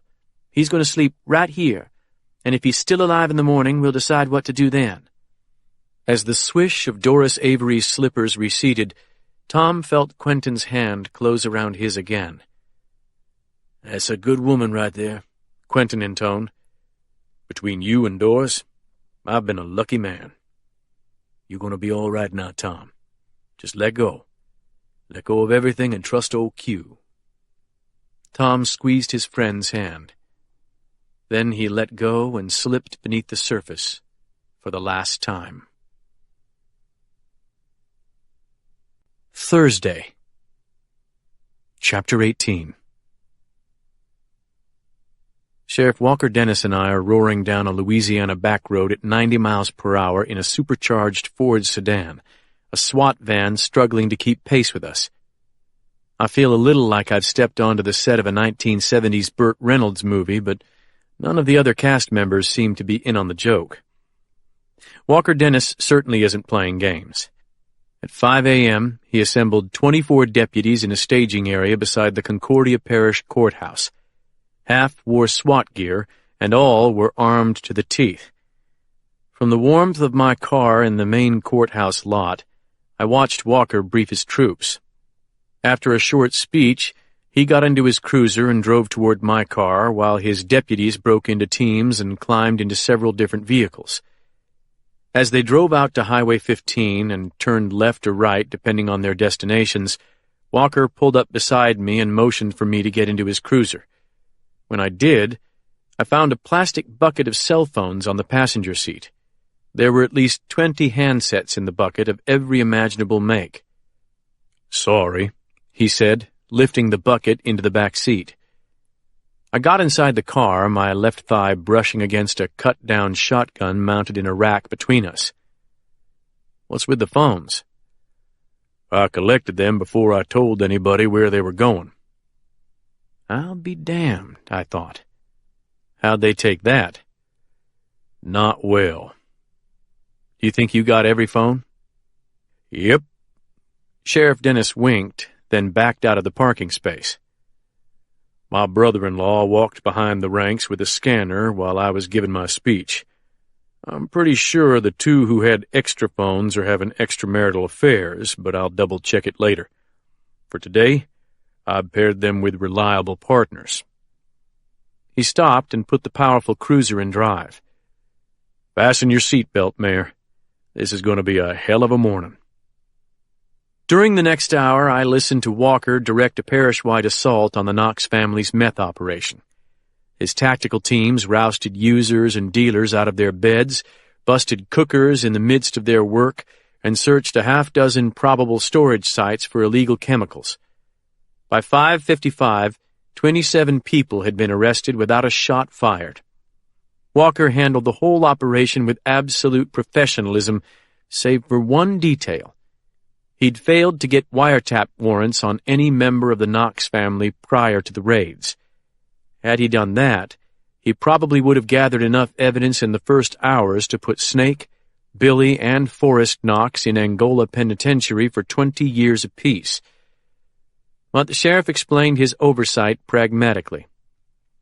The judge who'd granted the search warrants, and kept his mouth shut about them, hated the Knoxes enough to help Walker take a shot at their meth operation, but not enough to sign wiretap warrants on the Knoxes on the basis of rumor alone. Apart from arousing the ire of the state Supreme Court, that might make him a target of violent retaliation. After a team of female deputies ferried the prisoners back to the station in vans to begin processing them, Walker told me we were about to lead a tactical team out to the western edge of the parish, where he had a man keeping watch on a suspected Knox drug warehouse. And that's how I found myself riding shotgun in this rattling car as it threatens to lift off the pavement on every sweeping turn. "There it is," Walker says, pointing through the windshield.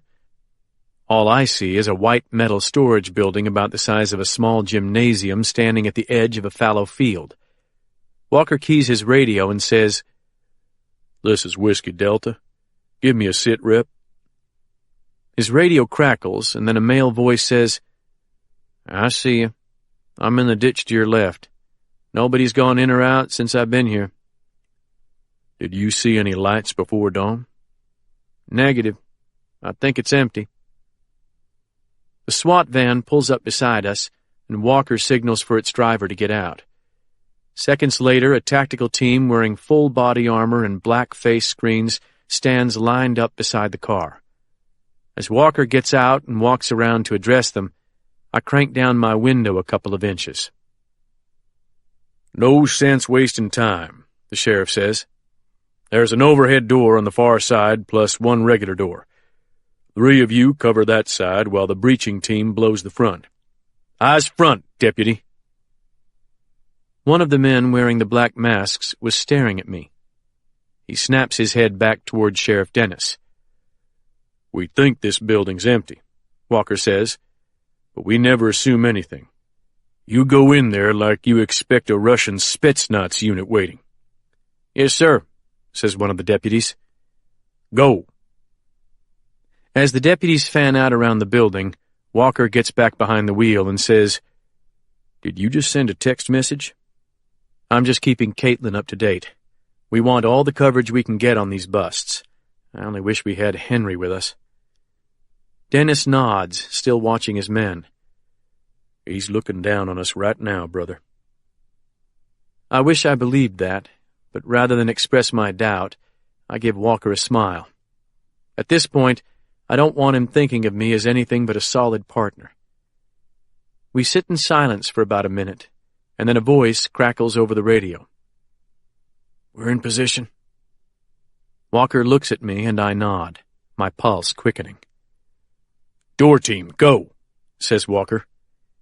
2 men carrying 10-gauge shotguns step up to the front door of the warehouse and lay the muzzles of their weapons against its hinges at a downward angle. "Those Remingtons are loaded with Hatton rounds," Walker says to me. "Turn to dust as soon as they penetrate the door." Glad to hear it. "Breach," Walker says into his radio. Even with the doors of the cruiser closed, the shotgun blasts buffet the air in my lungs. The 4 men behind the shotgun team crash through the door, yelling loud enough for us to hear it in the car. "What you got, Alpha?" Walker asks in a wire-taut voice. His radio crackles twice, but I can't make out the response. "This is Whiskey Delta," Walker repeats. "What have you found?" "Sir, we've got a pile of 55-gallon drums here.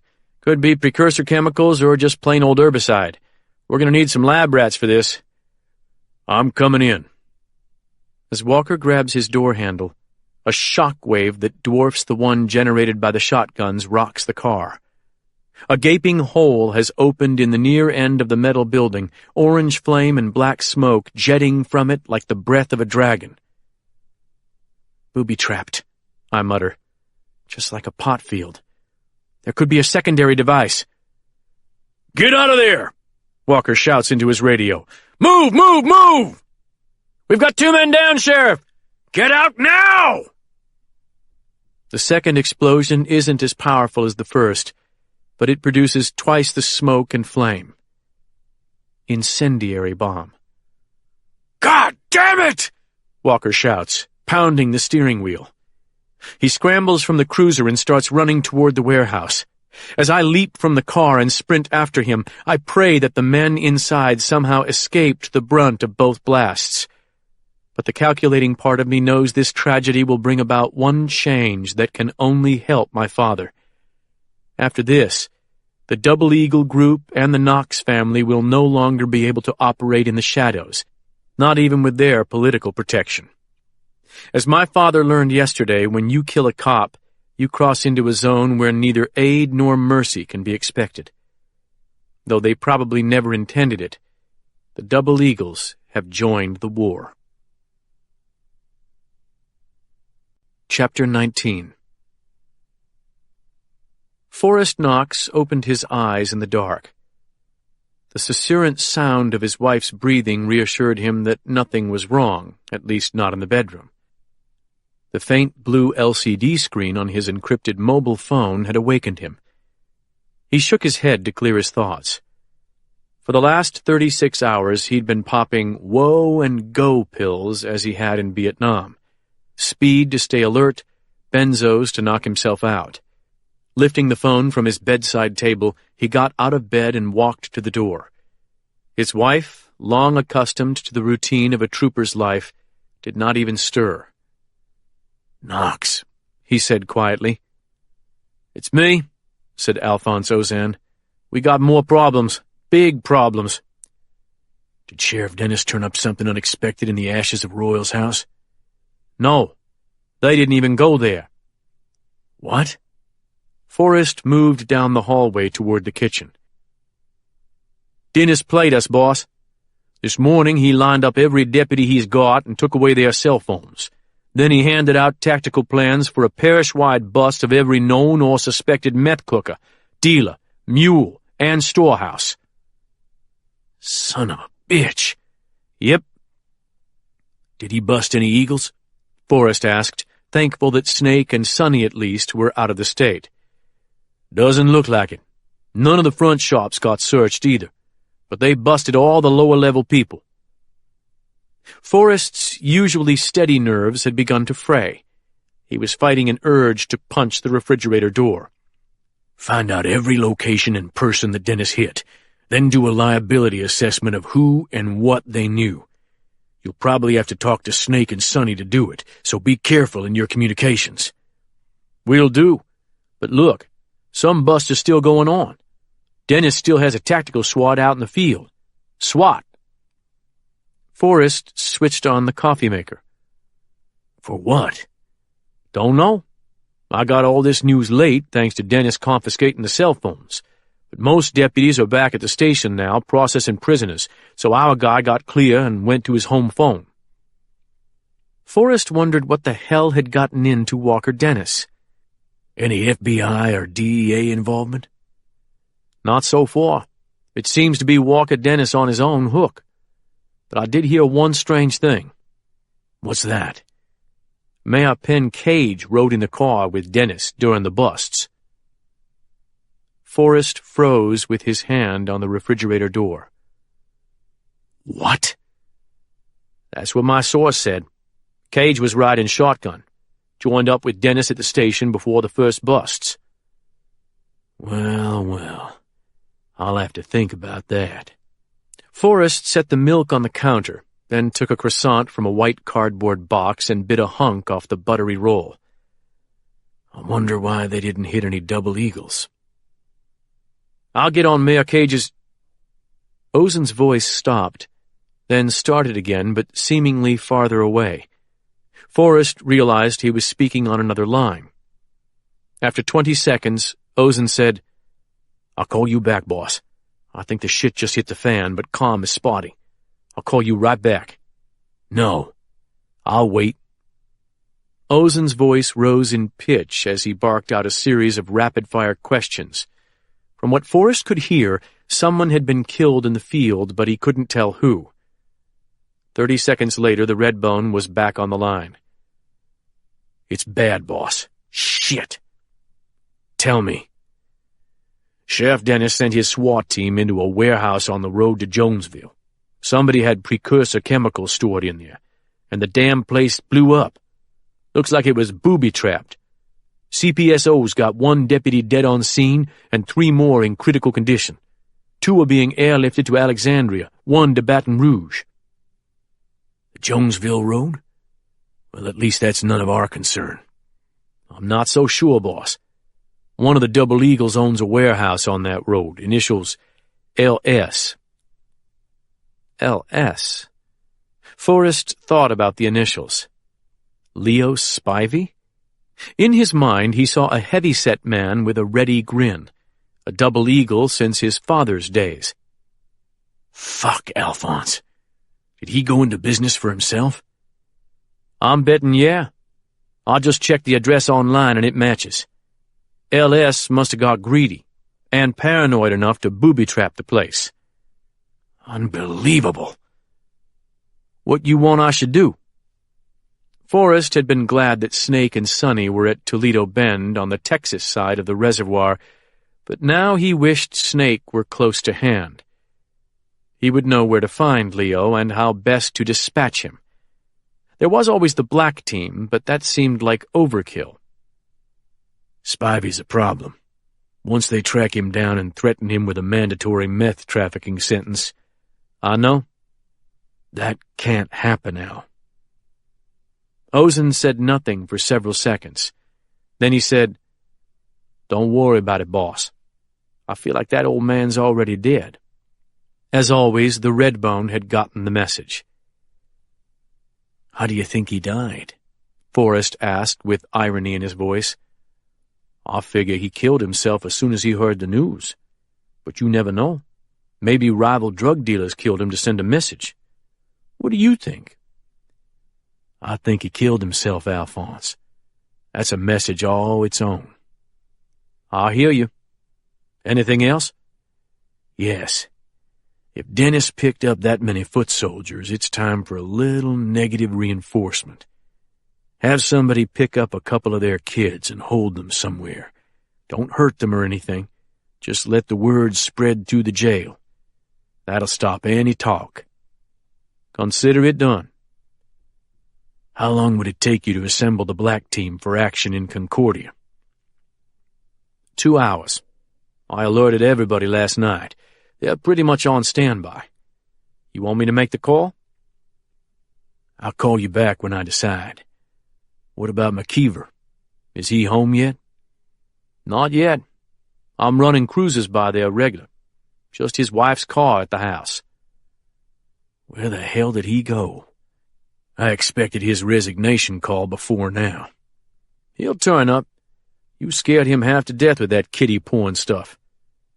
Forrest recalled the ashen face of his superior when he saw some of the pictures that could now be found on his home and office computers. We need him to resign by noon, Forrest said. I never should have given him 48 hours. Reckon you ought to go ahead and leak the story? That would flush him out of the bushes. Forrest thought about it more instinctively than rationally. He'd always relied on instinct during battle, and that's what this was shaping up to be. No, he said, but I'm going to call a press conference and announce that I've been carrying on a long investigation of a high-ranking state police officer after members of the technical division brought certain workplace computer traffic to my attention. Also, the disappearance of confiscated evidence checked out of the evidence room in violation of departmental procedure. When McKeever hears that, he'll feel the branch creak. Ozen laughed heartily. What about them French Quarter boy toys? We'll keep them in reserve. That's the nuclear option. He'll crack before noon. All a guy like the Colonel has is his reputation. His wife's a big churchgoer, too, and he goes with her. That still leaves one loose cannon rolling around the deck. Tom Cage. I got no idea where the doc is, boss. It's like he fell off the planet. A couple of hours ago, Ozen had sent patrolmen to the houses of Peggy Cage's Louisiana relatives, but no one they talked to seemed to know anything, and they'd seen no sign of Grimsby's pickup truck. He's still on planet Earth, Forrest thought aloud, and we've got to find him. Are you still thinking about the deal he offered? I figured after Dennis and Penn Cage declared war on us, you'd be ready for the scorched earth plan. Not if Dr. Cage can do what he says he can. Anything that ups the body count at this point is asking for more trouble. We've got to stabilize the situation. Why don't you just revoke the APB like Dr. Cage asked for? Then Cage will come to us. I can't afford to go that far. Once we revoke that APB, we undermine the image of Dr. Cage as a cop killer. I won't do that until I know he can neutralize the threat from his son and the master's girl. I see. Send Grimsby back out to Drew Elliott's lake house in case the doc heads back there. I don't think he would, but you never know. Will do. That it? Forrest listened to Ozen's expectant breathing over the line. While the Redbone waited, another thought occurred. I wonder if Dr. Cage could have made it back to Mississippi somehow. Did you ever get hold of the data from the Mississippi River bridge cameras? Not yet.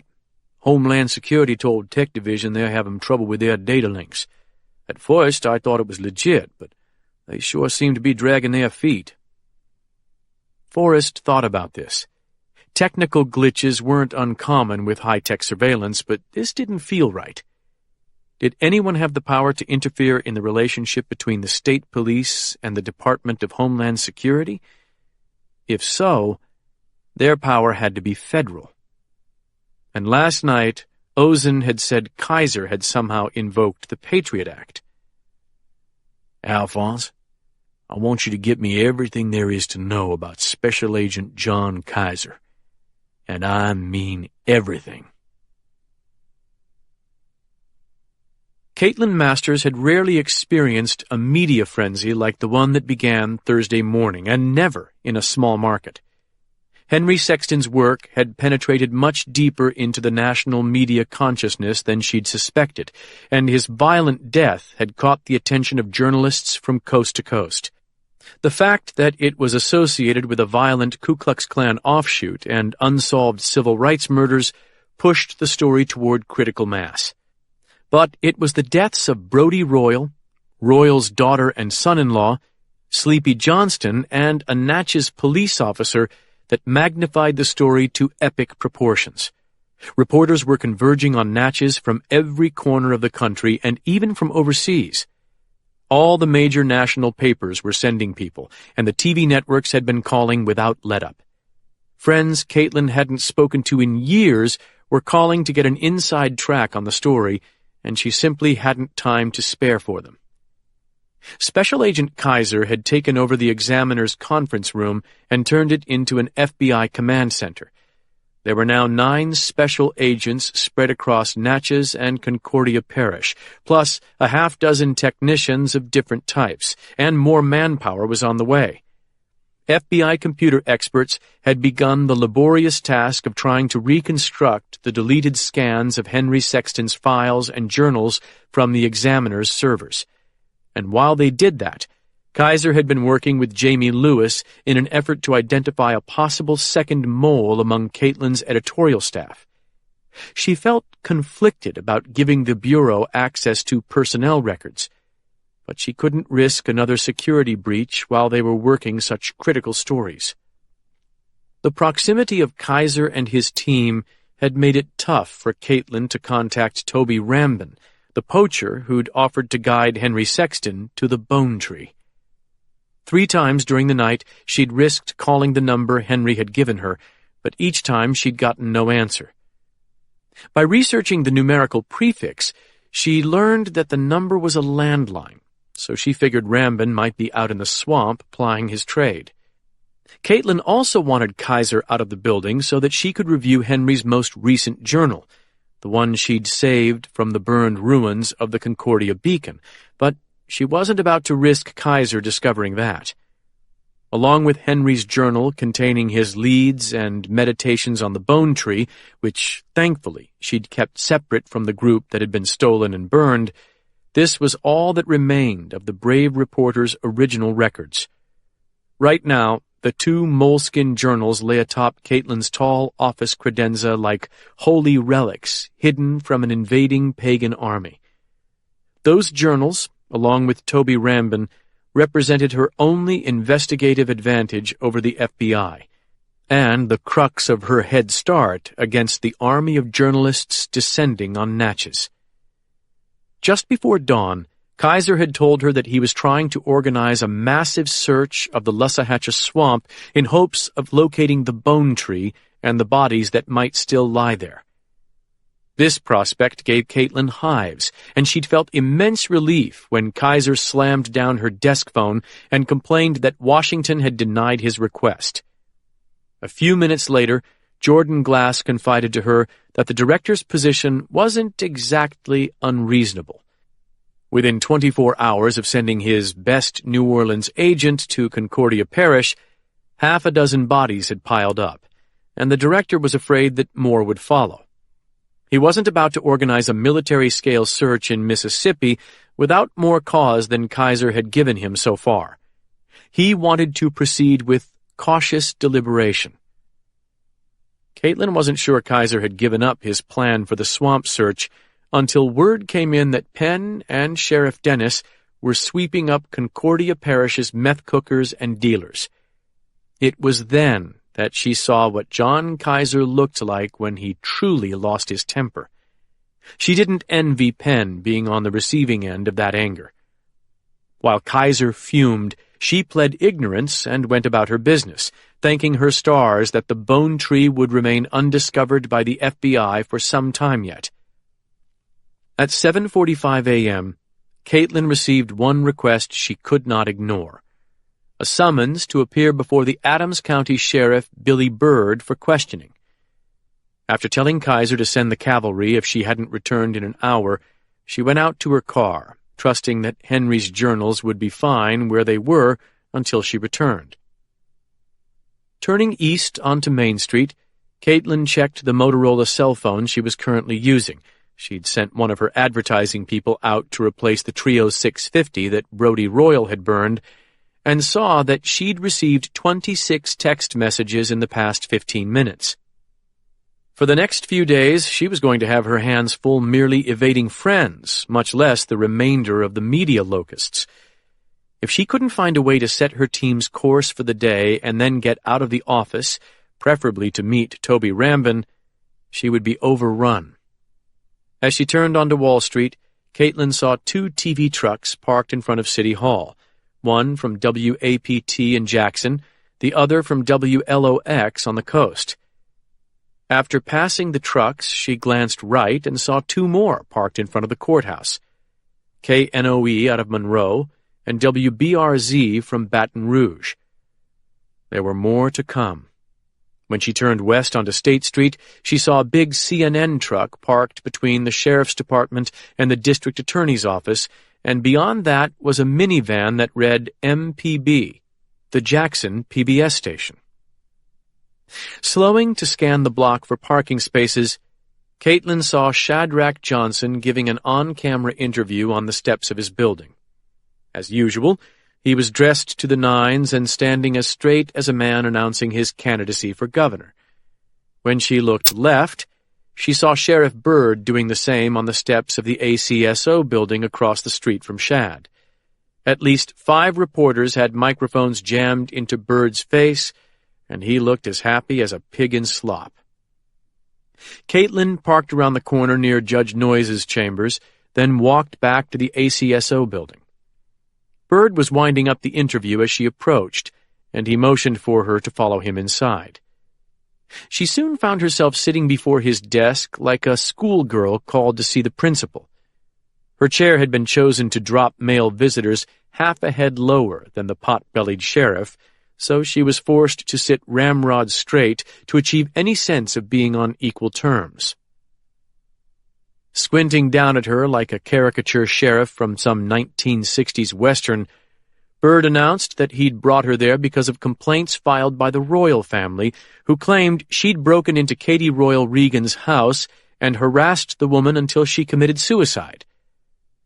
However, it quickly became apparent that the sheriff's real objective was discovering why Penn had been riding shotgun in Sheriff Dennis's cruiser during the drug raids. Caitlin only smiled and asked whether Sheriff Byrd planned to make a similar sweep of Adams County.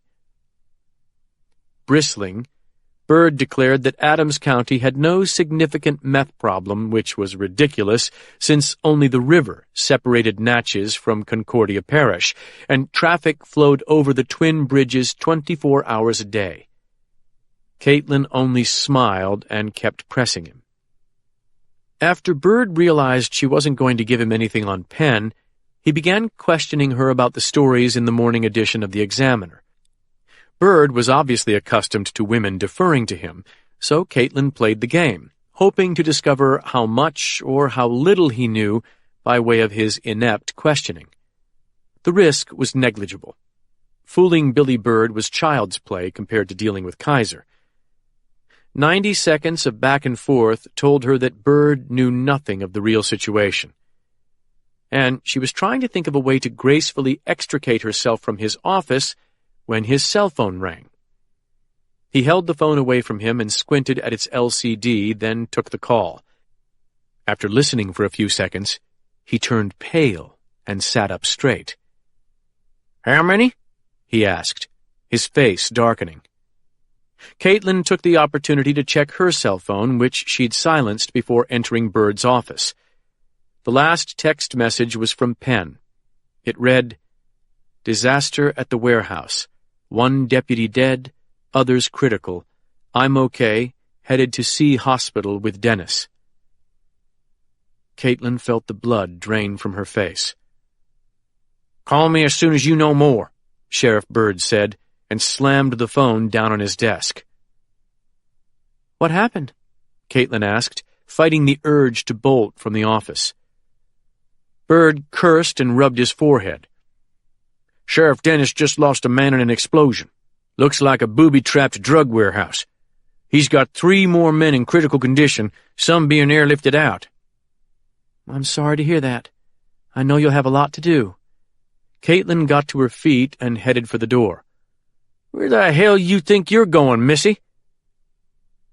"Back to work?" she said, wondering how long it had been since she'd heard that archaic term.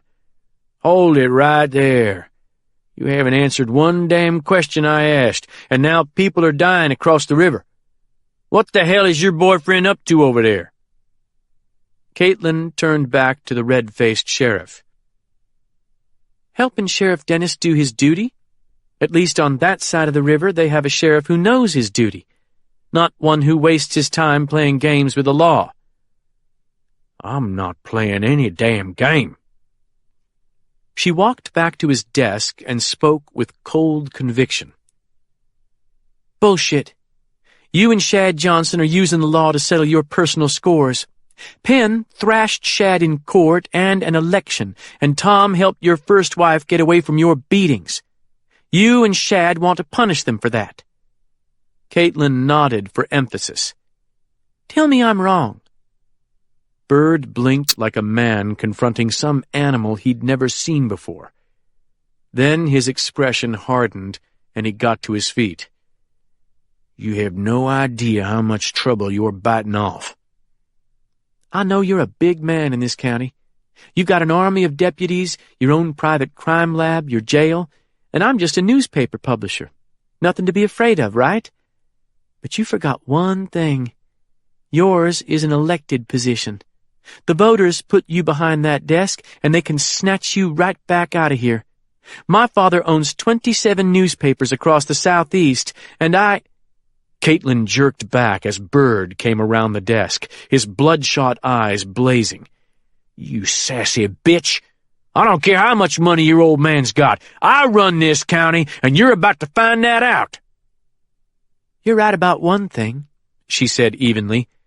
"I can be a bitch. And up till now, I haven't taken much interest in you. But that's about to change. There's a reporter who works for one of our papers in Alabama, a 25-year-old black girl named Keisha Harvin. Last night, Keisha told her boss she was taking her vacation, then drove all night to get here so she could work on the Double Eagle case. I trained that girl, Sheriff, and she is hungry." Byrd snorted in apparent derision, so Caitlin gave him the rest of it. "I'm going to feed you to Keisha Harvin, Sheriff. She's going to crawl so far up your butt you'll feel like you've had a week-long colonoscopy. Then I'm going to post the results of her investigation for everyone to see. The next time you go to a meeting of the Mississippi Sheriff's Association, your oldest buddy won't walk within 20 feet of you. Any plans you have for re-election will be as dead as that deputy across the river. Am I making myself clear? Or do you want to harass me some more?" Sheriff Byrd aimed his finger at her like a pistol and spoke softly, but with implacable malice. "Listen to me, hon. Sometime in the next few hours, I'm going to hear one of two things.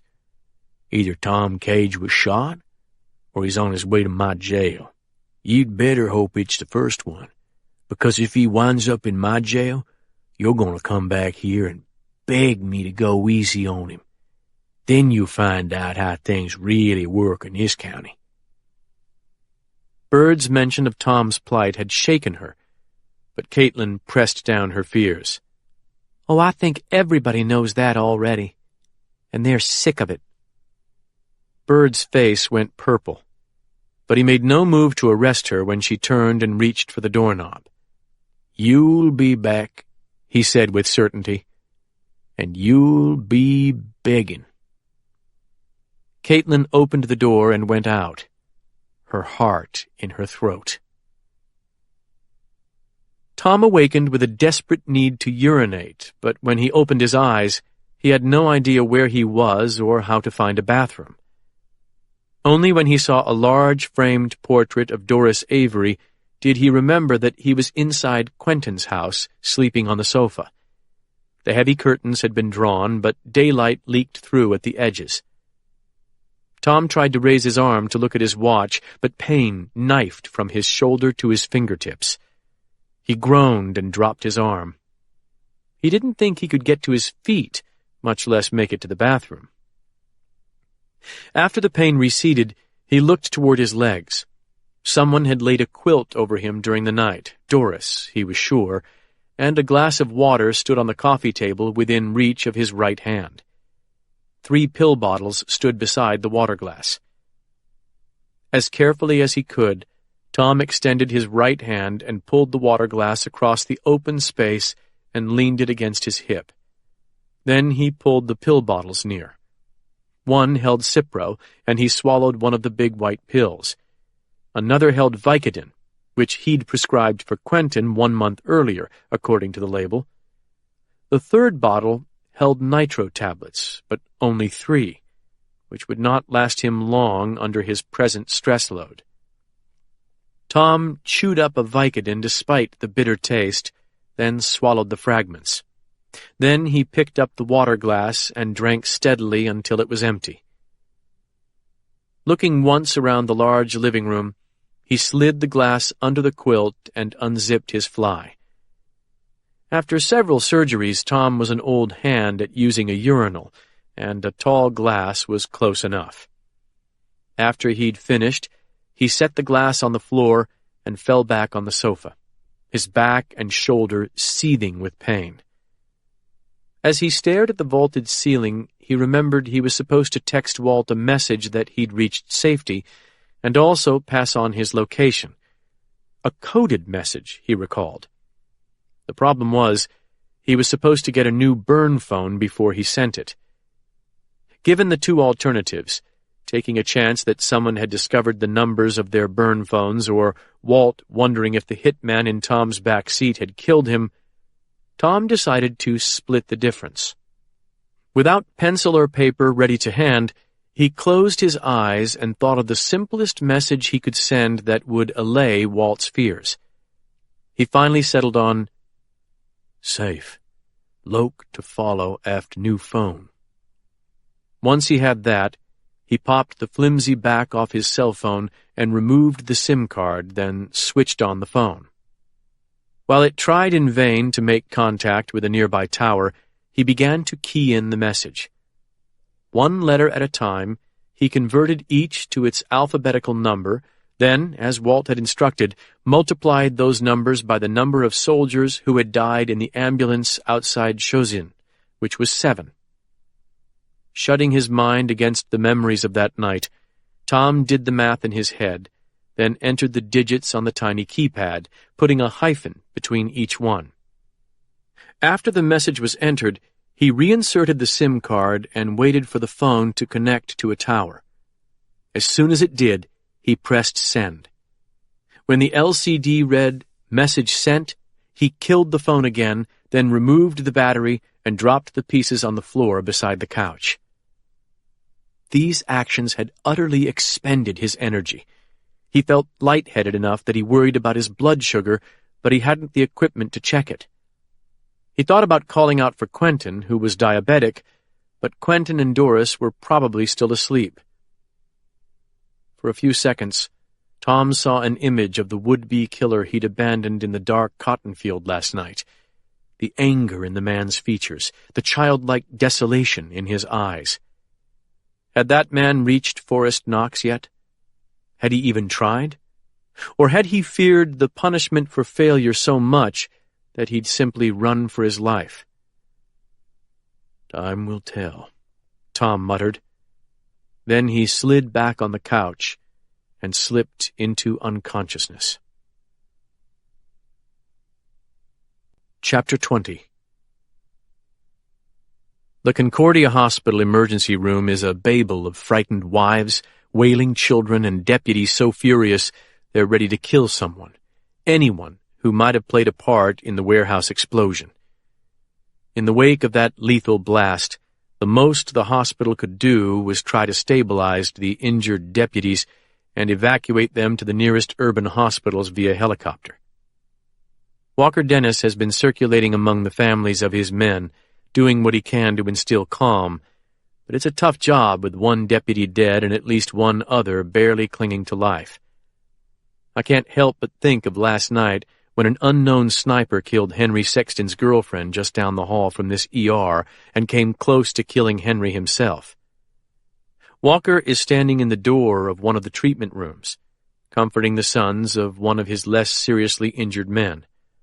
I'm trying to decide how long I should hang around when Special Agent John Kaiser marches through the main ER doors, scans the area, then homes in on me. "What in God's name possessed you to do something this stupid?" he asks, taking little care to keep his voice low. "We obviously didn't believe it was stupid," I counter, motioning for him to quiet down. "I told you last night how risky this kind of attack would be, and pointless." "We didn't attack anybody. Sheriff Dennis simply enforced the law, which has been a neglected practice in this parish of late." Kaiser glances at Dennis, whose back is to him, then looks back at me. "Oh, bullshit! You hit the Knoxes, and they hit you back. Nothing surprising about that." I'd bet money Forrest Knox was surprised this morning. Kaiser shakes his head in exasperation. "Do you realize I had the director sold on a massive search of the Lussahatchee Swamp? He was talking to the Mississippi National Guard commander and the sheriff of Lussahatchee County. He'd even contacted Dwight Stone to consult about the 1964 search. If you hadn't started this fiasco, we might have found the bone tree by sundown today. We might have had Jimmy Revels's and Pookie Wilson's remains, but now there's no way I can leave to run that effort. I'm stuck doing damage control, only this time the damage is so great, I don't know if it's fixable." "We're not your problem, John. You're working a massive case that could take months or years. We're going after some drug dealers and crooked cops. It's that simple." "More bullshit! You're going after the same targets I am, only you're doing it in the stupidest possible way." My temper's starting to rise, which tells me Kaiser might be taking his life into his hands if any of the nearby deputies are listening. "We're taking the shortest distance between 2 points, which in my experience is a good strategy. Besides, after last night's conversation, I thought you were after Carlos Marcello, not the Knoxes." At last, Kaiser lowers his voice to an angry whisper. "I told you I was after Forrest Knox. It's all the same case anyway." Before the FBI agent can vent more fury, Sheriff Dennis walks over from the treatment room. "Can I help you, Agent Kaiser?" Kaiser manages to rein in his anger slightly. "I'm sorry for what happened to your men, Sheriff, but I have to ask, what did you really hope to accomplish with these raids?" Dennis squares his shoulders like a man preparing for a fight. Aside from upholding the law and protecting the people of this parish? You've confiscated some precursor chemicals, and you've got a truckload of low-level perps locked up. Do you really think they're going to give up the double eagles? Do you think they even know anything worth giving up? Walker gives a surprisingly calm shrug. Since they're facing mandatory minimums, I'd say there's a good chance that one or more will talk. Kaiser shakes his head. You have no idea what you're up against, Sheriff. The punks you arrested this morning don't know enough to jail one double eagle, and they don't know jack shit about Forrest Knox. I reckon we'll see, Dennis drawls. But I'm betting at least one of them knows more than you think. Bad bet, Sheriff. John, I cut in, hoping to prevent further escalation. I don't think we're going to find much common ground this morning. You ought to think about vacating the premises. Some of these deputies are in a highly irritable state of mind.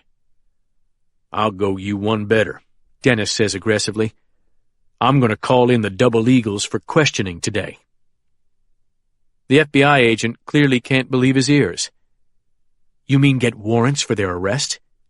No, Walker says. Just ask him nicely to come in for a chat. Kaiser actually laughs. How are you going to contact them? Dennis shrugs again. It's a small parish. I'll figure a way. If they've got nothing to hide, they shouldn't mind coming in. I'll save you the trouble, Sheriff. Snake Knox and Sonny Thornfield are in Texas at Billy Knox's fishing camp. It's on the Toledo Bend Reservoir, and they won't come back here to talk to you no matter how nicely you ask them, especially after this morning, because they do have plenty to hide. Sheriff Dennis works his lower lip around his dip of snuff. Well, I reckon I'll ask anyway. Can't hurt none. You're wrong, Kaiser says in a grave voice. If all you guys were doing was jumping the gun on a drug case, I'd shut up and go back to New Orleans. But you're throwing a wrench into one of the biggest conspiracy cases the Bureau's ever been involved with, and I can't stand by while you do it. Dennis cuts his eyes at me, but I offer nothing. You want to explain that statement? When Kaiser doesn't answer, I say, our junior G-man thinks he's working the JFK assassination. Dennis's eyes narrow. After squinting at Kaiser for 15 seconds, he says, Why not the Lindbergh baby? Kaiser angrily shakes his head. What you guys don't know. Jesus. Do you see what's going on in this parish?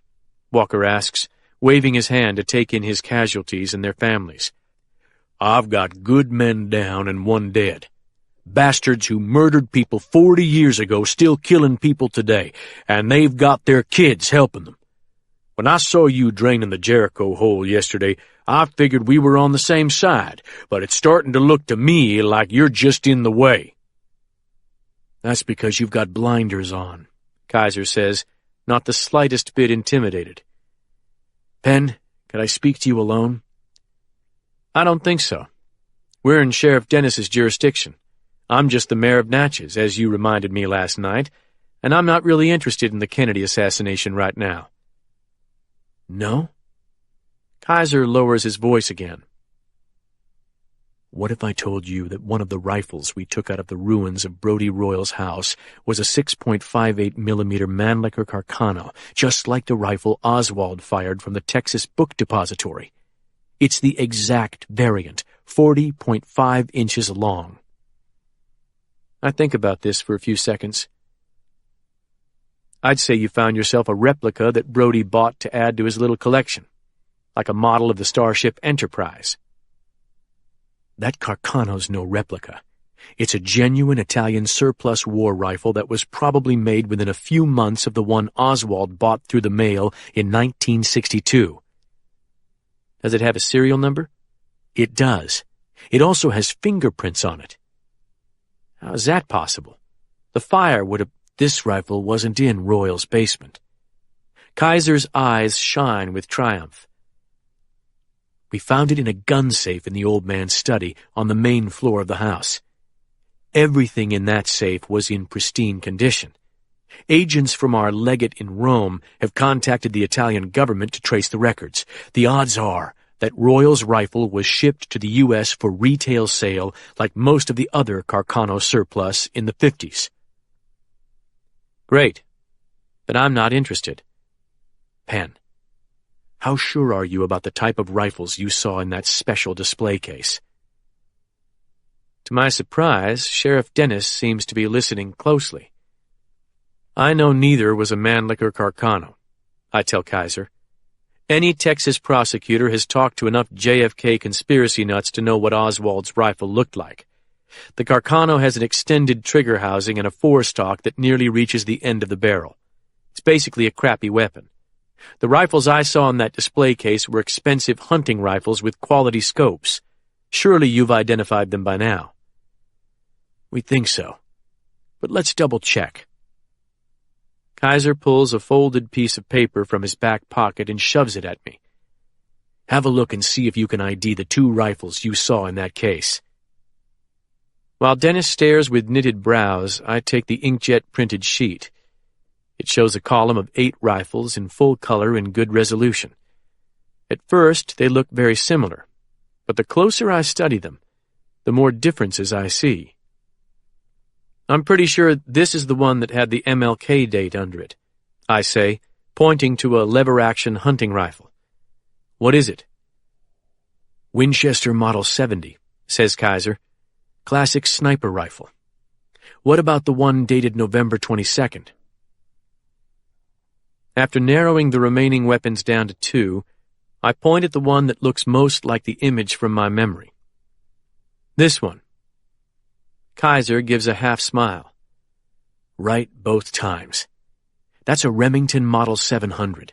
A hot load in that rifle drives a bullet close to 4,000 feet per second, depending on the caliber. Perfect for the Kennedy headshot. And that's one of the rifles we found. Minus the incinerated wooden parts, of course. Then why the hell are you making such a fuss about the Mannlicher Carcano from Royal Study? Because it raises so many questions, and if I'm right, it's going to connect the Royal Knox Marcello group directly to Oswald and Dallas. I'll bet you any amount of money that the final shipping destination of that rifle was Louisiana, Mississippi, or Texas. I told you, John. Not interested. Hold up a second, says Sheriff Dennis, his eyes on Kaiser. Are you saying Brodie Royal had something to do with the assassination of President Kennedy? I am, but that's confidential case information, Sheriff. And not just Brodie Royal. Who else? The Knoxes? Kaiser shakes his head. I shouldn't say more at this time. He thinks the Knoxes and Carlos Marcello had a hand in it, I say. Crime of the century. Kaiser glares at me, but Sheriff Dennis is studying the FBI agent intently. You're serious, aren't you? Do I look like a joker to you, Sheriff? No, sir, you don't. And I know a little bit about the Marcello clan. If you really believe you can solve the Kennedy case, I can respect that. But you've got to grant me the same courtesy.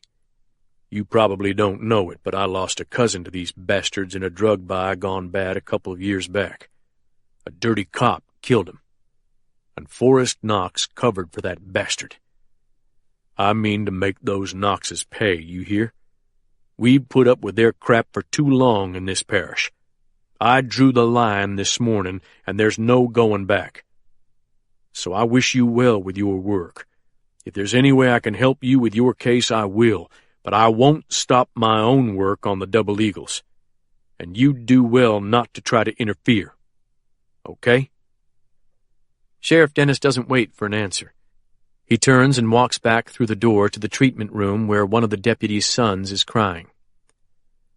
Small-town sheriffs, Kaiser mutters. Didn't I hear you started out as one? He gives another exasperated sigh. We're moving forward, John. You can either get in the game with us or sit on the sidelines and watch. Either way, Forrest Knox is going to feel the heat. Kaiser steps close to me. If you keep pushing Forrest and Snake and the others, this morning's casualties won't be anything but a warm-up for the main event. Take a word of advice, Penn. Hide your family in a deep hole because there's nothing Forrest won't do to stop you. In my mind, I see Annie and my mother looking worriedly after me as I left Edelweiss and headed out to the car. I'll do that. Kaiser turns without another word and walks toward the exit. Before he passes through, he turns back and says, "Let me know if Dennis gets an answer from the Double Eagles on that voluntary questioning." "I thought you said there was no chance." "Yeah, well, this is Louisiana. Crazier things have happened." He shakes his head miserably, then walks out. I follow Walker into the treatment room and find him sitting with the two young boys. Their wounded father is wearing an oxygen mask over his mouth. Walker is holding the hand of one of the boys. His face is wet and his big neck is bright red. With embarrassment, I realize that the wife is saying a prayer beside the bed. I bow my head. After she finishes, Walker rises and leads me back to the main ER area. "How are you going to contact the Eagles?" I ask him. "I'm going to call Claude Devereaux, their lawyer. That Cajun bastard has always been too slick for his own good. If he doesn't cooperate, I'm going to find a way to lock him in the trap with the rest of them." This is actually a good idea. Kaiser's probably right about Snake and Sonny being in Texas. Surely Devereaux will tell them to stay put. If they stay in Texas, that tells us something, doesn't it? Meanwhile, I'll be grinding away at the punks we brought in this morning. Sooner or later, one of them's going to want to trade something. You want me to help you with the questioning? Not after what happened at that warehouse. Too many people will be watching me. You steer clear for today. If somebody decides to flip on a Double Eagle, I'll call you. Fair enough? Yeah. I need to tighten up my family security anyway, and I've got a huge backlog of work at City Hall. I'm sorry again about your men. I start to leave, but Walker takes hold of my arm, then steps even closer, his eyes hard on mine. "How come you didn't tell me about that JFK angle?" "Because it's just a pig trail. Even if Kaiser is onto something with that rifle, it's ancient history." Dennis clucks his tongue twice. "Murder's never ancient history, Penn, you know that. And that one caused more harm than most. A lot more. If there's a chance of finding out who really killed the president that day in Dallas, or why, I'm all for it. I'll do anything I can to help." I hear you, Walker. The sheriff lowers his big head another inch. "Don't keep anything else from me, okay?" "I won't." After a long moment, he nods, then walks back to his injured deputy's cubicle. Small-town sheriffs, I say silently. Jesus. Chapter 21. Walt Garrity had been staking out Forrest Knox's house since before dawn, and he was tired of waiting. Knox's wife was asleep inside, which prevented an immediate search, and there was also a large pit bull penned in the backyard. Forrest himself had driven from Valhalla to Baton Rouge at about 5 a.m., and Walt had followed the whole journey on the GPS tracking scope McKeever had given him. The new toy was nice, but Walt was worried that his target intended to sleep the morning away. That might seem improbable to some people given the present situation, but in Walt's experience, career criminals often possessed the ability to sleep through anything. As Walt cruised past Knox's well-tended ranch house, his burn phone pinged. Picking up the track phone, he saw a text message from Tom. The message contained only a sequence of numbers as Walt had instructed him to use, but the mere sight of those numbers relieved some of the strain Walt had been suffering since he'd heard Tom had a hitman tied up in his back seat. Pulling out of the affluent neighborhood, which stood less than a mile from the university, Walt turned into a service station and parked near the car wash. He felt reasonably secure in the truck since he'd stolen a new plate from a similar model in a Lowe's parking lot. Satisfied that no one was watching, he took a notepad from his bag and began decoding Tom's message. A minute later he read the words, "Safe. Loc to follow aft get new phone." He wished Tom had gone ahead and given him his location, but his old friend was wisely waiting until he had a 100% secure telephone. Taking one of Tom's cigars from his shirt pocket, Walt lit the expensive beast, then settled back in his seat and watched the entrance to the quaint little haven that sheltered the most dangerous cop in the state. Forrest Knox sat at the Dell computer in his home office, working on notes for the press conference he would call at noon. Inkjet printouts of child pornography pulled from Colonel McKeever's work computer lay spread on the right side of his desk. Forrest should have been at headquarters by now, but something was nagging at him down deep. The obvious problems were bad enough. Henry Sexton's death had triggered a media storm, and Caitlin Masters' newspaper coverage had only magnified it. Today's online edition of the Examiner hovered just behind the Word document containing Forrest's notes for the press conference. Thankfully, Masters had focused primarily on Royal and the Double Eagles and stopped short of accusing Forrest of anything. But that wouldn't last. What had kept him at home were the 2 phone calls he'd received a half-hour earlier. The first was from a contact he had in the New Orleans federal court. The woman hadn't identified herself, but she hadn't needed to. She simply told Forrest that the FBI had filed national security letters requesting the phone and email records on Forrest Knox, Alphonse Ozen, and 2 other officers in the Criminal Investigations Bureau. Forrest had hung up without a word, but he couldn't pretend the call hadn't rattled him. Had he not had that contact, he would never even have known the Bureau was digging into his past. Before he could fully process this news, the second call had come, the one from one of the wealthiest developers planning the post-Katrina transformation of New Orleans. Brodie Royal's death, and the scandal brewing in its wake, had hit those multimillionaires where they lived, and their answering message to Forrest was clear: get McKeever out of his job ASAP and tamp down the trouble in Concordia Parish by any means necessary. If he couldn't, their support for him would evaporate like smoke.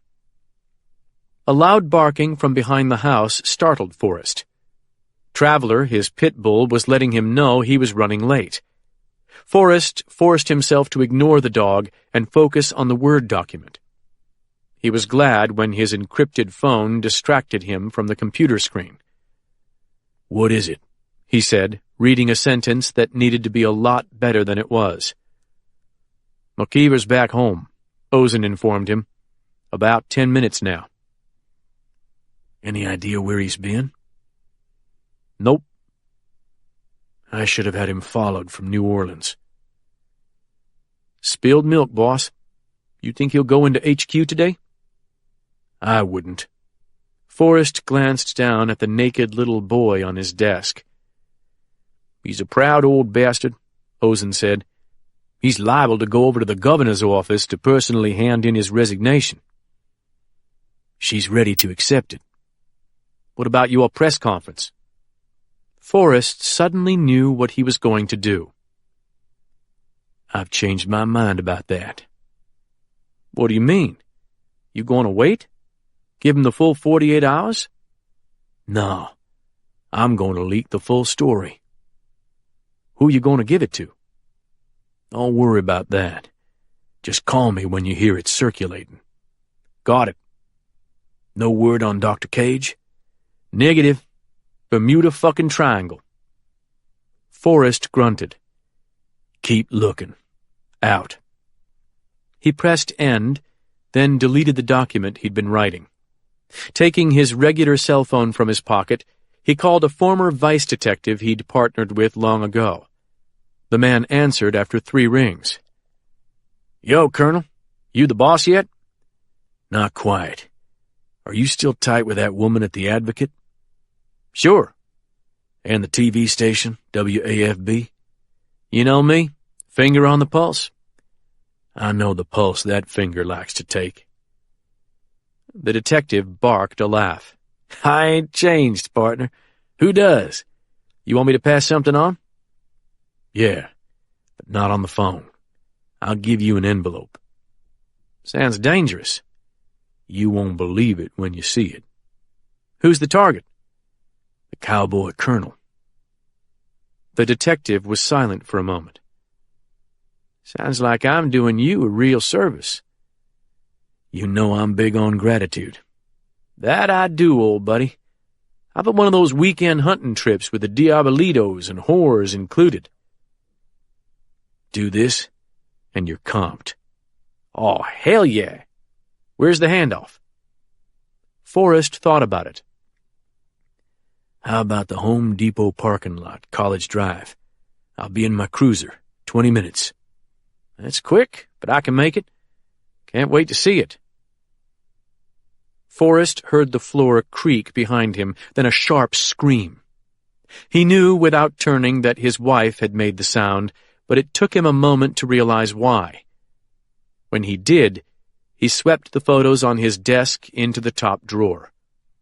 His wife was accustomed to seeing grisly crime scene photos, but the kiddie porn that Ozen and some of the guys in Vice had pulled off a server in the Netherlands was truly sickening. "What was that?" his wife gasped. "A case," he said gruffly. "I don't want that in our house." He looked up at the woman who knew his own proclivities about as well as any woman who still walked the earth. But even for someone of her experience and disillusionment, those photos were beyond the pale. "I don't either," he said. "Why do you have them?" Forrest decided to test his strategy. Tech Division pulled these off Colonel McKeever's computer. He's been downloading them at work for months. His wife's hand flew to her mouth. "I don't believe it. Griffith McKeever?" He nodded once, watching her closely. "Dear Lord." She shook her head as though she could never accept the idea, but then she said, "I guess you never know anybody, do you?" Forrest shook his head, but he was smiling inside. Keep walking, Walt told himself, moving steadily up the street with his picklocks nestled in his inside jacket pocket. Straight and steady, like an old man out for a constitutional. Knox had left the neighborhood first, his wife about 5 minutes later, but the most welcome sight had been the silhouette of the pit bull in the back seat of the state police cruiser. Given this gift from the gods, Walt had decided that the best tactic would be to simply walk along the street with a normal gait, then turn up Knox's driveway as though he were a meter reader or repairman. McKeever had assured him that no call from Knox's home security system would alert anyone. It was wired directly to state police headquarters, and Mac had assigned his nephew to disable the connection through the departmental computer system. Knox's driveway was 15 feet ahead. Walt emptied his mind of doubt, then turned and walked up into the carport, through the picket gate in the breezeway, and into the domain of the now absent Pitbull. He was an old hand at B&Es, and French doors were particularly easy. With the alarm system neutralized, the dog was the only thing that could have complicated his entry. Hearing no alarm, he unlocked the door and moved quickly inside. Walt's initial plan had been to search the house itself, then try to break into Knox's home computer. But as he passed the door of what appeared to be a home office, he saw something he never expected. The computer screen glowing softly, a Microsoft Word document showing. Charging across the room, he stabbed the keyboard to keep the screensaver from popping up. If it did, a password would almost certainly be required to re-access the computer. As he stood there panting, he wondered at his good fortune. Surely Knox had not left his computer unprotected. The wife, he thought. His wife must have used the computer right after he left. Tensing, Walt minimized Word and checked to make sure he wasn't logged on to the wife's account, but no. The account name was NBF Knox. Nathan Bedford Forrest, Walt said softly. Who's your daddy, asshole? He sat down and began working through Knox's file directory. His folders contained the usual stuff, work letters, tax records, to-do lists. Walt wanted to go through the emails, but Knox's Gmail account required a password. Conscious that the wife might come back at any time, Walt moved on and searched for all images stored on the hard drive. Knox only had a couple of hundred photos on the computer, and Walt didn't see anything that looked suspicious. There was some pornography, but it was typical heterosexual fare. Moving on, Walt searched for video files. This yielded more interesting results. Knox had quite a few videos that appeared to be training films for state troopers, familiar stuff to Walt. Many dealt with shooting techniques, while others depicted SWAT instructors clearing buildings during hostage situations. Walt was nearing the end of the list when a video that looked very different expanded to fill the screen. The grainy image showed an open dirt field with a line of trees in the distance. After about 5 seconds, 2 horses with men on their backs galloped into the frame. The men carried long spears, and they spurred their horses toward a black blob in the middle of the field. Suddenly, the blob disintegrated into several animals racing in different directions. Hogs, Walt thought. 2 more horsemen galloped on screen with smaller blurs running at their flanks. Dogs. From the motion of the dogs, he guessed they were pit bulls or blackmouth curs. Real hog hunters put vests on their dogs so the boars wouldn't rip their guts out. One good rip with those tusks could easily eviscerate a dog. Walt had seen it. The 4 horsemen quickly singled out the largest hog and, with the help of the dogs, began trying to hem it in. After several feints and charges that dropped one smaller dog, the big razorback cut between 2 horses and broke for the tree line.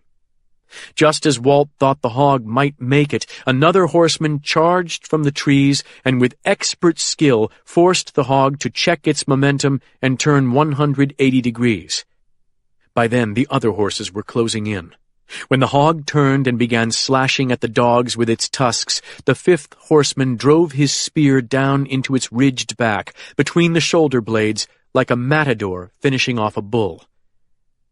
The razorback staggered, took a few steps, then collapsed and lay still as a boulder. The dogs went mad, circling the kill, but the men only climbed leisurely off their horses and shook hands with one another. Drawing back a couple of inches, Walt squinted at the man who had killed the hog. Despite the graininess of the image, he was pretty sure that man was Forrest Knox. Walt nodded slowly, recognizing that they were up against a certain kind of man. There was nothing illegal about hunting hogs with spears. Some crazy sons of bitches hunted them with knives, leaping out of trees to make the kill. From somewhere deep in his memory, the word atlatl rose in Walt's mind. That was what the old-time hunters called the tool that normally hurled the spear Knox had used during the hunt. He clicked on the last video in the folder. Compared to the hunting footage, the final video was about as exciting as a television test pattern. It showed a small house in the dark, and it appeared to have been shot through a telephoto lens. Unlike the hunting film, this video had sound. Walt heard human breathing, as if the man shooting the film was breathing right into the microphone. As Walt stared at the screen, he noticed it was raining. Unlike Hollywood rain, these drops were difficult to see. Nothing else happened. The rain continued to fall, and the cameraman kept breathing. Just as Walt was about to switch off the video, he realized that there were numerical markings superimposed over the scene. They were range markings. While he tried to figure this out, the front door of the little house opened, and 3 young black men walked out. Two were carrying a box, while the third carried a semi-automatic rifle, a CAR-15. As the men walked, Walt realized there was water lapping around their feet. What the hell? "Target visible," said a voice with a Cajun accent, and Walt nearly jumped out of his skin. 221 meters. "Acquiring," said a second voice as cool as a fighter pilot's. "Target acquired." On screen, the three black men, oblivious to the camera, moved toward an SUV parked next to the house. The one with the carbine unlocked the rear hatch of the SUV. Walt recognized a high-tech scale sitting on the box in the other men's hands, the kind of scale used by high-volume drug dealers. "Cleared to engage," said a third voice. "Engage when ready." The breathing stopped. The flat crack of a supersonic bullet told Walt that a rifle had been fired. A silencer had muted the muzzle blast, but the exploding head on screen relegated that thought to something he would only recall later. "Reacquiring," said the shooter. "Fire at will," said the second voice. The two young men carrying the box had whipped their heads around at the sound of the crack, but they had no idea what had happened. By the time they looked down and saw their companion lying face down in the water, the shooter had fired again. A second man shuddered, then staggered back and fell into the black water. The third man dropped his end of the box and ran for the driver's door of the SUV. Walt expected a flurry of shots, but none came. The SUV backed up with frantic speed. As the driver stopped to shift from reverse into drive, a third bullet shattered his window and blasted half his head across the passenger seat. "Target's neutralized," said the emotionless voice. 30 points, said the third voice. "Outstanding." The picture froze, and the sound stopped. Walt sat staring at the screen, his heart pumping like a fist squeezing his trachea. What had he just seen? His gut told him military or police snipers operating during Hurricane Katrina, but he had no way to be sure. As his mind whirled in confusion, he heard a noise from the interior of the house. Reaching down through the neck of his shirt, he pulled out the leather thong that held his derringer around his neck. Then he moved quickly into the hall. He heard the noise again, a loud clunk that he now recognized as the sound of an ice maker. "Fuck," he breathed, going back into Knox's office. Taking his seat again, he rifled through Knox's drawers in search of a flash drive. In the third drawer, he hit pay dirt. A half-dozen thumb drives lay in a pile of old pens, yellow highlighters, and other office junk.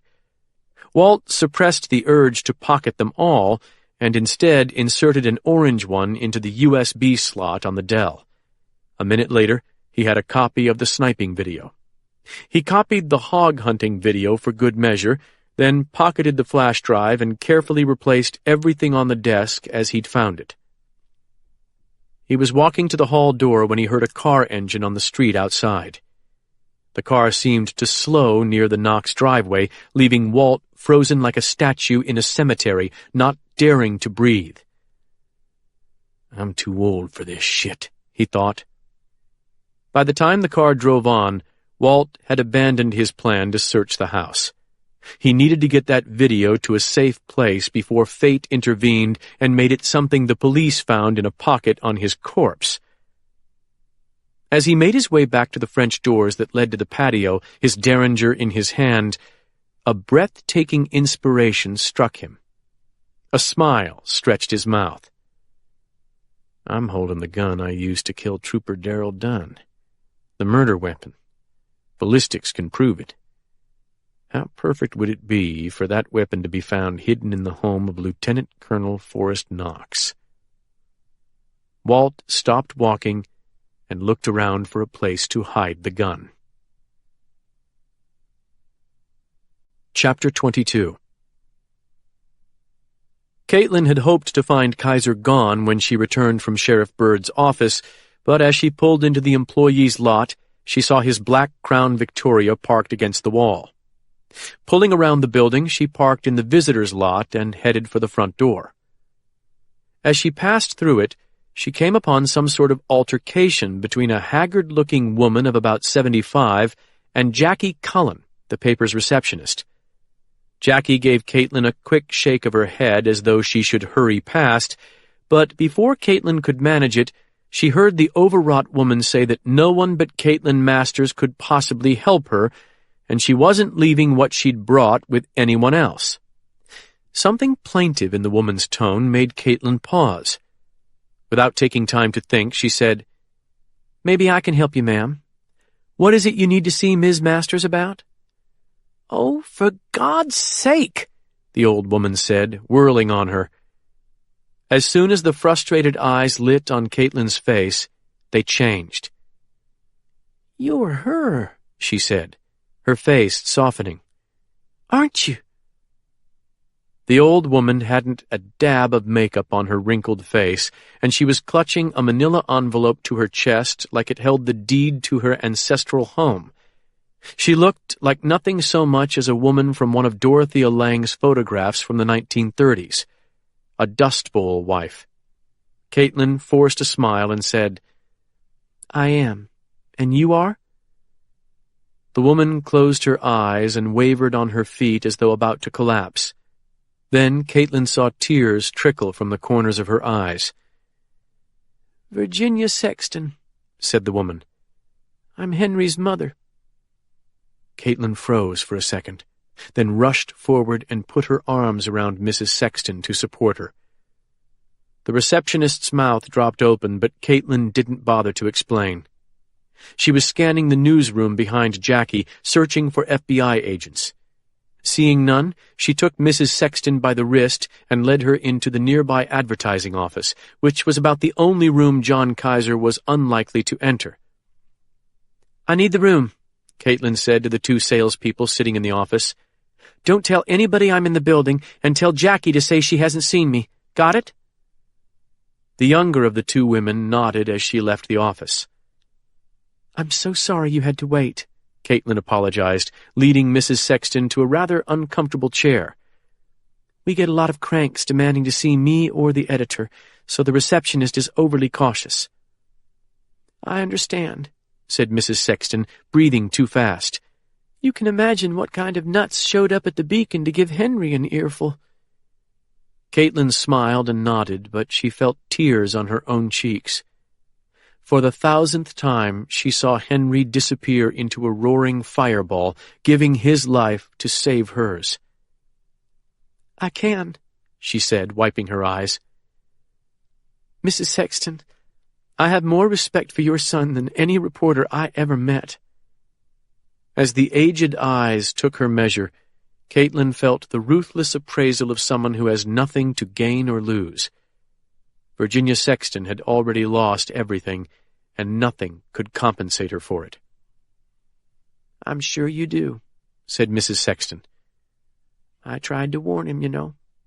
2-3 times a week I'd try to talk him into letting go of all that history and just getting on with life. But he couldn't turn it loose. He was like a loggerhead snapping turtle. Stubborn, like me. I wouldn't admit it while he was alive, but it's true." Caitlin didn't know what to say, so she simply vocalized what was in her heart. "Mrs. Sexton, Henry gave his life to save mine last night. I wouldn't be here if it weren't for him. Literally. I feel so guilty about that." The old woman nodded, obviously bereft. "You feel guilty? I took him my car and that shotgun last night. I went to his room and helped him out of that hospital bed, helped him fool the monitors." She dabbed at her eyes, looking away from Caitlin. "I used to be a nurse, you see. So don't blame yourself. If I hadn't done those things, my boy would still be alive." As Caitlin reassured Henry's mother, Her eyes settled on the manila folder, still clutched in the wrinkled hands. "What was it you wanted to see me about?" Mrs. Sexton slowly took the manila envelope away from her chest and set it on her lap. "I haven't been able to sleep since last night. I've been going from room to room, cleaning up. I've always kept Henry's old room pretty much like it was when he was a boy, even though he's a grown man. After his father passed, I never really needed the space, so, well, I don't know. I have some happy memories of the things in that room." "Is that where you found the envelope?" The woman looked down as if she'd already forgotten what she held. "No. Henry had this in his weekend bag at the hospital. It was stuffed under the plastic bottom. I found it when I was unpacking the bag, and I made the mistake of looking inside. It's a letter to you.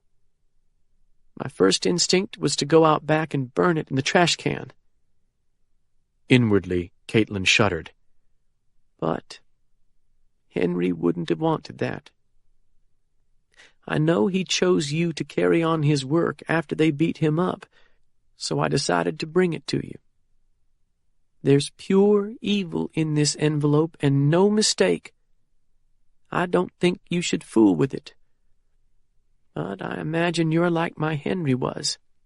You've got to get at the truth of things, even if it kills you." "I'm afraid you're right." Caitlin stepped forward and gently lifted the envelope from Mrs. Sexton's hands. The old woman seemed to shrink within her skin when she let go of the paper. However much she hated Henry's work, she understood that giving it up meant giving up the surviving essence of her son. "I'm so sorry for what happened," Caitlin said uselessly, "and I'll never let the world forget what Henry did." Mrs. Sexton shook her head. "Henry didn't care about that. My boy didn't do what he did to see his name in the paper like some." Caitlin's cheeks burned, though she didn't get the feeling the comment had been directed at her. "He just believed everybody deserves the same break. I don't know where he got that idea. Not from his daddy, that's for sure.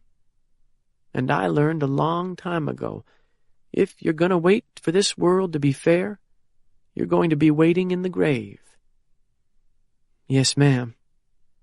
The old woman started to leave, but Caitlin touched her arm and checked the foyer first to make sure no FBI agents were close. Before she let Mrs. Sexton go, she said,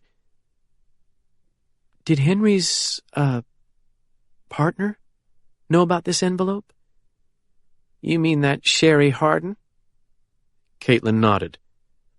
"I don't know. She might have brought some of those papers up there to him. I don't know how else he would have got them. But she couldn't have seen the letter. He wrote it after Sherry was shot, and he woke up in the special hospital room. It doesn't matter now, does it? She's beyond doing anything about it.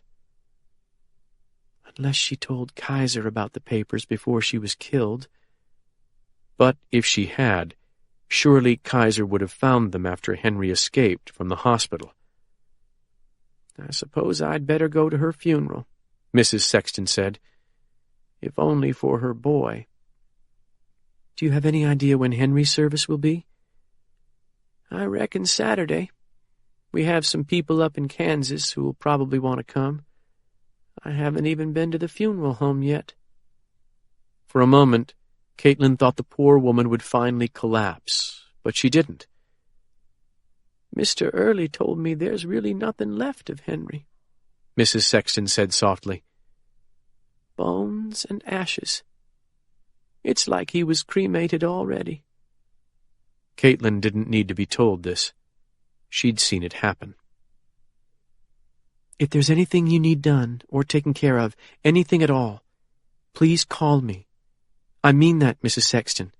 If there's any question of funds, Henry had a little insurance, the old woman said, lifting her chin with pride.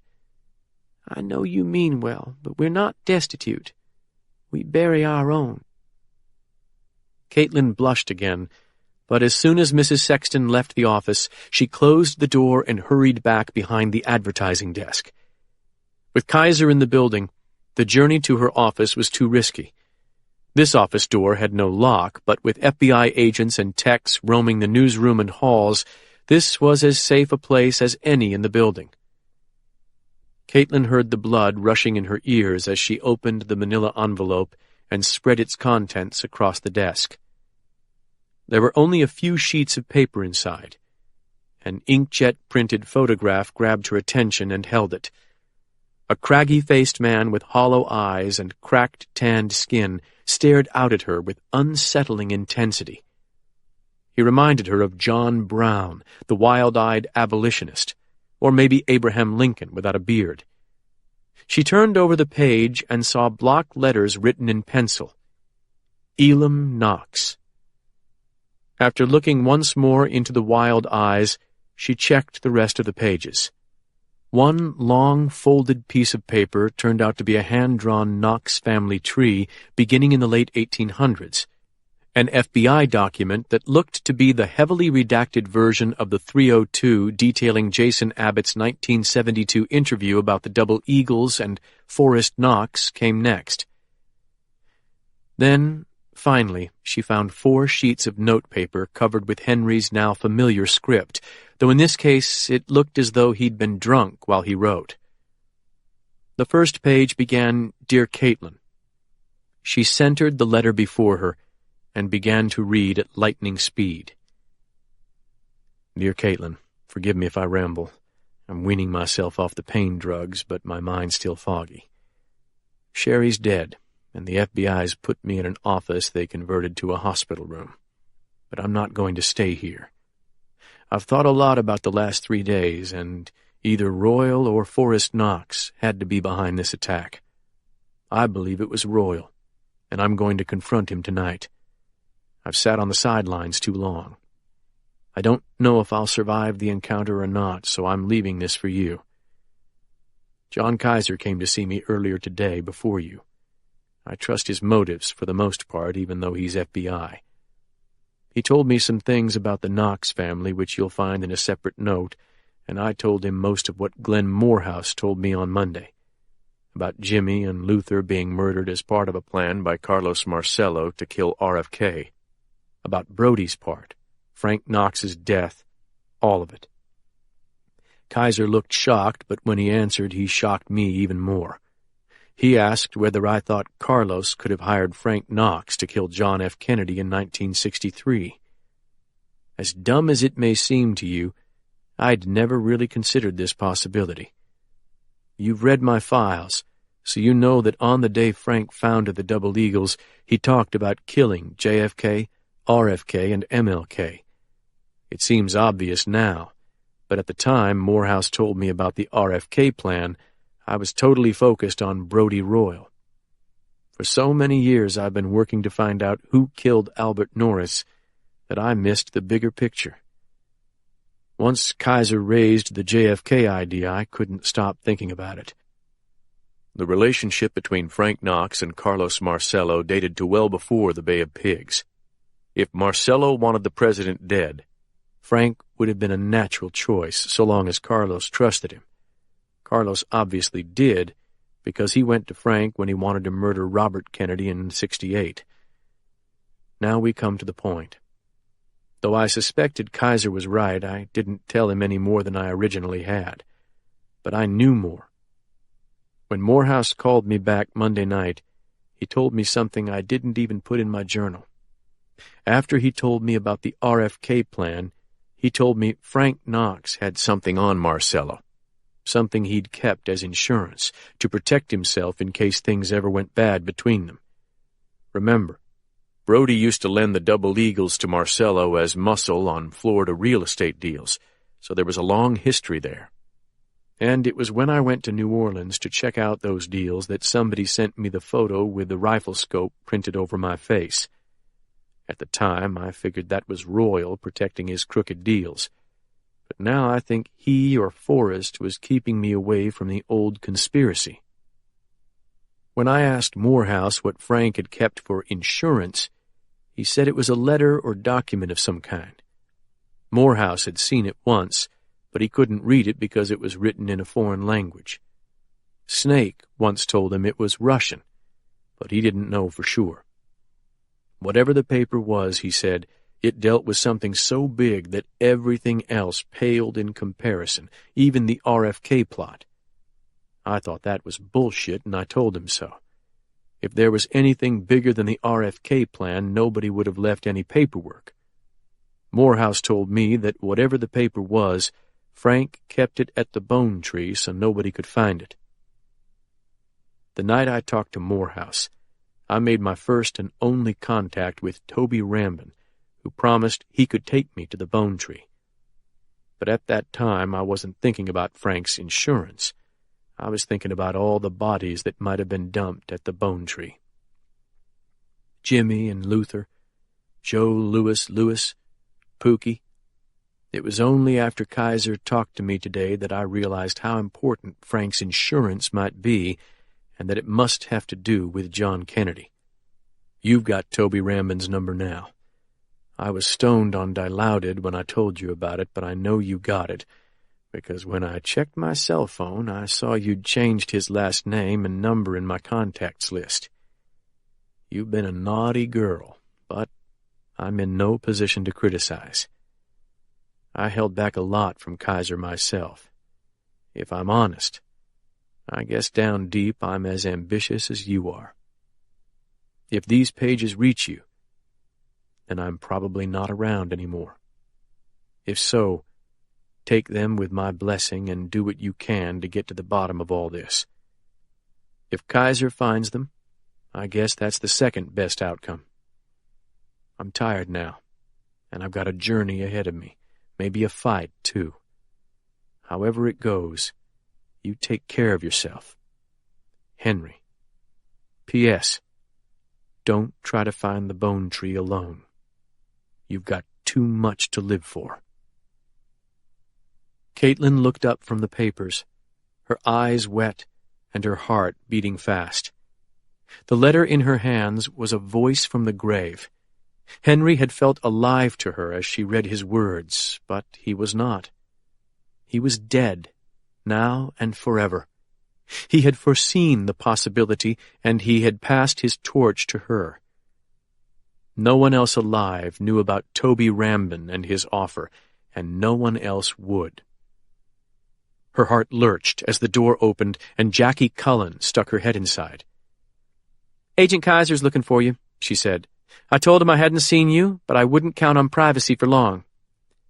"Thanks, Jackie. Go." Caitlin gathered up the pages and photos and slid them back into the envelope. Then she flattened the brass closure tabs, went out into the lobby, and opened the door to the hall that led to her office.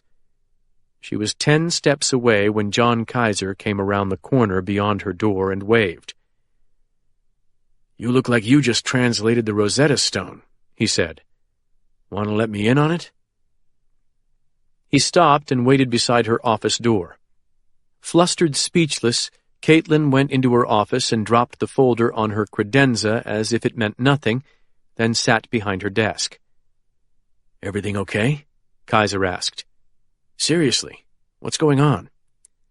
"Nothing," she said too sharply. "I'm just functioning on zero sleep." "What's in the envelope?" "Business crap, advertising reports. The paper shuffling doesn't stop just because I'm working on the story of a lifetime." "That's for sure," Kaiser said, taking a seat in the chair opposite her. "I've got one of my agents doing nothing but filing reports for the rest of us. A total waste." "What can I do for you?" Caitlin asked. "Have you found my mole?" "No, but we will. I should tell you that the original deleting of files was done by User 23, and that ID belongs to your editor, Jamie Lewis." "Jamie!" "Relax. He didn't do it. He's a rich, liberal Yankee, and I questioned him myself. Somebody hacked into Lewis's intranet account, which I'm pretty sure is well beyond the abilities of your missing press operator, Nick Moore." "Do you have any idea who it could have been?" "Not yet. It could be an employee, but it could also have been someone who hacked in from outside. You just leave the mole hunt to us. Why don't you go home and grab a nap? Are you kidding? This town's filling up with reporters so fast that we'll run out of hotel rooms.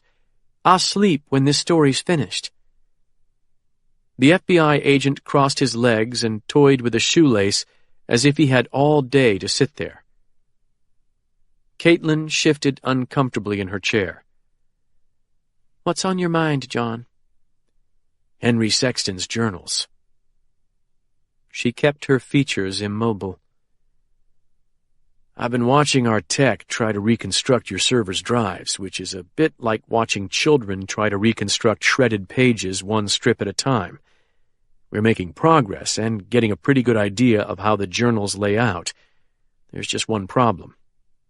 What's that? None of the pages seem to describe any of Henry's work over the past 2 months. I can only conclude that we must be missing a journal. Caitlin pursed her lips and pretended to think about this. Did Henry say anything to you about his most recent one? Kaiser asked bluntly. No, she answered truthfully. After all, she'd discovered that journal on her own. The moleskin had been in Henry's pocket when he was attacked outside the beacon, and she'd found it in the ashes of the beacon fire later that night. It just seemed to me from reading your stories this morning that you had a lot of detail on the Jimmy Revels case. The RFK plot, all of that. I've got a good memory. Kaiser smiled. Also the murder of Pookie Wilson, the crucifixion. Royal told you that happened at the Bone Tree? That's right. But he didn't say where the tree was, other than the Lussahatchee Swamp. It wasn't that kind of conversation. A thin smile. No, I imagine not. The FBI agent looked at her for a long time without speaking. I spent 7 years in the ISU, Caitlin, what they used to call the Behavioral Science Unit. And this just doesn't add up. Henry Sexton was a creature of habit, like all of us. There has to be a last journal, and it's got to be somewhere. It's too bad that sniper's bullet killed his girlfriend. Caitlin made a sympathetic noise and blanked her mind. As impossible as it was, she felt strangely sure that if she thought of the slightly scorched moleskin lying atop the tall credenza behind her, Kaiser would see it too, in his mind. As he studied her, she thought, I should be put in jail. I'm like a raging id with a body, no governing conscience at all. Was there anything else? She asked. Kaiser's eyes stayed on hers. She could almost feel the pressure of his gaze. Have you talked to Penn recently? He asked. Only for a second. It sounded pretty bad across the river. Penn's not too happy with me right now, nor I him. We both think each other's priorities are screwed up. Caitlin shrugged. We've all got different agendas. The way of the world, right? Jordan said the same thing. Smart woman. Wait, that was redundant. Kaiser rolled his eyes. I figured I'd see a lot of Jordan today, Caitlin said, fishing. You probably would have if I weren't here. She's a little upset with me right now. He glanced at his watch. She's still a pro, though. She's photographing everyone who shows up at Glenn Morehouse's funeral as we speak. Did you know she's scheduled to go to Cuba tomorrow to photograph the Castro brothers? She mentioned it. She said something about maybe pushing back the trip for a day, which I couldn't believe. Any idea why she'd do that? Caitlin remembered giving Kaiser's wife a backhanded offer of employment, but she never thought the photographer would really consider it. Jordan Glass had multiple Pulitzers in her bag and a Robert Capa Award to boot. Is this story getting that big? She wondered. None. You'd better ask her that. You'll probably see her before I will, Kaiser said. I'm heading out to take care of some other business. I've rented an empty warehouse in Vidalia to use as an evidence storage site. So much stuff came out of the Jericho hole that we're going to sort, identify, and tag everything we can here, then ship selected pieces to the crime lab in Washington. Can I send a photographer over for some shots? Kaiser gave her a wry smile. No, but I'll have Jordan shoot a few snaps for you. Thanks. And keep your eyes open. I don't think your credentials would stop the Knoxes from taking a shot at you. Kaiser got to his feet. You're right about that. But I'd be a lot more worried if I were Penn or Sheriff Dennis. Or you, he added, giving her a meaningful look. He went to the door, but after he passed through, he turned back and said, Don't try to solve this thing on your own, Caitlin. What you wrote this morning was read by a lot of people, some of whose lives are now at risk because of you. And every one of those bastards knows where you live and work. She nodded as though this were old news to her. I'll be careful. Kaiser gave her a casual salute, then walked down the hall. Caitlin desperately wanted to read the rest of the papers inside Mrs. Sexton's envelope, but she opened her top right drawer to put them away until she could be sure Kaiser would not return. A shining new Trio 650 lay inside the drawer. Stuck to the smartphone was a yellow Post-it with a note from Allison Oswald, the advertising salesgirl she'd sent to replace her favorite device. Here's your new phone. You can find your new number inside. Your security code is the year I came to work here. Enjoy. Caitlin picked up the gleaming phone and gave it a grateful kiss. At last, she had a secure line she could count on.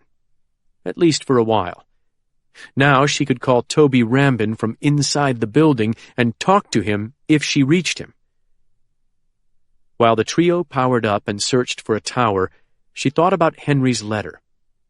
Was it really possible that the bone tree, which the FBI didn't believe existed, concealed evidence of Double Eagle involvement in the assassination of John Kennedy? Henry Sexton had never been a muckraker or sensationalist. On the contrary, his reputation as a serious journalist had been above reproach, and Henry seemed to believe that Morehouse had told him the truth. Of course, Henry had been under the influence of Dilaudid while he wrote that letter. The trio had acquired a tower. Caitlin glanced at her office door, then dialed Toby Rambin's number, which she had memorized, and waited. Yet again it rang in vain, as it had the previous 3 times. She wondered whether Rambin might have fled the state after hearing about Henry's death. She couldn't blame him if he had. Come on, she muttered. Do poachers really work that hard? How long until Kaiser leaves the building, she wondered. She was dying to take Henry's Bone Tree Journal down from the top credenza. Instead, she removed a page at random from the manila envelope, a piece of hospital stationery. At the top, Henry had written Elam Knox in bold pencil lines. She started to read the tightly packed paragraphs, but a knock at her door made her jump. She shoved Henry's stuff into her drawer, then went to the door. Though she'd expected Kaiser again, she found Jamie Lewis waiting in the hall. "I've got some news," her editor said. "Can I come in?" She backed up and motioned him in. Lewis shut the door behind him. "On the mole?" she whispered. "No, sorry. But something pretty radical just came over the wire. The Baton Rouge Advocate is reporting that a highly credible source inside the State Police Criminal Investigations Bureau is claiming that Colonel Griffith McKeever, the superintendent of state police, has been downloading explicit child pornography onto his work computer for months. There's been no official confirmation, but several politicians are calling for a public investigation, and one state congressman has already demanded McKeever's resignation. Do you think that's related to Dr. Cage's story in any way?" Caitlin thought about it. "It's bound to be. Forrest Knox wants that job, and he's already the chief of the CIB. He's got a certain amount of support across the state, especially in New Orleans. He's also behind the hunt for Dr. Cage, and he's the son of the founder of the Double Eagles. You dig into that, Jamie. Don't give it to somebody else." Before he could reply, another knock sounded at the door. Caitlin rolled her eyes, and Jamie opened the door a crack as though to send the supplicant away. But then, to her surprise, he pulled it wide. Keisha Harvin stood there, her face glowing with vitality, her eyes with quick intelligence. "Have you got a sec?" Keisha asked. "I want to pitch you something." "Take a seat," Caitlin said, beckoning her inside. "Pitch away." As Keisha perched on the edge of the chair across the desk, Caitlin reflected that there was a world of difference between 25 and 35. Harvin wore her hair in a tight, no-nonsense bob, but she still managed to look glamorous. The Alabama native wore practical shoes, yet her jeans were sevens, and her top expensive silk. Caitlin knew from the months she'd spent training Harvin that the reporter pinched her pennies to be able to afford such style. Keisha had always possessed the same fire Caitlin did, the desire to make her mark in her chosen field. But now she seemed driven by an even more powerful passion, the hunger to right a wrong against her people. "Right now, Jamie has me working background on Sheriff Billy Byrd, and that's cool. I get it." Caitlin almost blushed with guilt. She'd texted Jamie to assign Keisha that job on her way back from Byrd's office. "But you really want to work on something else?" Keisha inclined her head. "Which is?" "I've reviewed everything that's been reported so far, and I've talked to the staff about the angles they're working. And given that, it's become clear to me that one part of the story is being completely ignored." "What's that?" "The crime that started it all. The murder of Viola Turner." Caitlin felt her cheeks heat up. She felt shock, anger, embarrassment, and each emotion had hit her on at least 2 levels. Various replies to Harvin's request rose in her throat, but Caitlin clamped her mouth shut before any could escape. Because Keisha was right. Viola's story was being ignored, and there could only be one reason for that. Caitlin's staff had sensed that she'd marked it off-limits. Silently, perhaps, but absolutely. Otherwise, people would have been all over that story. The chief murder suspect in the Viola Turner case was the mayor's father, for God's sake.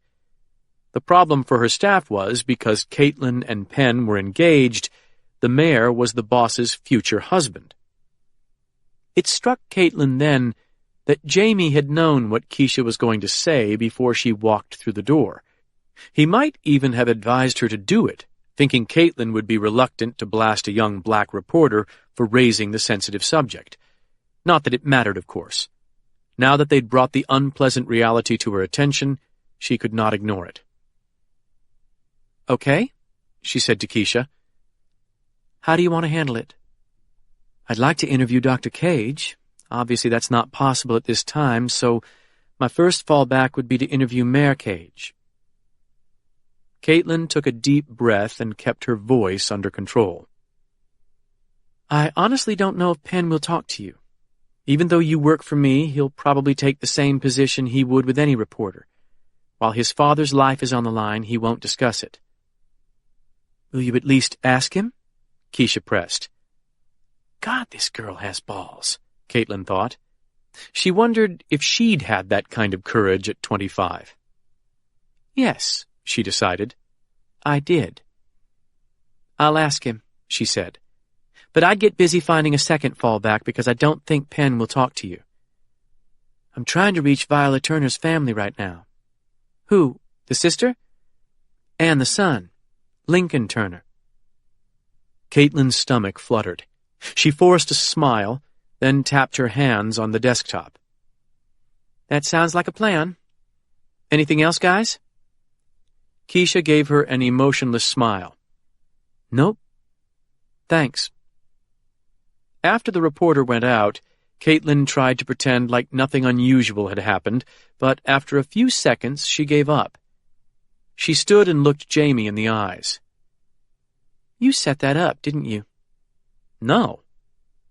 Caitlin held the eye contact for a few uncomfortable seconds, then went to her refrigerator for a Mountain Dew. After taking a long drink, she said, "She's right, of course. We have been ignoring the story, and it's no accident. I don't like being a pawn in the political games of Shad Johnson and Billy Byrd, but we have to cover it." I agree. If we don't, we look biased. She gave a reluctant nod. After another sip of Mountain Dew, she said, "Tom didn't murder Viola, you know." "Of course not," Jamie said, much too quickly. "You'll see. It may take some time, but you'll see." Jamie sighed as if letting out a long-held breath. "I hope you're right, boss." Chapter 23. After leaving the Concordia Hospital, I checked in at City Hall and took stock of the work I'd ignored for the past 3 days. In the face of that, I decided to go over to the district attorney's office and see how the events of the past 24 hours had affected our DA's view of the pending murder prosecution against my father. The TV trucks parked outside the courthouse and DA's office should have told me what to expect. After I brusquely marched through the knot of journalists, Shadrach Johnson made me wait half an hour to see him. And now I wish I hadn't wasted my time. According to Shad, Dad has the same chance of reaching his custody alive as any other cop killer, about 1 in 100. But if he somehow survives, Shad intends to try him for Viola's murder as though the events of the past 3 days have no bearing on that case. The man knows how to hold a grudge. I'll give him that. As I leave the DA's office building, the cold wind brings me wide awake. I trot down the steps through the shouting reporters without a word, turning left towards City Hall, which abuts the southeast face of the courthouse. Just as I think I've cleared the feeding frenzy, someone catches hold of my arm. I whirl in anger, then find myself facing an elderly black woman huddling in a jacket. "Yes, ma'am," I say. "How can I help you?" "Isabel Handley," she says with a smile. "I want to know when you're going to do something about the schools, Mayor. You got elected saying you were going to fix them, but right now, it's a crying shame how few children who go into the 1st grade make it through the 12th for graduation. And you've been in office 2 whole years. The reasons for this state of affairs are both simple and unimaginably complex, and I certainly don't have the resources to go through them on a cold sidewalk. Not today, anyway. But conversations like this one are the daily fare of a mayor. "I'm talking about the public schools," the woman goes on. "Not the private white schools where the only black kids are football players." "Yes, ma'am," I say hopelessly. "I'm working as hard as I can on the issue, I promise you." "If your little girl wasn't in a private school, you'd work harder." "Mrs. Handley, You don't have to explain, baby, I understand. But you take a stick to them selectmen and supervisors if you have to. That's what they need. Sometimes I think the schools were better before integration. At least we learned the fundamentals, and we graduated knowing how to read." There's no point trying to explain that I have no authority over the county supervisors or the State Board of Education. Sometimes I wish I could do exactly what you suggested, Mrs. Handley. Now you'd better get out of this cold, and Merry Christmas to you. At last she smiles. "You too, Mayor. God bless, and don't pay these reporters no mind." I look toward the door of City Hall as I move on, hoping to avoid more conversations, but that's too much to ask. This time it's not a journalist or member of my constituency who buttonholes me, but John Kaiser. The FBI agent is sitting on the steps beneath the lamppost, obviously waiting for me. "Don't you have anything better to do?" I ask. "A meeting with Oliver Stone, maybe?" He makes a sour face. "I've got some news for you." My blood quickens, more out of dread than hope. "My father?" "No, the Double Eagles. Leo Spivey is dead." "Who the hell is Leo Spivey?" "The eagle who owned that booby-trapped warehouse. A hotel maid found his body in a room across the river. He appeared to have put a bullet through his own head. The hits just keep on coming. Was it really suicide? Fuck no. Knox's goons got him. Sheriff Dennis's men are over there now, working the scene as a homicide. To the best of their abilities, anyway. Maybe Spivey killed himself rather than be punished by Knox or his buddies. Kaiser shrugs. Either way, the cause is the same. You and Dennis hit the Knox's drug operations. Soon we'll have bodies piling up everywhere. I know you wanted everything to keep running nice and smooth while you worked on recruiting a star witness against Forrest, but my dad doesn't have 6 months to wait on you. I start to move past him, but Kaiser stands and blocks my way. One more bit of news. Our legate agents in Rome tracked down the serial number of the Mannlicher Carcano from Royal's house. And? It was shipped into the port of Los Angeles in 1962, one shipment after the lot that contained Lee Harvey Oswald's rifle. Our next stop will be finding the U.S. retailer. That might take a little time, but the director's with us now and we're pushing hard. The director doesn't think you're nuts? It's pretty hard to deny physical evidence. I told you earlier, I'm not interested. And if we track that rifle to Louisiana? I turn up my hands in exasperation. What do you want me to say? My only concern right now is my family. If you want to spend your time trying to crack the Kennedy case, have at it. Do you feel the same way about the murders of Albert Norris, Pookie Wilson, and the others? We know who killed those guys now, or who ordered the hits anyway. Brody Royal, and he's dead. If you want to nail Snake Knox and the other Eagles, you need to get on our side. Because Walker and I are going to be squeezing those guys' balls before you even get your plan into first gear. Again, I try to move past him, but Kaiser raises the flat of his right hand to my chest. I know you don't want to listen to me, but will you listen to Dwight Stone? God, is this guy pulling out the stops. You think a phone call from Stone is going to make me reverse course on busting the Double Eagles? Not a phone call. Stone's flying in today on a Bureau jet. This actually stuns me. In? Here? For what? To talk to you. He's been trying to find a way down here since Tuesday night, when I told him about the bones coming out of the Jericho hole. He was looking into chartering a plane. But you seeing those rifles in Royal's basement and hearing Royal say the Knoxes killed Pookie Wilson at the Bone Tree convinced the director to authorize a Bureau flight to bring Dwight down here to consult. He's only going to be here for a few hours. Why such a short stay? Kaiser takes a long breath. Because he's dying, Penn. A sick feeling hits me high in the stomach. What? Liver cancer. I had no idea. You know Dwight. Old school. A lot like your father, I imagine. He's scheduled for an operation tomorrow. This visit is the Bureau's way of giving back a little of the respect Hoover took when he fired Stone in '72, before Dwight goes under the knife. God damn it, John. When's he coming in? He ought to be here by 6 p.m. Can you spare him an hour of your time? Kaiser's revelations are almost too much to process quickly. The way I heard it, he says, it was Stone who made it possible for you to solve the Delano Payton case 7 years ago. I nod. He did more than that. Stone saved my life up in Colorado. So will you come by? I have no choice, and Kaiser knows it. Yeah, but only because it's him. I think you guys are crazy to believe those rifles are real. The evidence will tell, one way or the other. What does he want to ask me, John? He's not going to change my mind about anything. I don't know. I doubt any man alive knows more about the JFK case than Dwight and his colleagues. He was posted in Mississippi and Louisiana multiple times during the '60s, so there's no telling what he might know about the Double Eagles, Carlos Marcello, or even your father.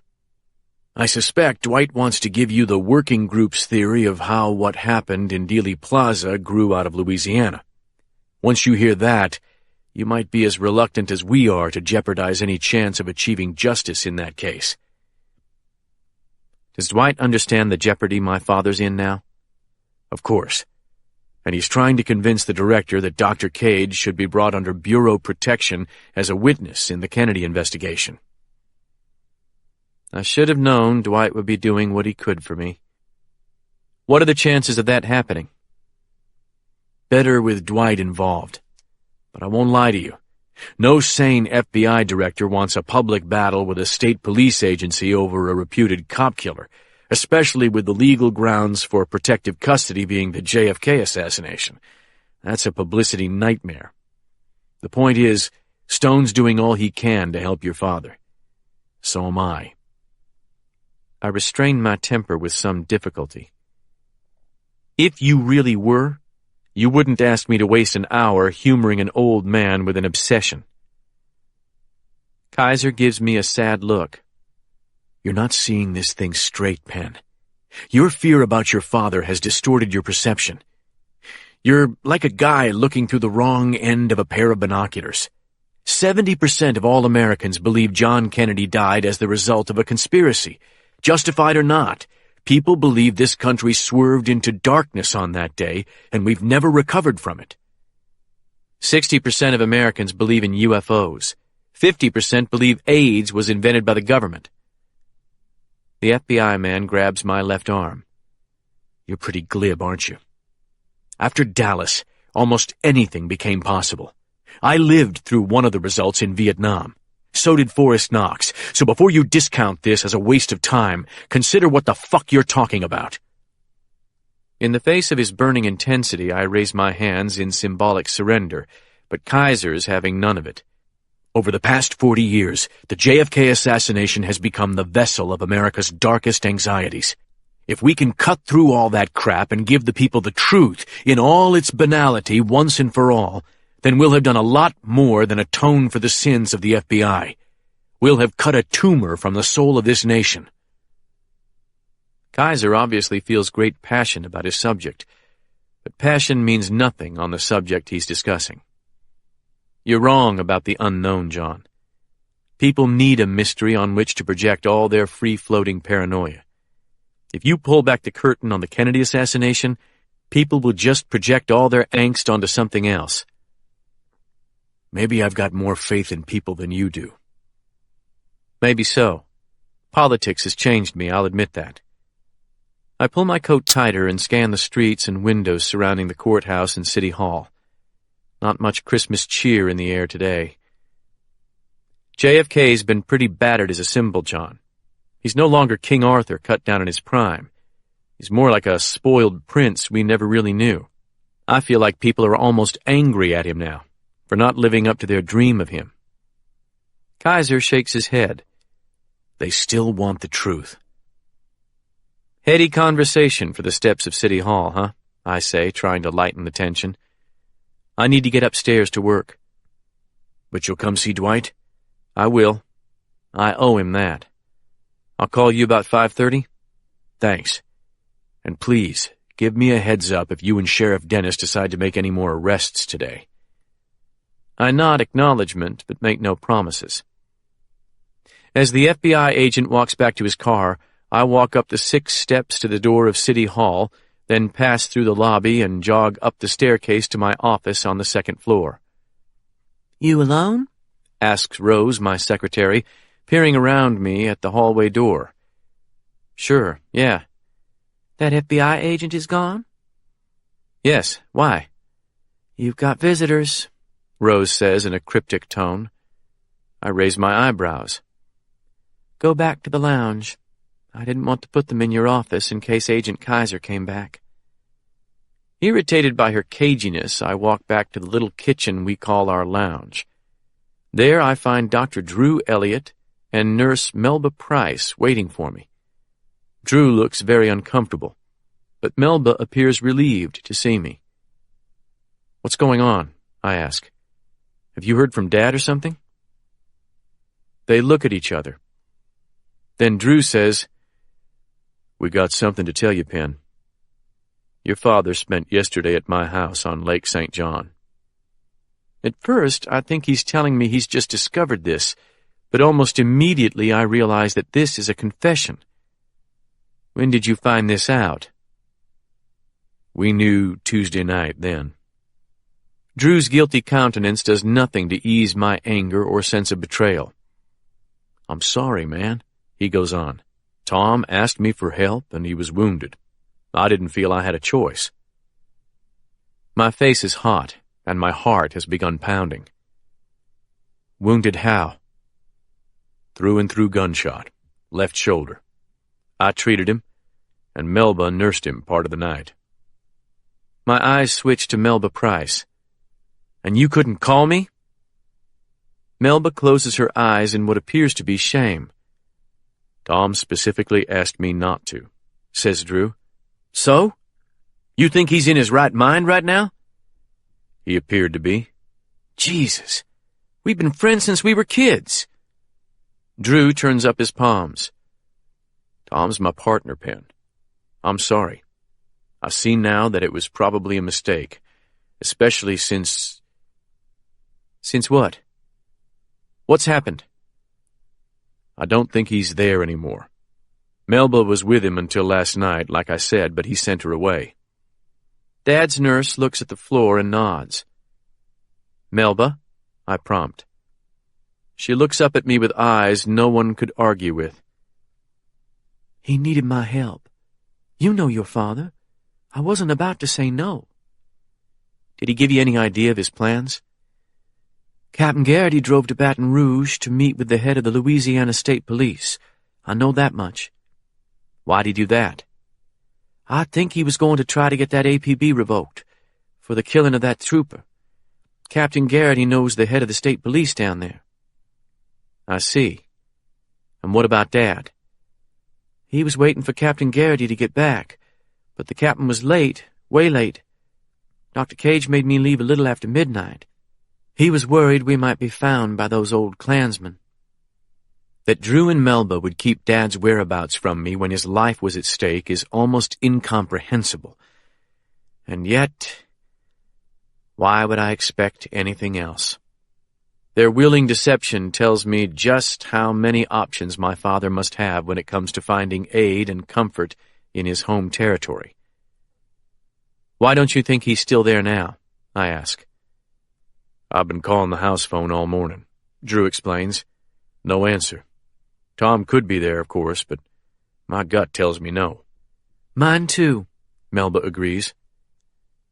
Maybe Walt got back and they moved on. Melba slowly shakes her head.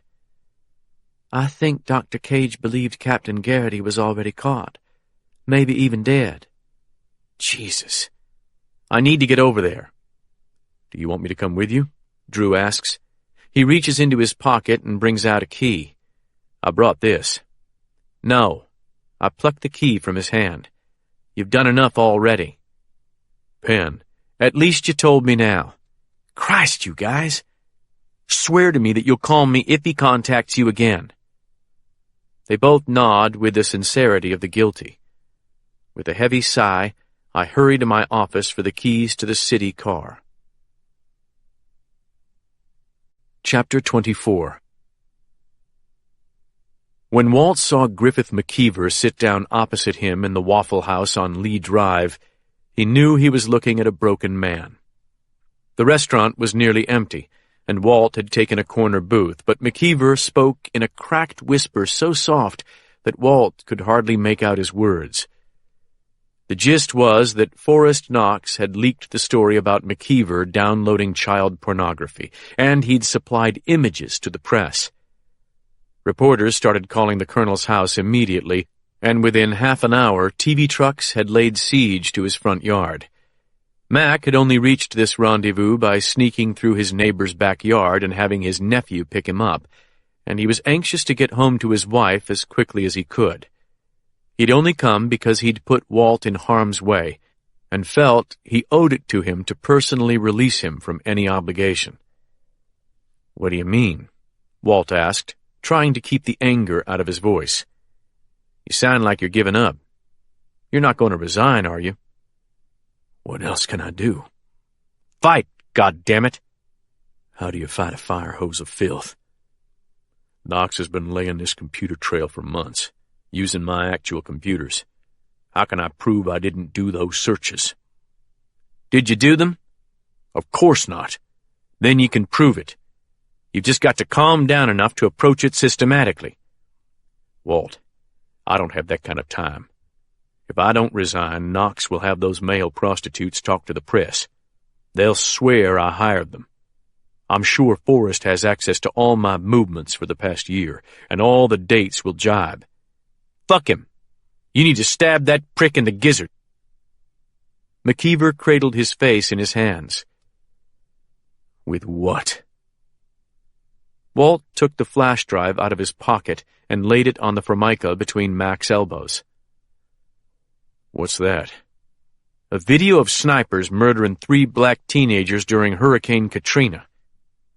The colonel dropped his hands and blinked in disbelief.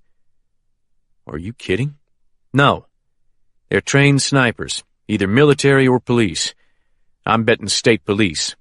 The shooter used a silencer. A light came into McKeever's eyes. Can you see their faces? No. The footage was shot through a scope. Probably a spotting scope, but you can hear voices on the tape. Clearly enough to recognize them? Walt thought about it. I think so. With all the high-tech tools available now, if you're lucky, one of the voices on the tape is Knox's. McKeever was clearly tempted. If that's true, it would not only destroy Knox, but the reputation of the state police. Beggars can't be choosers, Mac. McKeever looked miserable. Don't give Forrest any clue that you have this, or he'll have time to make up some bullshit story to explain it. The colonel looked at Walt a couple of more seconds, then hung his head. What the hell did you expect when you brought me into this? Walt demanded, looking around the restaurant. The fry cook behind the counter was staring at them. I thought I had 48 hours, McKeever said. That's what Knox told me in New Orleans. But he didn't even give me 12. He's being squeezed. His drug operations got hit in Concordia Parish this morning. Really? Walt nodded. I'm betting Penn Cage is behind it. Knox isn't invincible, Mac, but you can't fight a guy like that halfway. It's kill or be killed, just like the old days. I just wish we had something lethal, something that would damn Forrest alone. Walt thought about the derringer he'd planted in Knox's house. Then he thought about the man he saw before him. Looking at the bloodshot eyes and resigned face, he saw nothing of the stalwart ranger he'd once known. Walt patted his own chest. You remember what I always keep around my neck here, don't you? McKeever nodded dully. A 5-shot derringer. That's right. Let me run something by you. I was thinking, if you were to order a search of Knox's home, and the search team found the gun that killed Trooper Dunn hidden there, that would change the game quite a bit, wouldn't it? McKeever's eyes had gone wide. That derringer was the gun you used on Dunn? You're asking the wrong question, buddy. You'd go back in and plant it? The fucking thing is already planted, you amateur, Walt thought dejectedly. I told you, this is kill or be killed. Survival. How could I explain telling the team what to search for? How would I know or even suspect the gun was there? Get the judge to write the warrant as generally as you can. You know how to play that game. McKeever's face told Walt that his old friend was simply overwhelmed. Walt, I appreciate all you've done, and I'm going to take the video, get it analyzed. But trying to pin Trooper Dunn on Forrest would be just about impossible. He was nowhere near that crime, and why in God's name would he keep the gun if it was a murder weapon? Possession's 9/10 of being screwed, Walt said bluntly. You're overthinking this. You're oversimplifying.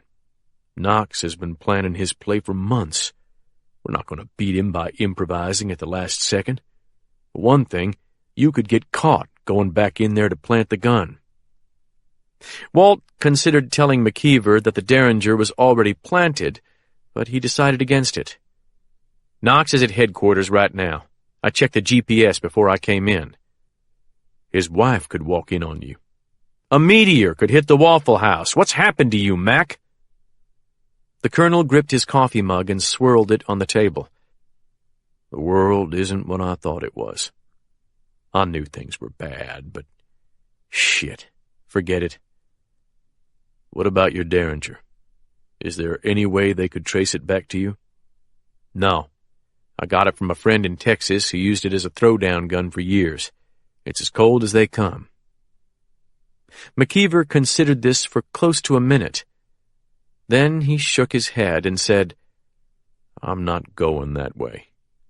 I've still got a couple of allies in my corner if this porn thing doesn't drive them away. A senator and I teach Sunday school together." Walt reached across the table and squeezed his old friend's wrist. "You're hoping for a miracle, Mac. In my experience, those are damned far between in this life." McKeever stared at him in silence for a while. Then he threw a 10 on the table, pocketed the flash drive, patted Walt on the shoulder, and walked out of the diner. The second time Tom awakened, he saw Doris Avery's lovely face hovering just above his own. She might be an attorney, but he saw the compassionate concern of a natural nurse in her brown eyes. "How do you feel?" she asked. Tom tried to say all right, but his throat was parched, and all that came out was a croak. "I brought you more water." Doris held a straw to his lips. "How's that shoulder?" Tom drank several sips from the straw. After he'd finished, he said, "Not too bad, actually. I woke up earlier and took a pain pill." "I saw you did," said Quentin Avery with a laugh. Tom turned his head to the right and saw his old friend sitting in his motorized wheelchair on the other side of the coffee table. "Couldn't make it to the bathroom, huh?" Quentin asked, pointing at the glass on the floor. "Sorry about that." The lawyer grinned. "Oh, I can relate, baby." "Is anything wrong?" Tom asked. "Has anything happened?" "No, everything's quiet." Tom breathed a little easier. "You don't feel like you have a fever anymore," Doris said. "Are you hungry?" "I could eat, but I don't want to be any trouble." Quentin laughed heartily. "We're way past that, old friend." Doris said, "How about a grilled cheese sandwich?" Tom's stomach growled. "I'll fix one," she said, giving Quentin a meaningful look. "I'll leave you two to talk." "Fix two," Quentin said. After she left, the wheelchair hummed, and Quentin piloted it around the table until he sat near Tom's feet. Now Tom could talk to him without having to crane his neck. "How are you really?" Quentin asked. "Medically speaking."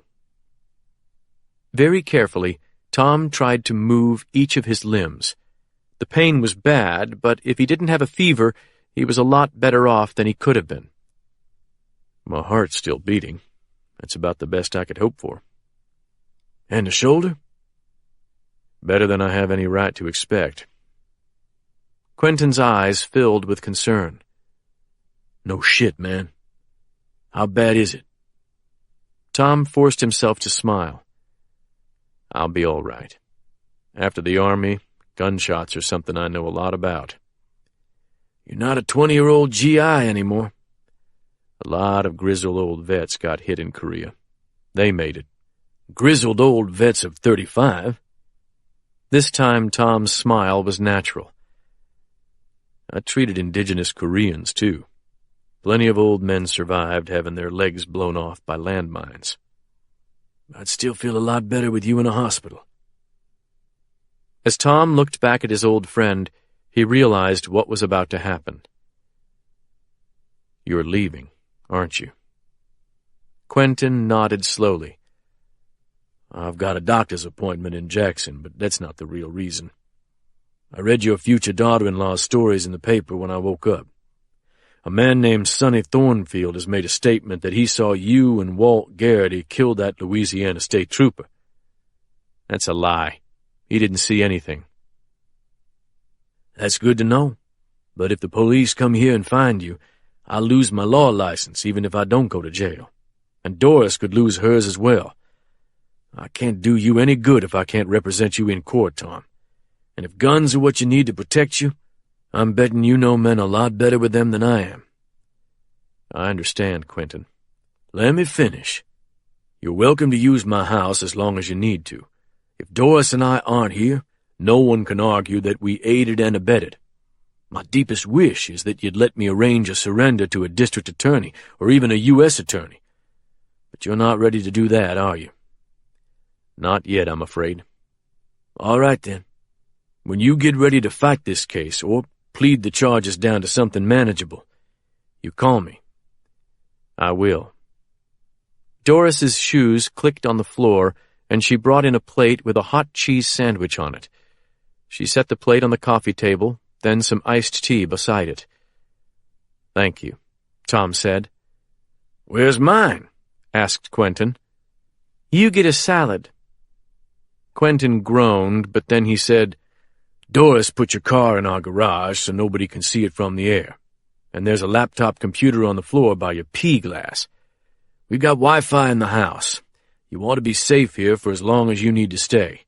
Just promise me you'll call somebody if that shoulder starts getting bad. Tom sat up a little and gave them a brave smile. I've got some people I can call. I'll have help here soon. You two already went beyond the call of duty. You saved my life. Doris laid a warm hand on Tom's bearded cheek. You think hard about your options, Tom. Don't sacrifice yourself for the wrong reason.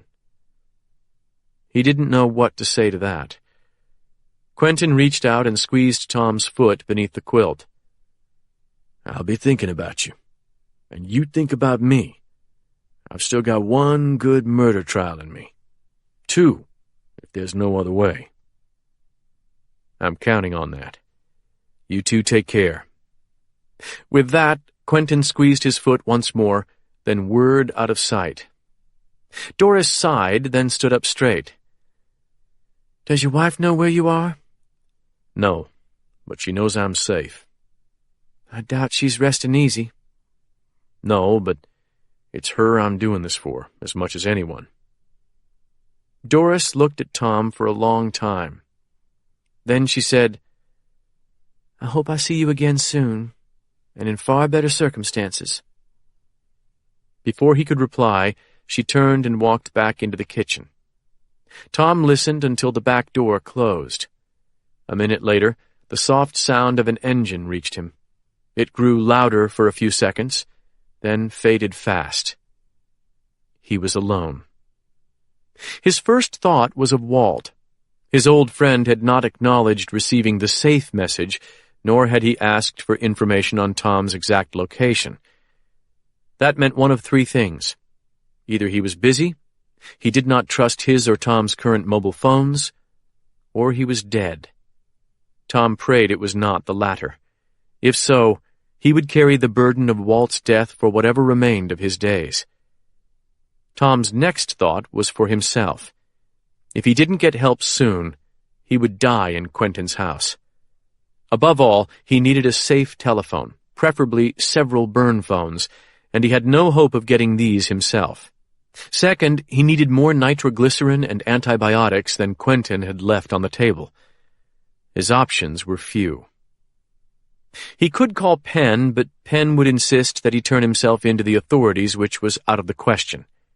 Tom couldn't even consider that until he'd learned the result of Walt's meeting with Colonel McKeever.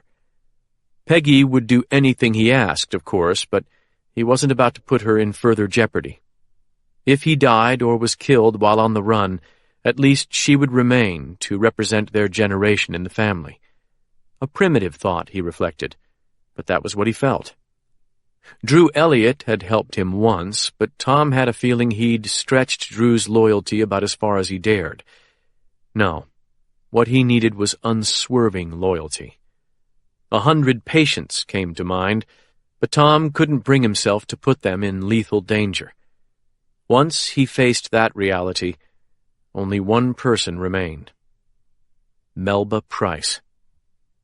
Melba hadn't wanted to leave him last night at the lake.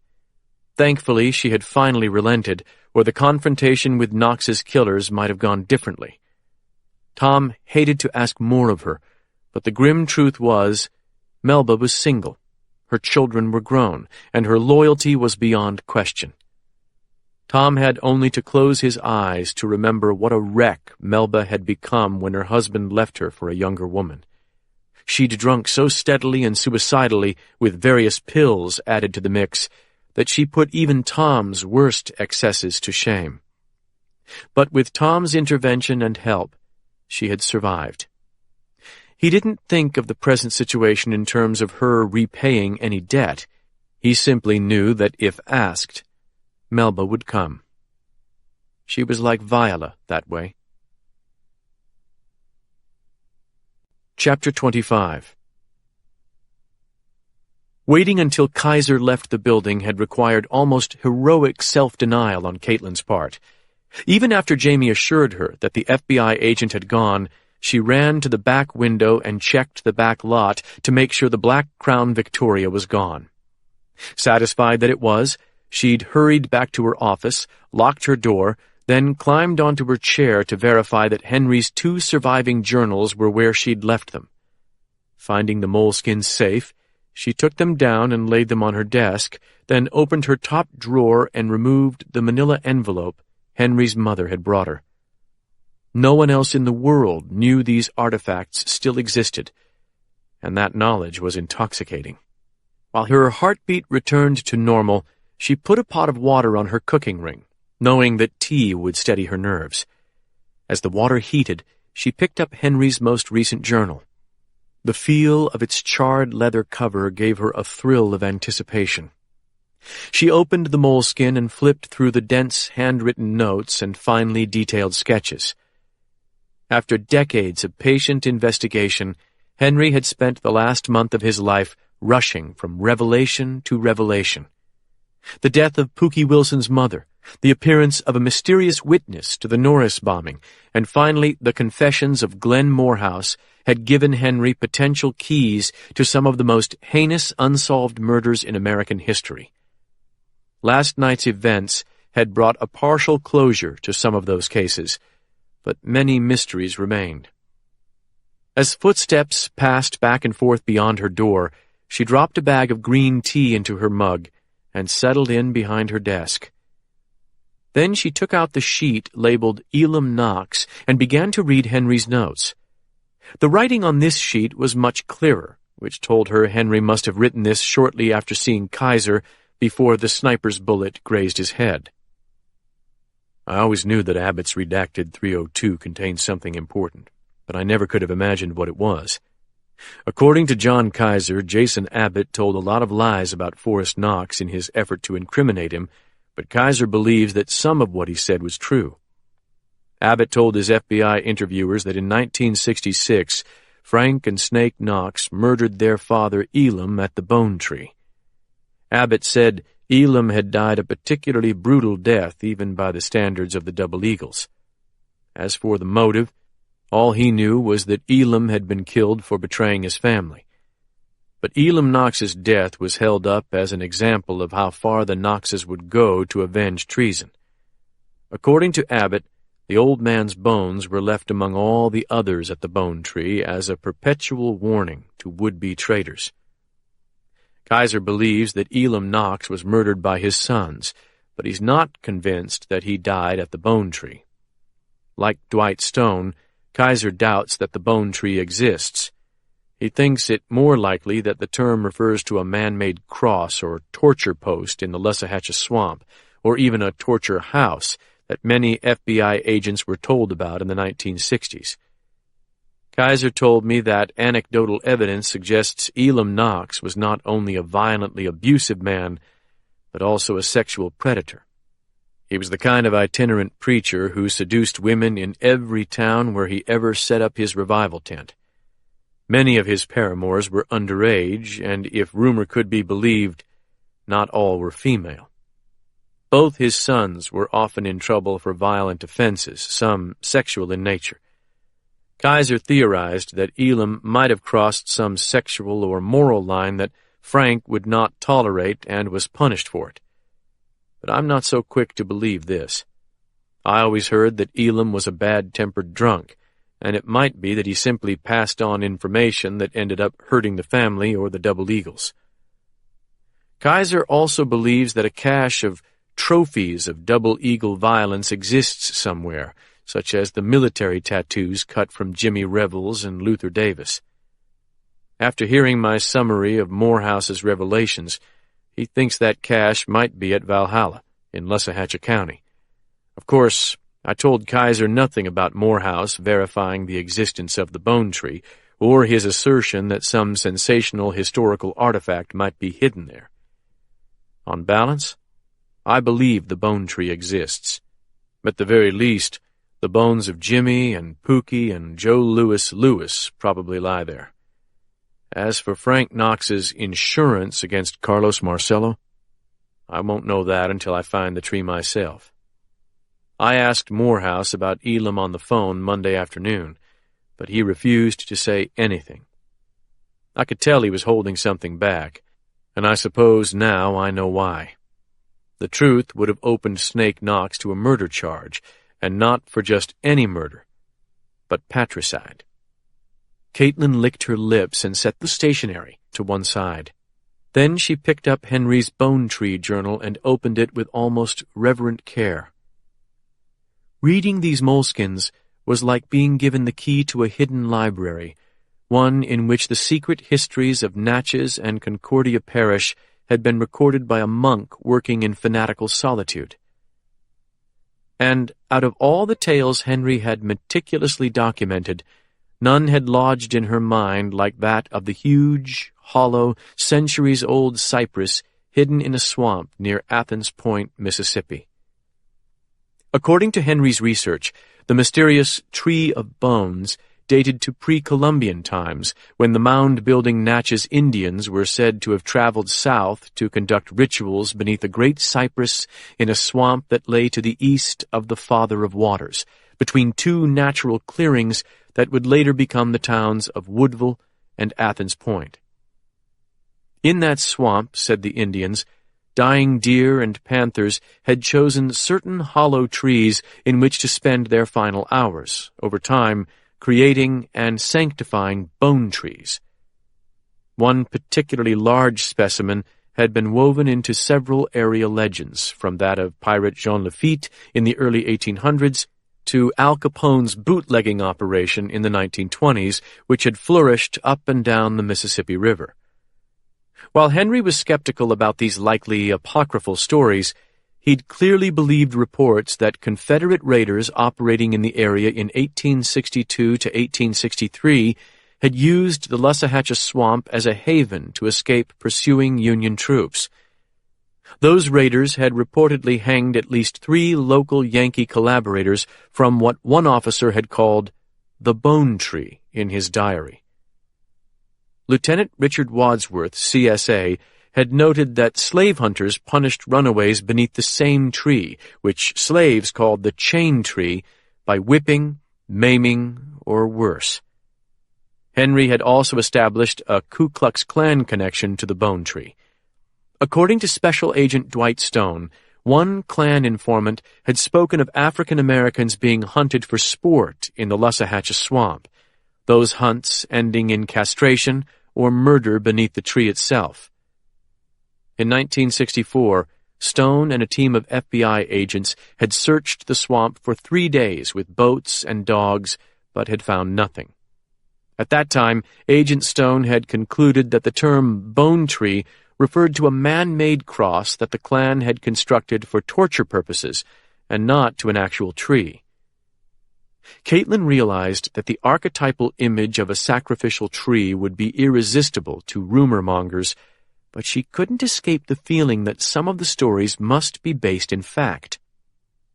Henry noted that the bald cypress belonged to the redwood family, and one specimen in Florida had been documented as 3,500 years old. Caitlin shivered when she read that line, for if it was accurate, then all the bloody legends of the Bone Tree could be true. She wondered whether her fascination with the tree might be rooted in her morbid curiosity about the most atavistic human impulses. Tales of castration and crucifixion conjured the horrors of the Belgian Congo and Rwanda. As unpleasant as those thoughts were, some rogue region of her brain had always hungered to peer into the psychic abyss that yawned beneath these depraved acts. According to Henry's notes, some residents of Lussahatchie County had claimed to know the location of the bone tree, but in fact they had known only that the tree lay somewhere in the Lussahatchie swamp. That was like saying you knew where a particular New York brownstone was by pointing to the island of Manhattan. Henry Sexton had made one personal effort to find the bone tree, using as his guide an Athens Point native who claimed to have been shown the notorious cypress by his grandfather. But after an exhausting day of trolling through acres of swamp that straddled federal timberland and a private hunting preserve, all of it choked with thick stands of ancient moss-bearded cypress and infested with venomous snakes and alligators, Henry had returned home no wiser than he'd left. Clearly, if Dwight Stone and a platoon of FBI agents in boats had failed to find the bone tree in 3 days, Caitlin's only hope of success lay in Toby Rambin. If the Lussahatchie County poacher turned out to be another con man hoping to cash in on the hopes of a gullible outsider, she would be screwed. Within a day or two, the army of outside reporters would make up her head start on the Double Eagles case, and she would own the story no longer. Finishing her lukewarm tea, she picked up her trio and dialed Toby Rambin's number once more. She tried to stay calm, but even the prospect of making contact with a man who had seen the bone tree made her pulse speed. The phone rang 12 times without an answer, and at last she hung up. Opening Henry's journal again, she flipped to a sketch he had made of a giant cypress with an opening like an inverted V in its trunk. He'd filled in the opening with black ink, and that blackness bled into the water he'd drawn around the tree, where cypress knees jutted upward like the limbs of half-buried bodies. Caitlin touched the drawing with her fingertip, feeling the rough page that Henry had pored over while he was alive. The legend of the bone tree reminded her of the mythical Rain Tree from the movie Rain Tree County, starring Elizabeth Taylor and Montgomery Clift. Part of that overripe Civil War film, which itself had been haunted by tragedy, had been shot about 30 miles from Natchez, at the burned ruins of Windsor. Only a few weeks after Caitlin and Penn had fallen in love, they'd spent a magical day walking among the ghostly Corinthian columns that, along with the famous staircase to nowhere, were all that remained of the once majestic mansion. To Caitlin, the Windsor ruins conveyed the tragic grandeur of the Old South far more viscerally than the perfectly preserved mansions of Natchez, which gave the illusion of beauty to a society built on the bloodied backs of slaves. The producers of Rain Tree County had obviously felt the same. On Windsor's steps, Taylor and Clift had struggled through some of the worst lines in movie history, trying in vain to repeat the success of Gone with the Wind. You could almost sense the enveloping darkness that had swirled around the failed production. Ross Lockridge, the author of Rain Tree County, had committed suicide at age 34, one day before his book reached #1 on the New York Times bestseller list. Like Montgomery Clift, who'd recently had his face scarred in a car crash, the author never got to enjoy the success he'd struggled to attain. And Elizabeth Taylor, who was already being troubled by the demons that would haunt her for the rest of her life. But despite these chaotic elements, Caitlin had always recalled the story that had given the film its title. In Lockridge's novel, the mystical Rain Tree was given several origin stories. Folklore claimed it was an exotic plant brought from the Orient by an idealistic community of pioneers, and that only a single tree had survived, hidden deep in an Indiana swamp. All who found the tree supposedly discovered love under a rain of yellow flowers. A second legend told of a ragged preacher who had planted apple seeds throughout his travels. In his bag, that preacher, later called Johnny Appleseed, had also carried one rare and precious seed, that of the golden rain tree. Luck, happiness, the realization of dreams, said the legend, the secret of life itself, all belong to him who finds the rain tree. Was it merely chance, Caitlin wondered, that the Yankee legend of a mystical tree was empirically optimistic, while the Southern version was a dark tapestry of blood, betrayal, and murder? Flattening her left hand over Henry's sketch, she picked up her trio and dialed the poacher's number yet again. The phone rang 5 times. 7. She was moving her thumb to the end button when a surprisingly deep voice barked from the trio's little speaker. "Hello?" she said, jerking the phone to her ear. The cigarette-parched voice of an older black man said, "Hey now, who this be?" "I'm a friend of Henry Sexton," Caitlin said. "I've been trying to reach you since last night." Silence. "Are you there, Mr. Rambin?" "I've been working. What you want, lady?" "I want to find the tree that Henry Sexton was looking for. Do you know what I'm talking about?" More silence. Then the voice said, "Might do, might not. I read in the Natchez paper a little while ago that Mr. Henry be dead. Burned up, it said. I don't want to get burned up." "I don't either. And I wrote that newspaper story, by the way." "Huh. How you know about Henry and me?" "I was working with him, and I can certainly make the trip worth your while." This time the silence stretched too long. "You can name your price," she said quickly, afraid she would lose him like a fish nibbling on a line. "Henry was going to pay me $2,000. Caitlin doubted this, but she said, "I can match that." After a couple of seconds, Rambin said, "Price gone up now, though. Hazard pay." She closed her eyes but did not sigh. "I see. What's the new price?" "Double. 4,000. Take it or leave it."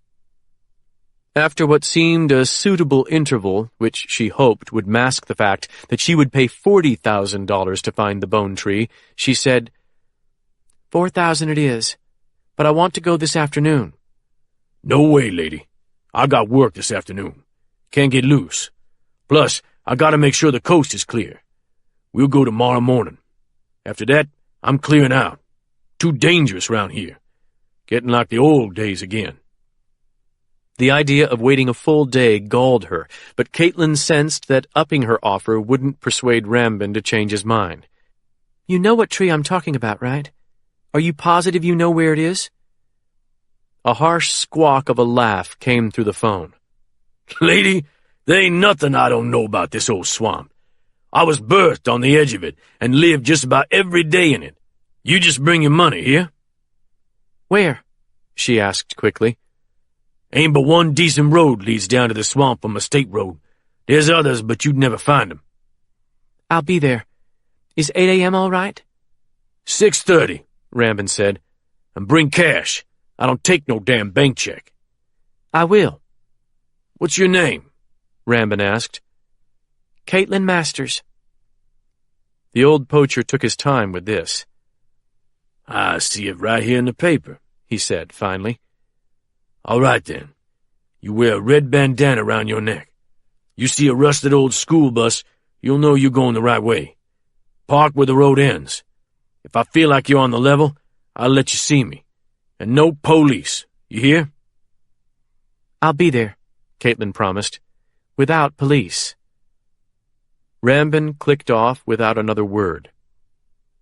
Caitlin sat up, her eyes on Henry's journal. She was excited, but the reality of tomorrow's rendezvous presented certain problems. For one, she would have to craft a cover story that would guarantee both secrecy and freedom of movement, one that would satisfy both Penn and Kaiser. At least she had a decent amount of time to come up with something credible. She suddenly remembered Henry's warning that she not try to find the bone tree alone. Yesterday, the reporter had actually made her promise not to do so. Would it be wise to keep that promise? Who could she trust to keep their mouths shut about her mission? Jamie? She needed her editor running the paper in her absence. Keisha Harvin, perhaps? The hungry young reporter would kill to go on an assignment like this one, but Keisha was simply the wrong color. A black girl prowling the back roads of Lussahatchee County in the company of a white woman would attract unwanted attention. While Caitlin considered other alternatives, an image of Jordan Glass rose into her mind. Jordan would be the perfect companion. The photographer was a veteran of countless war zones and wouldn't be intimidated by anything they might encounter. The problem was, Glass was married to Kaiser. And even though Jordan had told Caitlin that she kept some things from her husband, Caitlin was unwilling to trust her best lead to a woman she'd only just met, even if Glass was a personal hero to her. Caitlin jumped when the landline on her desk rang. The second she picked it up, Jamie Lewis said, "Kaiser's headed back to your office, and he doesn't look happy." "Thanks." She opened her drawer and swept the journals and envelope into it, then switched off her light and unlocked her door. As she curled up on the little sofa against the wall, a knocking sounded on her door. Caitlin didn't move. The FBI agent waited a few seconds, then turned the knob and leaned into the room. She could almost sense Kaiser's eyes adjusting to the darkness. "Caitlin?" he said softly. She didn't stir. "Caitlin." She gave him nothing. Kaiser stood there in silence, making judgments she could only guess at. While she waited, the mind-boggling reality of what she'd arranged with Toby Rambin sent a chill up her spine. If she did everything right, and if Rambin turned out to know what he claimed he did, then by tomorrow at noon she might be cracking open the biggest story of her career. In a single day, she would vindicate Henry Sexton, bring closure and possibly justice to the families of several civil rights martyrs, and rack up another Pulitzer Prize. You couldn't do a better day's work than that. After some fraction of time she could not guess at, John Kaiser went out and pulled the door shut behind him. Caitlin remained on the sofa, breathing deeply, trying to slow her pounding heart. Now that she'd finally connected with the poacher, whatever had kept her going all these hours without sleep finally let go, and exhaustion washed over her. In the darkness of her mind, she saw the wild-eyed face of Elam Knox staring in fury from the black V in the trunk of the bone tree. "I'm coming for you, you bastard," she whispered fiercely, "and there's not a goddamn thing you can do about it." Chapter 26. Drew's lake house was locked when I arrived, so I opened it with the key he'd given me. Inside, I found nothing but evidence of a hasty departure. There were dirty dishes in the sink, and the chairs and sofa looked as though someone had gotten up and left the room only minutes ago. One bed had been slept in, and in the bathroom lay a pair of pants on the floor that matched my father's size. Back in the den, I found something far more disturbing. A plastic bottle of nitroglycerin tablets. Dad usually keeps a couple of tablets in a pocket, but it was hard for me to imagine him voluntarily leaving that bottle behind. The only scenario that made sense, other than his being killed or kidnapped, was him running for his life, leaving so fast that he left critical medication behind. After searching every room, I went out to the closed garage. Drew had told me I might find his old pickup truck there, but it was gone. Instead, I found Walt Garrity's Road Trek van. The sight of it stirred something in me. It was so easy to imagine Dad and Walt rolling down the highway, laughing and smiling. But necessity had separated them, and since the police had a description of the unique vehicle, they'd been forced to leave the road trek behind. Since I had no key to the big van, I picked up a brick in the corner of the garage and smashed the passenger window. My throat locked up when I opened the door, so afraid was I that I'd find my father's body inside.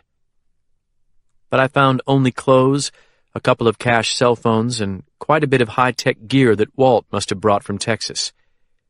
Nothing that would tell me where my father had gone. I was walking down to Drew's boathouse when I noticed some dark smudges on the dead grass to my left. Kneeling, I found that they were bloodstains, and the realization nauseated me. Did my father die here? I wondered. As best I could determine from the depressions in the soft ground, at least 3 men had faced one another at the edge of the lake. But exactly what had happened, I had no way to tell.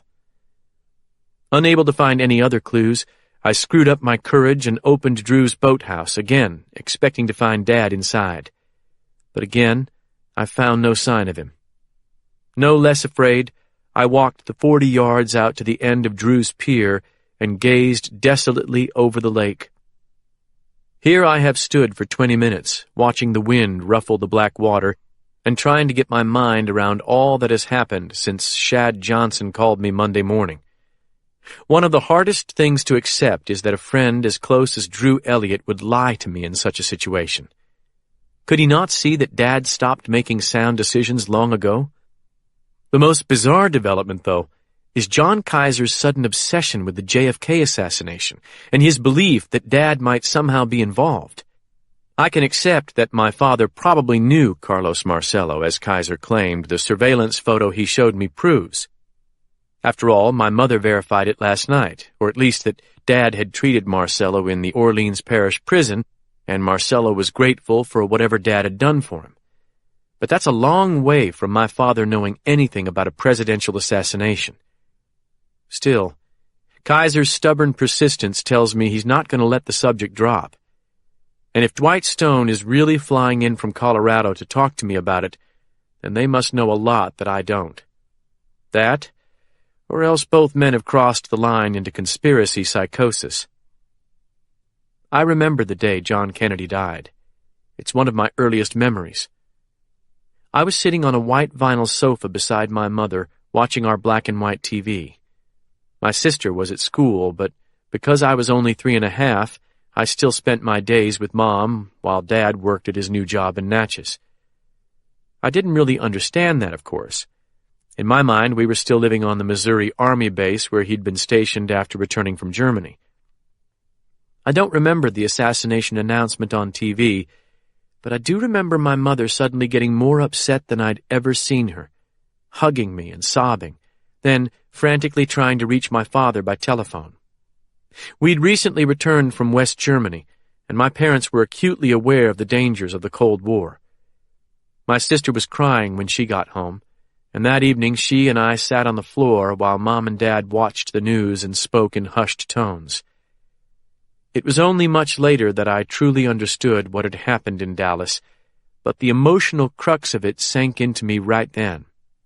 From that day forward, I knew the taste of loss, and I'll carry the memory with me, in the somber black and white of our old television, not the saturated, horrifying color of the Zapruder film, until the day I die. 3 days after the assassination, I watched John Kennedy Jr. salute his father's coffin. John was 7 months younger than I, but he knew enough to salute when the horse-drawn caisson passed by and his mother prompted him. I didn't understand much more about the world than he did, but I did realize one very frightening thing. If a boy as special as he was could lose his father, then I could lose mine too. His dad might have been president, but mine, in my mind at least, was in the army.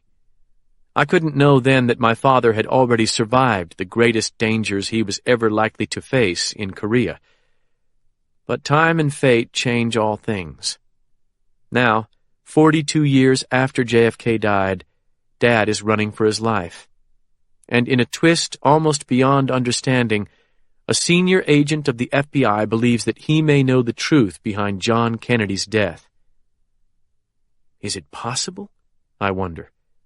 Could the brutal, unsolved murders that Henry Sexton was working in this quiet corner of the South for decades actually conceal a deeper secret? The truth behind the biggest cold case murder in American history? No, I say to the wind. Oswald killed Kennedy, and he acted alone. That's the sad truth. As I walk back up the pier toward the shore, I reflect that Hannah Arendt had been right. Evil is incomprehensibly banal. The existentialists went her one better. It's also absurd, and terrifyingly so. Before I reach the bank, the sound of voices pulls me from my reverie. Looking up, I see two men walking down the hill toward the pier. Both are tall and appear to be about 40. One is wearing orange-tinted Oakley sunglasses, and they give him the look of a bird of prey. Both walk with a surly self-assurance that makes me think of cops, though if they are, they're wearing plain clothes. My heart is kicked into overdrive, and only the reassuring hardness of the .357 jammed into the small of my back keeps me from jumping into the water to try to escape. Our paths intersect where the wooden walkway meets the grass near the blood on the ground. "Who are you?" asks the man in the Oakleys, who's standing on my left. "Penn Cage. I'm the mayor of Natchez. Who are you?" "Police." "Not Faraday police." "That's not your concern," says the man on my right, who looks like he hasn't slept for days. "It certainly is my concern," I counter, trying to get a read on their intentions. "I used to be an assistant DA in Houston, and I know my rights. I also believe a crime was committed here last night." "What crime is that?" asks Oakley. I point to my right at the blood on the ground. "Murder, it looks like." The other man laughs. "You're right about that." The certainty in his voice chills me. "Was somebody killed here? Where are you guys from?" Oakley smiles and shakes his head, then takes a .38 from a holster beneath his coat. "Now, just what the hell are you doing here?" "I'm looking for my father, Dr. Tom Cage." The two men look at each other. Then Oakley says, "He ain't here, Mayor, but he's wanted for killing a cop, so you'd best get the hell out of here before you get hurt." I respond in a steady voice that I hope hides my fear. "Look, I just want to find my father. I want him to turn himself in. Is there anything you know that would help me?" "Slow, ain't he?" says the man on my right. "You sure you were a lawyer? 'Cause you don't seem to understand the situation." Oakley doesn't bother playing this game. He jerks his .38 at me and says, "You're going to have to come with us." I hold up my hands, wishing I'd drawn my gun before I reached the head of the pier. Before I can say anything, the man on my right says, "I think he's carrying." Oakley points his gun at my face. "Are you?" "No. I'm hoping to lull their vigilance for a couple of seconds, but it doesn't work. Oakley waves his gun, indicating that I should turn around. If I do that, one of them will lift my jacket and see the butt of my .357 sticking out of my pants.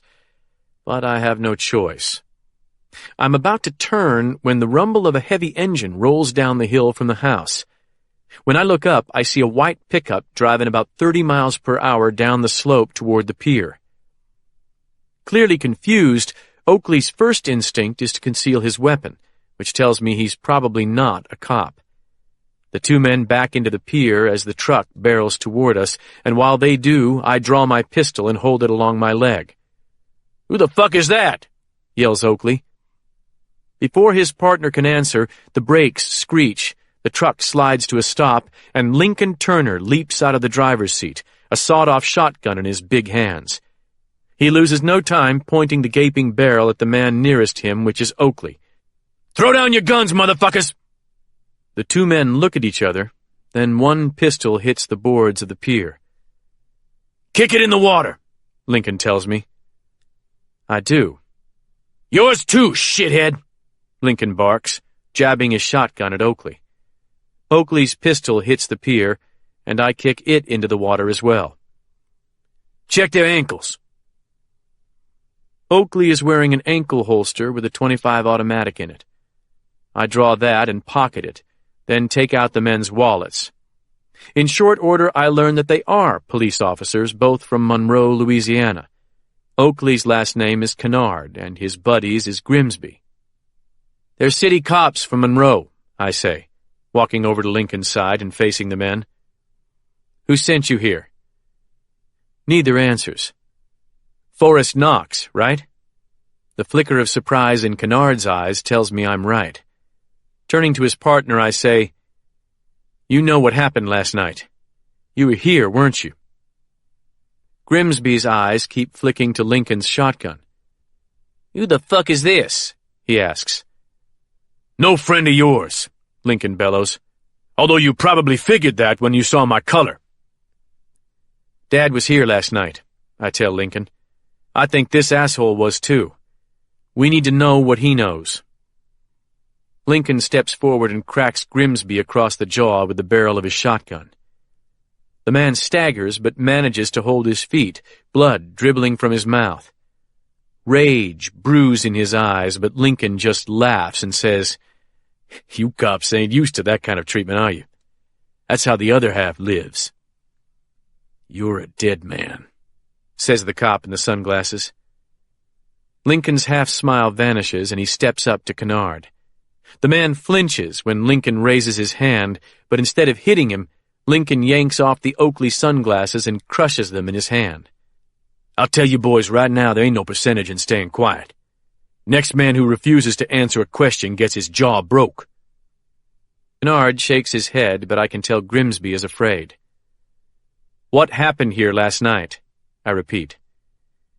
"Your old man shot my partner," Grimsby says. "Late last night. Right there." He points at the bloodstains on the grass. Lincoln and I share a glance, but I can't read his eyes. I know this, though. If Dad really killed another cop, he's thrown away whatever chance he had of survival. "How did that happen?" I ask. "How did he get the drop on 2 cops?" "He had a pistol in his pants pocket," Grimsby says. "We didn't know it was there." "Why did he shoot?" The cop's eyes go wide. "I don't know." "He wouldn't have shot except to save his own life. You were about to kill him, weren't you?" "No." "Bullshit," says Lincoln, stepping closer to Grimsby. "Who told you to kill him?" "Nobody, I swear." "I'll fuck you up," Lincoln says, raising the shotgun over Grimsby. "Go ahead," says Kennard. "Kill him.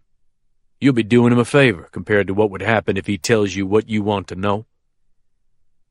Lincoln gives me a questioning look.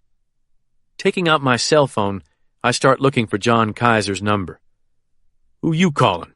Lincoln asks. "FBI." "No," says Kennard. "Don't do that." "Tell us who sent you here." Neither answers. "You work for Forrest Knox. Nobody else would scare the piss out of cops except maybe Brodie Royal, and he's dead. And you two are way too young to be double eagles." Kennard is looking hard at his wallet in my hand. Is he stupid enough or desperate enough to try to escape? I point my .357 at his belly. "Where were y'all when I pulled up?" "Neighbor's house," says Grimsby. "Nobody home over there. Our car's on the far side of that house." "What do you want to do with them?" Lincoln asks. "Give them to the FBI?" Grimsby shakes his head and says, "I'll tell you anything you want to know if you let us go." "Tell me what happened last night. Everything." The man takes a deep breath, then looks over at the blood on the grass. "My partner was going to shoot your old man. We had orders, that's all I'll say about that. But at the last second, the doc shot my partner in the stomach using a pistol in his pants. Then he put the gun on me. He made me carry my partner up the hill, then drugged me with something. Later on, he dumped me out in the middle of nowhere and the body with me. If you guys had been working as legitimate cops at the time, that would have been all over the news. In fact, I still don't know why Forrest wouldn't put out a release saying Dad killed another cop. What kind of game is Forrest playing?" Grimsby shrugs, and Kennard doesn't look like he knows the answer either. "Why the hell would you come back here?" Lincoln asks. "Forrest ordered him to, I guess. Right?" Before Grimsby can answer or evade the question, Kennard breaks to his right and sprints past me, running in a zigzag pattern. Lincoln fires his shotgun, but only into the air. Seeing this, Grimsby bolts as well. Lincoln aims after his retreating figure. Want me to shoot him? No, I've got their IDs. I can hit him in the legs. We don't need the hassle. I shove the cops' wallets into my pocket. As the men disappear around the neighbor's house, Lincoln lowers the shotgun. Whose house is this? Drew Elliott's, one of Dad's medical partners. Have you searched it? I didn't find anything that would tell me where he's gone. And it looks like he was taken against his will. He left medicine behind. But if that guy was telling the truth, maybe he was just under stress. Lincoln peers deeply into my eyes. That's all I know, seriously. I'd rather him be on trial for killing Viola than running from 1,000 cops. Besides, you probably just saved my life. The silence that follows this statement is strangely awkward. While Lincoln stares at the blood on the grass, I search his face for similarities to my father's or even my own. I remember our conversation in CC's Rhythm Club, the juke joint by Anna's Bottom, and his promise to take a DNA test. If I had a Q-tip or a plastic bottle to store a twig in, I'd ask him to scratch a sample from his inner cheek right now. You followed me here, didn't you? I say at last. You were hoping I'd lead you to Dad. Lincoln looks up the slope toward the lake road as though he's considering leaving. Yeah, but you don't know shit, do you? I remind myself to be more careful the next time I visit Annie and my mother. Lincoln cradles the shotgun and looks back at me. All anybody's talking about now is that dead reporter Sexton, and Brody Royal. A couple of white men die and my mother's forgotten. No surprise, I guess. This is still Mississippi. You really still believe my father killed your mother? Nothing's happened that would change my mind. What about all the killings in the last 3 days? What about them? I read the paper this morning. Don't mean shit. Did you read about Glenn Morehouse? That old Klansman who talked to Henry Sexton? He wasn't a Klansman. He was a double eagle. Same difference to a black man. I think your mother was killed for the same reason Henry was. She knew too much about the double eagles, and they were afraid she was going to act on what she knew. Lincoln looks past me, back over the lake. Unless you killed her yourself, that is, I add. His face whips back to me. What are you talking about? I know my father a lot better than you. It was totally out of character for him to run rather than face the charges against him. He'd never do that to protect himself. Only someone else. He's ashamed, Lincoln says, and his shame's made him cowardly. No. He has his faults, but cowardice isn't one of them. He's protecting someone. Maybe that someone is you. Lincoln looks as though I slapped him. Why would he protect me? He believes you're his son. The black man's eyes narrow, and for the first time he looks at me with serious interest. You've finally accepted it, haven't you? No, but Dad has. I think your mother told him he was your father, and that was enough to make him believe it. I think she was trying to help provide for you after she was gone. I don't blame her. And I don't blame you if you tried to ease her passing with morphine. Lincoln's dark cheek twitches. But if you made some kind of mistake and gave her that painful death by adrenaline, and then tried to blame Dad for it, then for that, I blame you. Is that what you did? Did you have second thoughts and try to revive her? Immeasurable contempt radiates from Lincoln's eyes. If I'd done that, and Dr. Cage meant to protect me, why would he run? Why wouldn't he just plead guilty and take his sentence? I'm not sure. He probably figured her death would be recorded as natural, and there'd be no autopsy. He certainly didn't expect any videotape. And he probably expected you to show some gratitude and keep your mouth shut, but instead, you pushed for a murder charge.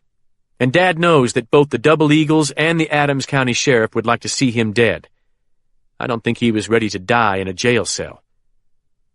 Why would I press charges if he was protecting me? Bitterness. You clearly still hate him. You saw a chance to get some payback for the pain you believe you suffered at his hands, and you took it. It's a human response. But things have gone too far now, Lincoln. He shakes his head as though he's tired of dealing with a crazy man, then starts walking back to his truck. Aren't you even going to deny it? I ask. What's the point?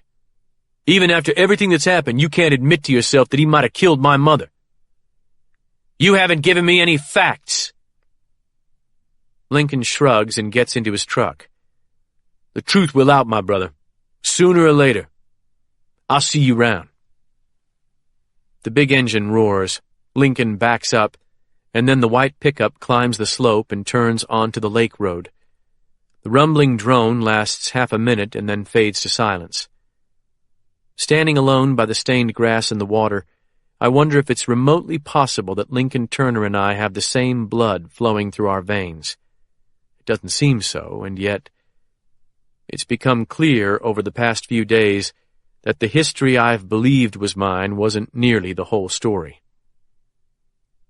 With shaking hands, I slide my .357 back into my pants at the small of my back, then start up the hill. If Lincoln is still following me, and Forrest Knox is dispatching dirty cops to commit murder, I need to find a more private place to hide Annie and my mother than Edelweiss. Hiding in plain sight is a good principle, but it can't work forever. The Natchez Bluff has too much tourist traffic for someone not to notice that somebody has taken up residence in the famous house. How long before someone gets curious and climbs the steps to the gallery to look through the windows? Hiding Mom and Annie somewhere safer will require serious thought, and probably some very quiet negotiation with someone I can trust with my family's lives. But for now, I need rest. If I go back to Edelweiss, I won't get it. Annie is bound to be bored out of her skull, and she'll talk to me nonstop. City Hall is no refuge either, especially after 3 days of ignoring my mayoral duties. In this moment, the only place that seems to offer sanctuary is my townhouse on Washington Street. There I could get some peace. As I reach my city car, I decide to call Caitlin and ask her to meet me at home. We haven't seen each other since last night's nightmare, and while I know she's probably working at a fever pitch, no one who went through what she did in Brodie Royal's basement can be all right. More to the point, I feel a strong urge to reconnect with her before events spin any farther out of control. In situations like this one, we're almost always pushed apart by the things we're forced to keep from each other. The vibration of the starting engine comforts me a little, but the car has sat too long for the heater to provide any warmth. As I pull onto the road, it strikes me that Grimsby was telling the truth. Dad shot and killed his partner last night. If Forrest Knox isn't exploiting this fact, it can only be because he's working a more subtle plan.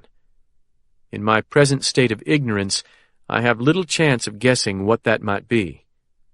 I only pray that Walt and Dad possess enough information to unravel Forrest's intent. If they don't, they're certain to wind up right where he wants them, which I assume is dead. Chapter 27. Claude Devereaux had lived a long life, but the old lawyer had never been as afraid as he had since last night, after hearing Brodie Royal had died. Yet that fear increased as he walked into the Baton Rouge headquarters of the Louisiana State Police. Unlike most people who dealt with Forrest Knox, Claude Devereaux had known his father, and he knew that the will and anger that drove Frank Knox burned in Forrest also. Claude did not fancy bearing bad news to Frank's son. Worse yet, the FBI was investigating the recent deaths in Concordia Parish, as well as those dating back over 40 years. Though Claude had worked hard to insulate himself from the more violent activities of his clients over the decades, remaining immaculate was impossible. If the Bureau looked hard enough at Brodie Royal's dealings, they would find enough to send Claude to prison.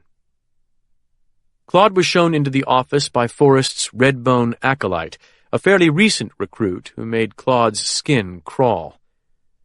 Claude took a seat before Forrest's desk, ignoring the plaques, awards, and shooting trophies that adorned the walls and focusing on the single samurai sword that hung behind Forrest's head, one of the katanas that Frank had brought back from the Pacific in 1945. To Claude's surprise, a pit bull sat like a statue beside Forrest's desk. Surely there must be a rule against that, he thought. Then he guessed that Forrest must be testing the boundaries of the authority he hoped to make official in a short time. "You look nervous, Claude," Forrest said.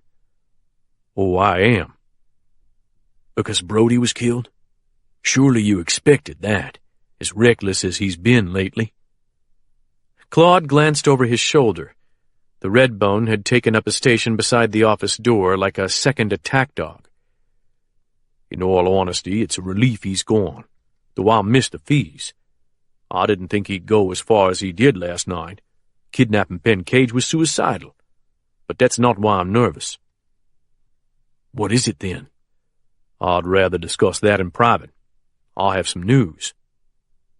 Forrest motioned for him to continue. Clearly Alphonse Ozen was going nowhere. Claude cleared his throat. "Sheriff Walker Dennis asked that I relay a message to Snake and the other Double Eagles." Forrest laid his elbows on the desk. "What message?" "He'd like the surviving Double Eagles to come to his office tomorrow morning to answer some questions." "Voluntarily?" Claude nodded. "Is he serious?" "Deadly serious. He's lost a deputy. Another one's in critical condition." "He should have left well enough alone," Ozen said from behind Claude. "He let that Penn Cage get him into trouble." "Is that what I should tell him?" Claude asked. Forrest shook his head. "Does he want Billy to come in, too?" "Well, he didn't mention Billy." Forrest pursed his lips as he mulled this over. Claude tried not to stare at the mutilated left ear. He'd often wondered why Forrest hadn't gotten plastic surgery to mask the injury. His best guess was that it served as a primitive badge of combat experience. "What's the latest from the money man?" Forrest asked, changing the subject. "Any word on the housing project decision?" "Well, I spoke with a couple of attorneys during the drive down. Getting a public housing project rezoned for mixed use is no small matter. A lot of money is changing hands. A lot of favors are being called in." Forrest gave him an expectant look. "But I'm still in the deal." "As of now, yes. But I would venture to say that if things worsen in Concordia Parish, that might change." Forrest Knox's flat stare chilled Claude as much as Frank's ever had. "I have no say in the matter," Claude said. "Most of my time's been taken up trying to sort out probate issues with Brody's estate. The children are already fighting over it. Not one of them's worth a cup of spit. Who gets the Italian turboprop?" "The plane will be sold, I'm afraid." Claude forced a smile. "May I ask how things are progressing with Colonel McKeever?" Forrest reached down and scratched his pit bull between the ears. A low sound of satisfaction came from the animal's barrel chest. "McKeever was holed up in his house until about 20 minutes ago," Forrest said. "The press had surrounded him like Indians around a wagon train, but he managed to slip out." "How did he do that?" Ozen said, "His son-in-law, his nephew, and 3 or 4 older guys from the highway division blocked in the media with their vehicles. The colonel and his wife got out during the melee. Where they are now, nobody knows." Claude didn't like the sound of this. "He hasn't contacted you about resigning?" "Not so far." "Have you tried to reach him?" Forrest shook his head. "Does he have any political support I don't know about?" "I don't think so." You don't think he'd go to the FBI?" Knox studied his fingernails. "It's possible, but there's no way he can refute that evidence. We spent months creating that trail. If he forces my hand, his life is over." Claude didn't share Forrest's confidence. "Then why hasn't he resigned?" "Let me worry about that. After you leave here, I want you to contact Billy. Tell him I want Snake and Sonny and at least 2 other Eagles at Valhalla by 5 p.m. They can use the plane, obviously. Why do you want them back? Because tomorrow morning they're going to do just what Sheriff Dennis wants them to do. Claude heard the Redbone gasp behind him. He took a moment to compose himself. As an attorney, I'm not sure I advise that course of action. It's a good thing you're not my attorney, then. You were Brody's attorney, and he's dead. I'm alive, and I intend to stay that way. Claude considered what Forrest was asking him to do. You really think Snake will return to Louisiana and walk into the sheriff's office of his own accord? He won't know anything about it until he talks to me. You're going to tell Snake you're not sure why I want him at Valhalla. If he pushes you, tell him you're worried I'm ready to kill every mother's son and daughter who poses a threat to us. You know Snake. He'll come back for that. Claude nodded. Without doubt. You tell him anything else, Claude, and I'll pickle your liver. Are we clear? Absolutely, Frank. Claude felt his face go red. Forrest, I'm sorry. I'd a senior moment. You look so much like your father. Forrest grinned. Take it easy, Claude. I'll take that as a compliment. A cell phone rang behind Claude, and he heard Ozen walk out of the office to answer it.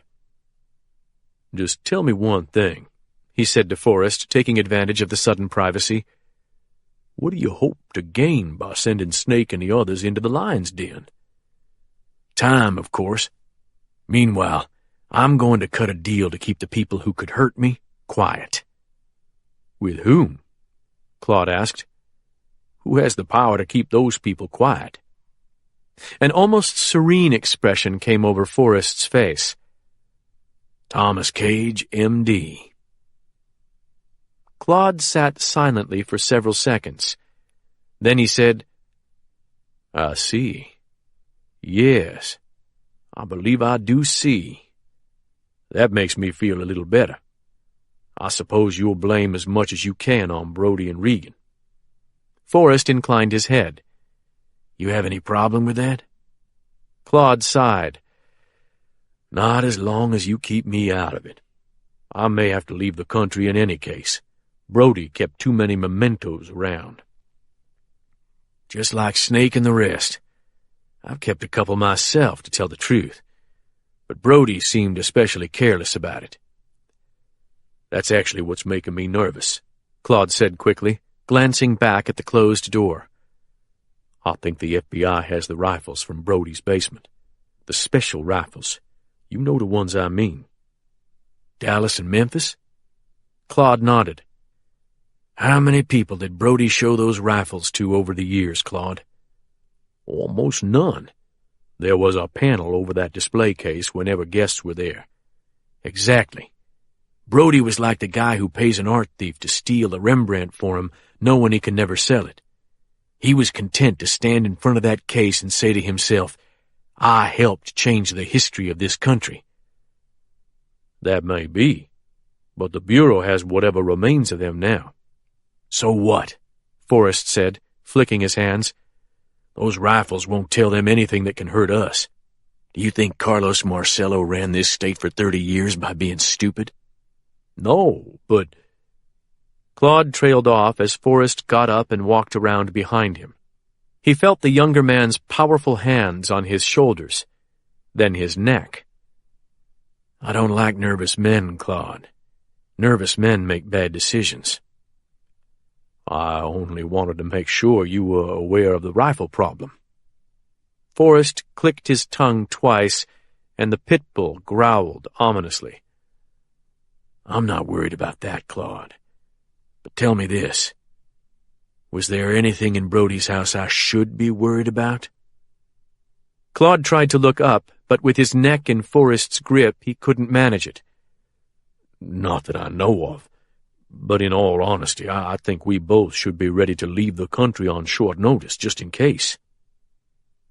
Forrest laughed. I'm always ready, but I'm not going anywhere. I'm about to break Griffith McKeever into pieces even his kids won't want to touch.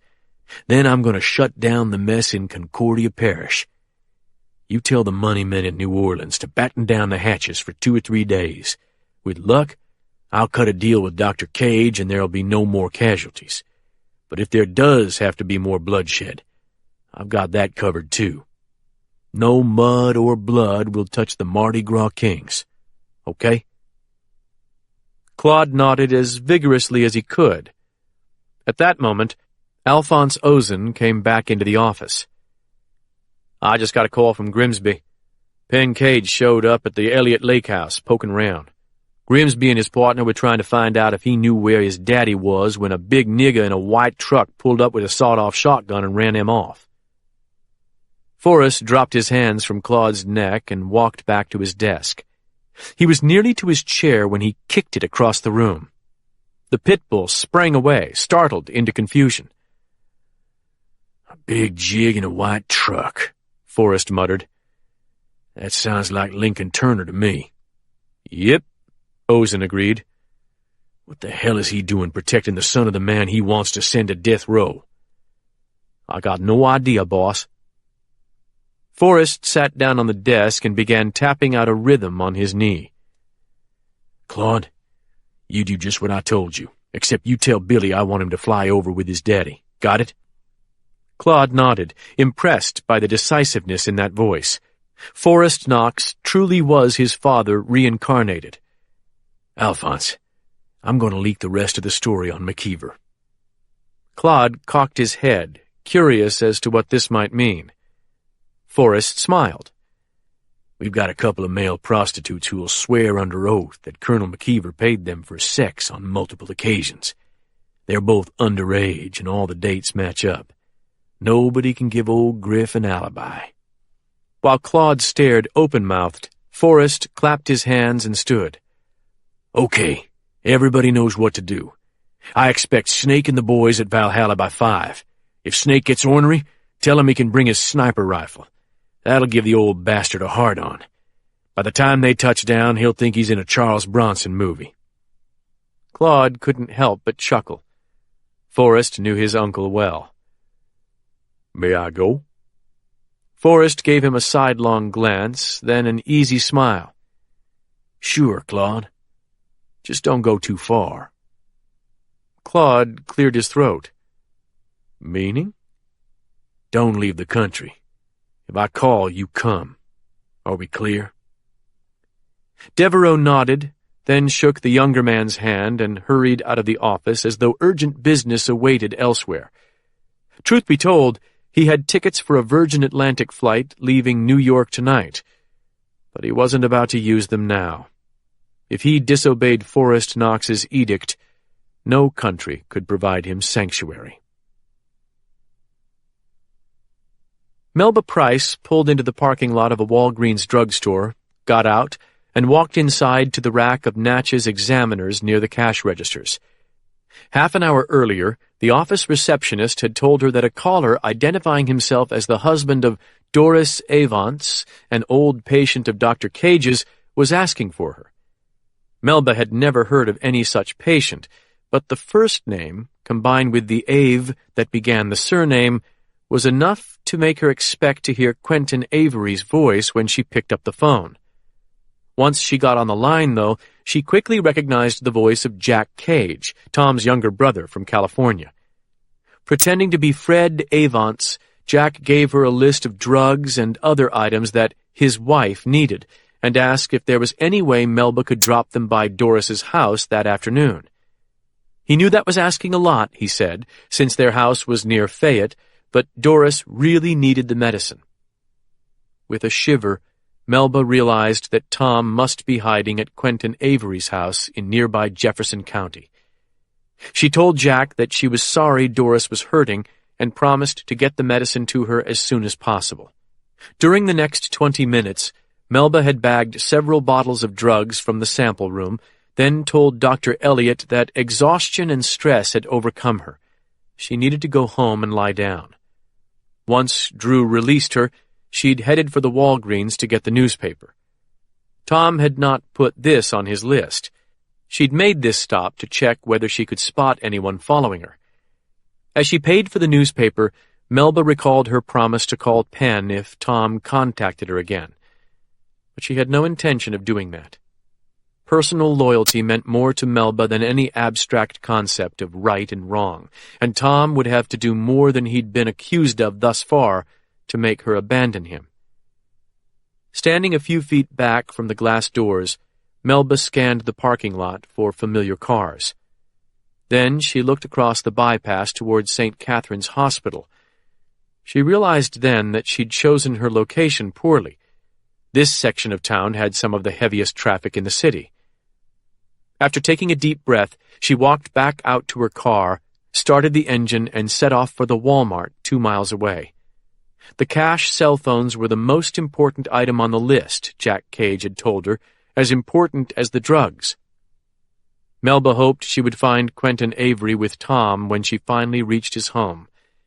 She was of two minds about the wily old lawyer, but she knew one thing for sure.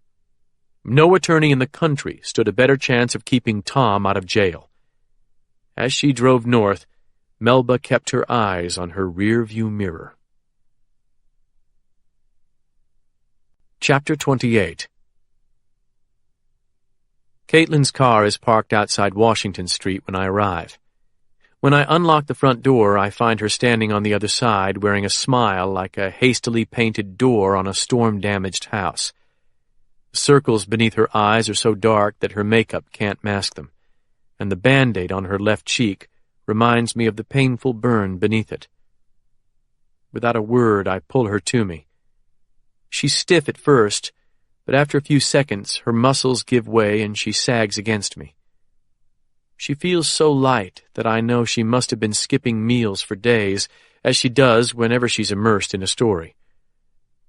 When she begins to sob, I pick her up and carry her to the guest room on the ground floor, then lay her on the bed and enfold her in my arms.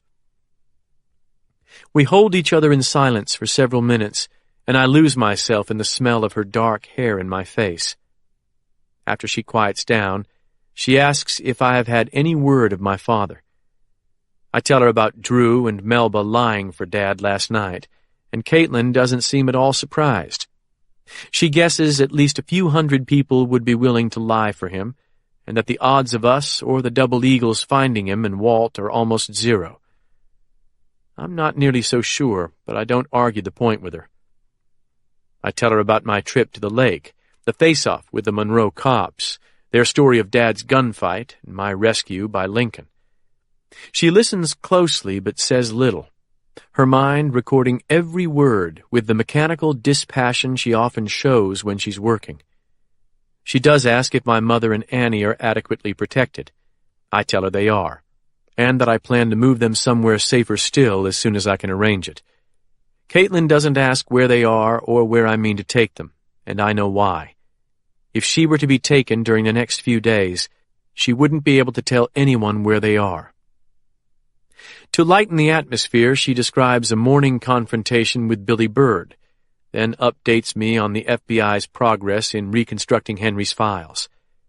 She seems most excited by my news that Kaiser will be staying in town for the next 24 hours, tending to Dwight Stone. I assume this is because she hopes to see and possibly interview Dwight, whom she got to know during the Del Peyton case. I soft-pedal the JFK stuff, making it sound as though Stone has a pet conspiracy theory about the assassination, and because he's ill, Kaiser is humoring him. Caitlin does ask whether Dwight might be willing to answer some questions from her, but I tell her it's doubtful. I use his cancer and impending surgery to avoid giving my real reason, which is keeping Caitlin out of Kaiser's JFK quest altogether. If she gets her teeth into a story that sensational, she'll lose whatever remains of her perspective, and everything else could go by the wayside. But she will not be deterred. "How seriously is Kaiser taking the Kennedy stuff?" she asks, lightly touching my mouth. "Does he think those rifles we saw last night were real?" "He's doing his due diligence, treating them as though they might be. Honestly, I think he may share some of Dwight's conspiracy theories." Caitlin's finger stops moving. What makes you say that? I can't find it in myself to lie to her completely. Well, the director has refused to offer Dad protective custody for information on any of the civil rights cases, but Kaiser told me that if Dad has knowledge pertaining to the JFK assassination, he probably could get him protection. What? Her eyes have filled with disbelief. What the hell could Tom know about the JFK assassination? Nothing. I think Stone and Kaiser have convinced each other that the Double Eagles had something to do with killing Kennedy, and since Dad was their doctor, he might know something. Oh. Caitlin lies back on the covers. That sounds like nothing but a shot in the dark. Exactly. Unless... She rolls over and looks at me. How could the Double Eagles be tied to the JFK assassination? Now there's no avoiding it. Stone believes Carlos Marcello, the New Orleans Godfather, ordered Kennedy's death, and the Double Eagles apparently did occasional muscle work for Marcello over the years, through Brodie Royal, I guess. I see. Caitlin's bright green eyes are impossible to read. And is there any indication that Tom knew Carlos Marcello? This is where I draw the line. I'm not going to have Caitlin digging into my father's past in New Orleans, upsetting my mother and making me crazy. I'll be doing enough of that myself. Dad and Mom lived in New Orleans while he was at LSU med school. Dad did an externship at the parish prison, and Marcello was the don of the city at that time. But that's all they've got, the flimsiest imaginable connection. Caitlin watches me in silence for several seconds, then says, If that's all they have, then Tom's got nothing to worry about. On that score, anyway. Exactly. Him treating the Double Eagles who worked at Triton Battery and Armstrong Tire is something else, though. I can imagine him hearing things about the civil rights murders that might be important. Well, if we ever find him, we'll ask him about that. Lying on our backs, staring at the ceiling, we fall into an exhausted but companionable silence. After only a couple of minutes, I feel myself jerk at the edge of sleep. Caitlin laughs softly. I'm tired, too. What if we set an alarm and sleep for 2 hours? Do you think we'd feel better or worse? Worse. I need sleep, but I've got to get Mom and Annie moved before I can rest. Okay. You're right. I wish Stone weren't coming down here. Not in the middle of all this. I've been trying to think of a way to persuade Kaiser to head down to the Lussahatchee Swamp and hunt for the bone tree. That would keep him out of my hair for at least a couple of days. Walker and I would have a lot more freedom to pressure the Knoxes that way. After a couple of seconds, Caitlin makes a sound of acknowledgement but offers no comment. I feel my breathing deepen. As consciousness begins to dim, I fight against sleep. The bone tree is out there somewhere, I murmur. Brodie wasn't lying when he told us about Pookie dying there. And Kaiser has the resources to find it. Surely Dwight would love to find it too. Have you found any clue in Henry's notes as to where that tree might be? Caitlin doesn't answer. At first, I think she's asleep, but then I hear the sound of a zipper. As I blink my eyes against the light, she arches beside me, then works her jeans down over her feet. I thought we didn't have time to sleep, I say. We don't. This is the next best thing. She rolls on top of me and peers down into my eyes. It's been a long time, she says, looking surprisingly awake. Are you really that tired? In truth, I am. But she's right. It has been a long time. As she straddles me and begins unbuttoning my shirt, it strikes me that the only respite I might find from my chaotic thoughts would be inside her. Caitlin clearly feels the same, and within a minute she's put me there. As she labors purposefully above me, the world contracts to the boundaries of her eyes, and sensation blots out thought as surely as intravenous morphine. Half an hour has passed since Caitlin climaxed and lay across my chest, her face buried in my neck. She's sleeping as soundly as a child who stayed up past her bedtime. I haven't had the heart to wake her, nor have I fallen asleep myself. My thoughts have been occupied with finding a truly safe haven for Annie and my mother. In the past, I moved them as far as Texas to get them out of danger, but this time I want them close enough that I can stay with them at night. No hotel would be safe, or any local B&B, though I know of several secluded ones. With Sheriff Billy Byrd and Forrest Knox on the hunt, any public or even semi-public accommodation will ultimately be traced. I've just about decided to leave them where they are when I remember that Sam Abrams, one of my best childhood friends, recently moved his parents to a retirement community in South Florida, Sea Haven Towers or something like that. Sam was raised in Natchez' once thriving Jewish community, and he and I found we had a lot in common in high school. Like me, he's one of the few successful members of our class who returned to Natchez as an adult.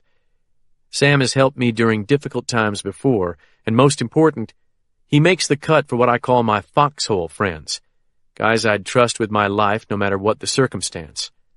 If I died tomorrow with no money to my name, Sam Abrams would make sure Annie made it through college with everything she needed. Since I'm now at war with Forrest Knox, that's the kind of friend I need. I'm about to prod Caitlin awake when I notice a trio sticking out from behind the base of the lamp on her bedside table. Since Brodie Royal destroyed her trio last night along with my BlackBerry, she must have gotten another. Moving smoothly, I reach over and slide the phone off the table, then enter her old passcode. The phone rejects the code. For a moment, I lie staring at the screen, wondering why she would change her passcode. But since her previous phone was in the possession of more than one person before Royal destroyed it, perhaps she simply took the precaution of changing it when she got a new one. Replacing the trio on the bedside table, I get up and walk into the kitchen, where we keep a small laptop for recipes and shopping lists.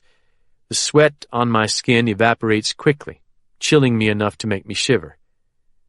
Booting up the computer, I check my email, something I haven't done nearly enough since losing my BlackBerry. My box contains more than 30 messages, but my quick scan stops instantly at the third most recent. The sender is kaiserjohn@fbi.gov. Opening the mail, I wait several seconds for it to download, then read the following. Penn. We traced several fingerprints on Brodie Royal's MC to a Cuban emigre from New Orleans. You'll recall that this MC was part of the lot shipped from Italy after the rifle LHO bought via mail from Klein's in Chicago. It was wholesaled to a Dallas retail gun store, and the earliest it could have been sold was August 1963. Cuban emigre was one Eladio Cruz, a student reported missing on November 21st, 1963. Yes, you read that right. Cruz was never seen in the U.S. again. We are now trying to determine whether Cruz was pro or anti-Castro. Don't miss the meeting with Stone. I told him you were coming, and we may have a decision on getting protective custody for your father by then. P.S.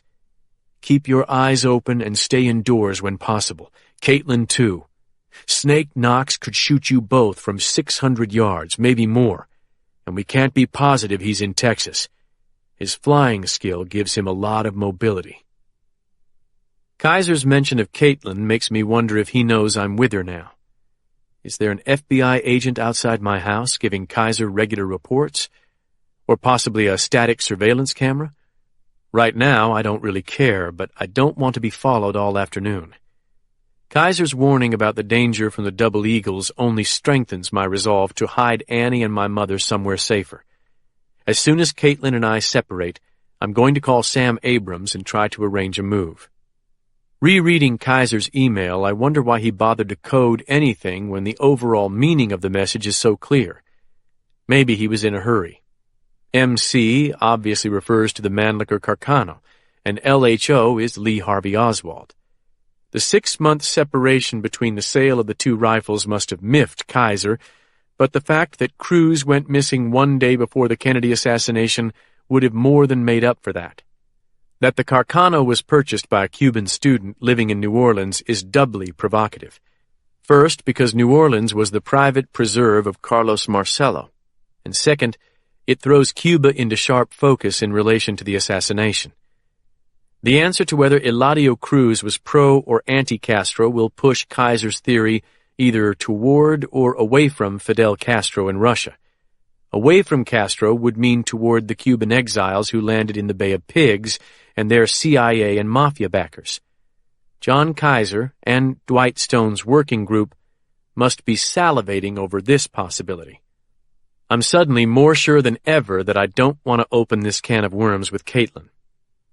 After double-checking that I've signed out of my email account, I switch off the laptop, then return to the guest room, take hold of her upper arm, and gently shake her. She makes no sound. I shake her again. This time she groans like a teenager who doesn't want to get out of bed on a school day. "Caitlin," I say sharply, "wake up." "No," she moans. "I feel like hell." "I know, but we've got to get moving." She raises her head and brushes black hair out of her eyes. "Did you even finish? I don't remember." "Yes." "Good."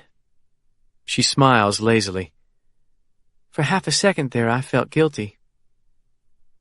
With a deep sigh, she rolls over and sits up on the edge of the bed. The ladder of her spine shows through her skin. "This sucks," she says. "Yep." "I'm freezing." She flips back her hair and searches the covers for her panties. I try not to laugh while I watch this familiar ritual. At last she finds them, tangled in the sheet near the foot of the bed. As she pulls them on, she says, "Do you realize if all this hadn't happened, we would be getting married in 9 days?" I do. I guess we'll get there eventually. We will. While I pull on my pants, it strikes me that once I've moved Annie and my mother out of Edelweiss, I could take Caitlin over there and show her what would have been her wedding present. You know what? I stand beside the bed. If we can find half an hour later on, I could show you a real surprise.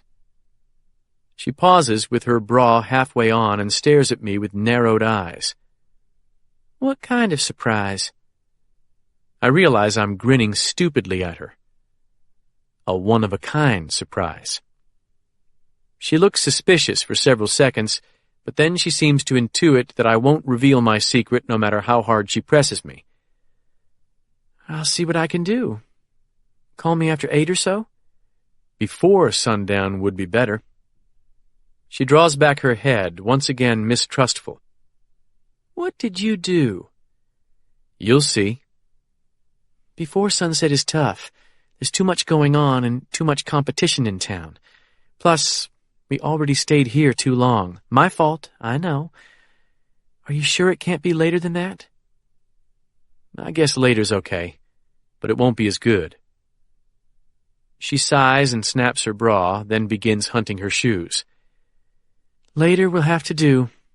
Story of our lives, right? Right. Chapter 29.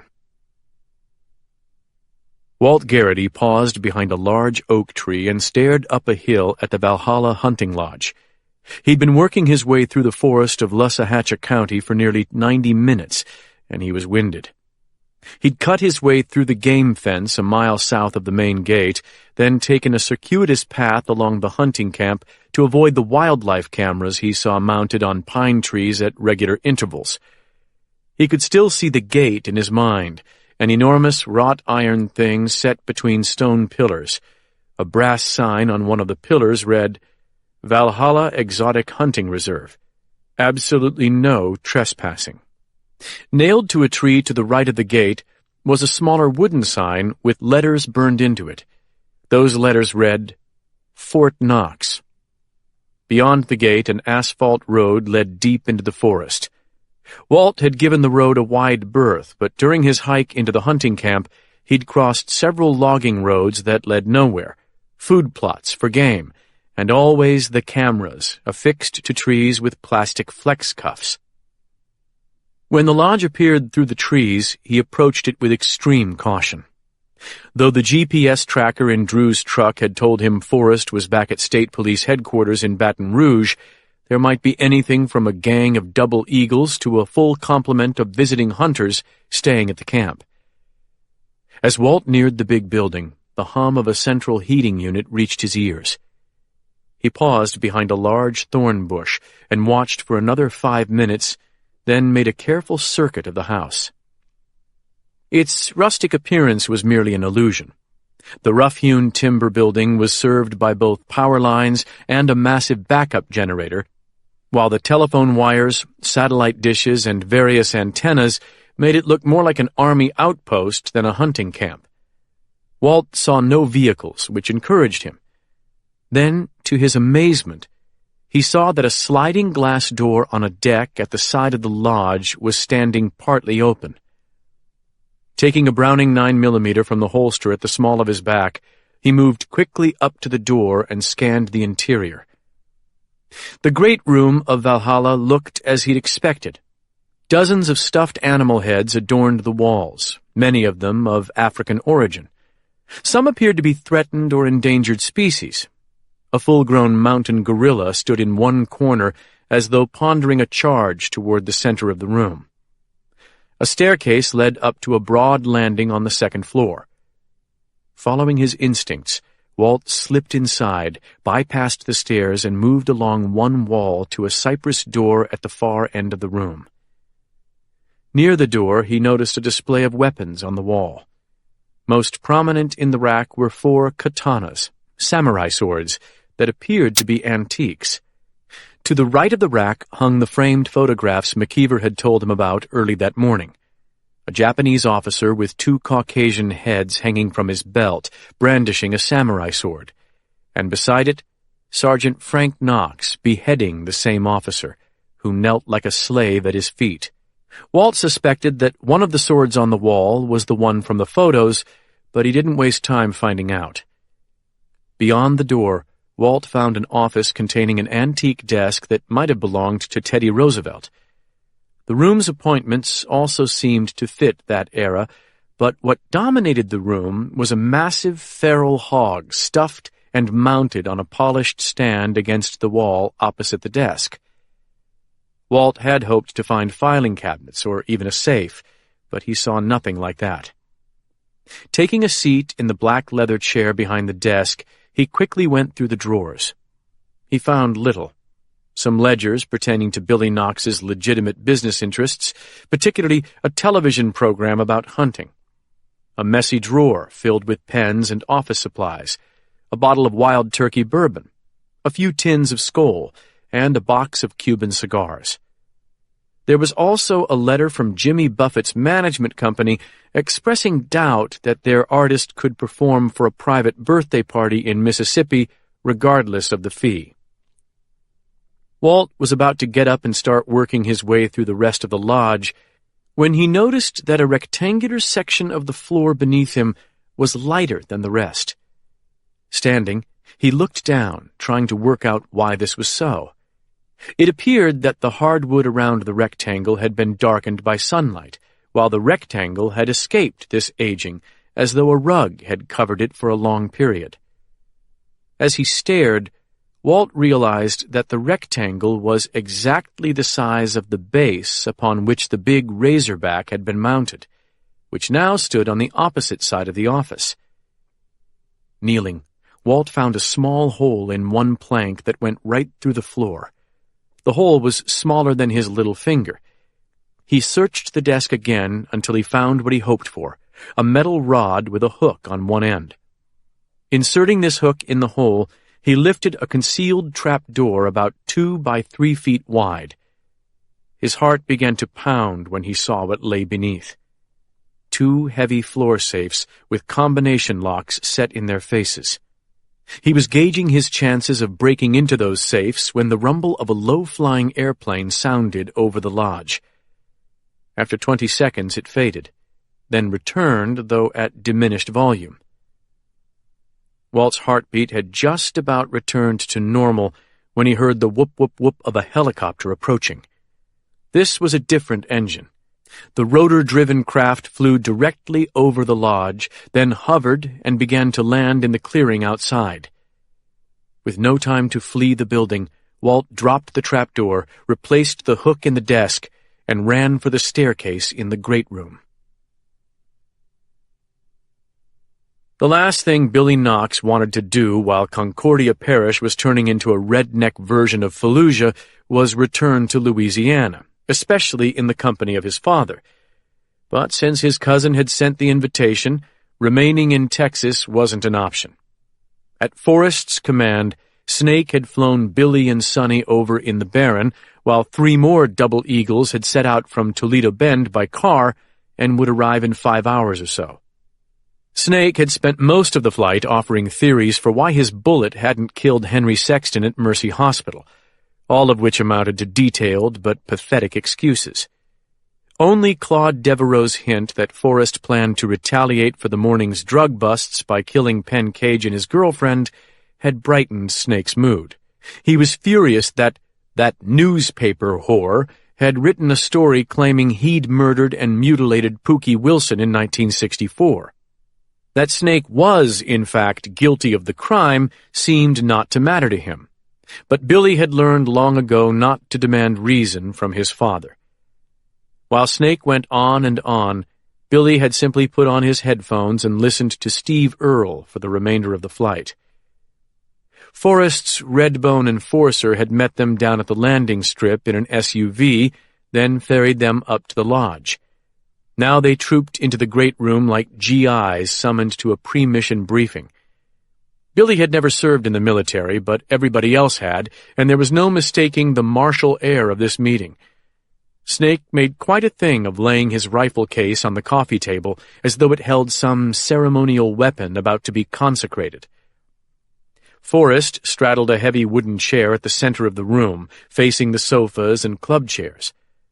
Ozen played waiter and got everybody their preference in alcohol, but even before it arrived, Snake launched into a monologue on the ways he might remove the human threats to their organization. Forrest let Snake run, but Billy hardly looked at his father. He sensed that Forrest had something very different in mind. Finally, after a couple of shots of bourbon, even Snake began to sense something amiss. When he finally stopped talking, everyone sat in awkward silence, which was unusual at Valhalla, where family members and Double Eagles had always felt completely at home. Forrest looked at each man in turn. Billy, Sonny, and finally Snake. Then he began to speak, softly but with absolute authority, as if it were understood that no one would interrupt him. This was no mean feat when Snake and Sonny were a generation older than he. Billy could never have pulled this off without his father butting in, but Forrest was different. He always had been. "We're under attack from at least 4 different directions," he began, "and probably more. The FBI is after us, both for what the Double Eagles did back in the day and for our current operations. The Master's girl is trying to crucify us with her newspaper. Penn Cage wants us because of the threat to his father, and Walker Dennis wants revenge for the cousin he lost a couple of years back. To that you can add a whole department that wants blood because of the deputies that died from the bomb in the warehouse this morning." Forrest looked directly at Snake. "While my instinct when attacked is to counterattack violently, I've decided that we're not going to dump gasoline on this fire. We can't afford to." Billy saw his father gearing up to argue, but Forrest raised his right hand a few inches to forestall him. "Brody apparently lost his mind last night. I should have seen it coming, but I didn't. He did us the favor of taking Henry Sexton off the board, but we don't know what information he might have passed to others, or what our current exposure is. We don't know what Morehouse told Henry before you guys took him out, but we have to assume the worst. We also don't know what Viola Turner may have told Dr. Cage or Henry Sexton before she died. So, we're pretty much in the dark when it comes to the exact nature of the threat.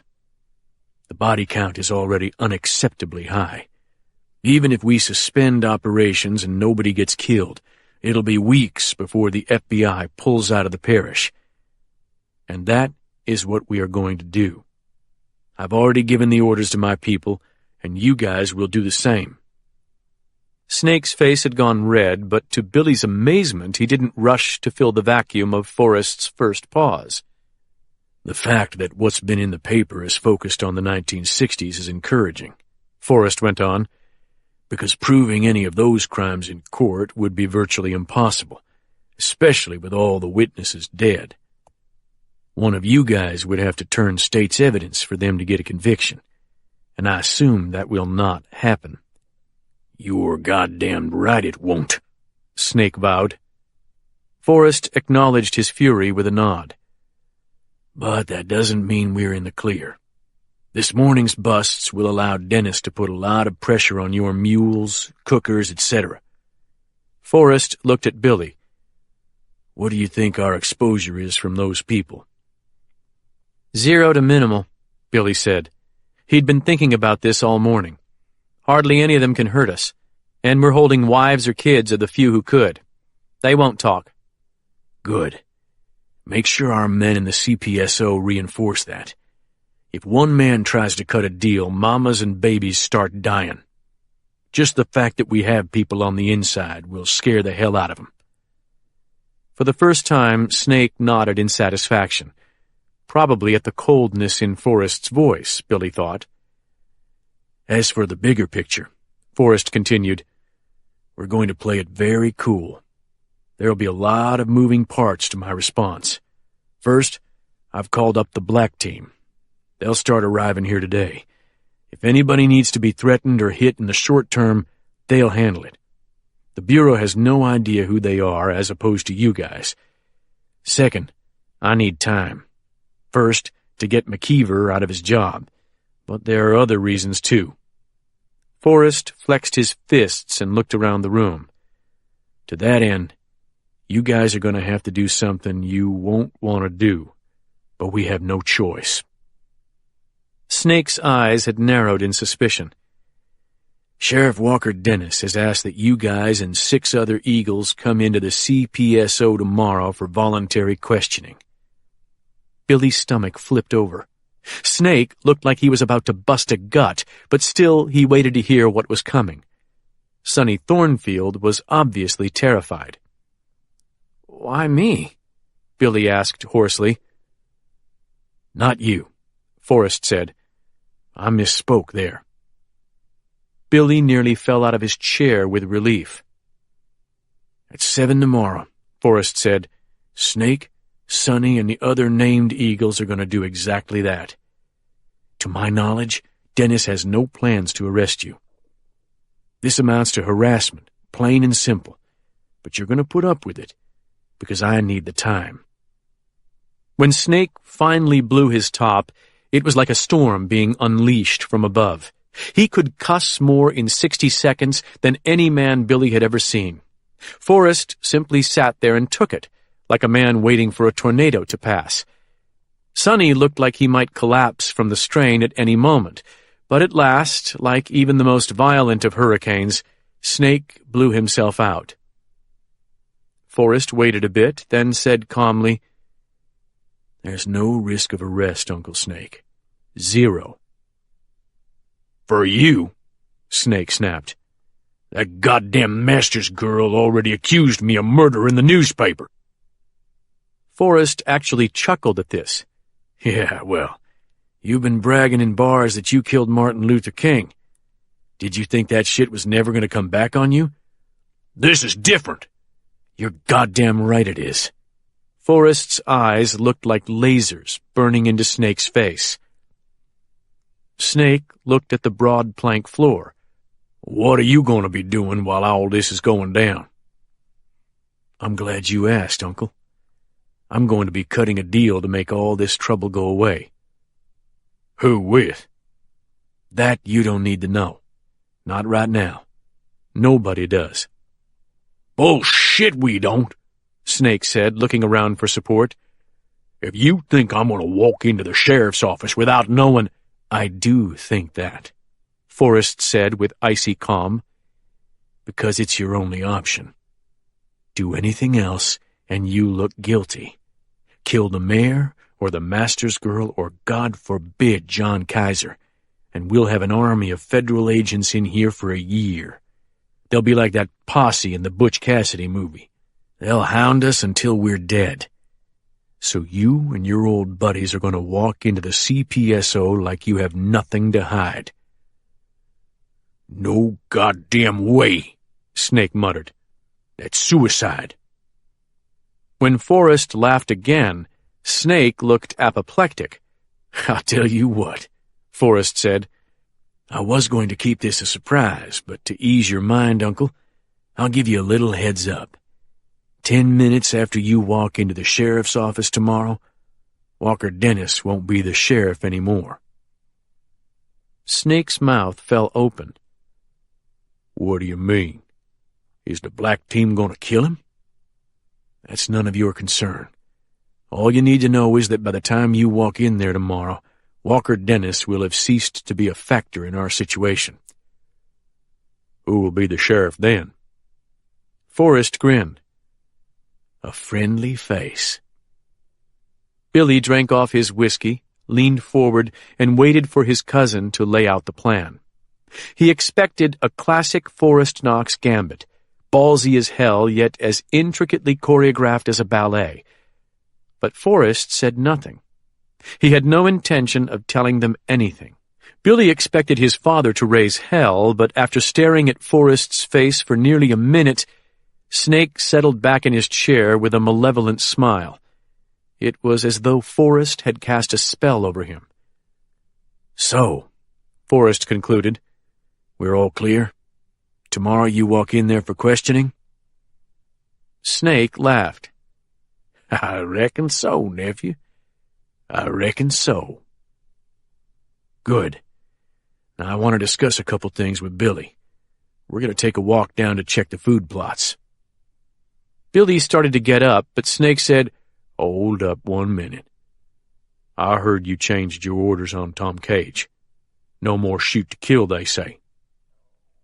In an instant, the beast that lived behind Forrest's imperturbable mask revealed itself. "Who told you that?" he asked in a barely audible voice. But Snake was not intimidated. "Never you mind, nephew. Is it true?" "It's true." Snake looked at Sonny as if to say, "You see?" Then he said, "And why would that be?" "Tom Cage is one of the moving parts in the deal I'm making to save your ass." Snake slowly went red again. "You mean to save your real estate deals down in New Orleans, don't you? This ain't about saving us up here at all." Forrest looked at the floor as though by so doing he could bleed his fury into the wood. After half a minute he composed himself and looked up again, focusing on each man in turn once more. "Crystal meth business is for suckers," he said. "You found out why this morning. Every man they brought in is facing a mandatory minimum sentence. You may be right that none of them will turn on you, this time. But sooner or later, somebody will give you up. If we stay in that business, we're going to end up in Angola one day. You guys may be willing to take that chance, but I'm not. The deals Brody has got me into will make the money we've earned in the past look like a joke. I'd be better off paying you to stay out of business than to risk you staying in, you understand? And I'm willing to do that for a reasonable amount of time. What I won't do is stand by while you go rogue and try some crazy shit like Brody did and bring more heat down on our heads because the day you become a liability to me—" Forrest didn't finish this sentence. He didn't need to. Snake was shaking his head, but when he finally spoke, he only seemed to have one thing on his mind. "I want Tom Cage dead," he growled. "The rest of it I can live with, but not that. I think the doc knows enough to put us all in Angola, and he'll do it, too." "Why?" Forrest asked, sounding genuinely interested. "Why would he do that?" "Because of what we done to that nurse of his back in '68. Snake looked hard at Forrest. "You know what I'm talking about. You were there." Forrest acknowledged this with a nod. Billy was pretty sure they were talking about a gang rape, but he had no desire to know more. "Dr. Cage might feel some bitterness about that," Forrest conceded, "but he cares about his family a lot more than he does revenge. You leave him to me." "To him, that nurse was family," Snake said. "He loved that nigger, and he had a natural child by her. Why else would he have gone so high up to keep us from killing her?" Billy had no idea what Snake was talking about. "He probably did love her," Forrest said. "I don't give a shit about that. I care about security. Dr. Cage wants to watch that granddaughter of his grow up for as long as he can. He'll do a lot for that privilege." Snake held out a shaking hand and pointed at Forrest. "Mark my words, boy. You try to cut a deal with Tom Cage and he'll fuck you in the end." Forrest looked more intrigued than angry. "Why is that, Uncle?" Snake sat so still he looked carved from stone. "I've never trusted that motherfucker. Not since your daddy died in his office." For the first time, Forrest looked rattled. "What the hell's that supposed to mean?" "It's just a feeling I always had. I don't like that nigger woman was in there when Frank died, especially so soon after what we done to her." Forrest sneered and shook his head. "You're nuts, Unc. Daddy was doomed the second those batteries fell on him. The pathologist told Mama that." "Yeah, well, fuck him too." Forrest's voice hardened. "You're the one who took Daddy to Dr. Cage's office. You should have taken him to the hospital. That's something else the pathologist told Mama, if you want to know." "Fuck the pathologist!" Snake roared. "I know what I know, and I want Dr. Cage dead. The rest you can have your way on, but I want that S.O.B. in the swamp." Forrest stood, then walked over to Snake and spoke in a voice so soft and sibilant that Billy was reminded of the warning hiss of the moccasins for which his father had been nicknamed. "Listen to me, Uncle. I say who lives and dies in this outfit. Not you, and not anybody you might call in the dark of the night. Me. Anybody crosses me on that, he'll be chewing over old times with Leo Spivey. Am I understood?" Billy wasn't breathing. Forrest had just threatened his father with death.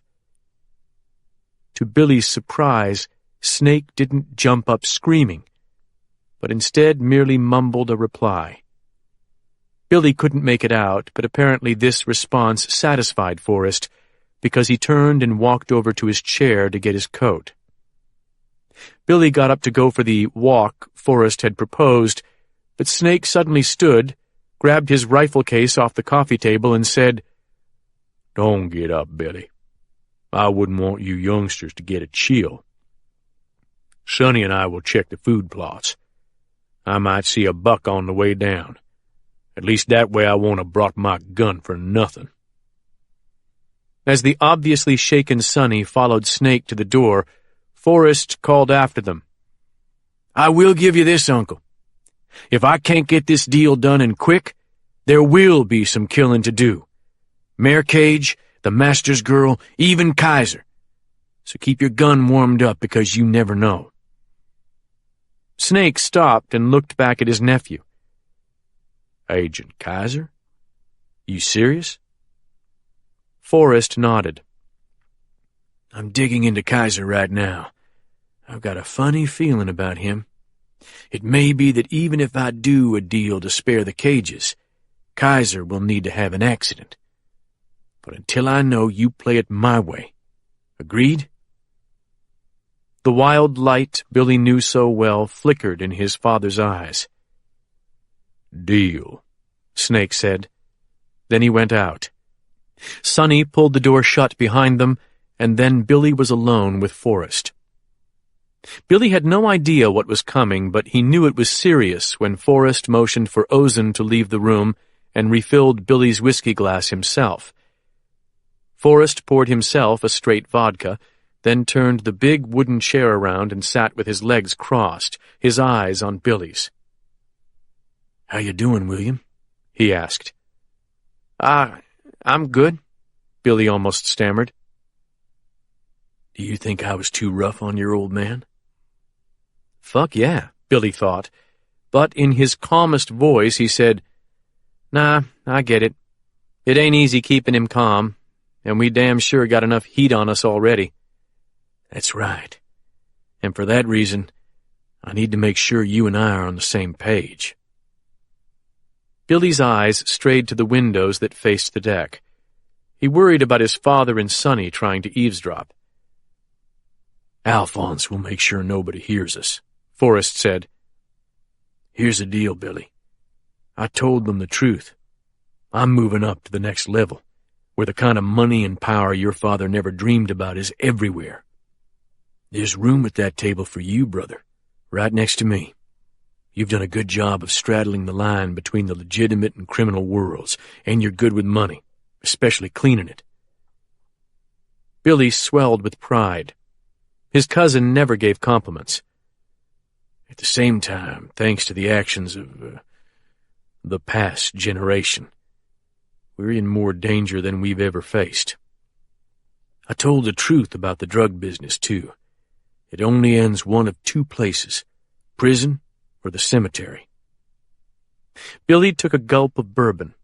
He'd served time in Rayford Penitentiary in Florida, and the term prison rape was not academic to him. He hadn't watched a prison movie since.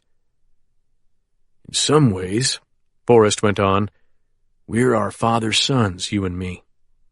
We got some good qualities from them, but they had some bad ones, too. Your father's is his temper. Agreed?" Billy nodded soberly. "We can't let that temper put us at risk, William." Billy shook his head. What else could he do?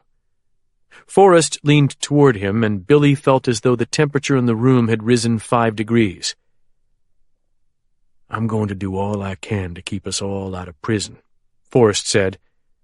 "But it's not a perfect world. The day may come when we have to make a choice, you and me, between our father's generation and ours. You understand?" Billy felt the blood drain from his face. This was the point of the whole conversation. "I do? Yeah." Forrest let the silence stretch until Billy felt he could hear himself sweating. Then he said, "I need to know that if that day comes, you'll be ready to cut loose anybody who's a liability. And that includes your father." Billy could no longer speak. It was all he could do not to start shivering on the spot. "I know that's a tough thing to contemplate," Forrest said, "but we may face that choice a lot sooner than we'd like." Billy tried to think of something appropriate to say, but his mind had gone blank with fear. Forrest seemed to understand this, and he said, "One more thing. If things should go tits up, we might have to pull the ripcord on our escape chute. We need to make sure our Andorra option is ready to go. Do you feel everything's good on that front?" "Absolutely," Billy said, thankful for the reprieve. "Good. Well, what about that choice I was talking about?" Billy got up and walked a few steps away from Forrest. He hated the eyes of all the dead animals staring down at him. He always had. He wasn't a born killer like his father or Forrest. In fact, if it wasn't for the TV show, he'd probably have quit hunting game a long time ago. "When you say cut them loose," Billy said, "do you mean let them go to jail, or—" His voice died in his throat. "You know the answer to that.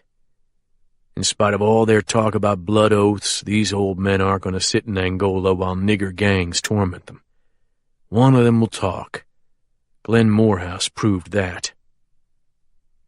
In Forrest's dark eyes, Billy saw not a shred of doubt or mercy. He might as well have been looking into the eyes of his Uncle Frank, who, despite being long dead, still dominated the family like an unquiet ghost. "Do we understand each other?" Forrest asked. "Yeah," Billy said, knowing further hesitation could be fatal. "I'm not going back to prison. I can't." "I'm glad to hear that, brother." Billy felt some of the nauseating tension drain away. "Since I'm not turning myself in, can I go back to Texas now?" Forrest got to his feet. "Sorry, no. I need you to ride herd on the old men until tomorrow. You speak for me, William. I'll make that clear. Everything depends on them going to Walker Dennis's office in the morning." "I got it. Where will you be?" "Concordia Parish. Out of sight, but close enough to take over if things spin out of control tomorrow. I'm going to leave Traveler out here tonight. I may not be able to take him everywhere I'll need to go. You look out for him?" "Sure," Billy said, adding the dog to his endless list of responsibilities. He took another slug of bourbon. "Do you really think you can cut a deal? I mean, is there a real chance?" "A good chance. Tomorrow Walker Dennis is going to get the surprise of his life. And with luck, by then my deal will be in place." Forrest walked over and patted Billy on the shoulder. "Okay." Billy felt the drink shaking in his hand. "Okay, Forrest. I'm with you." Walt lay beneath a bed in one of the second-floor rooms, his heart thundering in his chest. He'd scarcely reached the second-story landing when the front door of the lodge opened and booted feet marched into the great room. As he'd turned to slip down the hallway, he'd peered back around the corner and caught sight of the last man into the room. A uniformed state trooper with dark hair, a hard jawline, and a mutilated ear. Forrest Knox. And trailing at Knox's heel was the large pit bull Walt had seen back in Baton Rouge. Once Walt reached his present hiding place, he'd heard muted voices below, yet, as hard as he strained to hear, he couldn't make out the words. Any hope that the conversation would be short faded as the minutes dragged on. Eventually, the helicopter outside spooled up again and noisily departed, but after the beating of its rotors faded, at least two voices droned on below. More disturbing still, when Walt checked his cell phone, he found he had no service. This puzzled him, since he'd checked his phone several times during the walk-in and seen 3 bars of reception. As carefully as he could, he slid out from under the bed, tiptoed to the window, and peered through a crack in the curtains. A dog that appeared to be Knox's pit bull was sitting in the yard, alert as a hungry wolf. The sight chilled Walt's blood. He'd worked with canine units enough to know that the canine sense of smell was a truly fearsome thing. He had no chance at escape while that dog patrolled the yard. Walt took out his burn phone and checked it again, but being near the window hadn't improved his reception. "At least I know Tom's okay," he thought, "even if I don't know where he is." As he tiptoed back across the floor, he realized that, depending on what the men below did next, he might have to spend quite a while in this place. Lowering himself to his knees, he rolled onto his back and slid slowly under the bed. Chapter 30. "This house looks just like it did 27 years ago, Mom says, looking around the living room of Sam Abrams' parents' Duncan Avenue home. "I remember coming to one of your senior parties here. My God, you and Sam were just boys." "How come I've never been here before?" Annie asks, looking wide-eyed around the unfamiliar house. "If you're such good friends with Mr. Sam." His parents are older than Graham and Papa Punkin. That's why they moved to Florida. But they kept this house? And the furniture? That's right. So they can come visit their kids during holidays. Jewish holidays? I imagine so. Why don't you run upstairs and check out the bedrooms? That's where they all are. Annie looks toward the ceiling, then sniffs suspiciously. It smells like old people. Well, they lived here 50 years at least.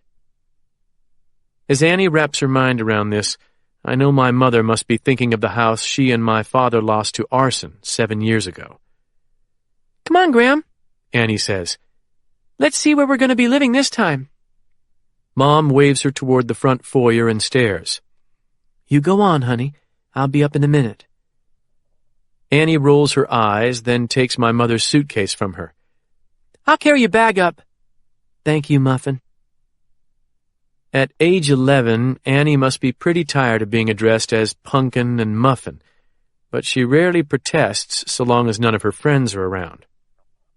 She disappears in search of the stairs, and then I hear the clunk, clunk, clunk of a heavy case being dragged up carpeted steps. My mother gives me a look that communicates many things, guilt and regret most of all. I hate losing the Abramses, but we've lost most of Natchez's Jewish families over the last 20 years. All their children settled elsewhere. Like most of my classmates. Won't the neighbors think George and Bernice have come back to town? I can't help but chuckle at this. Sam called the nosiest one and told her he's rented the house to a visiting professor from Alcorn State University. That was smart. The only question the neighbor asked was whether the professor was white or black. Mom smiles and shakes her head. The closed garage is nice. I was a little worried people would recognize your car downtown, even tucked back behind the fence and bushes. This is a better safe house by every measure. It's totally untraceable, so long as you and Annie stay inside and keep the curtains closed. I walk into the kitchen and pull the curtains almost shut. The Abramses' house stands on Duncan Avenue, facing a park donated to the city in the 19th century by one of the nabobs of Natchez. It's one of the most peaceful streets in the city, since it faces the back nine of the golf course and thus has houses only on one side. Beyond the links, I can make out the Little League ball fields where Drew Elliott and I played Dixie Youth baseball. Mom walks up behind me and squeezes my upper arm. It's going to be all right, Penn. I really believe that. Before I can answer, my new BlackBerry rings. After seeing Caitlin's trio earlier, I realized I couldn't live without at least occasional access to my email accounts. As soon as I set up the phone, I gave the number to Caitlin and Walker Dennis, telling them to use it only if they couldn't reach me on one of my new track phones. Who's calling? Mom asks anxiously. Sheriff Dennis, from Vidalia. She looks grave, and I realize she must fear the worst every time the phone rings. What you got, Walker? I ask. How are your deputies doing? The second one just died. Terry Stamper was about to go into the OR over in Alexandria. Turns out his aorta was torn, and he bled out while he was on the gurney. Jesus, Walker. I'm sorry. 3 kids, Penn. Oldest is 6. Is it about Tom? My mother whispers, probably terrified by my expression. I shake my head and cover the microphone hole. Nothing to do with Dad. I may be a while. Why don't you check on Annie? Mom nods and heads for the staircase. I'm so sorry, man, I repeat, sitting at the banquette in the corner of the kitchen. I wish we hadn't gone to that warehouse. That's the job, Dennis says stoically. My men knew that, and we're going to finish this particular job. I'm with you. Good. I finally got a hold of Claude Devereaux. I told him I wanted the double eagles in my office at 7 a.m. tomorrow. All of them I could get, but for sure, Snake Knox and Sonny Thornfield. What did he say? That he'd pass on my request, if he could find them. He'll pass it on all right. He probably called Forrest Knox 2 seconds after you hung up. But Kaiser's right. I wouldn't expect to see the Eagles tomorrow. Well, I'm going to question them one way or another, even if I have to extradite them from Texas. You could probably help me with that, huh? Yes, but that's a slow process. Have you found anything useful in what you confiscated during the busts? Nothing against the Double Eagles. Going through the computers is slow work, but if we find something, it's going to be there. What about your interrogations of the people you busted this morning? Not one of them's talked yet. They're scared to death, Penn. That tells me they know their employers well. Yeah, but I've never seen anything like this. I feel like I could walk in there with a blowtorch and they wouldn't say a word. This takes me back to my days as an ADA in Houston.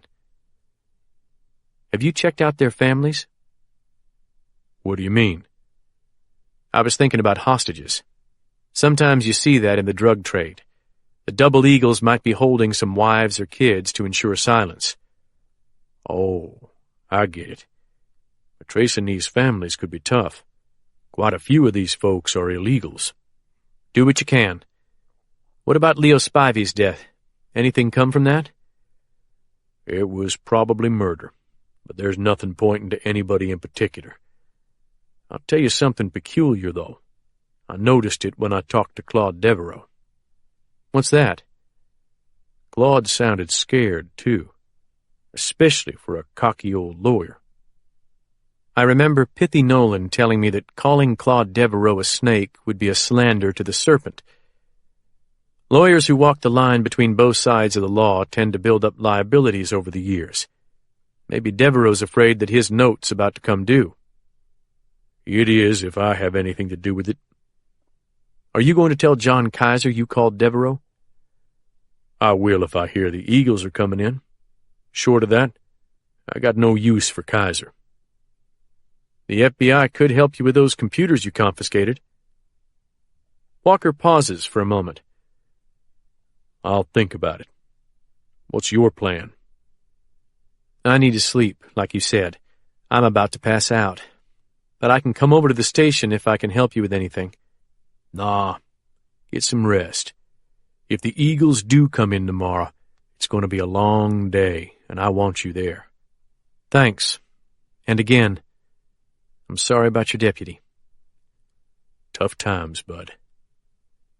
Sheriff Dennis hangs up. The sound of Annie's footsteps come through the ceiling. As I walk back into the den, television voices float down from the upstairs. Then my track phone rings as I'm walking to the garage door to be sure it's locked. This time it's Jewel Washington, the coroner. For a second, I wonder if the final toxicology report has come in on Viola Turner, but that process usually takes weeks. Hey, Jewel, I answer. What's up? Are you close to a radio? I don't know. Hang on. What's happening? Just tune in to WMPR in Jackson, 90.1 on the FM dial. Walking back into the kitchen, I find no radio. But in the den stands an ancient console sound system, the kind where you lift the heavy wooden lid and find a turntable and radio.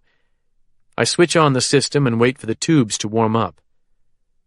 I'll have it in a few seconds, Jewel. Won't you tell me what's going on? I don't want to ruin the surprise. A crazy thought hits me. It's not Dad, is it? God, no. The opposite. Turning the big dial to 90.1, I hear a disc jockey's voice, rich with the rhythms of black Mississippi. Folks would tell you times have changed down here, but no sooner do the movers and shakers get that out of their mouths than something happens to give the lie to their words. To illustrate my point, we've got Mr. Lincoln Turner with us. Mr. Turner is the son of the victim in that doctor murder down in Natchez. He was born in Chicago, but his family goes way back in this town. And it's a good thing he came back home to Mississippi when he did, because otherwise the powers that be would have swept his mother's death right under the rug. Yes, sir. That big white rug they spread out to cover anything they don't want the world to see. Well, it's out again, my brothers and sisters. So let's hear firsthand what's going on down there in the old slave capital of the Magnolia State. Has Lincoln been on the air yet? I asked Jewel. Oh, yeah, baby. They're running in a continuous loop. I just caught the end of it, but they said they were going to run it again. How bad is it? It's not good. He's saying there's a huge cover-up to protect your father, and he aims a lot of his anger at your better half. Great. Does Caitlin know? I texted her a minute ago. Lincoln Turner's voice rises from the old speakers. The problem down here, he says, is that the accused, Dr. Tom Cage, is the father of the mayor, and the mayor is set to marry the publisher of the newspaper. So even though the Natchez DA is supporting this prosecution, the citizens know almost nothing about it. I've read their online edition, says the disc jockey. There's a lot of stuff in there about old civil rights cases, which is admirable. The publisher seems to support getting justice for the cold cases worked by that reporter that got killed across the river, Henry Sexton. Yes, says Lincoln, but those crimes are 40 years old, and to Caitlin Masters, the hero of all those cases is the dead white reporter. There's hardly anything in there about Sleepy Johnston, who came all the way from Detroit to nail Brodie Royal for killing his friend. And there's no story focusing on my murdered mother, or the case against Dr. Cage, or any more than a passing mention that he's jumped bail and remains on the run from the law. Amen, says the disc jockey. She treats that like a minor detail. As I listen, a female arm slips around me and switches off the console. That's enough of that, says my mother. Who was that talking? Asks Annie from behind us. A disc jockey in Jackson, I tell her. Then I say to Jewel, I'll talk to you later. Thanks for the heads up. And disconnect my call. Was he talking about Papa? Yes, Mom says, but it's all lies, and we don't listen to lies. Mom's response does little to reassure Annie. This is the kind of thing that goes on during big legal cases, I explain. People try to use the media to sway people who might become jury members down the road. Annie nods but says nothing. Did you find a good bedroom up there? She nods.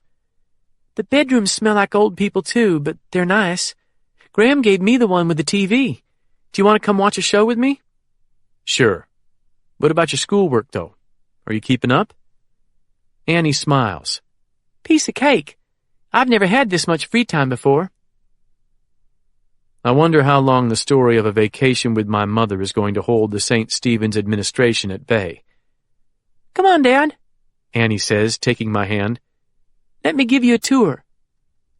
Mom says, I'll get the groceries from the car and make some sandwiches.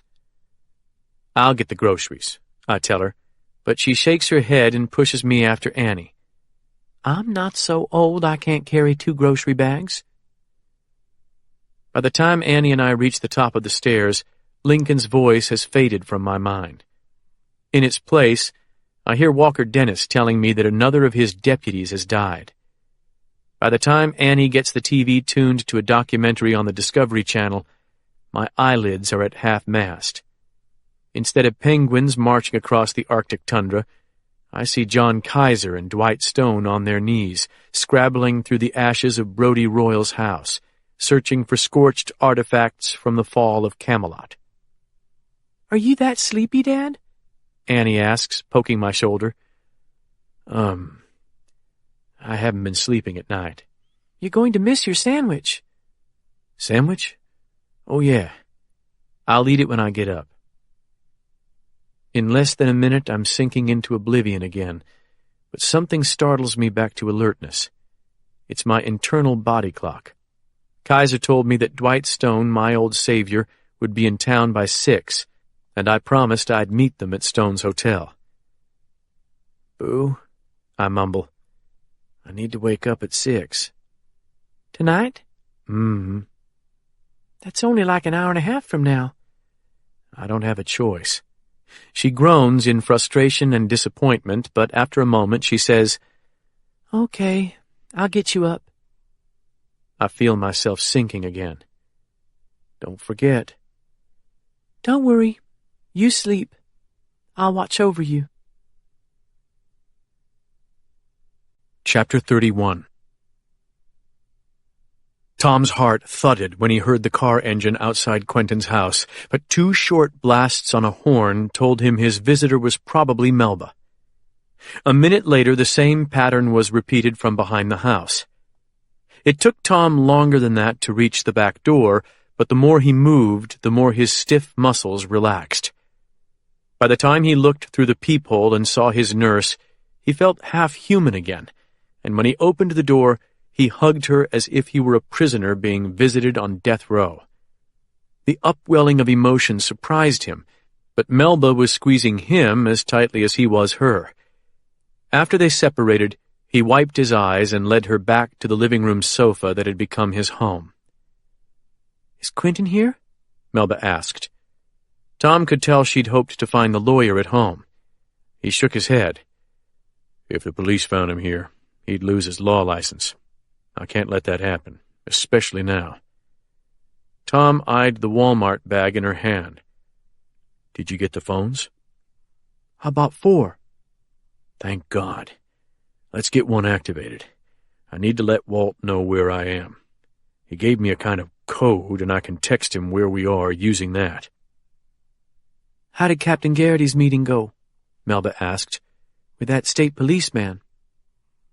I don't know yet. Apparently, that fellow's got his own problems, and with the same people who are trying to kill Walt and me. Melba shook her head almost hopelessly. Can you open up one of those phones for me, Mel? Tom asked. My arthritis is kicking up bad. Sure. She got out one of the plastic packages and began to explore its seams.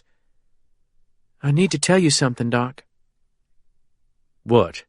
He asked, sensing trouble. Melba looked up, her eyes filled with guilt. Dr. Elliot and I went and talked to Penn. Tom's chest ached suddenly, and his breath went shallow. Why did you do that? We were afraid something had happened to you. Dr. Drew had been calling his lake house all morning, and nobody picked up. We figured the best thing would be to send Penn over there. Did you tell Penn where I am now? No. I didn't tell Dr. Elliot either. Melba was clearly in distress. I promised Penn I would call him if you got back in touch with me, but I couldn't bring myself to do it. Tom placed a nitro tablet under his tongue. Okay, he said, trying to breathe deeply. Okay. I'm sorry, Melba said. This is hard, Doc. I'm scared for you. I knew I shouldn't have left you before, and I was right. It's a miracle you're even standing here now. Tom gave her a reassuring smile. You know I'm hard to kill, Mel. I've outlived at least 2 serious diseases already. I'm not talking about disease. I know. But this is one of those times when we just have to hold our nerve. I know you don't understand, but you're better off not knowing more than you do. I'm asking a lot of you, I know. And you can go back home now that you've brought me these supplies. I've already asked too much. Melba sat on the arm of the sofa, folded her arms, and looked at him like an angry sister. You think I drove out here just to leave you with no help? In the shape you're in? I know you know better than that. The nurse sighed and looked around the opulent living room. Lord, Quentin Avery's got more money than anybody has a right to. You can't make this kind of money doing the right thing.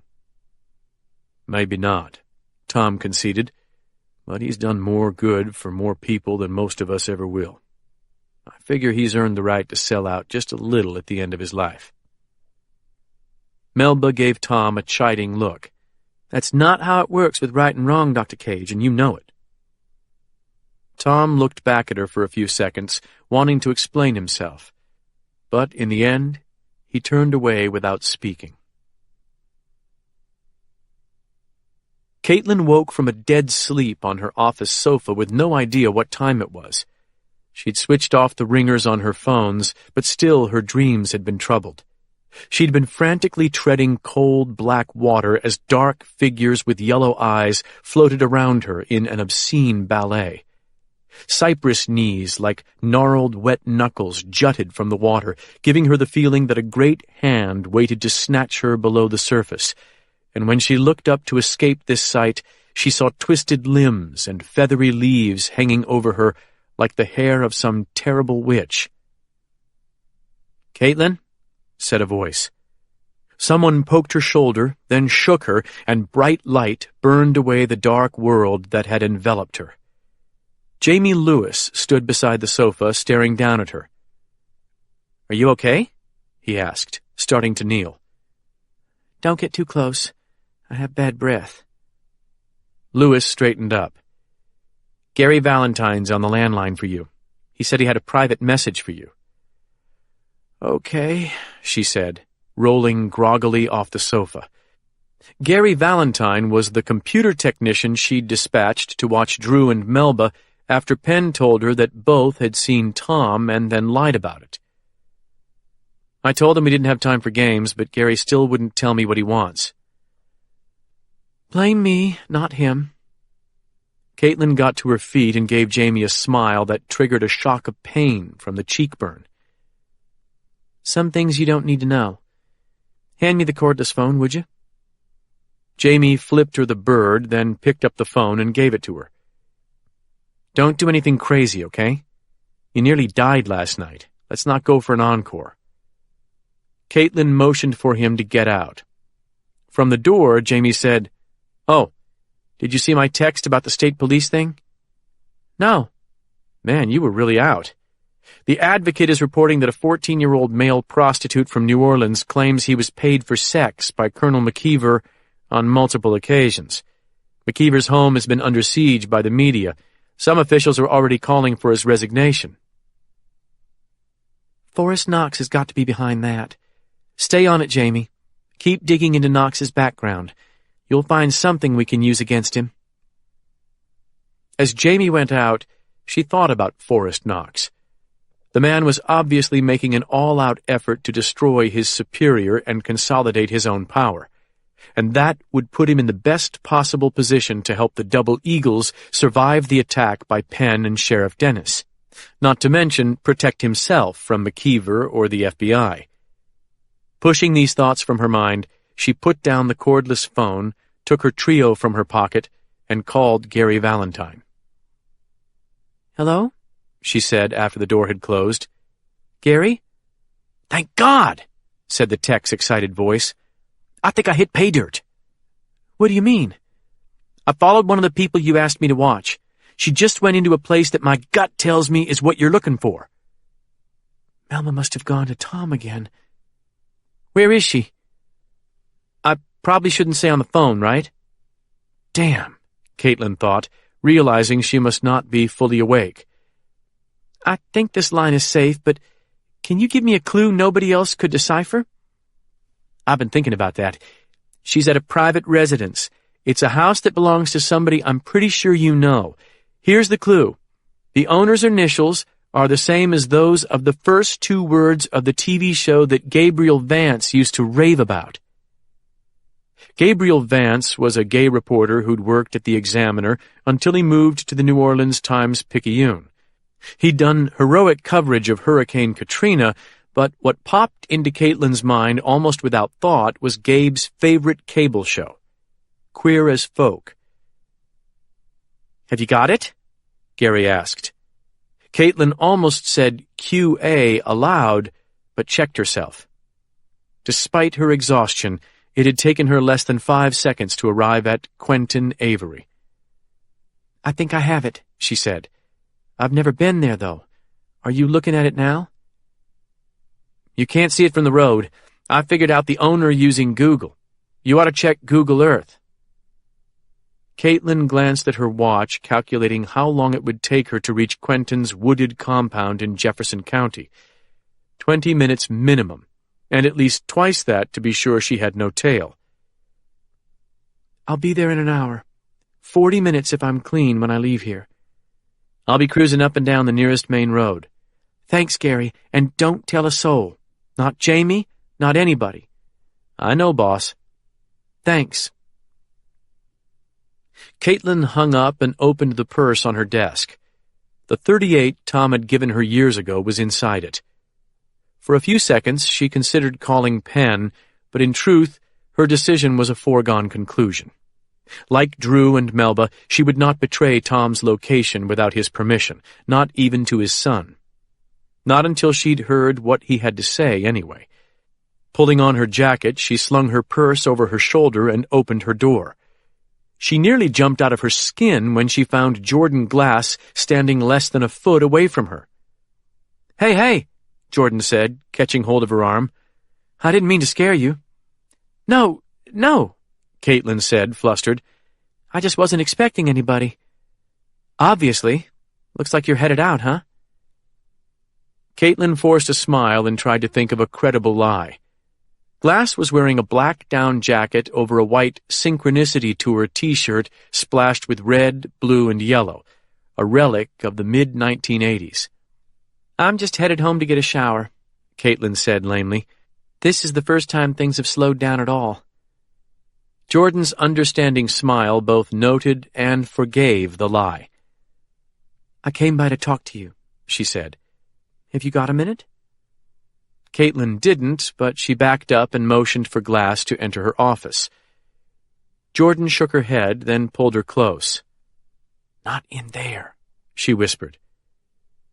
"Let's go to the ladies' room." It took Caitlin only seconds to realize what was worrying Jordan.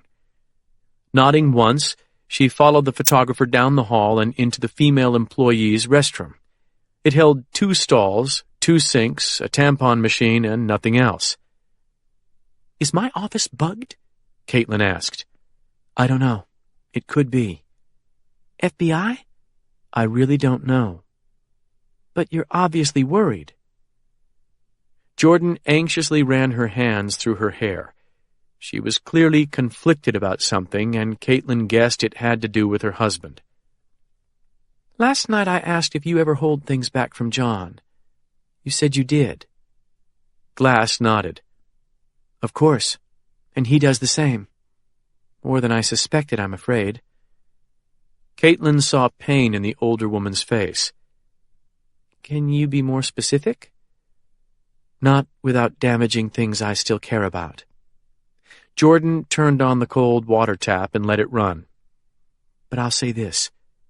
One of the downers in life is finding out that people you thought you knew well can always surprise you, and not in a positive way." A worm of anxiety was turning in Caitlin's stomach. Jordan Glass wasn't the type to worry about trivialities. "You're positive you can't talk about it?" "There are things I can't say. I don't want you to think John isn't on your side, because he is. But he takes this case, or cases, plural, very seriously. And he's not about to give up any advantage he might be able to get over the Knoxes." "I wouldn't either. Is that what you came to tell me?" Jordan swallowed and looked at the floor. "No. Do you know where Penn is now?" Caitlin looked at her watch. "Probably meeting your husband and Dwight Stone." Jordan looked up sharply. "So he told you about that?" "Why wouldn't he?" "What did he say they were meeting about?" "He said Dwight has some conspiracy theory about the Kennedy assassination. Penn didn't know if John is humoring Dwight because he's ill or if John believes the same theory." Jordan nodded slowly. "That's not exactly the truth." Caitlin thought about Henry Sexton's letter to her and Kaiser's theory about Carlos Marcello and JFK. "What is?" "Dwight Stone is part of a group of retired agents who work cold cases. Major cases. Jimmy Hoffa, JFK, like that. Something they learned in the last 2 days has convinced them that the double eagles here were involved in the Kennedy assassination. I don't know many specifics, but they seem to think the whole plot was run out of New Orleans." "By Carlos Marcello?" Jordan's eyes widened. "Did Penn tell you that?" "Not exactly. He made it sound like a fringe theory." Jordan smiled with what looked like bitter resentment. Look, you were obviously headed somewhere. Were you taking advantage of Penn and John being busy to follow whatever lead you hinted at last night at the hospital? Caitlin was tempted to tell the truth, but she didn't dare, not with Tom's life at risk. Why have you told me this, Jordan? Are you and John having problems or something? The photographer shrugged. Not exactly. Maybe I want you to have a level playing field. We're both journalists, and I've been exactly where you are, only without help. I wanted you to know you need to be careful about more than your enemies. You might be an intelligence target. I appreciate it. So, is John going to simply abandon the civil rights cases that remain unsolved? No way. He's trying to get approval for a massive search for the bone tree, and he's doing overflights of the Valhalla hunting camp in the hopes of finding it empty. Caitlin almost gulped at the mention of the bone tree, but she quickly moved away from the subject. Why would Valhalla need to be empty for him to search it? It wouldn't for a normal search, but he wants to do what they call a sneak and peek search under the Patriot Act. That way Forrest Knox won't know how much scrutiny he's under. Man, the gloves are off, aren't they? Oh, yeah. Well, what's your plan? Caitlin asked, glancing at her watch again and thinking of Melba and Tom. I haven't got one. I spent way too long today photographing geriatrics at Glenn Morehouse's funeral. No double eagles showed up, by the way. Not known ones, at least. Now I'm pretty much at loose ends. Tomorrow evening I fly to Havana to shoot Fidel Castro and his brother, but till then, nothing.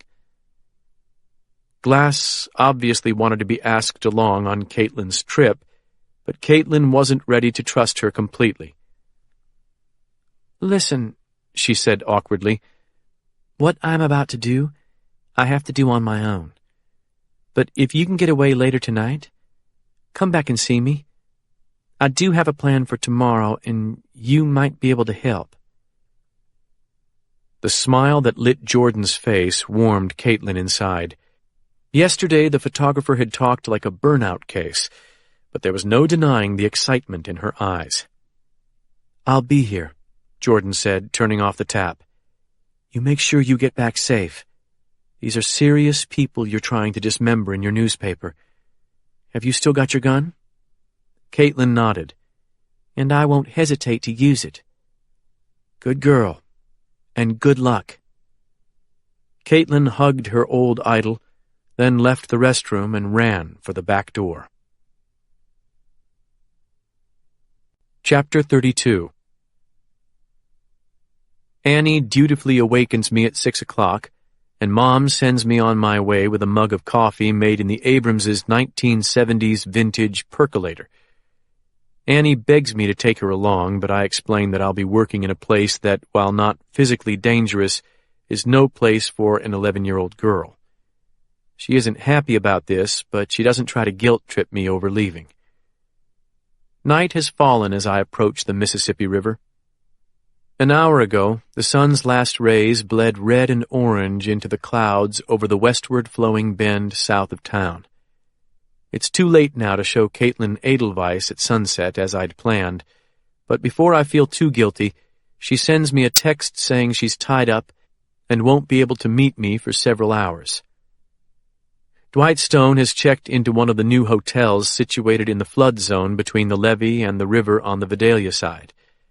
I park near the front entrance, my mind filling with memories of the 2 weeks in 1998 that Dwight Stone and I teamed up to break the most important case of my career. Without his selfless help, I not only wouldn't have solved the case, I wouldn't have lived to hear the verdict. As I walk to the door, I notice 2 black SUVs with FBI stenciled on the doors. One has 2 high-tech satellite dishes deployed on its roof. One points skyward, but the smaller one is pointed at the hotel. This reminds me of the microcassette recorder in my coat pocket. Since I have no idea how long our conversation will last, I decide to switch it on just before entering Stone's room. Kaiser gave me the floor and room number, so I'm surprised to find him in the lobby. He's talking on his cell phone, but he waves and motions me over to him. "Thanks for coming," he says, slipping his phone into the inside pocket of his sport coat. "I know you didn't want to, but it means a lot to Dwight." I owe it to him. "That was an assistant director of the FBI on the phone. I want you to know that I'm pushing hard to get a protective custody deal for your father. That's what that call was about." "And?" Kaiser winces. "It's a tough sell, Penn. You know that. But the director hasn't ruled it out. Stone is pushing as well." "Does the director know about Stone's working group?" "He does now. After the discovery of those rifles in Royal's basement, I decided to pull the trigger and bring him into the circle. But last night's deaths created a lot of anxiety in Washington. The director's pretty pissed off, but he's not going to ignore what we found. I think he'll get there on your father as well." "It's not like Dad's got a lot of time, John." "I know." He pats my arm. "Why don't we go upstairs?" We move toward the elevators. "Any idea how long this will take?" "If you let Dwight speak his piece without interruption, an hour ought to do it."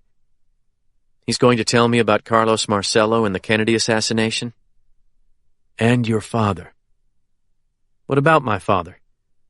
What haven't you told me already?" Kaiser looks uncomfortable as we step into the elevator. "Look," he says, pushing 4. "When it comes to the Kennedy case, it's Stone's show. Let him tell you his way." I don't even try to hide my exasperation. "By the way," says Kaiser as the car starts to rise, "Stone got the skinny on Eladio Cruz, the Cuban student who ordered the Mannlicher Carcano Royal ended up with, and then disappeared in New Orleans. Somebody in the working group knew an old FBI informant who worked undercover against Castro in Havana. He said Eladio Cruz was a DRE agent for Castro. Cruz's job was recruiting high school and college-age kids who'd come to America with their parents. He disappeared on November 19th, 1963, but he wasn't reported missing until the 21st. At the time, his friends assumed that either exiles had killed him or he'd gone back to Cuba. But Cruz never returned to Cuba, not in 1963 or later. So he didn't just disappear from New Orleans. He disappeared off the face of the earth." The elevator stops and the doors open to the 4th floor. "Where do you think he went?" I ask, motioning for John to walk ahead of me into the orange-carpeted corridor. "Into the 6,400 acres of swamps behind Marcello's Churchill Farms," he says, "just like a lot of other guys did." As Kaiser takes the lead, I slip my hand into my inside pocket and hit the record button on my Sony. That's one advantage of the old analog units. The buttons are big enough to operate by touch. Did his disappearance have to do with the Carcano? Kaiser points to his right. "Room 406. "Come on, John," I say, following him. "Are you serious? A known pro-Castro agent buying a rifle exactly like the one that would be used to kill John Kennedy, then disappearing only days before the assassination?" Kaiser holds up his hand and stops me a few paces from Stone's door. "Listen, you may not realize how bad Dwight—" My track phone is ringing. Kaiser pauses, waiting for me to answer. "Go on in," I tell him. "I'll be right there." He sighs with frustration. Retreating down the hall toward the elevators, I click send. "This is Penn." "It's Walker Dennis. I'm headed out to another warehouse fire on Frogmore Road, but that's not why I'm calling." My gut hitches in dread. "What's happened?" "I just got a call from Claude Devereaux." "Brody Royal's attorney? What did he want?" "You won't believe it. That old Cajun bastard told me that Snake Knox, Sonny Thornfield, and the other double eagles on my list will be at my office at 7 a.m. tomorrow to surrender themselves for questioning." For several seconds, I'm speechless. That's hard to believe. Well, they're coming. Devereaux didn't call them double eagles, of course. He claims they have nothing to hide, and that they want to clear their names as soon as possible. Did he say Billy Knox would be with them? Billy wasn't on my list. We don't have anything on him yet. What do you have on the others? Not much, to be honest. Leo Spivey's home computer has turned up some suspicious accounting, coded stuff, and we've found a few suspect connections to the old guys. We still have a lot of evidence to go through, and I'm pressuring the hell out of the cookers and dealers we rounded up this morning. Walker, those punks know that ratting out the Knoxes means a bullet in the head, if they're lucky. Stay with the computers. We will. I just wanted to make sure you're going to be at my office in the morning. If those fuckers have their high-dollar lawyer present, I want to make sure I've got mine. A rush of conflicting emotions floods through me. I still believe in my strategy of pressuring Forrest Knox so that he'll have to turn his attention away from the hunt for my father. But something tells me Dwight Stone wouldn't have traveled all the way here without having something important to say. And now Kaiser has hinted that it may be about my father. Until I hear Stone out, I'm reluctant to commit to what he may think is a serious mistake. In the silence of my thoughts, I hear Walker breathing impatiently. You're not getting cold feet, are you? He asks. No. I'm just thinking this may be more complicated than I first thought. Tough shit. You're the one who got me started on this drug war, and now I've got 2 dead deputies in the state police crawling up my ass. We're fully committed. So make sure you're standing outside my interrogation room at 7 a.m. Otherwise, you get no more information or assistance from me henceforth. Don't worry. I'll be there. He clicks off. Looking back toward Stone's room, I see Kaiser still standing in the hall watching me. I'm pretty sure he couldn't have heard anything I said. Everything okay? He asks as I approach. If I related Walker's news about the double eagles to Kaiser, he would blow his top and probably upset Stone in the process. Yeah, no problems. About Dwight, Kaiser says, blocking the door with his hand. He looks pretty rough. He's on the transplant list, but they haven't found him a liver yet. His tumors are growing, and this operation tomorrow is sort of a last-ditch holding action. I gather his odds are about 50-50 going in.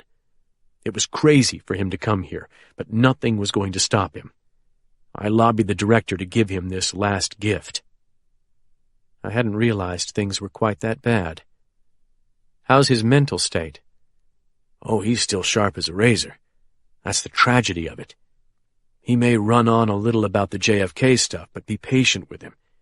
You'll know a lot more about your father when you walk out of here than you did when you came in. With that cryptic comment, Kaiser drops his arm and ushers me into room 406. After moving through the short passage between the closet and the bathroom, I see a man who bears little resemblance to the one who saved my life in 1998. Back then, Stone was a tough, tanned, wiry old bird who looked like he could whip men 20 years his junior. Now he's so jaundiced that his face and hands look as though someone swabbed them with betadine. He's propped against the headboard with the covers pulled up to his waist. His eyes have sunk deep into his skull, and his silver hair looks thin and wispy. I haven't seen many men who look this far gone emerge from a hospital again. "Hello, Penn," he says in a reedy voice that's but an echo of his once powerful baritone. "Come over here and shake my hand." I walk around the bed and carefully take his right hand in both of mine. Gently squeezing the papery skin, I notice bruises at both inner elbows, probably from multiple needle sticks. His face, too, is bruised in places, but his hollow eyes still burn with the light of a gas flame.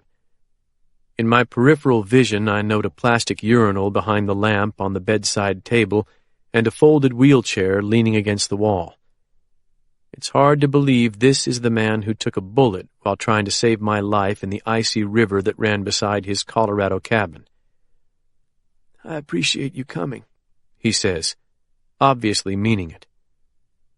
Wouldn't have missed it, buddy. Kaiser sits on a small sofa beneath the picture window on the wall to my left. Behind him, the lights of Natchez glow high on the bluff across the dark river. Stone gives me a weak smile. I'd ask about your father, but John has brought me up to speed.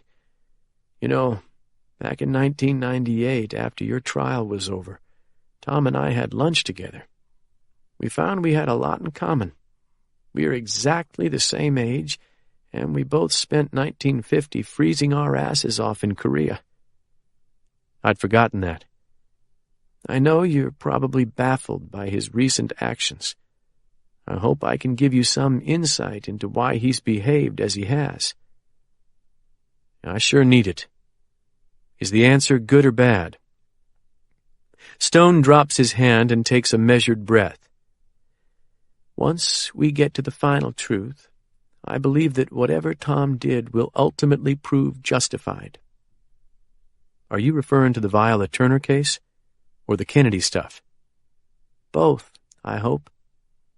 Why don't you sit down, Penn?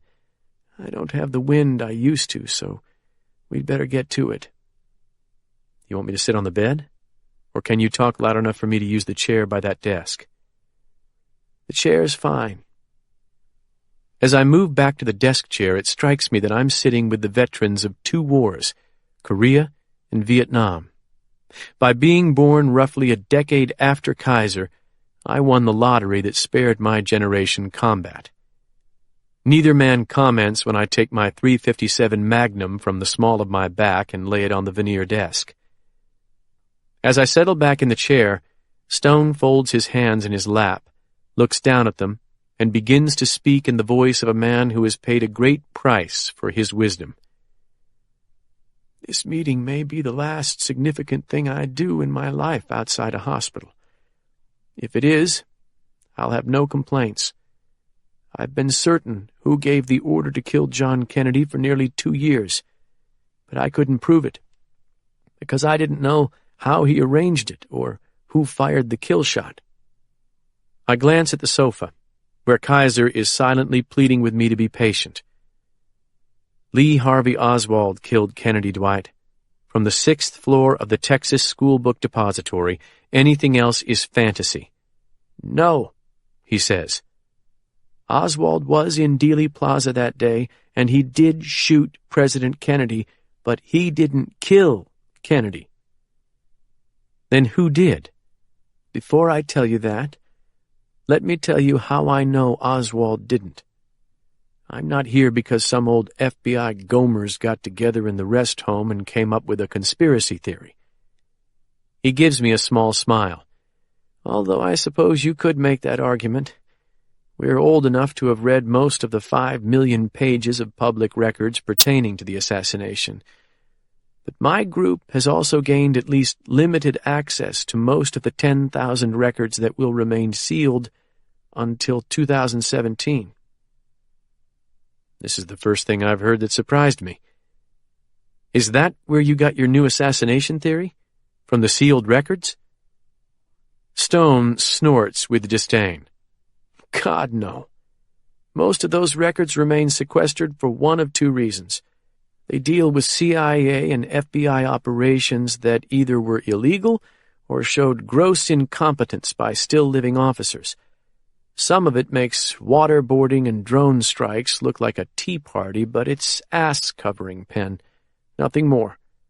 Every conspiracy not waiting to find the Dealey Grail in those sealed records is due for some serious disappointment. Then why are we here? How do you know Oswald didn't fire the kill shot? I'm here because of one forensic fact. It's been right in front of us, in front of the whole world, ever since we saw the Zapruder film.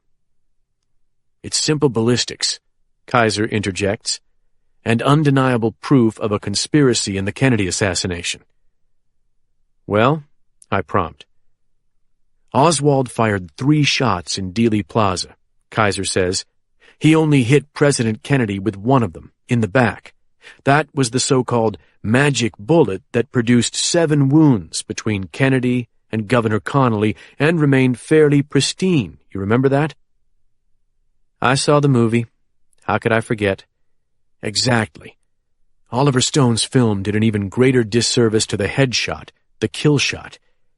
District Attorney Jim Garrison created the theory of the improbable magic bullet, then tried to prove that the shot to Kennedy's head was fired from the grassy knoll. You remember? Back and to the left, I say, quoting Kevin Costner from the movie. Seinfeld even had an episode mocking that. Dwight nods in the bed. Oliver Stone almost single-handedly elevated two glaring forensic errors into myth, which always trumps truth in the public mind. What were his errors? First, the magic bullet wasn't magic at all. Oswald was firing fully jacketed rounds designed for winter war in the Alps, meant for penetrating multiple layers of heavy clothing. His bullets were slow, 1,800 feet per second, but very powerful. In Dallas, they performed exactly as they were designed to. The real magic bullet, Kaiser says, was the headshot. It blasted open Kennedy's skull, blew out a third of his brain, and left only tiny fragments in the skull case. And practically vaporized in the process, Stone finishes, which no Mannlicher Carcano 6.58 round ever did after hitting a human skull at 1,800 feet per second. We verified that under the most rigorous field conditions and also through exhaustive research. There had to be another shooter there, Kaiser asserts, one firing a rifle with a muzzle velocity greater than 3,200 feet per second, the speed required for a bullet to reliably and effectively explode. A rifle like the Remington 700 you identified from Brodie Royal's basement. A hot load for that rifle can reach 4,000 feet per second. Why didn't ballistics experts see this long ago? I ask. Stone smiles sadly. The forest and the trees, Penn. Contrary to popular belief, Kaiser says, Oswald had the skill to make that shot. What he didn't have on that day was the rifle or the bullet. But Dwight said Oswald hit Kennedy in the back, I point out. Even a blind pig finds a truffle now and again, says Stone. That was luck, says Kaiser. The scope on Oswald's Carcano was a cheap Japanese add-on, and it wasn't even zeroed. In fact, it couldn't be zeroed. It only had 2 screws holding it on. But even if it could have been, that Carcano couldn't fire a bullet fast enough to explode, and Oswald wasn't using frangible rounds. Okay, let's say I buy all that. If Oswald didn't kill JFK, who did? Stone and Kaiser share a long look. Then Stone says, Frank Knox. I shouldn't be surprised to hear this, but the conviction with which Stone said the name has rattled me, not least because I know my father knew Frank Knox. On November 22nd, 1963, Stone goes on, Frank Knox, the ex-Marine from Faraday, Louisiana, and founder of the Double Eagle Group, fired the bullet that blew John Kennedy's brains out. Knox was sent there by Carlos Marcello. He fired from a lower floor of the Dow Tex building, probably the 2nd floor. He fired one reasonably silenced shot from deep within the room, and he accomplished his mission, just as he'd done so often during the war. Stone sounds as sure of this as any man has ever been sure of anything. Can you prove that? I ask. Some of it. With your father's help, I think we can prove the rest. My skepticism quickly morphs into an almost frantic exasperation. Dwight, I love you, man, but this is pretty hard to take. Last night, John told me that you think Dad knows who killed Kennedy. Stone shakes his head. No, it's worse than that, I'm afraid. Your father actually made Frank's shot possible. These stunning words trigger the disorientation of an unexpected blow when your brain tries haltingly to fathom the cause and extent of the damage. Stone closes his eyes as though he feels the same pain I do, but when he opens them, I realize that he doesn't even see me. He grimaces in agony, and then his hands go to his emaciated belly. "Dwight, are you okay?" "I need to get to the bathroom," he croaks. Kaiser has already sprung to his feet. He unfolds the wheelchair, and together we transfer the old agent from the bed to the chair. Dwight's quivering muscles tell me he barely has the strength to hold himself erect. With Kaiser's help, moving him into the bathroom isn't that difficult, but once he's there, we stand anxiously outside the door, listening closely in case he should pass out. "I can't believe he flew down here in such bad shape," I whisper. Kaiser shakes his head, then whispers back, "This really may be his last ride. That's how much this case means to him." Sobered by the nearness of mortality, I blow out a rush of air. John. What the hell was he talking about? My dad made Frank's shot possible? Even if Knox did shoot Kennedy, that's just nuts. Kaiser gives me a long look, then shakes his head. "Let's just wait for Dwight, okay?" This doesn't reassure me. "I haven't got all night, man." "It won't take that long. But you've got time for this. Stone wants to solve this case, but he also wants to help your father if he can. So how about you make time for him?" A groan and a thud come through the door. "Oh, fuck," says Kaiser, grabbing the knob. Chapter 33. Billy Knox sat on the front deck at Valhalla, staring out through the cold dusk toward the Mississippi River. Billy had his chair tilted back, his feet on the rail, and a big glass of bourbon in his hand. His father sat in a teak glider to his right. Forrest's pit bull curled up beside him, and Sonny Thornfield stood at the rail beyond Snake. The cheep of crickets and the calls of nightbirds filled the air, but Billy was listening for the deep rumble of barges passing on the river, a mile to the west. Most of the land directly across the river was unpopulated wildlife refuge, but the clouds had begun to glow to the southwest as the lights of Marksville, Louisiana came on. The past 2 hours had been the most uncomfortable of Billy's life outside of prison. After Forrest and Ozen flew away in the big state police helicopter, Snake had begun saying all the things he hadn't had the guts to say to his nephew's face. Worse, he kept looking to Billy for agreement and even prodding him for information. Billy had claimed that Forrest had spent their time alone giving him instructions on how to protect their financial assets during this crisis, but his father wasn't buying it. And the more Snake drank, the nearer he came to what Forrest would consider treason. "You know what I think?" Snake mumbled into his glass. "I think he's got Dr. Cage already. That's why nobody can find him. I think Forrest has the doc holed up in some safe house, and he thinks he's working some kind of deal. But what's really happening is a doc is working him." When no one responded, Snake jabbed Billy's shoulder with his fist. "What do you think, son? Only stands to reason, don't it?" "No," Billy said wearily.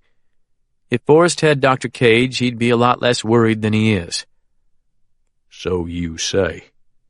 And another thing, I don't like Forrest bringing his SWAT guys into our business.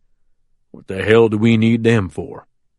"Keep your voice down," Sonny said. "We don't know who the hell might be out here right now, or whether there might be microphones around here." Snake waved his hand as if to brush these worries away. "And why's he jamming the cell phones, huh? Who's he afraid we'll talk to?" Billy had puzzled over this himself, and he'd actually switched off the jammer momentarily to make a couple of calls. Forrest told me it was to help block FBI surveillance, but I think that's probably for the black team as much as anything. He doesn't want anybody being able to prove they were here later on. Snake grunted, obviously dissatisfied with his explanation. I'll tell you, those black team bastards wouldn't hesitate to kill us if Forrest ordered them to. In fact, that might be why he's calling them in. You ever think about that? You've had one too many drinks, Pop. Seriously. Black team my ass, Snake went on. I can outshoot every one of those pissants. They never shot nothing but nigger dope dealers through a night vision scope. They don't know nothing about war. Billy looked over at Sonny, who looked older than ever with a white frizz of stubble on his normally clean-shaven face. Sonny was staring back with naked fear in his eyes. You boys listen to me, Snake said. Walking into the CPSO tomorrow to get arrested don't make no damn sense with meth charges waiting for us. I don't care what Forrest has planned for Walker Dennis. That's just plain suicidal. I think Forrest wants us in jail. That's crazy, Pop, Billy said finally. What's Forrest got to gain from you going to jail? It'd take the heat off him for one thing. You seen his name in the newspaper yet? No. Forrest can't let you go to jail. You could rat him out any time you wanted. If we lived long enough. Snake clutched Billy's arm. Forrest could have us killed in jail. Come on. You need to get some sleep. He's done it before. Snake's eyes flashed with certainty. I know that for a fact. So do you. Billy was thinking about Forrest's final words to him, but he forced himself to chuckle. He couldn't kill all of you, could he? He wouldn't have to, Snake said, his eyes still shining with animal cleverness. If he killed me, the rest would fall right into line. Snake looked back over his shoulder. Ain't that right, Sonny? Sonny Thornfield swallowed audibly. I say we're already in line. I don't see what the problem is. Forrest will take care of us. Let's just get this thing done tomorrow, then start the move to the businesses Forrest's talking about. Sonny's right, Billy said. All Forrest told me after you guys went out was to keep you calm and get you there in the morning. Forrest isn't looking to kill you. He's trying to save you. We're family, for Christ's sake. Snake let his hand fall from Billy's sleeve and slumped in his chair, his gaze once again lost in the vast darkness over the river. Half a minute later he sat up suddenly, his head cocked like that of a hunting dog. Traveler came to his feet, puzzled but curious. What is it? Billy asked. I heard something, Snake said. Listen. Walt had been lying beneath the bed for so long that his back and legs were numb. Just once he had crawled out to check if the pit bull was still outside. It was, and then to listen at the door for the drone of voices. The men below were still talking. Walt's only consolation was that a half hour ago he'd received a coded text message from Tom telling him his location. He didn't know how the message had come through, since he'd begun to suspect the presence of a cell frequency jammer. But apparently Tom had found a way to cross the river and made his way to Quentin Avery's house in Jefferson County. This gave Walt a destination to aim for, if he could ever get out of this place. But the transmission of that message had also put Tom at risk. Walt had deleted it immediately, for if the men downstairs dragged him out from under the bed, they would find his phone before they killed him. Though he was almost frantic with the desire to escape Valhalla, he knew he'd be insane to do anything but lie as still as he could and sweat as little as possible.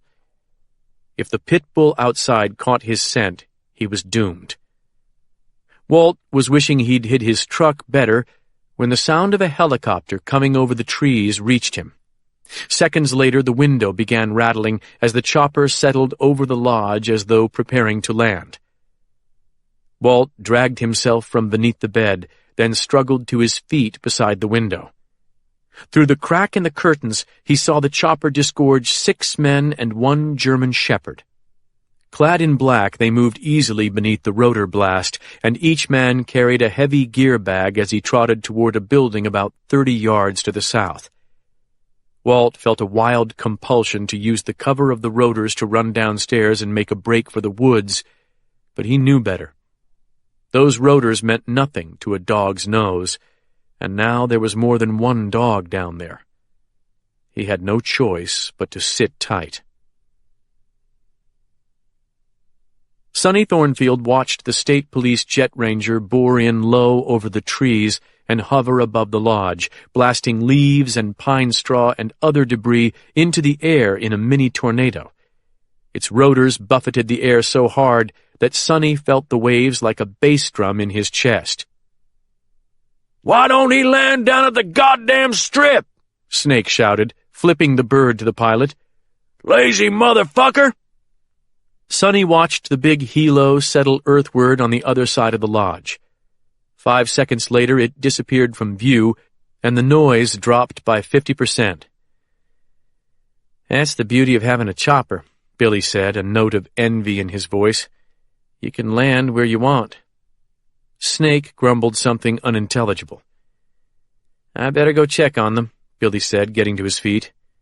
"Forrest told me to make sure they had everything they needed." "Yeah, jump to it, Hop Sing," Snake said. "Make sure they've all got butt wipes and a hairdryer." As Billy opened the sliding doors and walked back through the house, Snake shook his head and muttered, "SWAT my ass. A SWAT team ought to be able to live on bugs in the middle of hell for 10 days. These assholes need a goddamn babysitter." Sonny didn't bother answering. Suddenly, Snake got up and walked down the steps of the deck, then made his way to the corner of the lodge and disappeared around it. Forrest's pit bull followed at his heels. Sonny reluctantly got up and went after them. The big jet ranger had landed in the clearing before the lodge. 3 men clad in black were trotting between the chopper and bunkhouse, heads ducked beneath the spinning rotors. "We got a problem, Sonny," Snake said, loud enough to be heard over the rotors. "You know that?" Sonny shifted uncomfortably. "I'm not so sure. Don't you think maybe we ought to let Forrest try it his way first? Let him de-escalate the situation?" Snake looked back at him like he was a fool. "Boy, you want to close your eyes and follow the cattle right into the kill chute, don't you? Anything's better than facing the truth, I guess." "What truth are you talking about?" "The fork in the river, son. The parting of the ways." "I don't know what you're talking about." "Blood, boy. It don't mean the same thing to everybody." "Huh?" Snake spat and turned back toward the chopper, which looked like a giant metal insect that had risen out of the swamp. "You'll find out soon enough. Mark my words, son. I just hope I'm still around to say I told you so." Snake stepped from behind the wall and started toward the chopper and the bunkhouse.